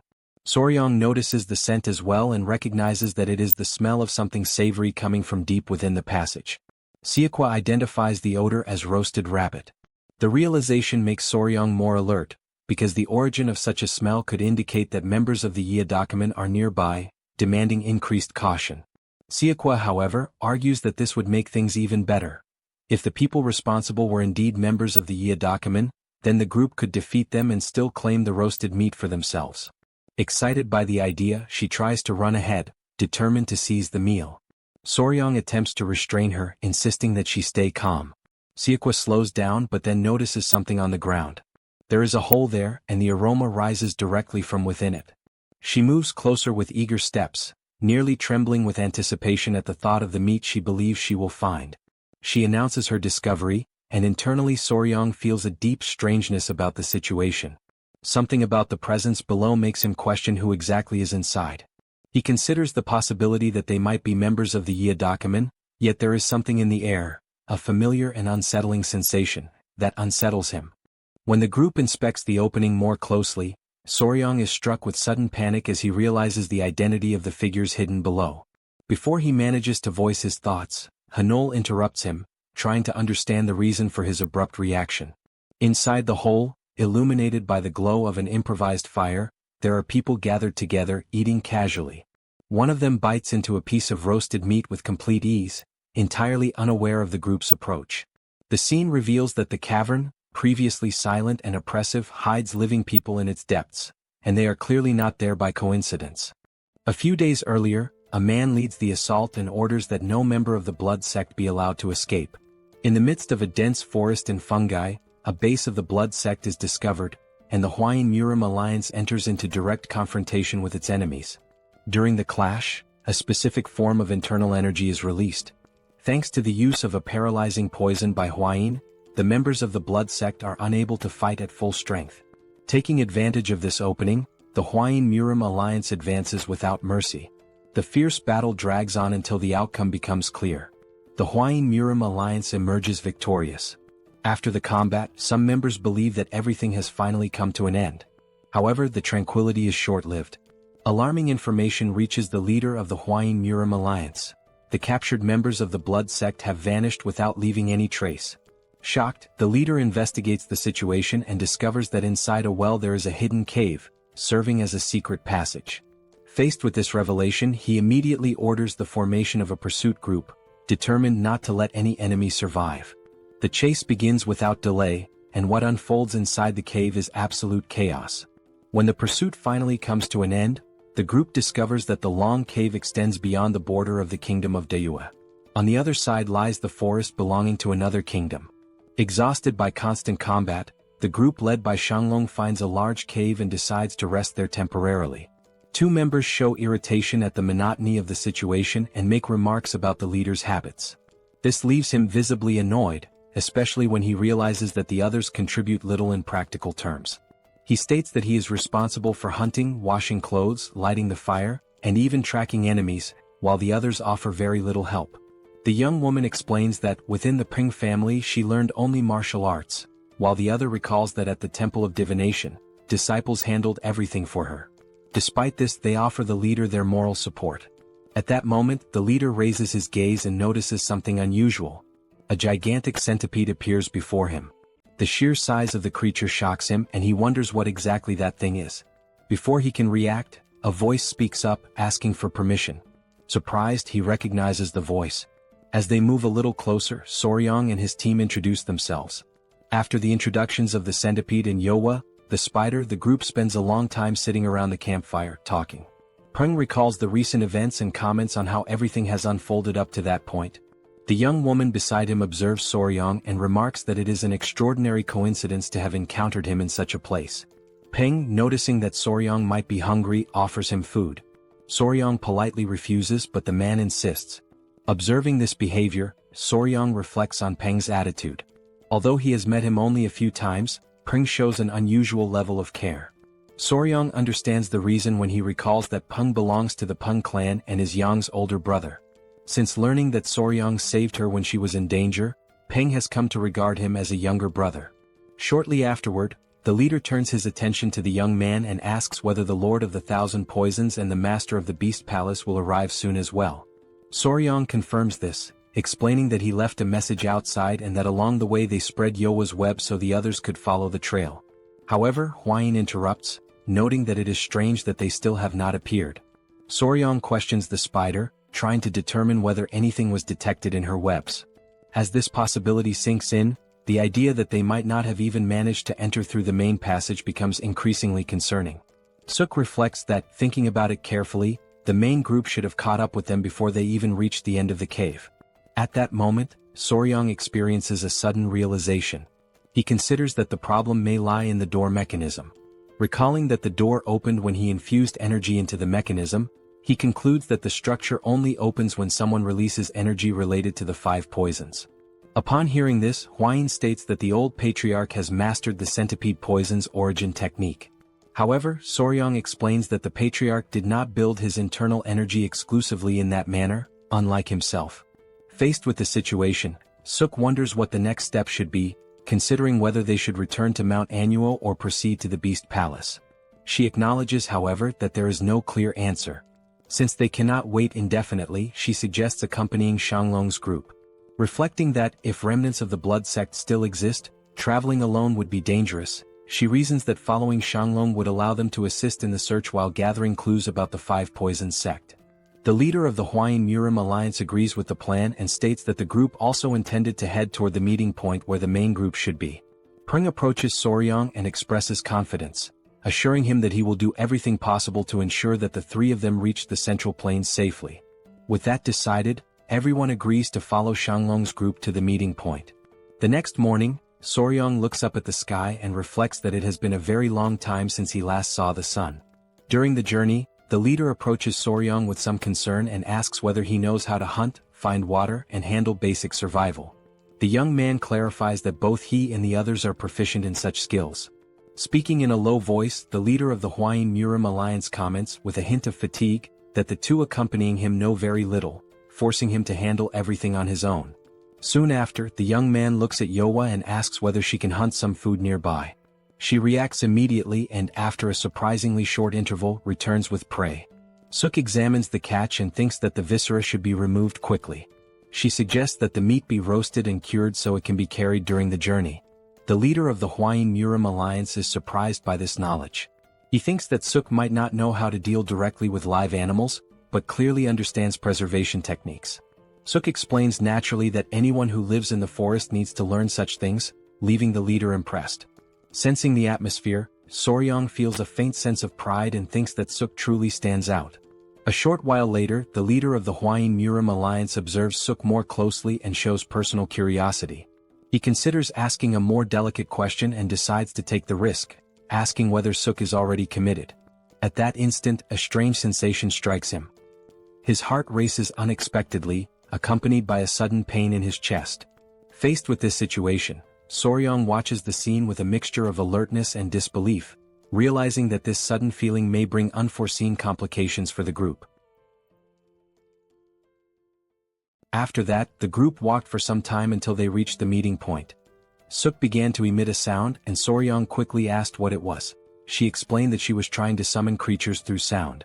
Upon hearing this, the leader, the spear dragon, is completely surprised as he witnesses such an unusual ability. The woman accompanying the group, the sword phoenix, observes the scene with mild sarcasm and reflects on the inconsistency of men, remarking that until recently the leader spoke of nothing but dueling for the honor of the poisonous flower. Soryong listens to the conversation attentively and reacts with irony. Internally, he finds the situation amusing as he never imagined that the spear dragon could fall in love with Suk. Driven by curiosity, Soryong approaches Suki and comments on the spear dragon's apparent interest, wanting to know what she thinks of him. Suki responds firmly, making it clear that she detests that type of man. She then shares her true impression. In her view, the one who truly shows feelings for the spear dragon is the sword phoenix. Huayin agrees with this perception and emphasizes that she also believes the sword phoenix likes the spear dragon. Suki then shows indignation at the spear dragon's attitude. After so much time together, she cannot understand how he can be so insensitive. Hearing the conversation, Soryong is genuinely surprised as he had no idea about that silent relationship. Suki comments that if she had to choose, she would prefer men like Guseong with a robust physique but a delicate face, comparing him to a panda bear and finding it adorable. Huayin is surprised by the revelation and remarks that it was truly unexpected that as they continue their journey through the dense forest of Yunnan, a pinkish wind suddenly begins to blow. They keep walking until Guseong announces that they are close to their destination, pointing to the abandoned cave on the hill ahead, which serves as the meeting point of the Murim alliance. Soryong observes the place and finds the absence of presences around it strange, but it is soon explained that this is part of the strategy to avoid detection by the blood cult. Concerned, Suki calls Soryong and asks him to warn Nova not to descend until further notice. She explains that although the location is considered safe, there may have been an information leak to the blood cult, and this is merely a precaution. Soryong suggests that everyone stay together, believing that Nova's presence could intimidate enemies. Suki, however, reinforces the Murim rule of concealing part of their strength. Soryong instructs Yowa to protect Suki and Huayin in case of danger, while entrusting Nova to protect himself. An unexpected presence approaches, calling out to the spear dragon, putting the group on alert when they realize it is the vice leader. The spear dragon acknowledges how much time has passed since their last meeting. In direct response, the vice leader remarks that he does not recognize the group accompanying him. Soryong studies the man before him and perceives a contradiction. Despite his age, he emanates an aura of speed and agility. Huayin then explains his identity. He is nicknamed the Swift Traveler because his Qinggong is extremely agile, allowing him to move at an unusual speed, even by Murim standards. The vice leader states that if the youths of the Beast Palace and the Tang Clan are already gathered, the group should move forward. Without delay, everyone begins advancing, delving deeper along the designated route. As they walk, the Spear Dragon comments on the other groups sent by the Murim Alliance. The vice leader says there is no news and asks whether they encountered members of the blood cult. The Spear Dragon denies it, stating that there were no clashes or signs of the enemy. The vice leader finds the situation strange. The pursuit of the blood cult's remnants should not have dragged on for so long. Soryong senses the oppressive silence and concludes that the blood cult is watching them, waiting for the right moment. In the next instant, the vice leader reacts abruptly. His body adopts both a defensive and offensive stance at the same time. Suki notices the change, but the Swift Traveler keeps his gaze fixed in the distance, alert to the threat. He announces that the attack has begun. The blood cult reveals itself, and the group is surrounded. Soryong is incredulous at having sensed no hostile presences, but the vice leader explains that the attack began upon their arrival, revealing the enemy's preparation. Without wasting time, the vice leader hands the Sword Phoenix a map of the blood cult's bases. Surprised and tense, she questions why he is entrusting her with such a crucial responsibility. The vice leader decides to fight to buy time, stating that the young are the future of Murim. With the blood cult about to attack, the Spear Dragon supports the decision, orders an immediate retreat, and assures them that they will reunite at the Murim Alliance headquarters. The vice leader prepares to fight, ready to shed blood, while the others take their positions. Juxiang leads the retreat, ordering an immediate withdrawal to the south, keeping the group together, and everyone follows him despite their apprehension. The strategy was to advance south, defying the enemy's expectations. However, a figure appears, blocking their path. The north was merely a distraction. The shock is immediate. The man reveals that the north was nothing more than a decoy. It is Grandmaster Jiufeng Shao, leader of the Blood Demon unit.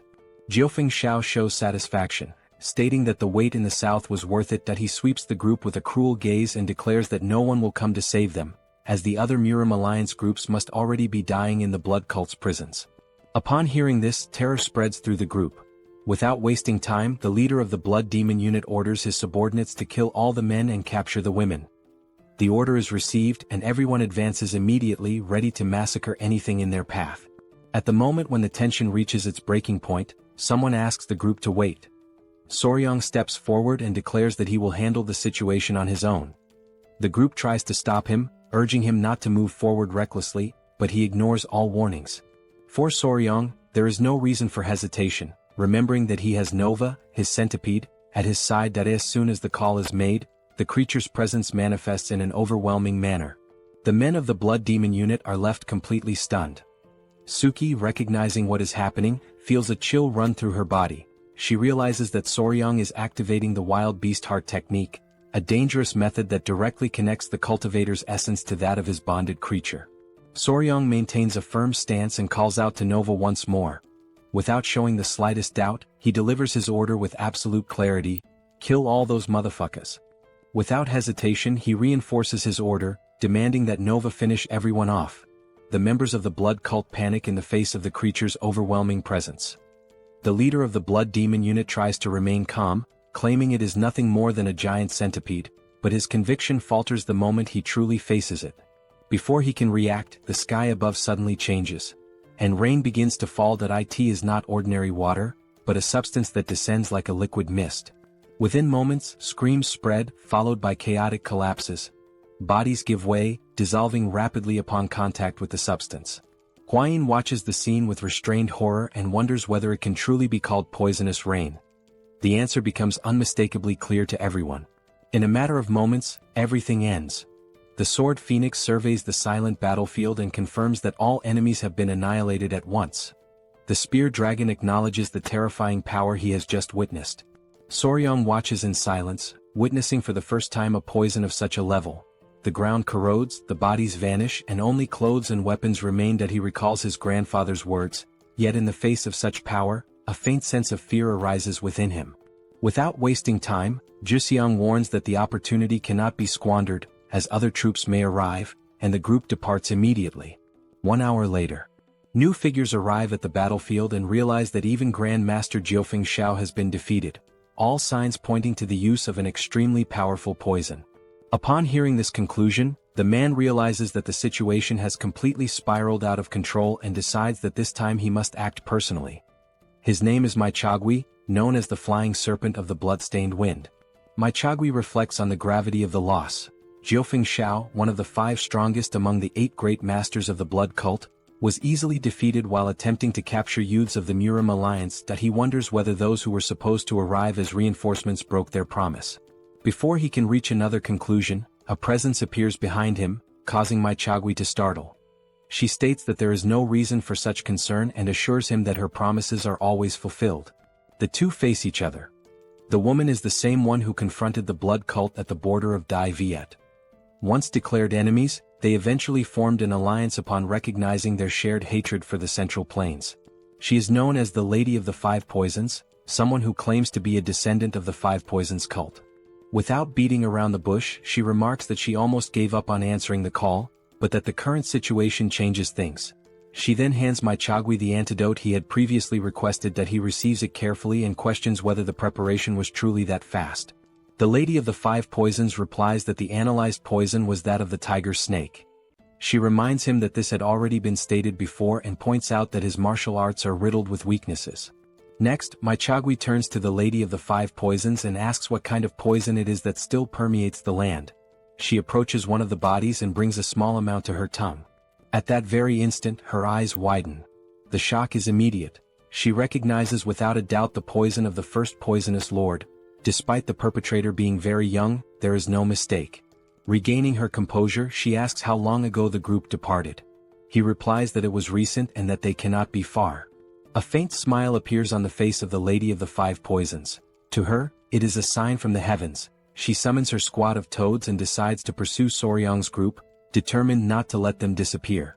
Meanwhile, the group continues its flight, and Soryang assures Guxiang that he is fine.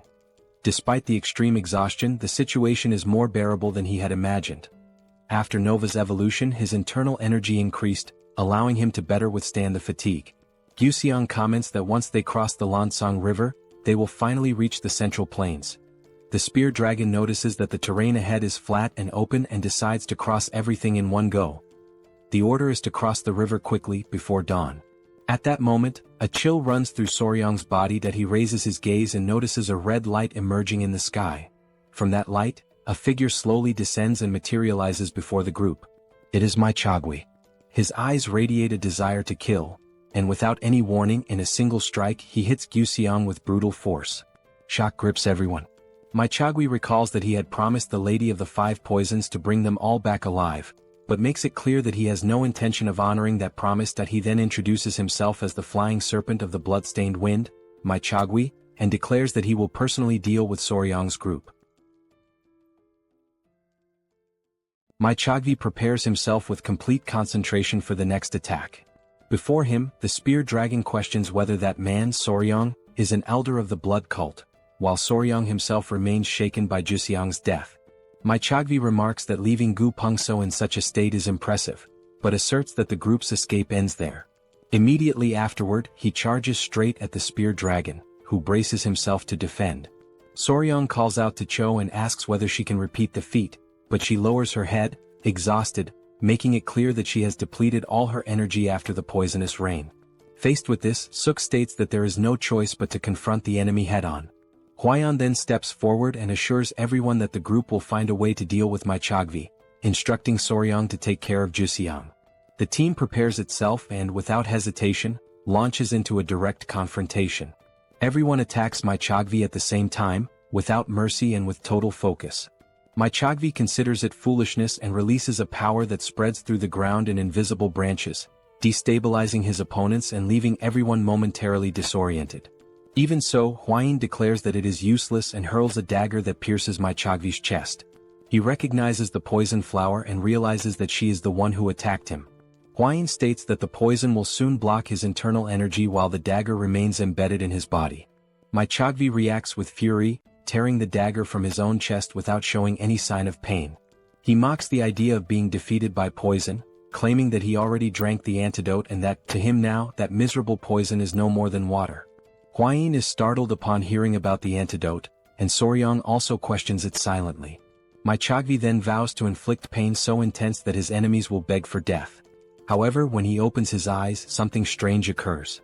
Mai Chogvi feels that his blood is no longer circulating properly, as his internal energy fails to respond. Confused, he wonders if this is poison, but quickly dismisses the thought, certain that he took the antidote. At that moment, Soryang stands up. He observes the situation and remarks that it is unfortunate, as Mai Chogvi must have become emotionally distracted while preparing the antidote. Bewildered, Mai Chogvi demands an explanation. Soryang clarifies that this was not the venom of the quicksand sand serpent of the lakeshore. He recalls hours earlier when the spear dragon was holding a vial and saying it was not bad, and Soryang had questioned what was wrong with it. The spear dragon explained that all the venom had been used since the beginning of the mission to subdue the blood cult. Reflecting on this, Soryang states that even if it was not that poison, they could still create something similar.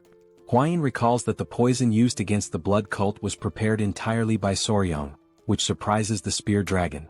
Soryang explains that the Martial Alliance kept this information under absolute secrecy, but confirms that if poison is needed, he can produce it. He then calls for the spider and asks whether she brought what was requested. The spear dragon watches in confusion, unable to understand what is happening. Soryang holds what the spider brought on his arm. It moves rapidly and then falls to the ground. He asks everyone to remain calm and reveals that it is a dew-wasp nest. The atmosphere changes instantly, and the group shows visible unease. Soryang laughs, explaining that it is a wasp known as the yellow bee, tiger-headed bee, or RUB. He reveals that he trapped a nest in a tree and left it under the group's care. They needed poison and so he decided to use that. He explains that wasp venom is a hemotoxin that damages tissues, blood vessels and red blood cells.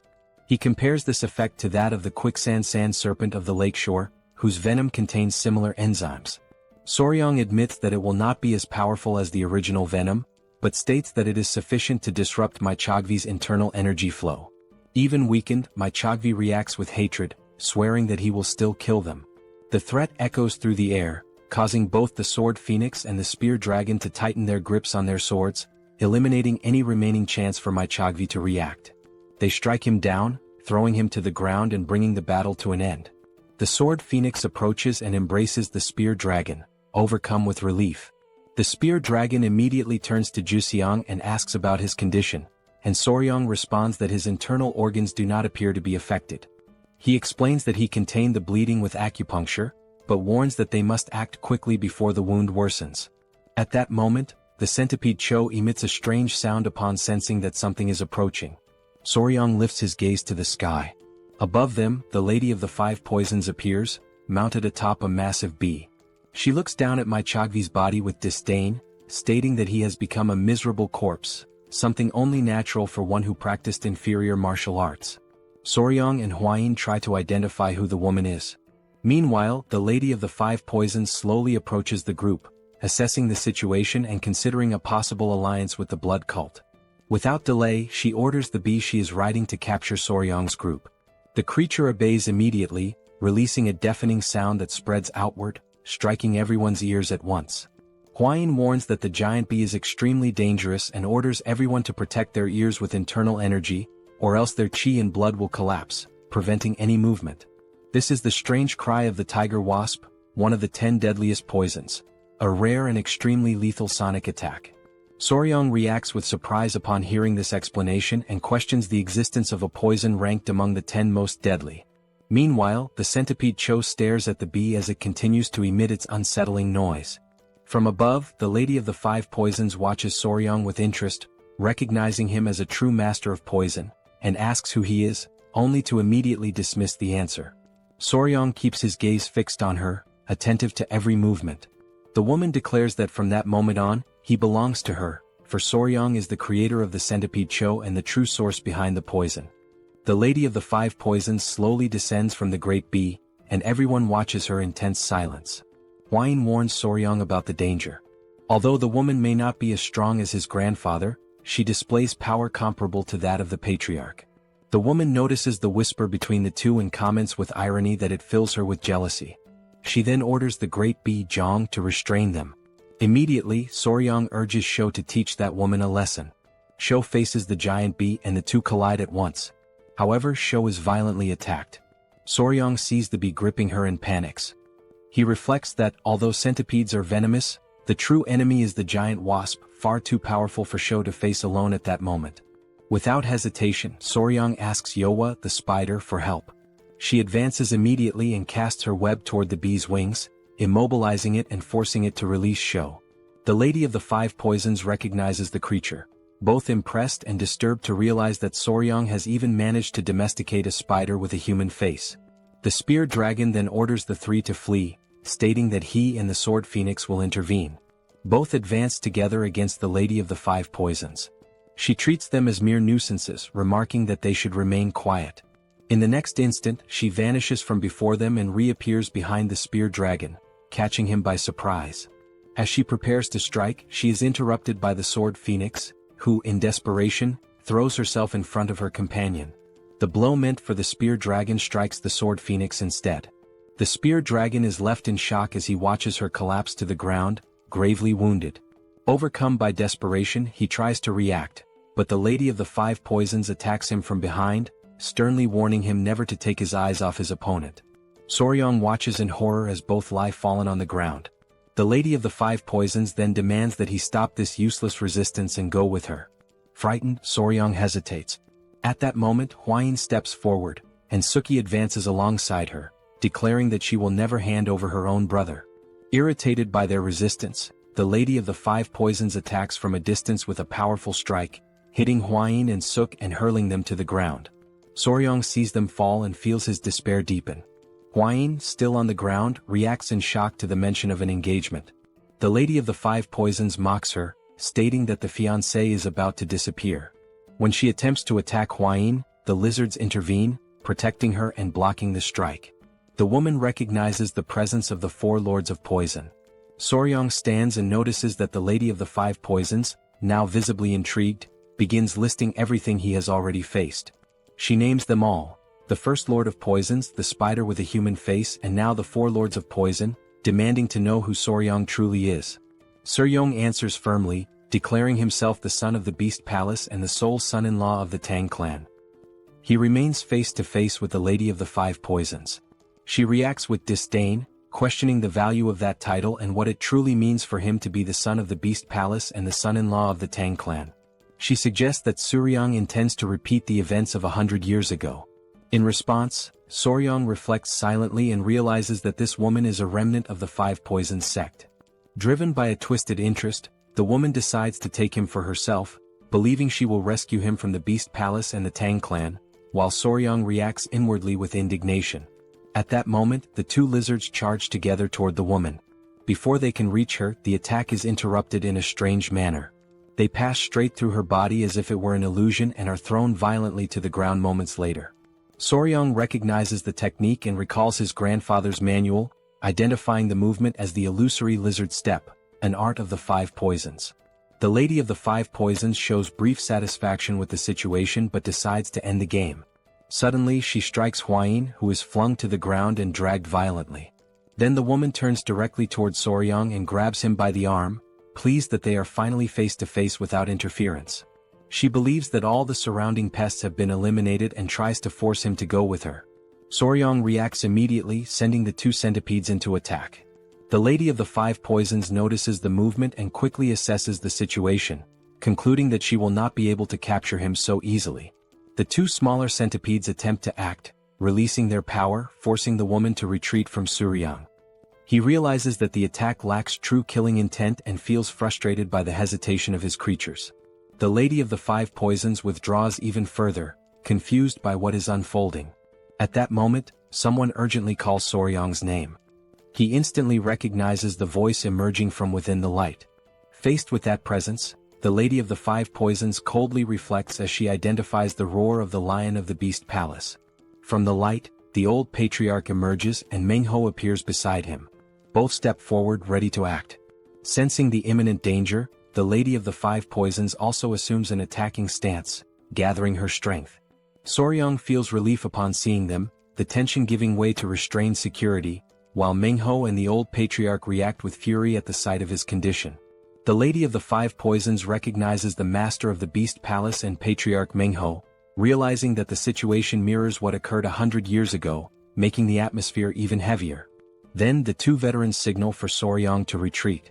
A powerful aura envelopes them both, intertwining as a sign of an inevitable confrontation, in which the ancient feud finally reaches its decisive moment. The Lady of the Five Venoms remains staring at the men before her. Something seems out of place to her, as the Shangshi unit should have been stationed in that area. Meng Ho reacts upon hearing this, recalling that the unit in question has already been massacred, while the old patriarch treats the incident with disdain, considering those enemies nothing more than small snacks. The woman laughs in front of them and calls them monsters. Even so, she acknowledges that facing both of them at the same time would be imprudent, even for someone like her. She then calls going her B, deciding that it is time to retreat, assuring them that this is not a final farewell and that she will return in the future. Meng Ho reacts aggressively, attempting to stop her from leaving, but the old patriarch intervenes, prioritizing the wounded. The Lady of the Five Venoms mounts her B and before departing, makes sure to etch her name into their memories.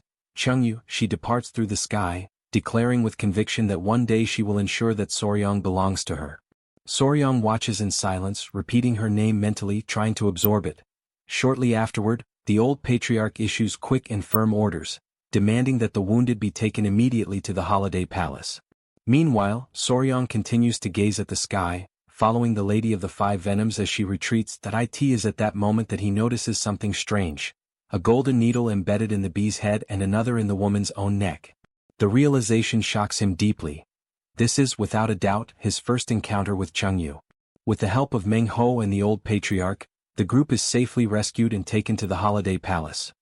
However, the Sword Phoenix's condition is critical, and Guxiang is also suffering from a severe wound that pierced through his body.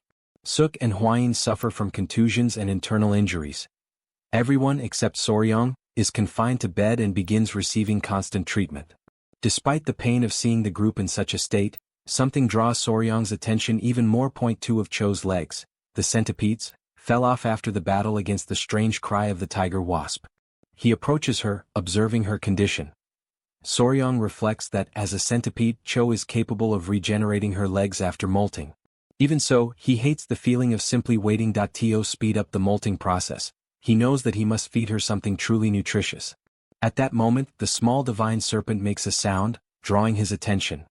Soryang looks at it, confused by its behavior. The creature extends its tongue and, upon it, offers a remaining inner core. Soryang immediately recognizes what it is. The flying divine serpent is spitting out its own inner core for Cho's sake. He quickly offers the core to Cho, hoping that it will aid her recovery. As soon as she consumes it, his expectation is confirmed. Cho immediately begins the molting process. Soryang watches closely, aware that a centipede's carapace becomes extremely soft right after molting. Any pressure could permanently deform it. For that reason, he decides to remain by her side, ensuring that the process proceeds without any issues. As Cho momentarily leaves his thoughts, his concern turns to Hyang and Bin. He reflects on what happened during the fight. Even though he directed all of his killing intent at that woman, they realized they had been deceived, as Chengyu did not even move. Upon realizing this, they panicked and fled in tears to the old patriarch. At that moment, Soryang opens the door and encounters Huayin and Suk, asking how they are doing. They explain that they are fine, though still a bit dizzy. Huayin then shows concern and asks about Cho's condition, the centipedes. Soryang clarifies that he has just visited her and that she is in the process of regenerating, explaining that the flying divine serpent even helped her trigger another molt. Huayin feels relieved upon hearing this and thinks that being a mother means suffering more from a child's pain than from any wound on one's own body. Soon after, sadness turns into anger and determination. She reproaches herself and vows to become stronger, as failing to protect her own children feels unforgivable to her. Soryang responds to her words in a gentler tone, advising her not to be so harsh on herself. He then shifts the focus of concern and admits that he is uneasy about the other two centipedes, who are deeply upset. Not knowing how to make it up to them, he asks Suk for a suggestion. She replies simply that good meat usually solves almost everything. At that moment, someone appears at the door and politely announces that there is a visitor waiting. Shortly afterward, a figure approaches. It is the spear dragon, still visibly weakened as he enters the room. Huayin immediately scolds him and makes it clear that even if he has feelings for Suk, he must respect her. Barging into her quarters is unacceptable. He tries to explain himself, but the confusion is quickly cleared when he states that he is looking for Soryang. Before he can say anything else, the spear dragon drops to his knees before him. The scene leaves Soryang unsettled, prompting him to ask the man to stand up as he is still injured. The spear dragon then mentions the sword phoenix. Soryang asks what happened to her, believing that she is fine. However, the spear dragon, completely beside himself, remains kneeling and reveals that the sword phoenix confessed her feelings for him. The spear dragon becomes completely disoriented by the situation, while Suk, Soryang and Huayin remain frozen, unable to react for a few moments. Even so, the spear dragon admits that he does not know what to do in the face of this situation and begs for help. Faced with this, everyone remains motionless, trying to process the absurdity of the scene and reflecting on what, after all, could be done with that desperate man. Elsewhere, the sword phoenix rests. She sighs irritably, consumed by anger as she thinks about that embarrassing situation and the complete idiot involved in it. The spear dragon begins to recount what happened and he recalls the immediate relief he felt upon hearing that her life was no longer in danger, admitting that he had been deeply worried about the possibility that something terrible might have occurred. Curious, he questions the reason why she intervened and took that blow in his place. The sword phoenix remains silent for a few moments, visibly hesitant. When she finally responds, she returns the question, wanting to know what he believes the reason to be. The spear dragon, insecure, suggests that perhaps it is because they are friends. The response triggers an immediate reaction. A wooden pillow strikes him on the head, drawing a cry of pain from him. Confused, he questions why she is throwing that at him. Her irritation overflows as she grits her teeth, and overtaken by anger she explodes, stating that she could not bear to watch the person she loves die before her eyes. The declaration leaves him completely stunned, and he questions whether she truly loves him. Her fury only intensifies. Regretting that she exposed herself, she says that she should have let him die, calls him an idiot and throws him out of the room. Upon hearing this account, Soryang is momentarily left without a reaction. Still incredulous, he comments that the spear dragon was truly thrown out in such a manner. Huayin reacts with coldness and irony, stating that a strike with a poison dagger would have been better. Suk agrees, adding that poison would have been more effective. Soryang sighs and asks how exactly the spear dragon expects him to help, since the confession of feelings has already happened and there does not seem to be much more that can be done. The spear dragon explains that this was the first time a woman has ever confessed to him and that he does not know how to react, especially because it is the sword phoenix. Soryang thinks for a few moments until an idea comes to him that he asks the spear dragon to simply follow him for now. He then opens a door and the two enter another room where Yova, the spider, is present. Soryang calls her and asks for her help. Even while acknowledging that she may not like the idea, he asks whether she is able to absorb a bit of that man's yang energy. Although irritated, she does so, while Soryang continues, explaining that by absorbing this energy, she will be able to transform into the woman the man considers the most beautiful. As soon as Yova absorbs the spear dragon's yang energy, her form begins to change. Within moments she assumes the exact appearance of the sword phoenix. The sight leaves the spear dragon completely shocked, while Soryang watches the scene attentively and confirms his hypothesis. To him, this proves that the spear dragon also harbors feelings for the sword phoenix. Grateful, the spear dragon runs out of the room, calling out for the sword phoenix. Soryang watches the scene and comments with a certain pride that he can now begin to be called a cupid. Afterward, Soryang approaches Cho, notices that the molting process has been completed without any issues, and decides to go retrieve the other two centipedes at the old patriarch's residence. At that moment, something catches his attention that he notices a large shed skin left behind by Cho after the molt. Observing it more closely, he realizes how large it is, reflecting that this is because her body has grown significantly. A memory surfaces in his mind, accompanied by Suk's voice commenting on how happy he feels when eating delicious meat. Soryang smiles as he understands a solution. He picks up the skin left behind by Cho, satisfied. The external shell left behind by centipedes after molting may appear to be nothing more than an empty husk, but inside it is still rich in nutrients such as proteins, calcium, and minerals. Normally, centipedes consume their own shell after molting, but since Cho was induced by a highly nutritious core, she does not need to do so. This means that the two small centipedes were also unable to absorb those nutrients on their own. Soryong then asks for the skin to be cut into small pieces. Meanwhile, at the old patriarch's residence, the two small centipedes are causing complete chaos, breaking everything around them. The stressed old patriarch tries to scold them, threatening to send them back to Soryong's house if they do not behave. Soryong observes the scene and reflects that the old patriarch is suffering more than he lets on. He approaches and announces his arrival. The old patriarch asks him to take the two away immediately, stating that he is exhausted. Soryong laughs, but then notices that the small centipedes refuse to go with him. They hide behind the old patriarch's legs, clinging to him. Upon noticing this, Soryong understands that they are still upset and mentions that he brought a snack similar to the inner core he had previously promised. Upon hearing this, the centipedes show curiosity and slowly approach. Soryong offers the small pieces, and they begin eating immediately, becoming visibly happy. Their expressions clearly show how delicious they find it. He watches with satisfaction and mentions that there is still more waiting in his room, inviting them to come along. The centipedes move closer to him completely, now fully convinced. Before leaving, Soryong informs the old patriarch that he is heading out and thanks him for taking care of them. As he walks with the two small centipedes, he observes how well they eat, far better than he expected. He considers the possibility that, by gradually absorbing the energy of the inner core, both of them may even begin to evolve soon. At that moment, he sees the spear dragon approaching, accompanied by the sword phoenix. The two walk side by side, appearing well and in a way happy. They explain that they were waiting for him. The phoenix speaks up once more, making it clear that she came to thank him for finally opening that idiot's eyes, referring to the spear dragon. The spear dragon himself steps forward and declares that he will never forget this debt. Soryong downplays the matter, stating that he merely helped him confirm feelings that already existed within him. He then draws the attention of the small centipedes, informing them that there is plenty of snack waiting for them. The spear dragon watches this with curiosity and asks what it is. Soryong explains that it is the skin left behind by Cho and that he believes it may still contain energy from the inner core, which is why he decided to bring it for the children. Soryong asks the two small centipedes to wait a moment while he cuts the skin into smaller pieces.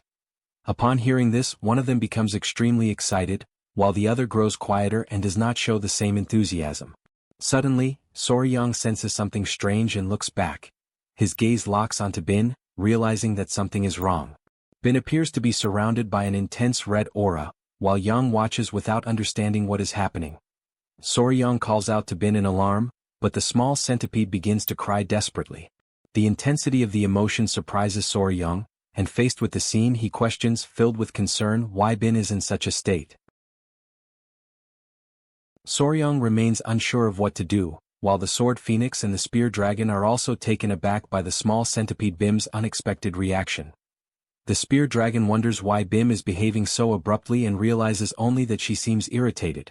The sword phoenix watches the scene in silence for a moment, thoughtfully considering everything unfolding before them. She then shows a certain disapproval of Soryong's lack of sensitivity, making it clear that he fails to see the situation from a child's perspective. She explains that even if the object itself has no value, Bim is a girl and may feel as though she is receiving hand-me-down clothes from an older sister, something that naturally causes frustration. As she says this, the sword phoenix recalls her own past, when she grew up surrounded by older sisters and often inherited clothes that had already been worn. That experience always frustrated her, as she too longed to wear something new at least once. Because of this, she concludes that Bim likely believes Soryong only shows affection and interest toward the older sister, Chu. Soryong has difficulty accepting this interpretation and tries to rationalize what he has just heard. The sword phoenix, however, observes that, judging by Hyang's expression, she appears to have a calmer personality and therefore simply lets the situation pass. Faced with this, Soryong reflects to himself that raising a daughter is far more difficult than he had imagined. He crouches down in front of Bim and tries to explain that the object is something valuable, filled with internal energy. Even so, Bim remains upset, her face heavy with irritation. Soryong attempts to encourage her to say something, reminding her that she had commented earlier, but his words only intensify the little one's distress. Overcome by emotion, Bim quickly moves away from the room, fleeing in tears. Soryong stands stunned as he watches her leave like that, unsure of what to do as she continues to run farther away. After some time, Hwayin picks her up in her arms, unable to understand the reason for her emotional state. She wonders why Bim had appeared running in that manner. The spear dragon explains that he remained frozen for a while, As if in deep shock. In response, Huayin decides to stay with Bim and try to comfort her, believing that this is not a problem Soryang can resolve at that moment. Meanwhile, in another room, Soryang kneels on the floor, consumed by despair. In an awkward impulse, he asks the fierce celestial serpent whether by any chance she possesses an internal core. The question provokes the celestial serpent, who becomes intensely enraged, releasing a terrifying pressure that makes Soryang tremble. Frightened, he hastily apologizes and states that he takes back everything he said. He begins to reflect in silence. To him, that creature has already had her internal core torn out twice, and yet she does not display a hatred comparable to that of the small centipede. This leads him to conclude that the celestial serpent may be more sensitive than she appears. Soryang then approaches more cautiously and asks whether she has already decided to live with them. He admits that, although their first encounter was far from pleasant, he intends to treat her well from now on and invites her to become part of the family. The celestial serpent stares at him for a few moments, takes a deep breath, and finally nods her head. Convinced, he decides that he cannot keep her restrained like that and removes her from the container in which she was confined, carefully holding the celestial serpent in his arms. He states that from that moment on, she is under their care. Soon after, he realizes that he needs to give her a name, as he cannot continue calling her merely the celestial serpent. Observing the creature attentively, Soryang comments that, since she is connected to the 24 celestial poisons, her name should reflect that. He tries to decide whether the name should be masculine, but when he lifts the serpent's tail to check, he ends up provoking her fury. The serpent reacts violently, striking him with her tail and throwing him to the ground. Flames spread around her, leaving everyone frightened, especially Soryang. Confused and dazed, Soryang concludes that she is female. He hurriedly apologizes, but the celestial serpent seems even more irritated. With no alternative, he decides that he will need to choose a more delicate name. As he observes her emerald-colored mane, he considers calling her Yundu. The celestial serpent responds by nodding her head, showing her approval. Soryang rejoices at this and declares that from that moment on, that is her name. Yundu shows a slight embarrassment, but does not reject the choice. Soon after, Soryang realizes that he forgot to include the term that signifies heaven in the name. He reflects a little more and, remembering that strange names are often associated with long lives, decides on the full name Yundu Cheon. The next day at the Palace of Beasts, the spear dragon reports that this was the mission assigned to them and apologizes for burdening the place with so many responsibilities. He explains that, since Soryang's group was unable to leave the palace for a time due to the intense training they received, it fell to them to pass along the information left by the Divine Wanderer. In addition, it was necessary to inform the Wulin Alliance about the alliance between the Blood Sect and the Five Venoms Sect, as well as about the creation of an antidote. In light of this, it becomes evident that the forces they must face are growing stronger. For this reason, they decide to take the opportunity for the Palace of Beasts to officially join the Wulin Alliance. Suk also decides to accompany them on this journey, marking the beginning of a new stage. Soryang's group bids farewell. They leave the Palace of Beasts and resume their journey, now with the objective of preparing the Blood Sect and developing a new poison. To that end, they decide to begin with the Tang Clan. Upon reaching their destination, Soryang confirms that they have finally arrived at the clan. Suk reacts with surprise and admiration upon realizing that this is the legendary Tang Clan. Soryang reflects in silence that, coming from the interior of Yunnan, Suk behaves like someone visiting a large city for the first time, enchanted by everything around her. However, the tranquil atmosphere is suddenly shattered when Huayin comes to a halt, seized by a sudden shock. When questioned, Huayin reveals that Bim, the centipede, has disappeared. She insists that Bim was there just an instant earlier and cannot understand how she could have vanished so suddenly. Confusion spreads through the group as Huayin wonders where she could have gone. Soryang is immediately alarmed, completely beside himself at the news. His heart races, and an unsettling thought forces its way into his mind: the possibility that Bim has run away from home. 4 hours pass since Bim's escape, and everyone plunges into a relentless search. Even so, no trace of her is found. Amid the turmoil, Soryang wonders whether Bim might already be entering adolescence, whether her thoughts and desires are quietly changing beyond his understanding. Suk remarks that there is a limit to searching without direction and suggests that he try to reach her through the heart of beasts. In response, Soryang concentrates and closes his eyes, activating his spiritual energy. An aura begins to envelop his body as, in his thoughts, he calls out to Bin, warning her that the world outside is dangerous. Suddenly, a sharp snap runs through his mind, as if something has pierced the distance between them. He grows desperate while Huayin asks what has happened. According to him, Bin declared that she will not return home until she grows up and becomes more beautiful than her sister Cho. The revelation strikes everyone like thunder, leaving Huayin in shock, unable to react. Even Cho, accompanied by the other spiritual centipede, feels the weight of those words. Meanwhile, near the summit of the Tang clan's mountain, Bin survives on her own, handling her loneliness with remarkable shrewdness. At a certain moment she looks back and memories surge with force. Memories of Soryang and Huayin by her side, bringing tears streaming down her face. Distracted by those memories, she loses focus and tries to cling to the rock, but fails. Her body plunges downward, and a cry of fear echoes across the mountain. The fall ends in an isolated area inhabited by numerous serpents. Bin continues to cry, trembling, while the snakes stare at her. However, one by one, the serpents begin to retreat and hide, as though they fear her presence. At that moment, something captures Bin's attention. Before her, a strange and dark manifestation begins to form, twisting and intertwining in the air. She attempts to speak, but the words die in her throat. The purple mass slowly begins to move toward her, approaching as if intending to envelop her. The following morning, after an entire night scouring the Tang clan's mountain without success, everyone returns to the estate without any clue about Bin. Suk tries to console Soryang, reminding him that despite her youth, Bin possesses superior strength and endurance. At that moment, something unusual catches Suk's attention. He looks up at the sky and questions what is happening with the small golden bees. His distress deepens as he recognizes the presence of the golden-haired queen bee, wondering why she would be there. One of the bees flies directly toward Soryang's face as if embracing him.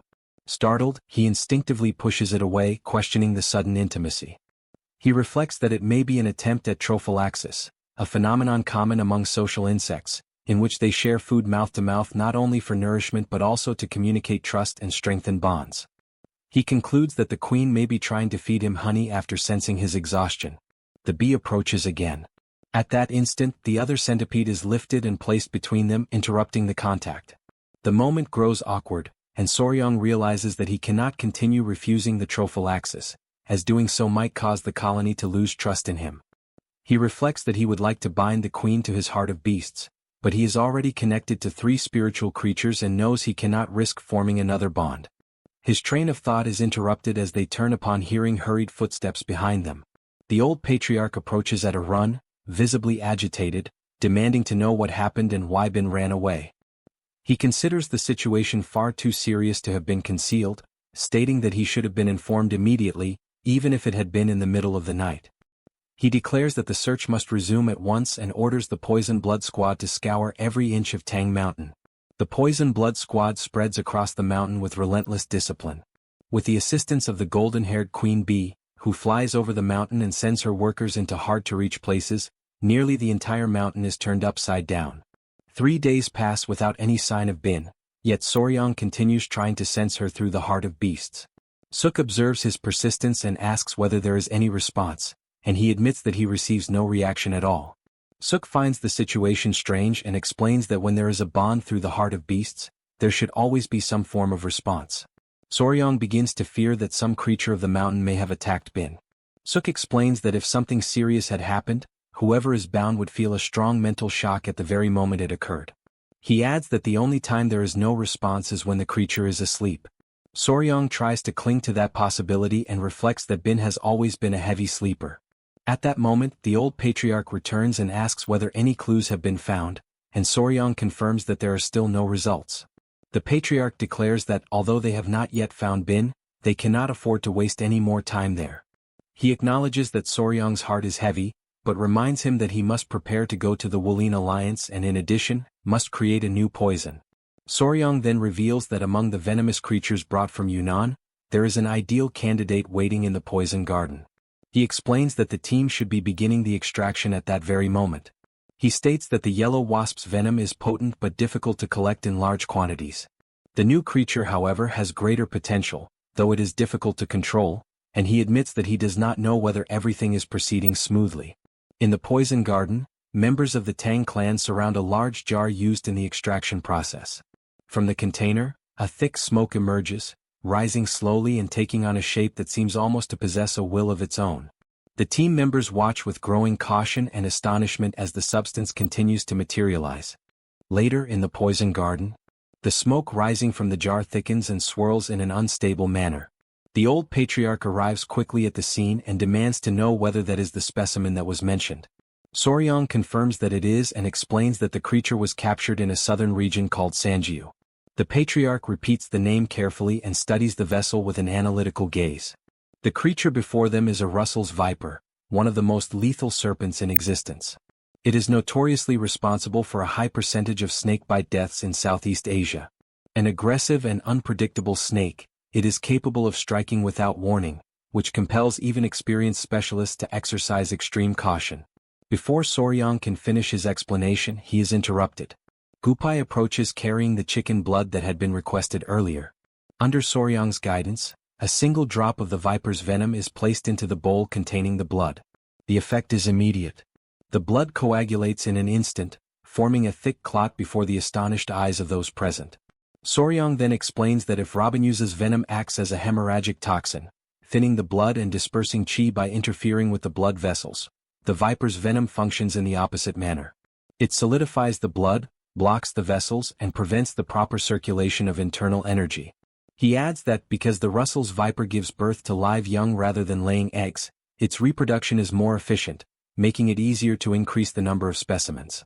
The patriarch decides that warriors must be sent to Yunnan once again to capture as many of these serpents as possible. For a brief moment, Soryang recalls his adversaries, and those memories motivate him to press forward. At that moment, Huayin rushes into the area, visibly alarmed. She reports that something terrible has happened. One lizard is attacking the other, and at that rate, serious damage could occur.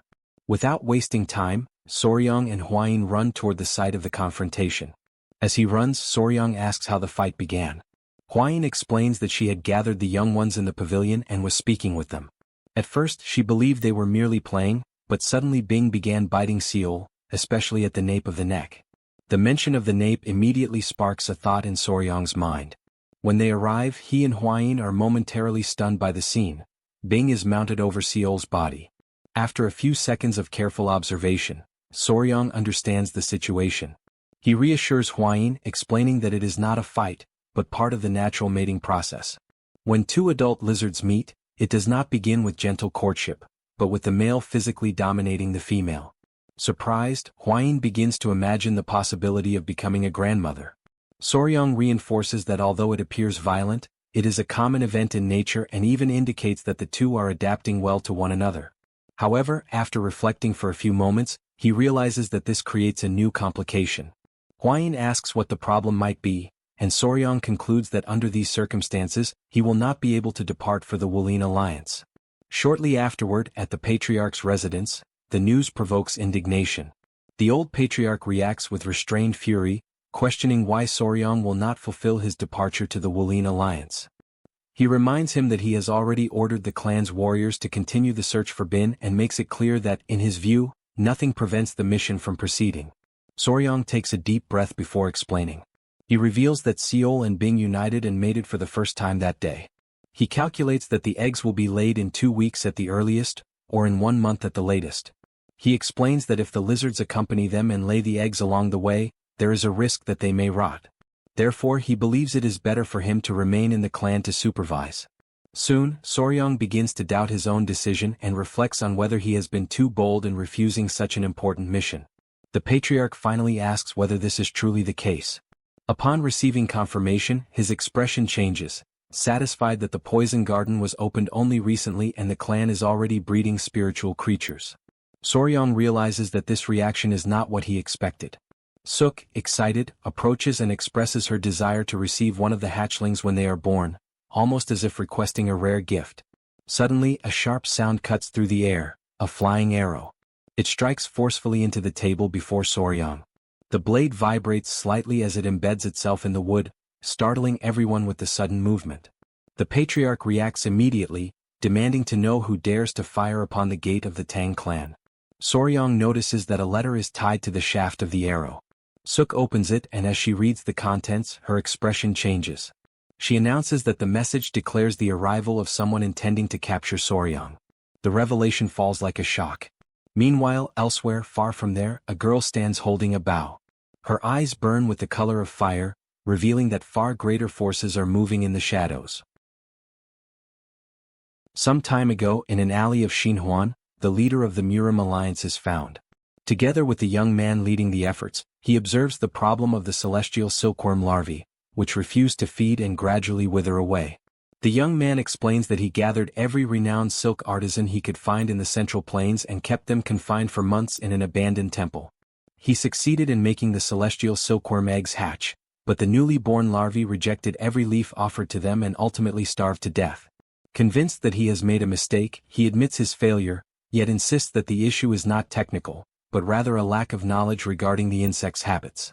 For that reason, he says they need a specialist. The leader of the Murim alliance recalls Sichuan, known for his unparalleled expertise in this field, but hesitates to mention the name. In his mind lingers the discomfort of allowing a thief to approach someone he truly respects. The young man notices his elder brother's hesitation and impatiently urges him to say what is on his mind. At that moment, something draws both of their attention, and they turn their heads, momentarily interrupting the tension. The conversation shifts direction, and the leader of the Murim alliance expresses curiosity about the silkworm technique, deducing that the young man's disciple is no ordinary individual. The young man confirms that it is Yong Ryun and explains that at first, he had been concerned because she was a woman. However, he soon recognized her flexibility, agility, and exceptional talent. He states that in time she will surpass him by far and that, as the future successor to the title of goddess thief, she shows no sign of difficulty whatsoever. Convinced of her ability, the leader of the Murim alliance plans to assign the young woman the mission of bringing the insect specialist, Soryang. He questions whether, even if the specialist belongs to one of the 9 great sects or the 7 great families, Yong Ryun will be capable of completing the mission. Upon understanding the reason for his elder brother's hesitation, the young man is surprised, yet he downplays the danger and considers the task of valuable experience. The leader recalls the severe punishments imposed on those caught stealing from the great sects or families. Even so, the young man remains confident that, as a disciple of the god thief, Yong Hyun will not be captured. Faced with such unwavering conviction, the leader of the Murim alliance rises to his feet and decides to reveal the identity of the insect specialist. In his thoughts, he foresees what is to come. To him, it will be a grand spectacle, an opportunity to witness the true ability of the new goddess thief. At the patriarch's residence, everyone sits at the table in an atmosphere of restrained tension. On the wooden surface rests a firm hand holding 3 grains. It is Huayin's hand, lifting the grains as she explains that a letter with jujubes tied to an arrow is the sacred symbol of the venerable god thief, Tudi. Soryang is startled upon hearing the name. The title sounds contradictory to him, and he questions whether it does not simply mean an ordinary thief. Huayin reminds Soryang that he has already met the beggar king, one of the 3 greats and 5 emperors. Like the god thief, he lives on the margins, yet is regarded as a chivalrous outlaw. She explains that, in the Central Plains, the jujube symbolizes speed. That is why the venerable god thief uses it as his sacred symbol. Soryang does not understand why someone so important would kidnap him, and Huayin explains that the god thief follows a strict principle. Nothing can be received without first being stolen. For that reason, when he desires something from the 9 great sects or the 7 great families, he sends prior notice and promises a reward greater than the item's value, leading many families to leave the object outside. Surprised, Soryang concludes that the Central Plains harbor peculiar individuals, and from the back of the room, the patriarch observes that Soryang himself is not ordinary either. At that moment, Huayin rises and announces that she will raise the guard banner. The patriarch repeats her words in surprise, while the old patriarch observes that she appears to be truly furious. Without understanding, Soryang asks what the guard banner is. The old patriarch explains that the banner-bearing dog symbolizes protection and is raised to declare that they will attempt to prevent the god thief's robbery. If they fail, they are robbed and receive no reward whatsoever. However, if they succeed in stopping or capturing the god thief, he grants 3 wishes, whatever they may be. Soryang is astonished by the promise and internally concludes that the offer is merely the god thief's arrogant way of asserting that he will never be captured. Even so, he questions whether, before such a confident Murim master, it is truly possible to stop him. Huayin states that if Soryang is taken by the god thief, no one knows when he will return, and asks whether he wishes to be stolen. He immediately denies it. Huayin then declares that Soryang belongs to her and cannot simply be handed over. Soryong asks whether anyone has ever stopped the god thief, and the old patriarch replies that if that had happened, he would be nothing more than an ordinary thief. Hwayin intervenes, attempting to reassure Soryong, reminding him that they have the children, referring to the creatures they raise. She states that no matter how extraordinary the god thief may be, his techniques work against men, not against venomous creatures waiting for him. The old patriarch agrees, certain that the god thief does not anticipate such creatures, and considers the dispute worthy of being attempted. The elder recalls that he once lost to the god thief and failed to become the poison emperor, declaring that this time he intends to make him sweat. At last the decision is made. The guard banner is raised above the gate of Gujin. The patriarch fixes his gaze ahead and declares that the time has come to capture the god thief. Afterward, near the mountain of the Tang Clan, the guards receive orders to spread out in a rigid formation, searching every corner and allowing no chance for the target to escape.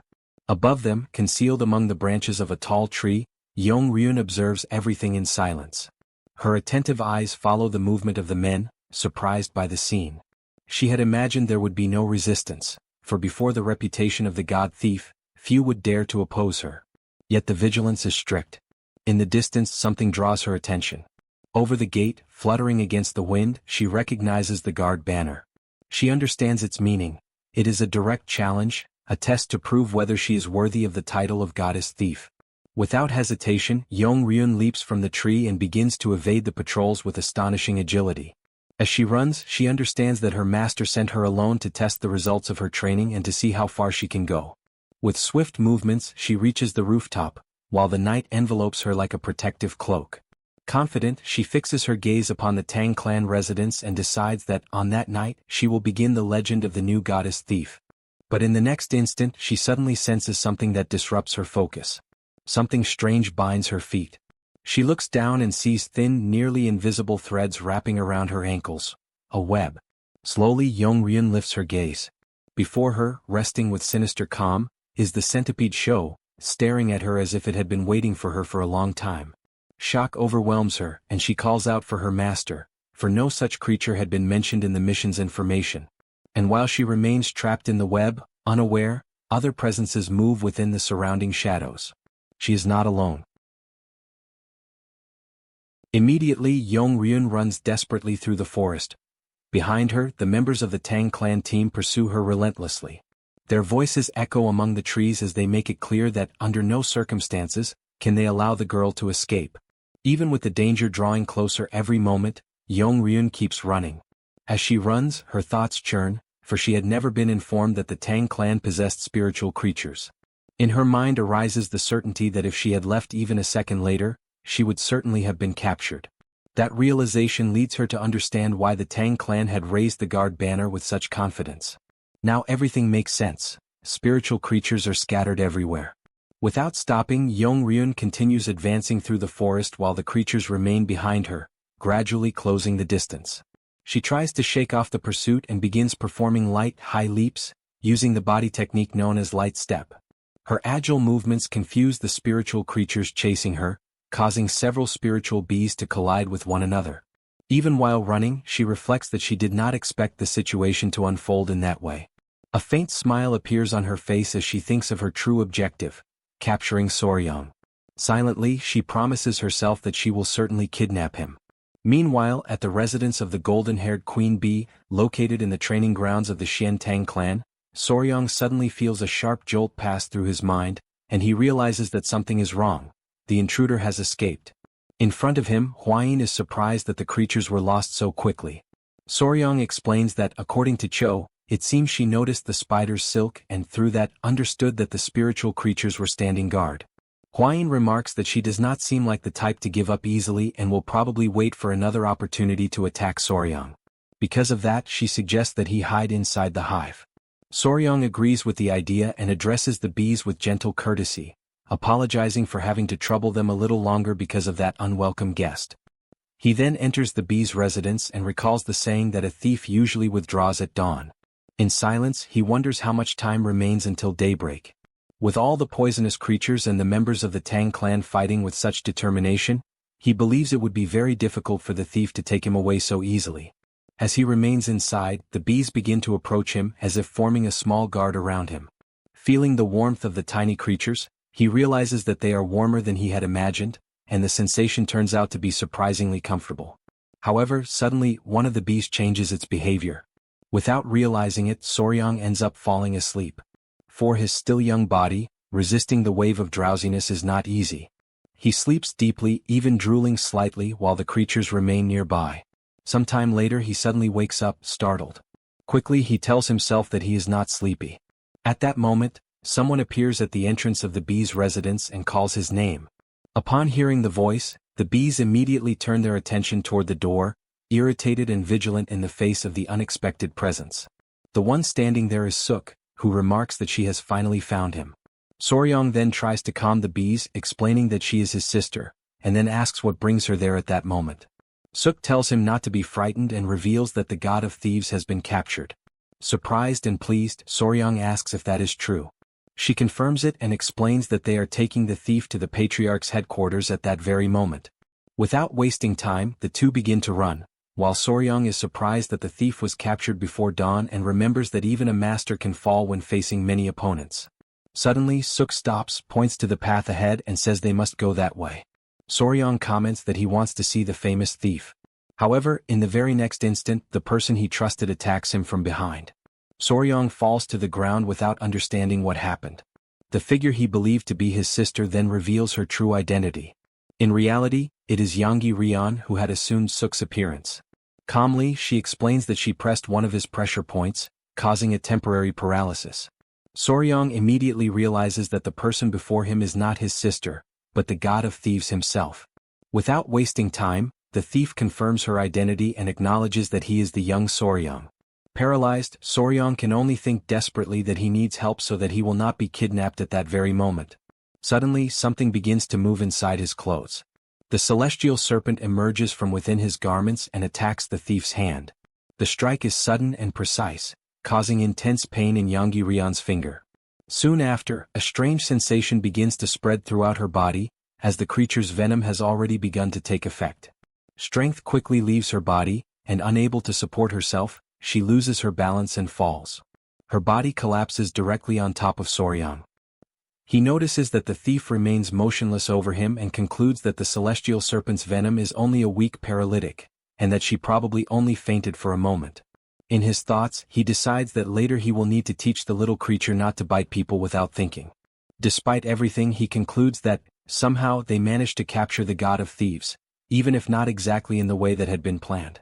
As he organizes his thoughts, Soryang remembers a martial art capable of changing both voice and appearance. Even so, he never imagined that the thief would disguise herself as Suk. At that moment, a soft aroma reaches his nose. He notices a pleasant scent coming from somewhere nearby and imagines that perhaps the thief used some kind of perfume. As he observes the unconscious figure, the celestial serpent moves and pulls at a hidden piece of cloth, which comes loose like a mask. Soryang is immediately alarmed.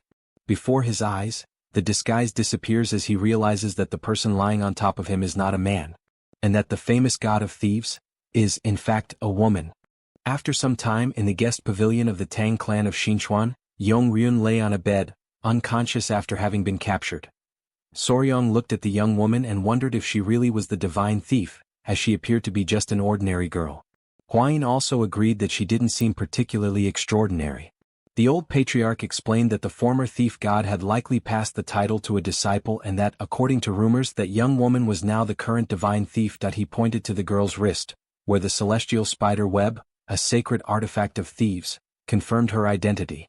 Upon hearing this, Suk grew irritated, complaining that the thief had attacked her vital points and even stolen her clothes. Her indignation had an extra reason. The divine thief had taken her clothes while she was unconscious, but the remaining pieces left behind didn't fit properly. Hwayin then changed the subject, commenting with curiosity on why the new divine thief would have specifically stolen Suk's clothes. At that moment, Commander Gupei opened the door and informed them that the young master needed to leave immediately. Soryang asked what had happened, and Gupei explained that an unexpected visitor had just arrived. Hearing this, everyone wondered who it could be. Shortly after, in front of the main entrance of the Tang Clan, a figure waited calmly. It was the famous beggar emperor. Soryang and Hwayin quickly ran to the gate to greet him. The beggar emperor spoke amicably, remarking that it had been a long time since they last met and asking if everyone was well. After exchanging greetings, Soryang asked what had brought him there and commented that the outer guard should have shown more respect when receiving him.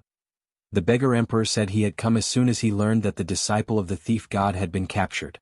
Then the beggar emperor looked up into the nearby trees and called to someone hiding there, asking how long he intended to remain concealed. Among the branches, a figure moved that it was his younger brother, who finally descended to the ground. The young man explained that it was his first visit to the place and that he had felt a little awkward upon arrival, so he had observed from a distance. Politely he introduced himself as Gao Jihong, the current thief god, and Soryang responded courteously, saying it was a pleasure to meet him. The emperor explained that the young man was his brother and that he had come in his place, bringing a disciple to assist him, but the Tang clan had captured the divine thief instead. That he said that he had already planned to reward Soryang for an old matter and had taken the opportunity to bring 3 useful gifts, which surprised the younger brother, who said he had not known about the reward. The beggar emperor merely commented that, since the divine thief had been captured, there was little else to be done. Curious, Jejihong asked if she had been captured by the old patriarch, the divine sovereign of poison, fearing that she might have been harmed if the elder had attacked her thinking she was him. At that moment, Soryang seemed to have a small realization and replied that it had not been the old patriarch who captured her. Instead of explaining directly, he called all of his creatures. Jejihong was completely astonished by what he saw. Before them were gathered several of Soryang's spiritual creatures, the same ones that had participated in capturing the divine thief. Soryang explained matter-of-factly that they had managed to capture their disciple with the help of these creatures. Hearing this, both Jejihong and the beggar emperor were alarmed. Some time later, attention turned again to the divine thief. Yong-ryun was crying, deeply embarrassed as she apologized to her master for being captured. Jejihong, however, consoled her calmly, noting that, given the number of spiritual creatures present, perhaps even he himself could not have escaped the situation. Soryang asked the beggar emperor if the silkworm was not feeding, and he confirmed, saying he had come because Soryang might be able to help. That he then explained that the silk of the celestial heritage must be passed on to the successor of the thief god, but if the creatures starved, the lineage would be in danger. Jejihong said that, since Soryang had captured Yong-ryun, he considered it a debt and was willing to grant 3 favors, asking only for help with this problem. Soryang thought for a moment, then asked how many eggs remained, to which Jejihong replied that he believed at most 3 remained. Upon hearing this, Soryang asked to see the remaining eggs before anything else and stated that he would do his best to help. However, he presented an unexpected condition.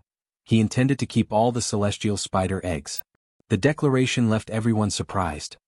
Jejihong immediately reacted, questioning what Soryang meant by that and asking if the young man truly expected him to hand over the celestial spider eggs. The beggar emperor began to laugh upon hearing this, commenting that he had heard Soryang was fond of poisonous creatures. But even so, that request was still surprising. Jejihong did not find it amusing and asked if they were mocking him, explaining that without all the eggs he would not be able to produce the silk he needed, something very important to him. Soryang then replied seriously that he was not joking. That he added that perhaps Jejihong did not fully understand the nature of the celestial spider and the silkworms, as an essential fact was being overlooked. He then explained that once the silk is extracted from a silkworm, it inevitably dies. Soryang began to describe the process in detail, explaining that sericulture, also known as silkworm farming, is an extremely ancient practice. And despite the passing of centuries, the basic method has hardly changed. Before transforming, the silkworms release threads through the spinnerets, glands located beneath their mouths, wrapping the thread around their bodies. This thread is silk. However, to extract this thread, the cocoon must be placed in boiling water and then agitated. During this process, it is inevitable that the silkworm will die. Jejihong said he knew this method and understood that without killing the silkworm, it was impossible to extract the thread, asking what Soryang wanted him to do. Soryang pointed out the problem. Only 3 eggs remained, and even if they fed again, it did not guarantee sufficient silk nor the continuity of the lineage. Therefore, he said, the most important thing was not to extract the silk now, but to raise the creatures until they became celestial spiders and laid more eggs. Jejihong acknowledged that this made sense. Soryang then asked if he had ever heard the term specialist. He explained that the word referred to people or families who dedicate their entire lineage to mastering a single field. That he then cited the Tang Clan, specialists in poisons and venomous creatures, stating that no one in the Central Plains was more qualified for this task. Hearing this, Yong-ryun was surprised by his confidence, saying she had never imagined that Soryang would be so self-assured. Jehong then asked directly if he could really accomplish this, to which Soryong responded firmly, asking if there were still any doubts. He then joined his hands in a gesture of respect and made a clear promise that he asked that they leave the matter in his hands. In the patriarch's office, Jehong handed over a small box and announced that inside were the eggs of the celestial silkworm. Soryong was surprised by the size of the eggs, much larger than he had imagined. Jehong confirmed that he was placing complete trust in him and that the future of the divine thief's lineage now essentially rested in Soryong's hands. Soryong then asked if he could also receive the carcass of the celestial silkworm that had died, as it would be useful to better assess the type of creature he was dealing with. Soryong opened the bag and carefully examined its contents. While inspecting the carcass, he noticed a curious structure and began to wonder if it might be an osmeterium. This organ is known to appear in some butterfly larvae, a structure that protrudes outward and releases a foul odor when the creature is touched. As Soryong analyzed the material, the old patriarch intervened, saying that he needed the divine thief for certain tasks and would not be able to assist at that moment. The grandfather said they needed to go to the Murim alliance and that, since the delay had been the thief's fault, she must take responsibility. Jehong then asked if Soryong had discovered anything about the eggs. Soryong said he still needed to investigate and might not be able to help immediately, which irritated Jehong, who complained that he had delivered the celestial silkworm eggs only to receive an uncertain answer. Soryong explained that he had been delayed for a very important appointment because of the letter they had sent. That he then briefly recounted what had happened in Yunnan. Upon hearing the explanation, the beggar emperor expressed surprise, as he had not known that something of that magnitude had occurred. Soryong confirmed that, because of this, they were about to depart for Wuhan, where the Murim alliance headquarters was located. The beggar emperor said there was no time to waste and that they should depart immediately. That he reminded Jehong that the delay had been their fault, so he must take them to Wuhan. Jehong sighed resignedly and agreed, saying he would take them to Wuhan in 3 days and asked them not to worry. Soryong added that he would not be traveling alone. His sisters Suk and Ain would accompany him. Upon hearing this, Jehong was completely astonished. That he protested that 3 people were impossible, as carrying 2 women exceeded his limits and his disciple was still unable to run while carrying 2 people. Suk reacted immediately, declaring that she had no intention of being carried by that woman and that she could walk on her own. The discussion began to heat up, while Jehong remarked that if there were another method of transport, they could resolve the problem. Hearing this, Soryong seemed to have an idea. That he asked the thief god if he knew how to fly a kite. After a while, Jehong appeared holding a rope. In the sky, a curious scene unfolded. Cho was in the air holding Suk. Soryong explained matter-of-factly that he intended to tie Suk with a rope, like a human kite, calling the technique the giant centipede kite. Jehong observed the situation and concluded that somehow the problem had been solved, but Hwayin raised a new concern. She asked if everything would be fine with the creatures, and Soryong assured her that it would, as they would travel quickly and return before the creatures laid eggs. As for the celestial serpent, it did not seem to react much, perhaps because it had not yet developed a strong attachment. The real problem, however, was another.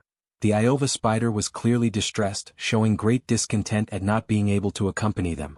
Soryong approached and tried to console it, promising that his older brother would return before it even realized. Observing the scene, Jehong noted that this was beginning to look like a major problem. The divine thief approached Soryong and asked him to give her a small piece of the line he had used to seal her mouth. Then she requested that he and the spider extend their arms for a moment. Both complied with her request. Soryong watched curiously and asked what she was doing. Hwayin explained that it was the thread of fate, a legend about 2 people connected by an invisible thread who are never separated. She added that, since she had tied the threads to their wrists, it acted as a promise that Soryong would certainly return. The spider seemed a little enchanted by the situation and after a moment yielded. Soryong and Hwayin exchanged a strange glance, as the situation seemed somewhat odd. Soryong told the spider that he loved poisonous creatures, but that this might be going too far, and asked for permission to depart. The spider finally agreed. With that, everyone left the place, leaving the spider behind. 3 days later, the group arrived at the Murim alliance. Upon arrival, they reported everything that had happened and delivered the letter entrusted by Lord Peng to the Emperor of Fists.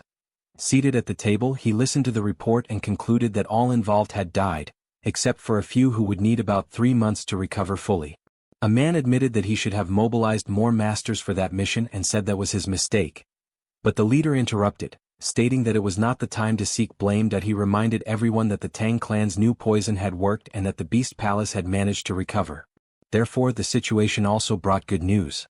He said that the most important thing was to prevent the enemy's blood path from awakening, and thanked Soryang that he suggested that the duo must be tired from the journey and recommended that they eat something first. Soryang and Hwayin stood and left the hall. That moment, someone called out to her, leaving her slightly surprised. It was Jiryang. He greeted her, remarking that it had been a long time since they last met.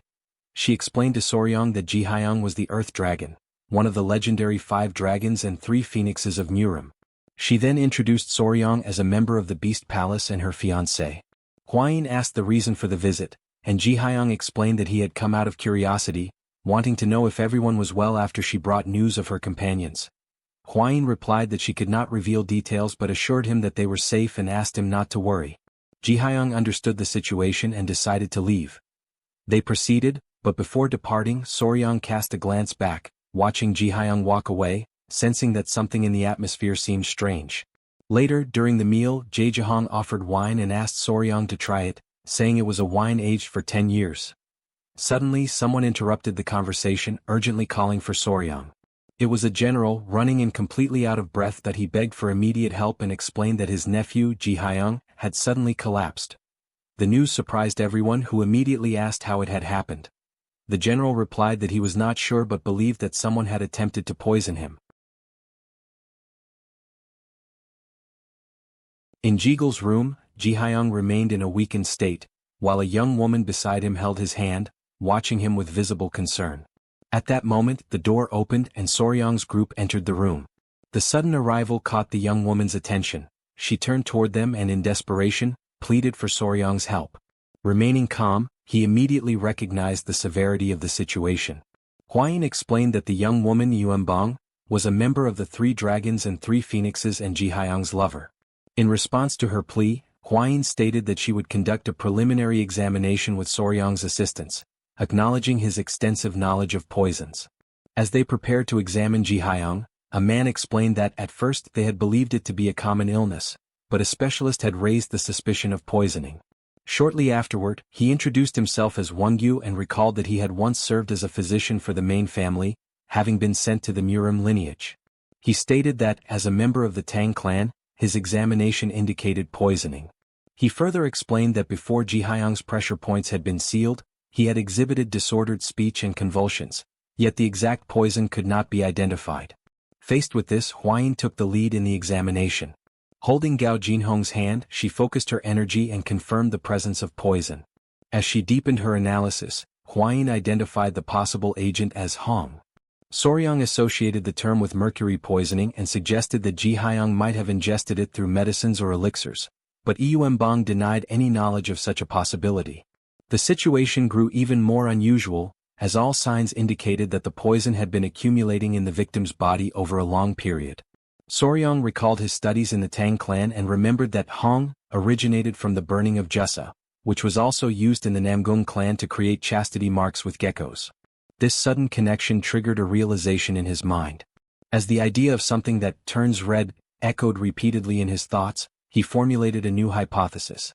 Turning to Hwayin, Soryang asked whether Jussa caused mercury poisoning, and she confirmed that it did.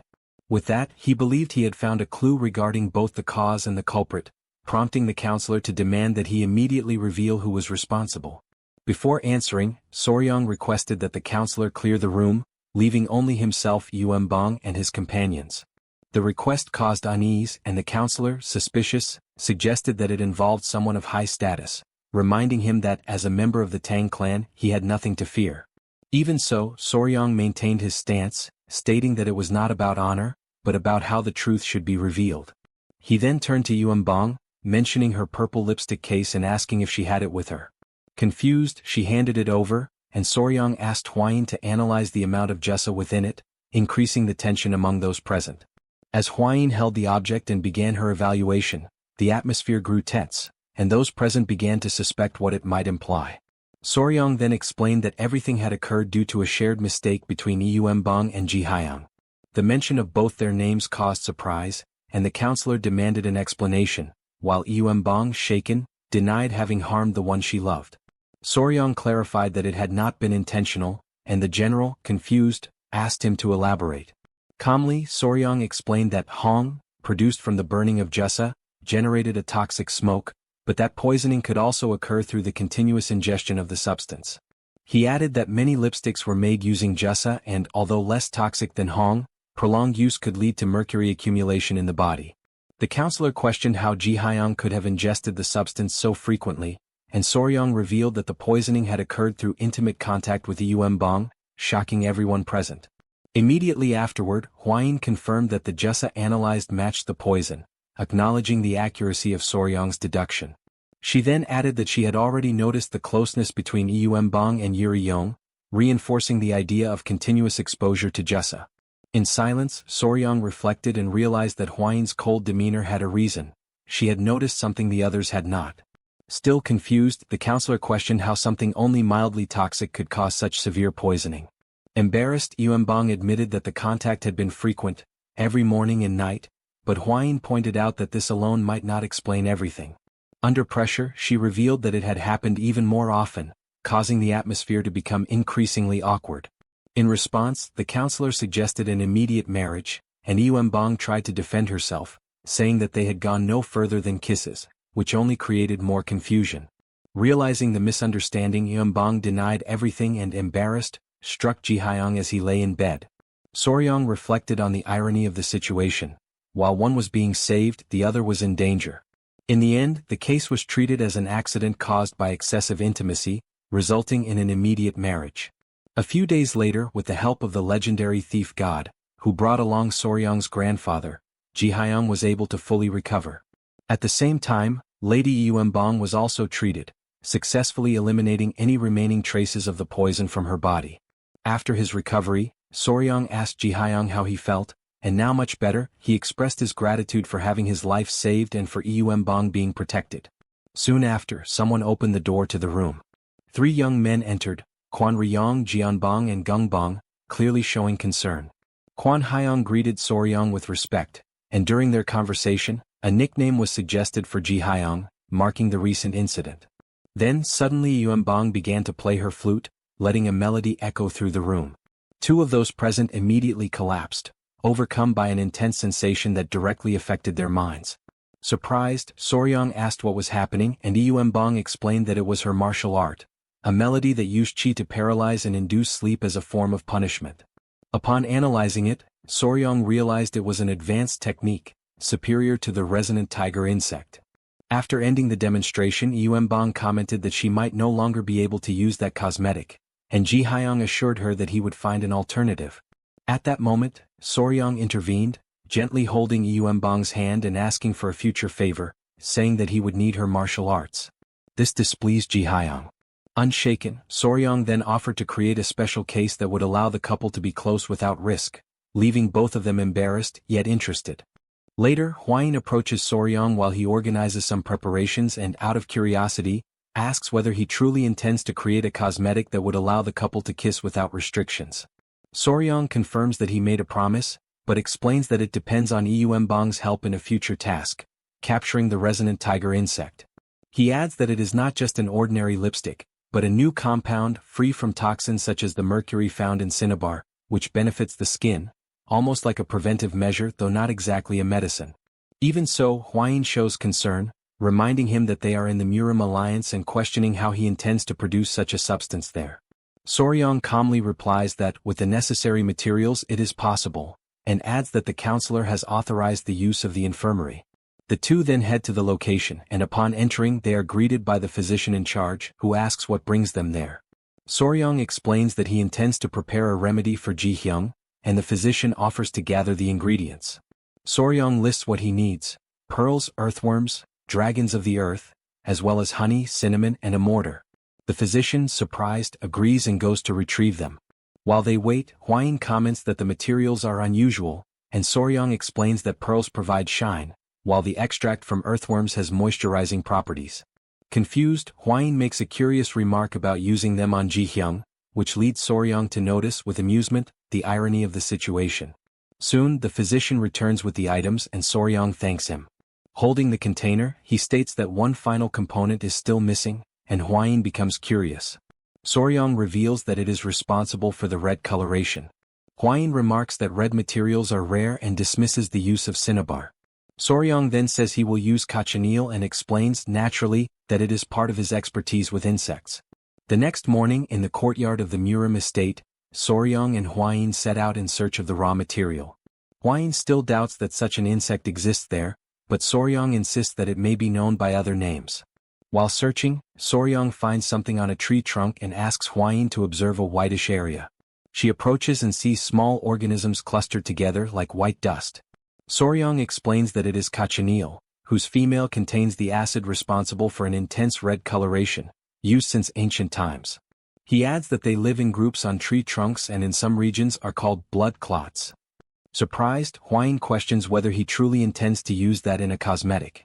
Soryong confirms without hesitation and reflects that, although it may seem repulsive, the insect is already used even in food and is safe, far better than mercury or cinnabar.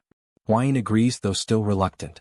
With everything gathered, Soryong decides to return and prepare the product for the couple. The following day in Jihyung's room, Soryong presents the result, a new lipstick. Yuanbong receives it with curiosity. As Soryong explains that she can use it without concern, even when kissing, as it is non-toxic and even sweet, the young woman opens the container and applies it to her lips while the others watch. After testing it, she asks for their opinion. Soryong states that the shade suits her perfectly, and the others agree, praising her appearance. He also remarks, with admiration, how a natural ingredient can create such a radiant effect. While everyone reacts positively, Huayin remains silent, observing. Uncomfortable, she changes the subject and mentions the divine thief, saying that it is already time for them to return to the Tang clan. She bids them a polite farewell and begins to leave with the group. Soryong notices the shift and finds Huayin's mood unusual. Suddenly he hears his name and is startled. Huayin then asks, unexpectedly, whether he could make those cosmetics for her as well, leaving him completely surprised. Quickly, she clarifies that she does not want to be misunderstood, saying she simply wishes to take better care of her lips. Even so, Soryong becomes extremely embarrassed, his heart racing, but manages to say that they can talk about it later. A few days later, as they leave the Murim alliance and return to the Tang clan, the group is greeted by familiar faces. Among them, Yova runs toward Soryong, unable to contain her longing. She wraps him in a tight, almost desperate embrace, as if she had been waiting for a long time. Her energy seems unstable, on the verge of breaking, and Soryong tries to calm her. He explains that he was delayed while saving someone and asks for her understanding. In the background, Gupai approaches, relieved to see him. Soryong then asks about the disappearance of Bin. Gupai replies that they have searched the entire Tang clan area but have found no trace. Upon hearing this, Soryong falls into thought, believing that the creature is merely dormant somewhere as before, but he cannot understand where. While he reflects, Gupai notices something strange. A liquid begins to run from Soryong's nose. Everyone becomes alarmed and asks if he is all right, suggesting calling a physician. However, as Soryong feels the change, he tries to understand what is happening and gradually the sensation becomes familiar, as if it were connected to something. After a brief moment, he reaches a disturbing conclusion.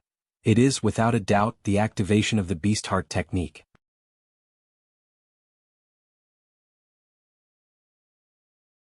Blood continues to drip onto the ground. As Suk approaches Soryong, clearly worried, she asks what happened so suddenly and insists that they need to take him to the infirmary, as he is bleeding heavily. She then asks him to wait a moment so she can examine him more carefully. Placing her fingers on his pulse, she analyzes his condition and quickly identifies something unusual. It appears to be the beast heart technique. Faced with this doubt, the grandfather recalls the moment when Soryong fainted as Cho transformed into the flying centipede, questioning whether there is a connection. Suddenly, Soryong collapses to the ground, startling everyone. Huayin looks upward, calling out to Cho, and questions whether there is any explanation for the fainting caused by the technique. However, Suk clarifies that this time it does not seem to be Cho's fault. The old patriarch then raises another possibility. Perhaps the cause lies in another connection. He explains that Cho and Hyang are not the only ones Soryong is connected to through the beast heart technique. At that moment, a light begins to envelop Soryong's body, leaving Huayin visibly frightened. Through this connection, Soryong finds himself in a strange space. In front of him he sees Bin. It is she who is causing all of this. Confused, he tries to understand where he is and realizes that the environment feels familiar, similar to the snake den he once fell into. He reflects that his consciousness was pulled in the same way when Cho and the beast heart technique intertwine, but he notices that the atmosphere now feels different. He recalls what he learned. When connecting with a powerful spiritual creature like Cho, there is a risk of having one's mind consumed. Suddenly, something appears before him. Soryong senses a presence and tries to identify who is there. As he approaches, he sees a girl standing in front of him and wonders if it might be something malicious. Without warning, the girl opens her arms and embraces him. In that instant he realizes, it is Bin. While all of this is happening within his mind, in the real world Soryong remains unconscious, surrounded by the group. Then he finally wakes up, and Hwain explains that he needs to rest, as he lost consciousness for a moment due to the beast heart technique. Suddenly, Soryong has a realization and clearly remembers what happened, stating that he encountered Bin within his mind, within his mental image. Right after that, he warns that something is heading toward the Gujin gate. At that very moment, Bin appears, bursting through the gate with force and destroying everything in her path. Soryong is overjoyed to see her in front of him, under the sunlight. Bin also shows happiness as she approaches him. He gently strokes her, moved by her return, while the others however watch with suspicion, questioning whether that truly is Bin. The old patriarch, cautious, raises the hypothesis that this form might be Ian and orders all the warriors to step back so he can examine it more carefully. Soryong, confused, does not fully understand what is happening and says that he needs to retrieve something. A short while later he returns carrying a book and hands it to Soryong. He explains that it is the secret record of the Tang Clan, a document containing information about all the venomous creatures of the heavens. Opening the book, he points to a specific passage, the Hwon of the 24 venomous branches, known as the Black Phantom Centipede. It is an extremely powerful creature, ranked among the most dangerous, capable of hearing the voices of all things on earth with precision and even breaking through solid rock. Upon hearing the explanation, Soryong realizes that Bin has evolved into this legendary form. Impressed, he praises her, saying she has returned even more incredible and beautiful, even comparing her to her older sister, Cho. Upon hearing this, Cho approaches, clearly displeased. Soryong tries to ease the situation, suggesting that Cho is also happy about Bin's return. At that moment he notices something surprising. He can hear Bin's thoughts and in his mind she boasts, saying she is more beautiful since father said so. Surprised, Soryong reflects that he can not only feel, but also hear the two communicating with each other, and realizes that this ability has also evolved along with the technique. Then both of them turn toward him and ask the inevitable question, which one of them is more beautiful? Faced with this, Soryong is completely at a loss for what to answer. The next day he finds himself in an isolated forest. They head toward the abandoned Taoist temple, the former home of the Silk Masters, in order to finally complete the divine thief's request. As they walk, Soryong remains deep in thought, recalling the strange structure attached to the carcass of the celestial silk he had seen earlier. That is an osmeterium, a defensive organ exclusive to swallowtail butterfly larvae, non-existent in ordinary silkworms.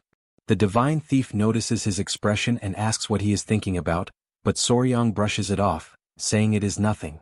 The thief comments that it is natural to have concerns. After all, this is a problem that even the most renowned silk masters of the Central Hills have been unable to solve. He places his trust in Soryong, takes on the worries himself, and asks him to follow what he believes. In silence, Soryong gathers his thoughts and decides to face the problem step by step. The divine thief stops and points to the location, stating that they have arrived at their destination. Soryong looks at the temple before him and decides that it is time to begin, and in a low voice, he recites the words of the path of the Poison Master. Without hesitation he opens the door, ready to move forward. It is worth recalling that recently in the abandoned Taoist temple of the Divine Thief, he witnessed yet another failure before his eyes. Because of this, he concludes that the situation cannot continue as it is and decides to go to the Tang clan to bring the young warrior mentioned by the beggar sovereign. Before departing, he orders the others to remain at the temple and continue the investigations. As the failures accumulate, the artisans, who have dedicated decades to silk production, stop treating it as a simple request and begin to see it as a challenge. Sometime later, when Soryong opens the door of the abandoned Taoist temple, he finds only the hollow shells of the artisans, completely consumed by extreme effort. Even so, the artisans receive him with respect and the eldest, Baekjie, introduces himself. Meanwhile, Soryang observes their condition and realizes they do not seem well, concluding that they have likely not slept properly for days. The artisans explain that they have crossed mountains and forests in search of food for the larvae and plead for the help of Soryang, known as the greatest insect specialist of the Central Plains. Surprised, he tells them to stand, promises to investigate, and asks for details about the foods they have tested. The artisans report that they have tested virtually every plant, ranging from mulberry leaves to stems, roots, and species from the central forests, but nothing works and the cause of the failure remains unknown. Upon hearing this, Soryang reflects and identifies a pattern. They are indiscriminately testing all kinds of plant-based food. Based on this observation, he formulates a hypothesis using a method of reverse inference, similar to that used in modern biology. He explains that a true artisan must be able to get straight to the point, identifying not only the food but also the environment in which it is found. That he describes how the celestial silkworm, upon fully developing, spins an extremely durable thread to form its cocoon. This thread, stronger than steel, cannot be cut even by the energy of a sword, indicating that its function goes beyond simple protection against predators. Additionally, the insect's yellow horn manifests as an evident defense mechanism when there is a threat. Thus, Soryang concludes that there is something dangerous near the insect's habitat and that by identifying it, he will also find the larvae's food source. The artisans recognize the logic of his explanation and agree that the place where cocoons are formed usually contains an abundance of food. Soryang then questions the divine thief about the origin of the celestial silkworms. That he explains that he found them in a rocky mountain called the Red Rock Forest. Upon visiting the place personally, Soryang finds only empty cocoons and some eggs, with no signs of adult moths or dangerous creatures. That he concludes that this is the creature's habitat, since eggs and cocoons appear together, and decides to go there to confirm his suspicions. The divine thief immediately agrees and asks about the artisans, but Soryang requests that they be freed, assuring that he will handle the situation on his own. In response, the divine thief offers a reward as a sign of his sincerity and thanks everyone for their efforts, acknowledging the difficult demands he imposes. The artisans, moved, weep for not having been able to help more and express deep gratitude. Observing the scene, Soryang realizes that, contrary to what he had believed, the divine thief does not abduct indiscriminately and treats the artisans with consideration. With that, the divine thief indicates that it is time to depart. However, before leaving, Soryang recalls that the Red Rock Forest is very far away. That he worries about the journey, fearing that due to the distance he may not be able to return easily, especially because of the limitations of the spider accompanying him. The divine thief states that, in that case, it would be best to first contact the Tang clan to obtain permission. At that moment, one of the artisans interrupts and asks them to wait a moment, suggesting that they take a look at Soryang's band. When questioned, Soryang presents the object, arousing the fascination of those present. They analyze the material, amazed by its lightness, strength, and elasticity, remarking that they have never seen such a fiber in their entire lives. Intrigued, they ask what kind of silk was used, but Soryang hesitates as it is difficult to explain that it comes from venomous creatures. Even so, upon touching the thread, the artisans are moved and beg to use it to craft a piece of satin. They even go so far as to offer the divine thief's payment, for after decades devoted to silk, they cannot bear to miss such an opportunity. Soryang perceives the intensity of these men's passion for their craft. And although he feels uneasy, he accepts the proposal on the condition that they produce the most beautiful and magnificent satin in the world. Thus, everyone returns to the Tang clan accompanied by the three artisans. Upon arrival, they find the patriarch and the others gathered, while the spider Yova waits for Soryang. As he approaches, the patriarch questions why he has brought silk artisans, and Soryang explains that they wish to weave a satin using Yova's silk. The patriarch's wife observes that it is difficult to find skilled artisans and praises Soryang's ability, both in capturing venomous creatures and in bringing together the right people. However, upon noticing that Yova possesses human-like features, the artisans become frightened and call her a monster. Soryang corrects this impression, explaining that Yova is a special spider with a human face, capable of understanding human language and producing silk as requested. Despite this, Yova refuses immediately, and Soryang realizes that the situation is slipping out of his control in the face of the spider's clear resistance. He insists that she accept at least this once, but she reacts with irritation. Faced with this, he reflects that convincing her will be more difficult than he had imagined. Thus, he proposes an agreement. If Yova provides her silk, he will take her along on the next journey.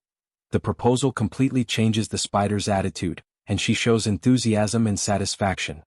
Observing the scene, Huayin realizes that Yova seems eager for everyone to leave, as if she were ready to begin producing the silk immediately. Before they move away, the artisans call out to Soryong once more. One of them observes that the threads wrapped around Yova's wrist are identical to those Soryong uses. The artisan then turns to his companions, reaffirming that his suspicion was correct. Finally, the three artisans show deep respect for Soryong, recognizing his skill and the uniqueness of what they have just witnessed. Soryong is surprised by their reaction, realizing how each person interprets the situation in their own way. Because of this, he hastens to clarify that she is not his companion, but rather a creature under his care. Yova, for her part, feels deeply embarrassed by all the confusion and withdraws in silence. With the agreements established and the objectives aligned, a new movement begins, and a different wind signals changes toward the next destination. After walking for half a day toward the Red Rock Forest, Huayin approaches Soryong and questions whether the decision to bring all the children was the right one, but Soryong replies that there had been no other option. Since Yova's participation in the journey had been decided, everything had changed. The children were no longer moving in an organized manner, and the plan with the divine thief had been completely ruined. Even so, since the forest was not far away and there was a risk that the celestial silkworm might have natural enemies, Soryong judged that accompanying them would be the best choice. Shortly afterward, the divine thief announces that they had reached their destination. Soryong observes the place in surprise, his mouth slightly open. Before them stretched the long-awaited Red Rock Forest, drawing the entire group closer, captivated by the striking landscape.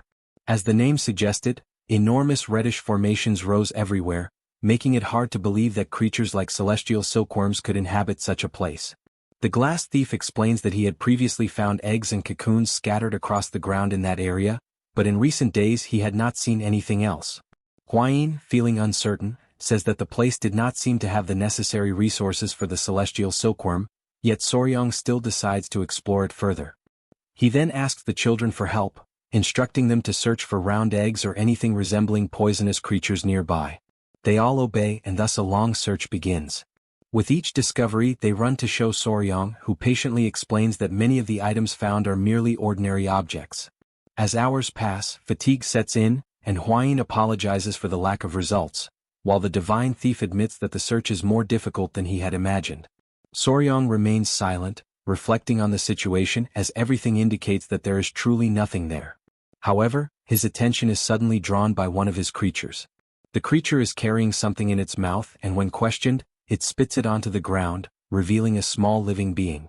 This causes Soryong to approach cautiously, intrigued, trying to understand exactly what is before his eyes. He picks up the small creature, still confused, and notices that it appears to be some kind of white insect, yet there are no trees nearby to justify its presence. Intrigued, he turns to his centipede and asks where it had found it. The connection between them allows him to understand the answer. There are many more like it nearby. At that moment, Soryong feels a strange impulse, almost a sudden tenderness, and suspects that the wild beast heart technique is affecting his emotions. Guided by his creature, the group follows in the indicated direction. Upon arriving, he examines the ground more closely and notices the presence of numerous ants, quickly realizing that there is a nest hidden beneath a rock. A sudden thought strikes him. He recalls the so-called cathedral termites, scientifically known as Nesudoterms triodii, a species typical of the desert regions of Australia. These insects receive that name because they build structures that can reach several meters in height, resembling cathedrals. However, something does not make sense. Why would such a species be present in that location? Then a conclusion forms in his mind. Normally, the nests of these termites are tall and imposing. But as he observes the surrounding forest, he realizes that the reddish rock formations scattered throughout the area are not natural formations. They are, in fact, nests. Huayin notices the change in Soryong's expression and asks if he has discovered something. Soryong hesitates for a moment, trying to find a way to explain something so unusual. In the end, he decides to simplify. Those creatures are known as pagoda termites, so called because they build structures resembling pagodas to protect themselves. The revelation causes widespread astonishment, as they realize that every peak in that forest is actually part of an enormous nesting system built by those creatures. The divine thief then raises a hypothesis. Could these be the natural enemies of the celestial silkworm? Soryong responds that this still needs to be confirmed. Determined to test the theory, Soryang asks Hwayin to infuse a bit of internal energy into a celestial silkworm egg. Hwayin concentrates her energy into the egg, and soon a crack appears on its surface. Shortly after, it breaks, revealing a small larva. As soon as it is placed on the ground, the creature begins to emit signals that attract the termites. In a short time, they begin to approach, as if instinctively responding to the larva's presence. Soryang carefully observes the scene, analyzing every detail, and confirms what he had already suspected. His hypothesis is correct. He concludes that celestial silkworms seem to share the same ecology as the double-tailed butterfly. He then explains that the species maintains a symbiotic relationship with ants. It lays its eggs near tunnels, the larvae are taken into the nest after hatching, and they begin to produce a sweet substance, causing the ants to raise and protect them in exchange for this food. Based on this, Soryang deduces that the celestial silkworm has developed resistance to withstand the termites and live within the nest, and he suspects that the eggs and cocoons found by the divine thief came from a collapsed nest. With this in mind, he concludes that the next step is to investigate the interior of one of these nests. Despite the discovery, a problem arises. How can they access such a solid, stone-like structure? The divine thief admits that he does not possess impact techniques for that. Soryang reflects that all the clues have finally come together, but a method to proceed is still missing. Just as uncertainty begins to settle in, one of his creatures suddenly acts.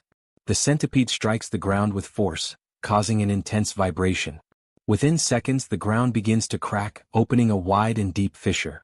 Hwayin draws Soryang's attention to the newly formed opening. Both observe the centipede with admiration, recalling stories that such creatures are capable of breaking even rocks. Understanding what has just happened, the divine thief evaluates the opening and concludes that the space is sufficient for exploration. Without wasting time, the group decides to enter. As they descend through the tunnel, they encounter an unexpected environment. The interior of the nest is illuminated by bioluminescent fungi scattered everywhere, creating an almost surreal landscape. Upon observing the fungi, the group understands that they likely serve as food for the termites, showing that not all of them feed solely on wood. While analyzing the environment, something catches Soryang's attention as he notices clustered structures. Moving further ahead and approaching, he confirms his suspicion. Before them lie numerous celestial silkworm cocoons, spread in large quantities. The divine thief immediately recognizes what they are, and excitement spreads through the group as they realize they have found dozens of them. The discovery brings relief and enthusiasm. With so many cocoons available, the search finally seems worthwhile. Still cautious, Soryang crouches down, examines the cocoons, and concludes that there must be a place with larvae, deciding to analyze further before collecting everything. However, at the exact moment he finishes speaking, something unusual catches his attention. A different light emanates from a specific point within the nest. Among the ordinary cocoons, he finds one that stands out from all the others. Its surface has a silvery, almost metallic glow. He carefully picks it up, and silence falls over the group. Everyone wonders whether that is still just a cocoon, or something entirely different about to be born.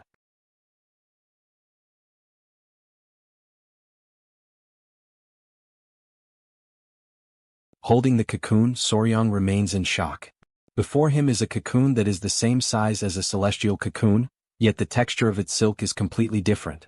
As he observes it, Soryang questions what it could be, considering whether it belongs to a different species. A small hole at the base indicates that an adult insect has already emerged, but even so, the thread displays an unusual resistance, being as hard as wire. Soryang turns to the divine thief and asks if he recognizes that silver glowing cocoon, emphasizing the unusual color and texture of the thread. However, the divine thief admits that he has never seen anything like it and raises the possibility that it could be a celestial cocoon.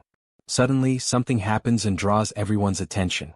Suk shows concern and questions whether the termite mound is about to collapse. At that moment, Soryang notices Bin approaching while carrying a large rock. The others ask what it is, and Soryang decides to examine it more closely. As he observes the rock, Soryang tries to identify what is inside it, and upon closer inspection, he realizes something surprising. It is a red rock, and upon noticing termites peeking through small, it becomes evident that Bin has found the termite queen's egg chamber. The divine thief questions whether that is the place where the queen lays her eggs, while Hwayin praises Bin for his discovery. Soryang then asks Bin to break the rock carefully so that they can observe the inside. Bin concentrates his energy and, despite the stone's resistance, manages to remove a portion of it. As the structure opens, Soryong holds the fragment and observes the interior, where the termite queen is located along with other individuals. Suk notes that the queen looks different from those they have seen before, and Hwain comments that she resembles a larva. Soryong agrees and explains that the queen spends her entire life in the reproductive chamber, laying eggs continuously, which causes her ovaries to develop abnormally. Next, Soryong asks Bin to take the structure outside and requests that the spider Yowa secure it firmly. The divine thief questions this decision, but Soryong explains that termites are beneficial insects and that he also intends to raise the celestial cocoon larvae, planning to care for both. With that, Soryong concludes that they have already secured both the food supply and the termites' reproductive chamber. He then decides to move deeper into the mound in search of the celestial cocoon larvae. Due to the narrowness and the conditions of the place, only Yang, being small and skillful, will accompany him, leaving her surprised to be the only one chosen. However, Soryong explains that the other girl's clothing would make passage difficult and reassures her, stating that Bin has already driven the termites away, ensuring temporary safety. Soryong encourages Yang to follow him quickly, saying that to become the future queen of thieves, she must face challenges like this. Thus, after walking for a long time through the interior of the mound with Yang still uneasy, they arrive at an area that resembles a food storage space, specifically a mushroom cultivation room. Yang notices something ahead and draws Soryong's attention. Upon closer observation, he confirms that they have found what they were looking for.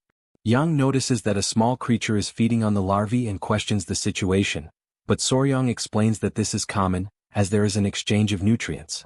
The bite marks on the surrounding mushrooms indicate that after finishing with the larvae, the creature will likely feed on them as well. Faced with this, Soryong identifies a problem. He explains that the initial termite colony will not be able to sustain the newly hatched larva before establishing the necessary mushroom cultivation. After reflecting for a moment, he concludes that they cannot take that creature at this time. Upon returning, Hwain asks about the celestial cocoon larvae. Soryong replies that they found them and then briefly explains the situation to the group. Frustrated, they decide to establish the termite colony first. Thus, they take only the 2 remaining eggs to raise them alongside the colony. Before leaving, Soryong looks back at the mountains and reflects that it would not be a bad idea to return one of the individuals to nature. However, he acknowledges that the 2 remaining eggs must form a pair. Setting aside this frustration, the group returns to their post. A few days later, behind the Tang Clan's mountain, the group gathers once again. The termite colony they brought is buried in an area full of dead trees, and within a few days, a new termite mound begins to take shape. Soryong addresses the group and explains that, to ensure the colony's healthy growth, he asks the members of the poisonous animals team to cultivate mushrooms. He emphasizes that if the termites are well fed, there will be no difficulty in expanding their population. The divine thief acknowledges that their collective effort has yielded several celestial cocoons and that, after being woven by eternal slumber, there will be new threads of celestial silk. Meanwhile, he decides to remain in the Tang Clan alongside Yang, stating that he does not know how to express his gratitude. Next, he mentions the silver cocoon found at the bottom of the mound and asks Soryong what he has discovered about it. Soryong explains that upon arriving at the Tang Clan, he decided to investigate the object, and by submerging the cocoon in water, separating its shell and shaping it, he was able to observe its original form. Even so, the divine thief finds the unusual energy it emitted strange, unlike anything he has ever seen before. At that exact moment, Hwain comes running, visibly shaken and out of breath. Her expression reveals an unusual level of stress, which immediately draws everyone's attention. Still trying to catch her breath, Hwain explains that, while thinking about the silver celestial cocoon, she decided to consult the secret record of poisons in search of information. Without wasting time, she opens the book to a specific page. In the record of rare creatures, within the classification of one of the 10 great poisonous creatures, appears the silver moth.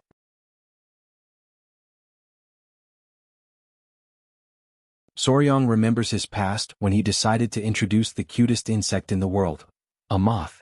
Upon hearing that, Chat questions how a moth could possibly be cute. Another man immediately argues back, saying that he clearly does not know Tinker Bell and needs to spend a few more years in the army to understand. Comments like that always appear whenever Soryong shows moths on his program. Soryong then states that they should only say such things after seeing the little moth first. Right after that, he reveals it before everyone. The creature's antennae resemble rabbit ears, while its body and wings are covered in soft fur. Meanwhile, Its large and shining eyes make its appearance even more adorable. After taking a closer look, Chad admits that he can barely make out the creature's face because of its wings, but acknowledges that it truly is very cute. Now, Soryong questions whether a moth could really belong among the 10 greatest venomous creatures in the world. He reads that it is the silver silk moth, a creature whose body is covered in an intense silver glow. With its wings closed, it measures about half a wingspan in size, but when fully spread they reach 3 full wingspans. By nature, it is docile, but when threatened, it scatters silver scales that cause intense itching and make the body rot away until death. As he reads the information from the book, Soryong realizes that the creature is far more terrifying than it appears.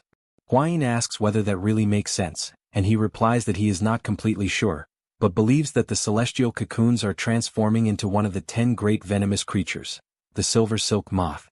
He recalls that Cho and Bin also evolved from blue-spotted centipedes into giant centipedes. In the same way, the celestial cocoon seems to adapt to its environment and transform into the silver silk moth. The divine thief asks how Soryong plans to discover the exact method behind the transformation, and he states that he already has an idea. Immediately afterward, he calls Bin over and asks for a favor. Turning toward the creature, he asks where she became so beautiful like that. Bin thinks for a few moments, and through the connection between the two of them, Soryong is able to understand exactly where it happened. Thus, everyone follows Bin to a completely unexpected place. Upon arriving, Soryong asks if it is really there. Gyupi immediately recognizes the location and comments that it is the serpent cave where Soryong fell in the past. Soryong confirms that it was indeed the place where he fell while fighting an elder of the blood cult. Gyupi then comments that he never would have imagined that young Bin would end up in that place.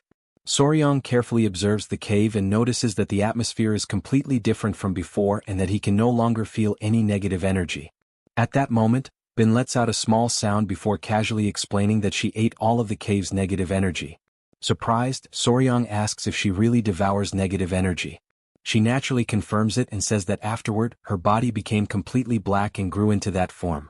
The creature's words make Soryong reflect on how Cho evolved after devouring the core of the celestial flying centipede, while Bin evolved after consuming all of the serpent cave's negative energy. Soryong concludes that the celestial cocoon also needed to consume something in order to evolve into the silver silk moth, but he feels that he still needs to investigate further. Later, back at the Tang Clan, the scene shifts to Soryong standing beside Hwain. The old patriarch greets Soryong as soon as he sees him. The young man replies that he was already on his way to visit him and, upon noticing the object in the old man's hands, asks what it is. The old patriarch explains that he found it in the forest and comments that Soryong ended up discovering something quite curious. He emphasizes that, although the mushroom is inferior even to low-level spiritual herbs, it is still considered a spiritual herb because it contains a small amount of natural energy. The old patriarch explains that it is useless for humans, but can be highly beneficial for venomous creatures, which possess a greater affinity for natural energy. Upon hearing that, Hwain immediately asks whether that mushroom could be the very food responsible for the celestial cocoon's evolution into the silver silk moth. Soryong denies the possibility, stating that if it were truly something so simple, then the pagoda termite, which already feeds on that mushroom constantly, would have evolved before any other creature. However, immediately after saying that, something seems to strike his mind like lightning. He interrupts himself and begins reflecting deeply. The old patriarch notices his reaction and asks what surprised him so much. Soryong replies that an idea has just appeared in his mind. Without wasting any time, he asks his grandfather whether there is any way to immediately gather all the direct members of the clan in the patriarch hall. He then declares that, for the history of the Tang Clan, which has cultivated poisons for generations, that discovery will certainly mark the beginning of a new era. A short while later, all the clan members are already gathered in the patriarch hall. The patriarch asks what the sudden meeting is about. Soryong then reveals that he has discovered something truly astonishing.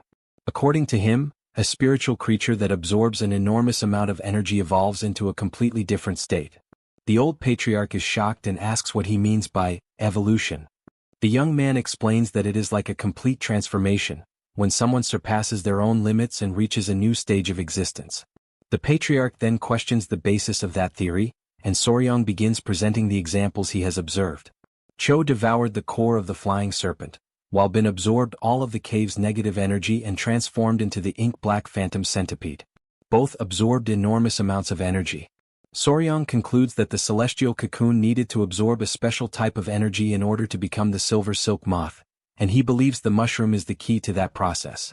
Hwayin asks whether the mushroom is connected to the creature's evolution, and Soryang confirms it, explaining that it only becomes effective after being consumed for decades by the termite queen. At that moment, Soryang reveals the true hypothesis. If a celestial silkworm larva devoured that queen after decades of accumulated natural energy, then all the necessary conditions would finally be complete. The old patriarch is surprised and asks whether the larvae truly devour the termite queen. Soryang confirms it and explains that the larvae normally feed on weak prey, such as eggs and small larvae. However, in rare cases when the termite nest's ecosystem collapses or the queen weakens, exceptional situations can occur. Only after all of those specific conditions are fulfilled does the silver silk moth, one of the 10 great venomous creatures, finally come into existence. Even so, Hwayin notices an inconsistency and comments that if the queen had truly been devoured, the termite nest should be empty, since there is only one queen per colony. However, in the nest brought by Bin, the queen is still alive.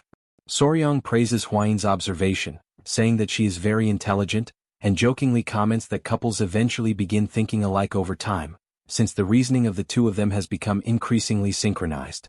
He then explains that termites possess reserve queens, ready to take the place of the main queen as soon as she dies, preventing any instability within the colony.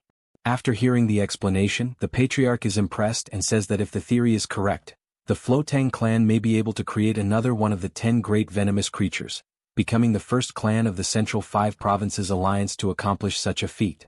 Even so, he asks whether Soryang truly has confidence in this. Without the slightest hesitation, Soryang replies that he will succeed. Shortly afterward, he takes out a small box and places it on the table before everyone. Inside are the 2 celestial silkworm eggs given to him by the Thief King. As he stares at them, Soryang declares that he will undoubtedly obtain one of the 10 great venomous creatures, the silver silk moth.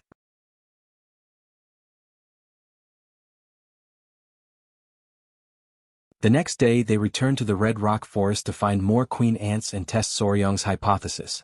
After locating the creatures, they bring down another pillar to protect the worker ants. They then return to the Tang family with 2 new queen ants. Now all that remains is to try feeding the queen ants the special mushroom. As he observes the creatures, Hwayin comments that they are developing even better than expected. At that moment, something catches Soryang's attention.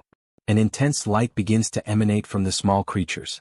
The energy spreading throughout the area is extremely similar to the one that appeared when the celestial cocoon evolved for the first time. As everyone watches the scene, a surprising transformation takes place before their eyes. The moment he sees them, Soryang immediately recognizes their new form. They have become silver silkworms. Hwayin carefully observes the tiny creatures and remarks that they look as though they have been covered in liquid silver. Soryang then extends his hand and calls for them to come closer. The 2 little creatures climb onto his palm without hesitation, filling him with excitement. Hwayin then explains that if they are raised to adulthood, they will transform into the legendary silver silk moth. Everyone is delighted by the news, but Soryang does not seem equally excited. Hwayin then asks what is wrong and why he appears so downcast. Soryang admits that he became so focused on the creature's evolution that he forgot something extremely important. When Wayne asks what it is, Soryang explains that he spent all this time concentrating on the evolution of the spider and the silkworms and completely forgot that they still do not have names. The revelation leaves everyone utterly speechless. From that moment on, Soryang begins pondering possible names for the 2 creatures.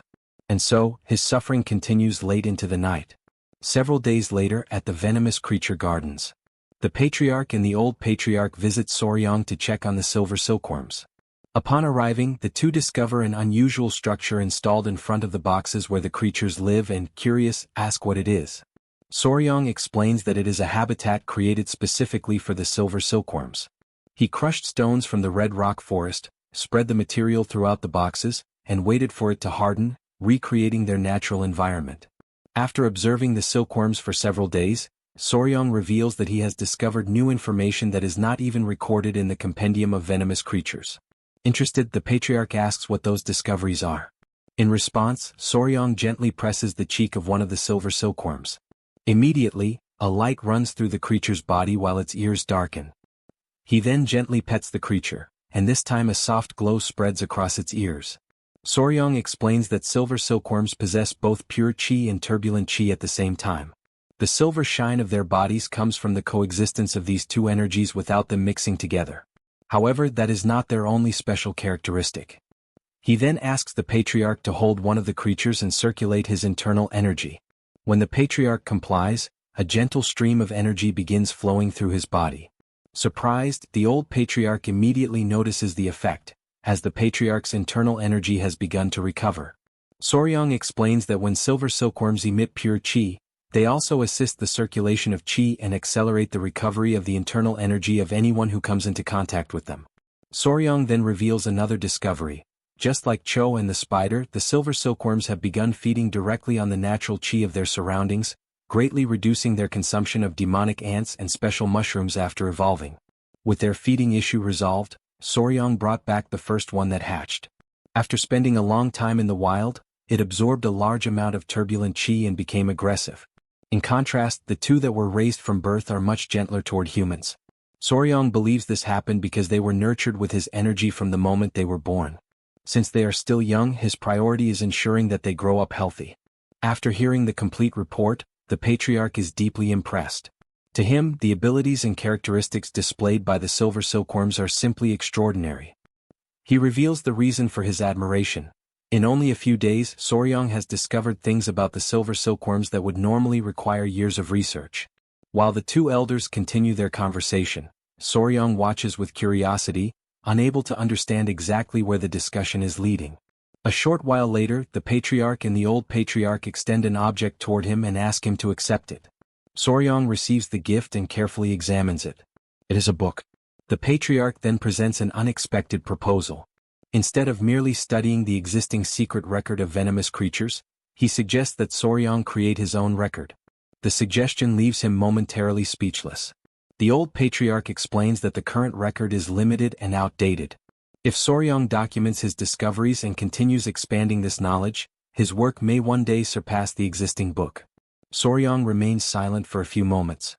His surprise soon gives way to excitement. The idea of recording his discoveries inspires him, and he decides to turn the book into a work worthy of preserving the knowledge of venomous creatures. Thus, Soryong enthusiastically accepts the responsibility, beginning his journey as a researcher of venomous creatures. Upon hearing this, both the patriarch and the old patriarch remark that, as expected, he has become completely excited about the idea. At that moment, Hwain turns to Soryong and states that he has chosen an excellent person to marry. Shortly afterward, Soryong begins writing the chapter he has in mind with great dedication, recording every word letter by letter. The title he chooses is Soryong's Record of Poisons. Meanwhile, at the Murim Alliance, someone carries 2 cups toward a table where 2 of the 3 emperors are seated. The mere sight of that scene would be enough to make anyone wonder what was going on. The beggar is the first to speak, asking why the Murim Alliance has sought him out. The other emperor replies that it is nothing more than a favor he wishes to request. The answer immediately sparks the beggar's curiosity. The Murim Alliance representative then explains that the imperial court has restricted the organization's military activities. The beggar asks whether there was not already a non-interference agreement between the imperial court and Murim. The man confirms that there is, but explains that the warning was issued because the Murim Alliance mobilized an enormous force to suppress the blood cult. However, during that period, a mysterious mass death incident occurred in Yuyang. According to the imperial court, if the case is resolved, they will allow the Murim Alliance forces to continue their mobilization. The problem is that all signs indicate the cause of the incident is connected to venomous insects. After explaining the situation, the emperor asks the beggar what he thinks and whether it would be a good idea to entrust the case to the young hero, Soryong. Meanwhile, back at the Tang Clan, completely unaware of that entire conversation, Soryong sleeps peacefully beside his 2 new creatures. Nearby, the centipede silently watches the newcomers while its master rests. Several days later, in the morning, Soryong awakens beside his creatures. Everyone present in the room wakes up along with him, and his attention immediately turns to the 2 newest creatures. He watches Thumb and Pinky, making sure both of them are doing well. These are the names he gave to the 2 mutant silkworms, inspired by their habit of climbing onto his hand and using his thumb and pinky finger as support. Besides being adorable, Thumb and Pinky are among the 10 most venomous creatures in existence and possess the ability to restore internal energy, leading Soryang to believe they could be of great help in the future. However, experts explain that the creatures are still very young, and communication with them is extremely difficult, making it hard to activate that ability. Even so, Soryang is not bothered. He knows there is no way to force their development, and for now, all he can do is raise them to adulthood and observe their growth. At that moment, Soryang turns as he senses someone approaching.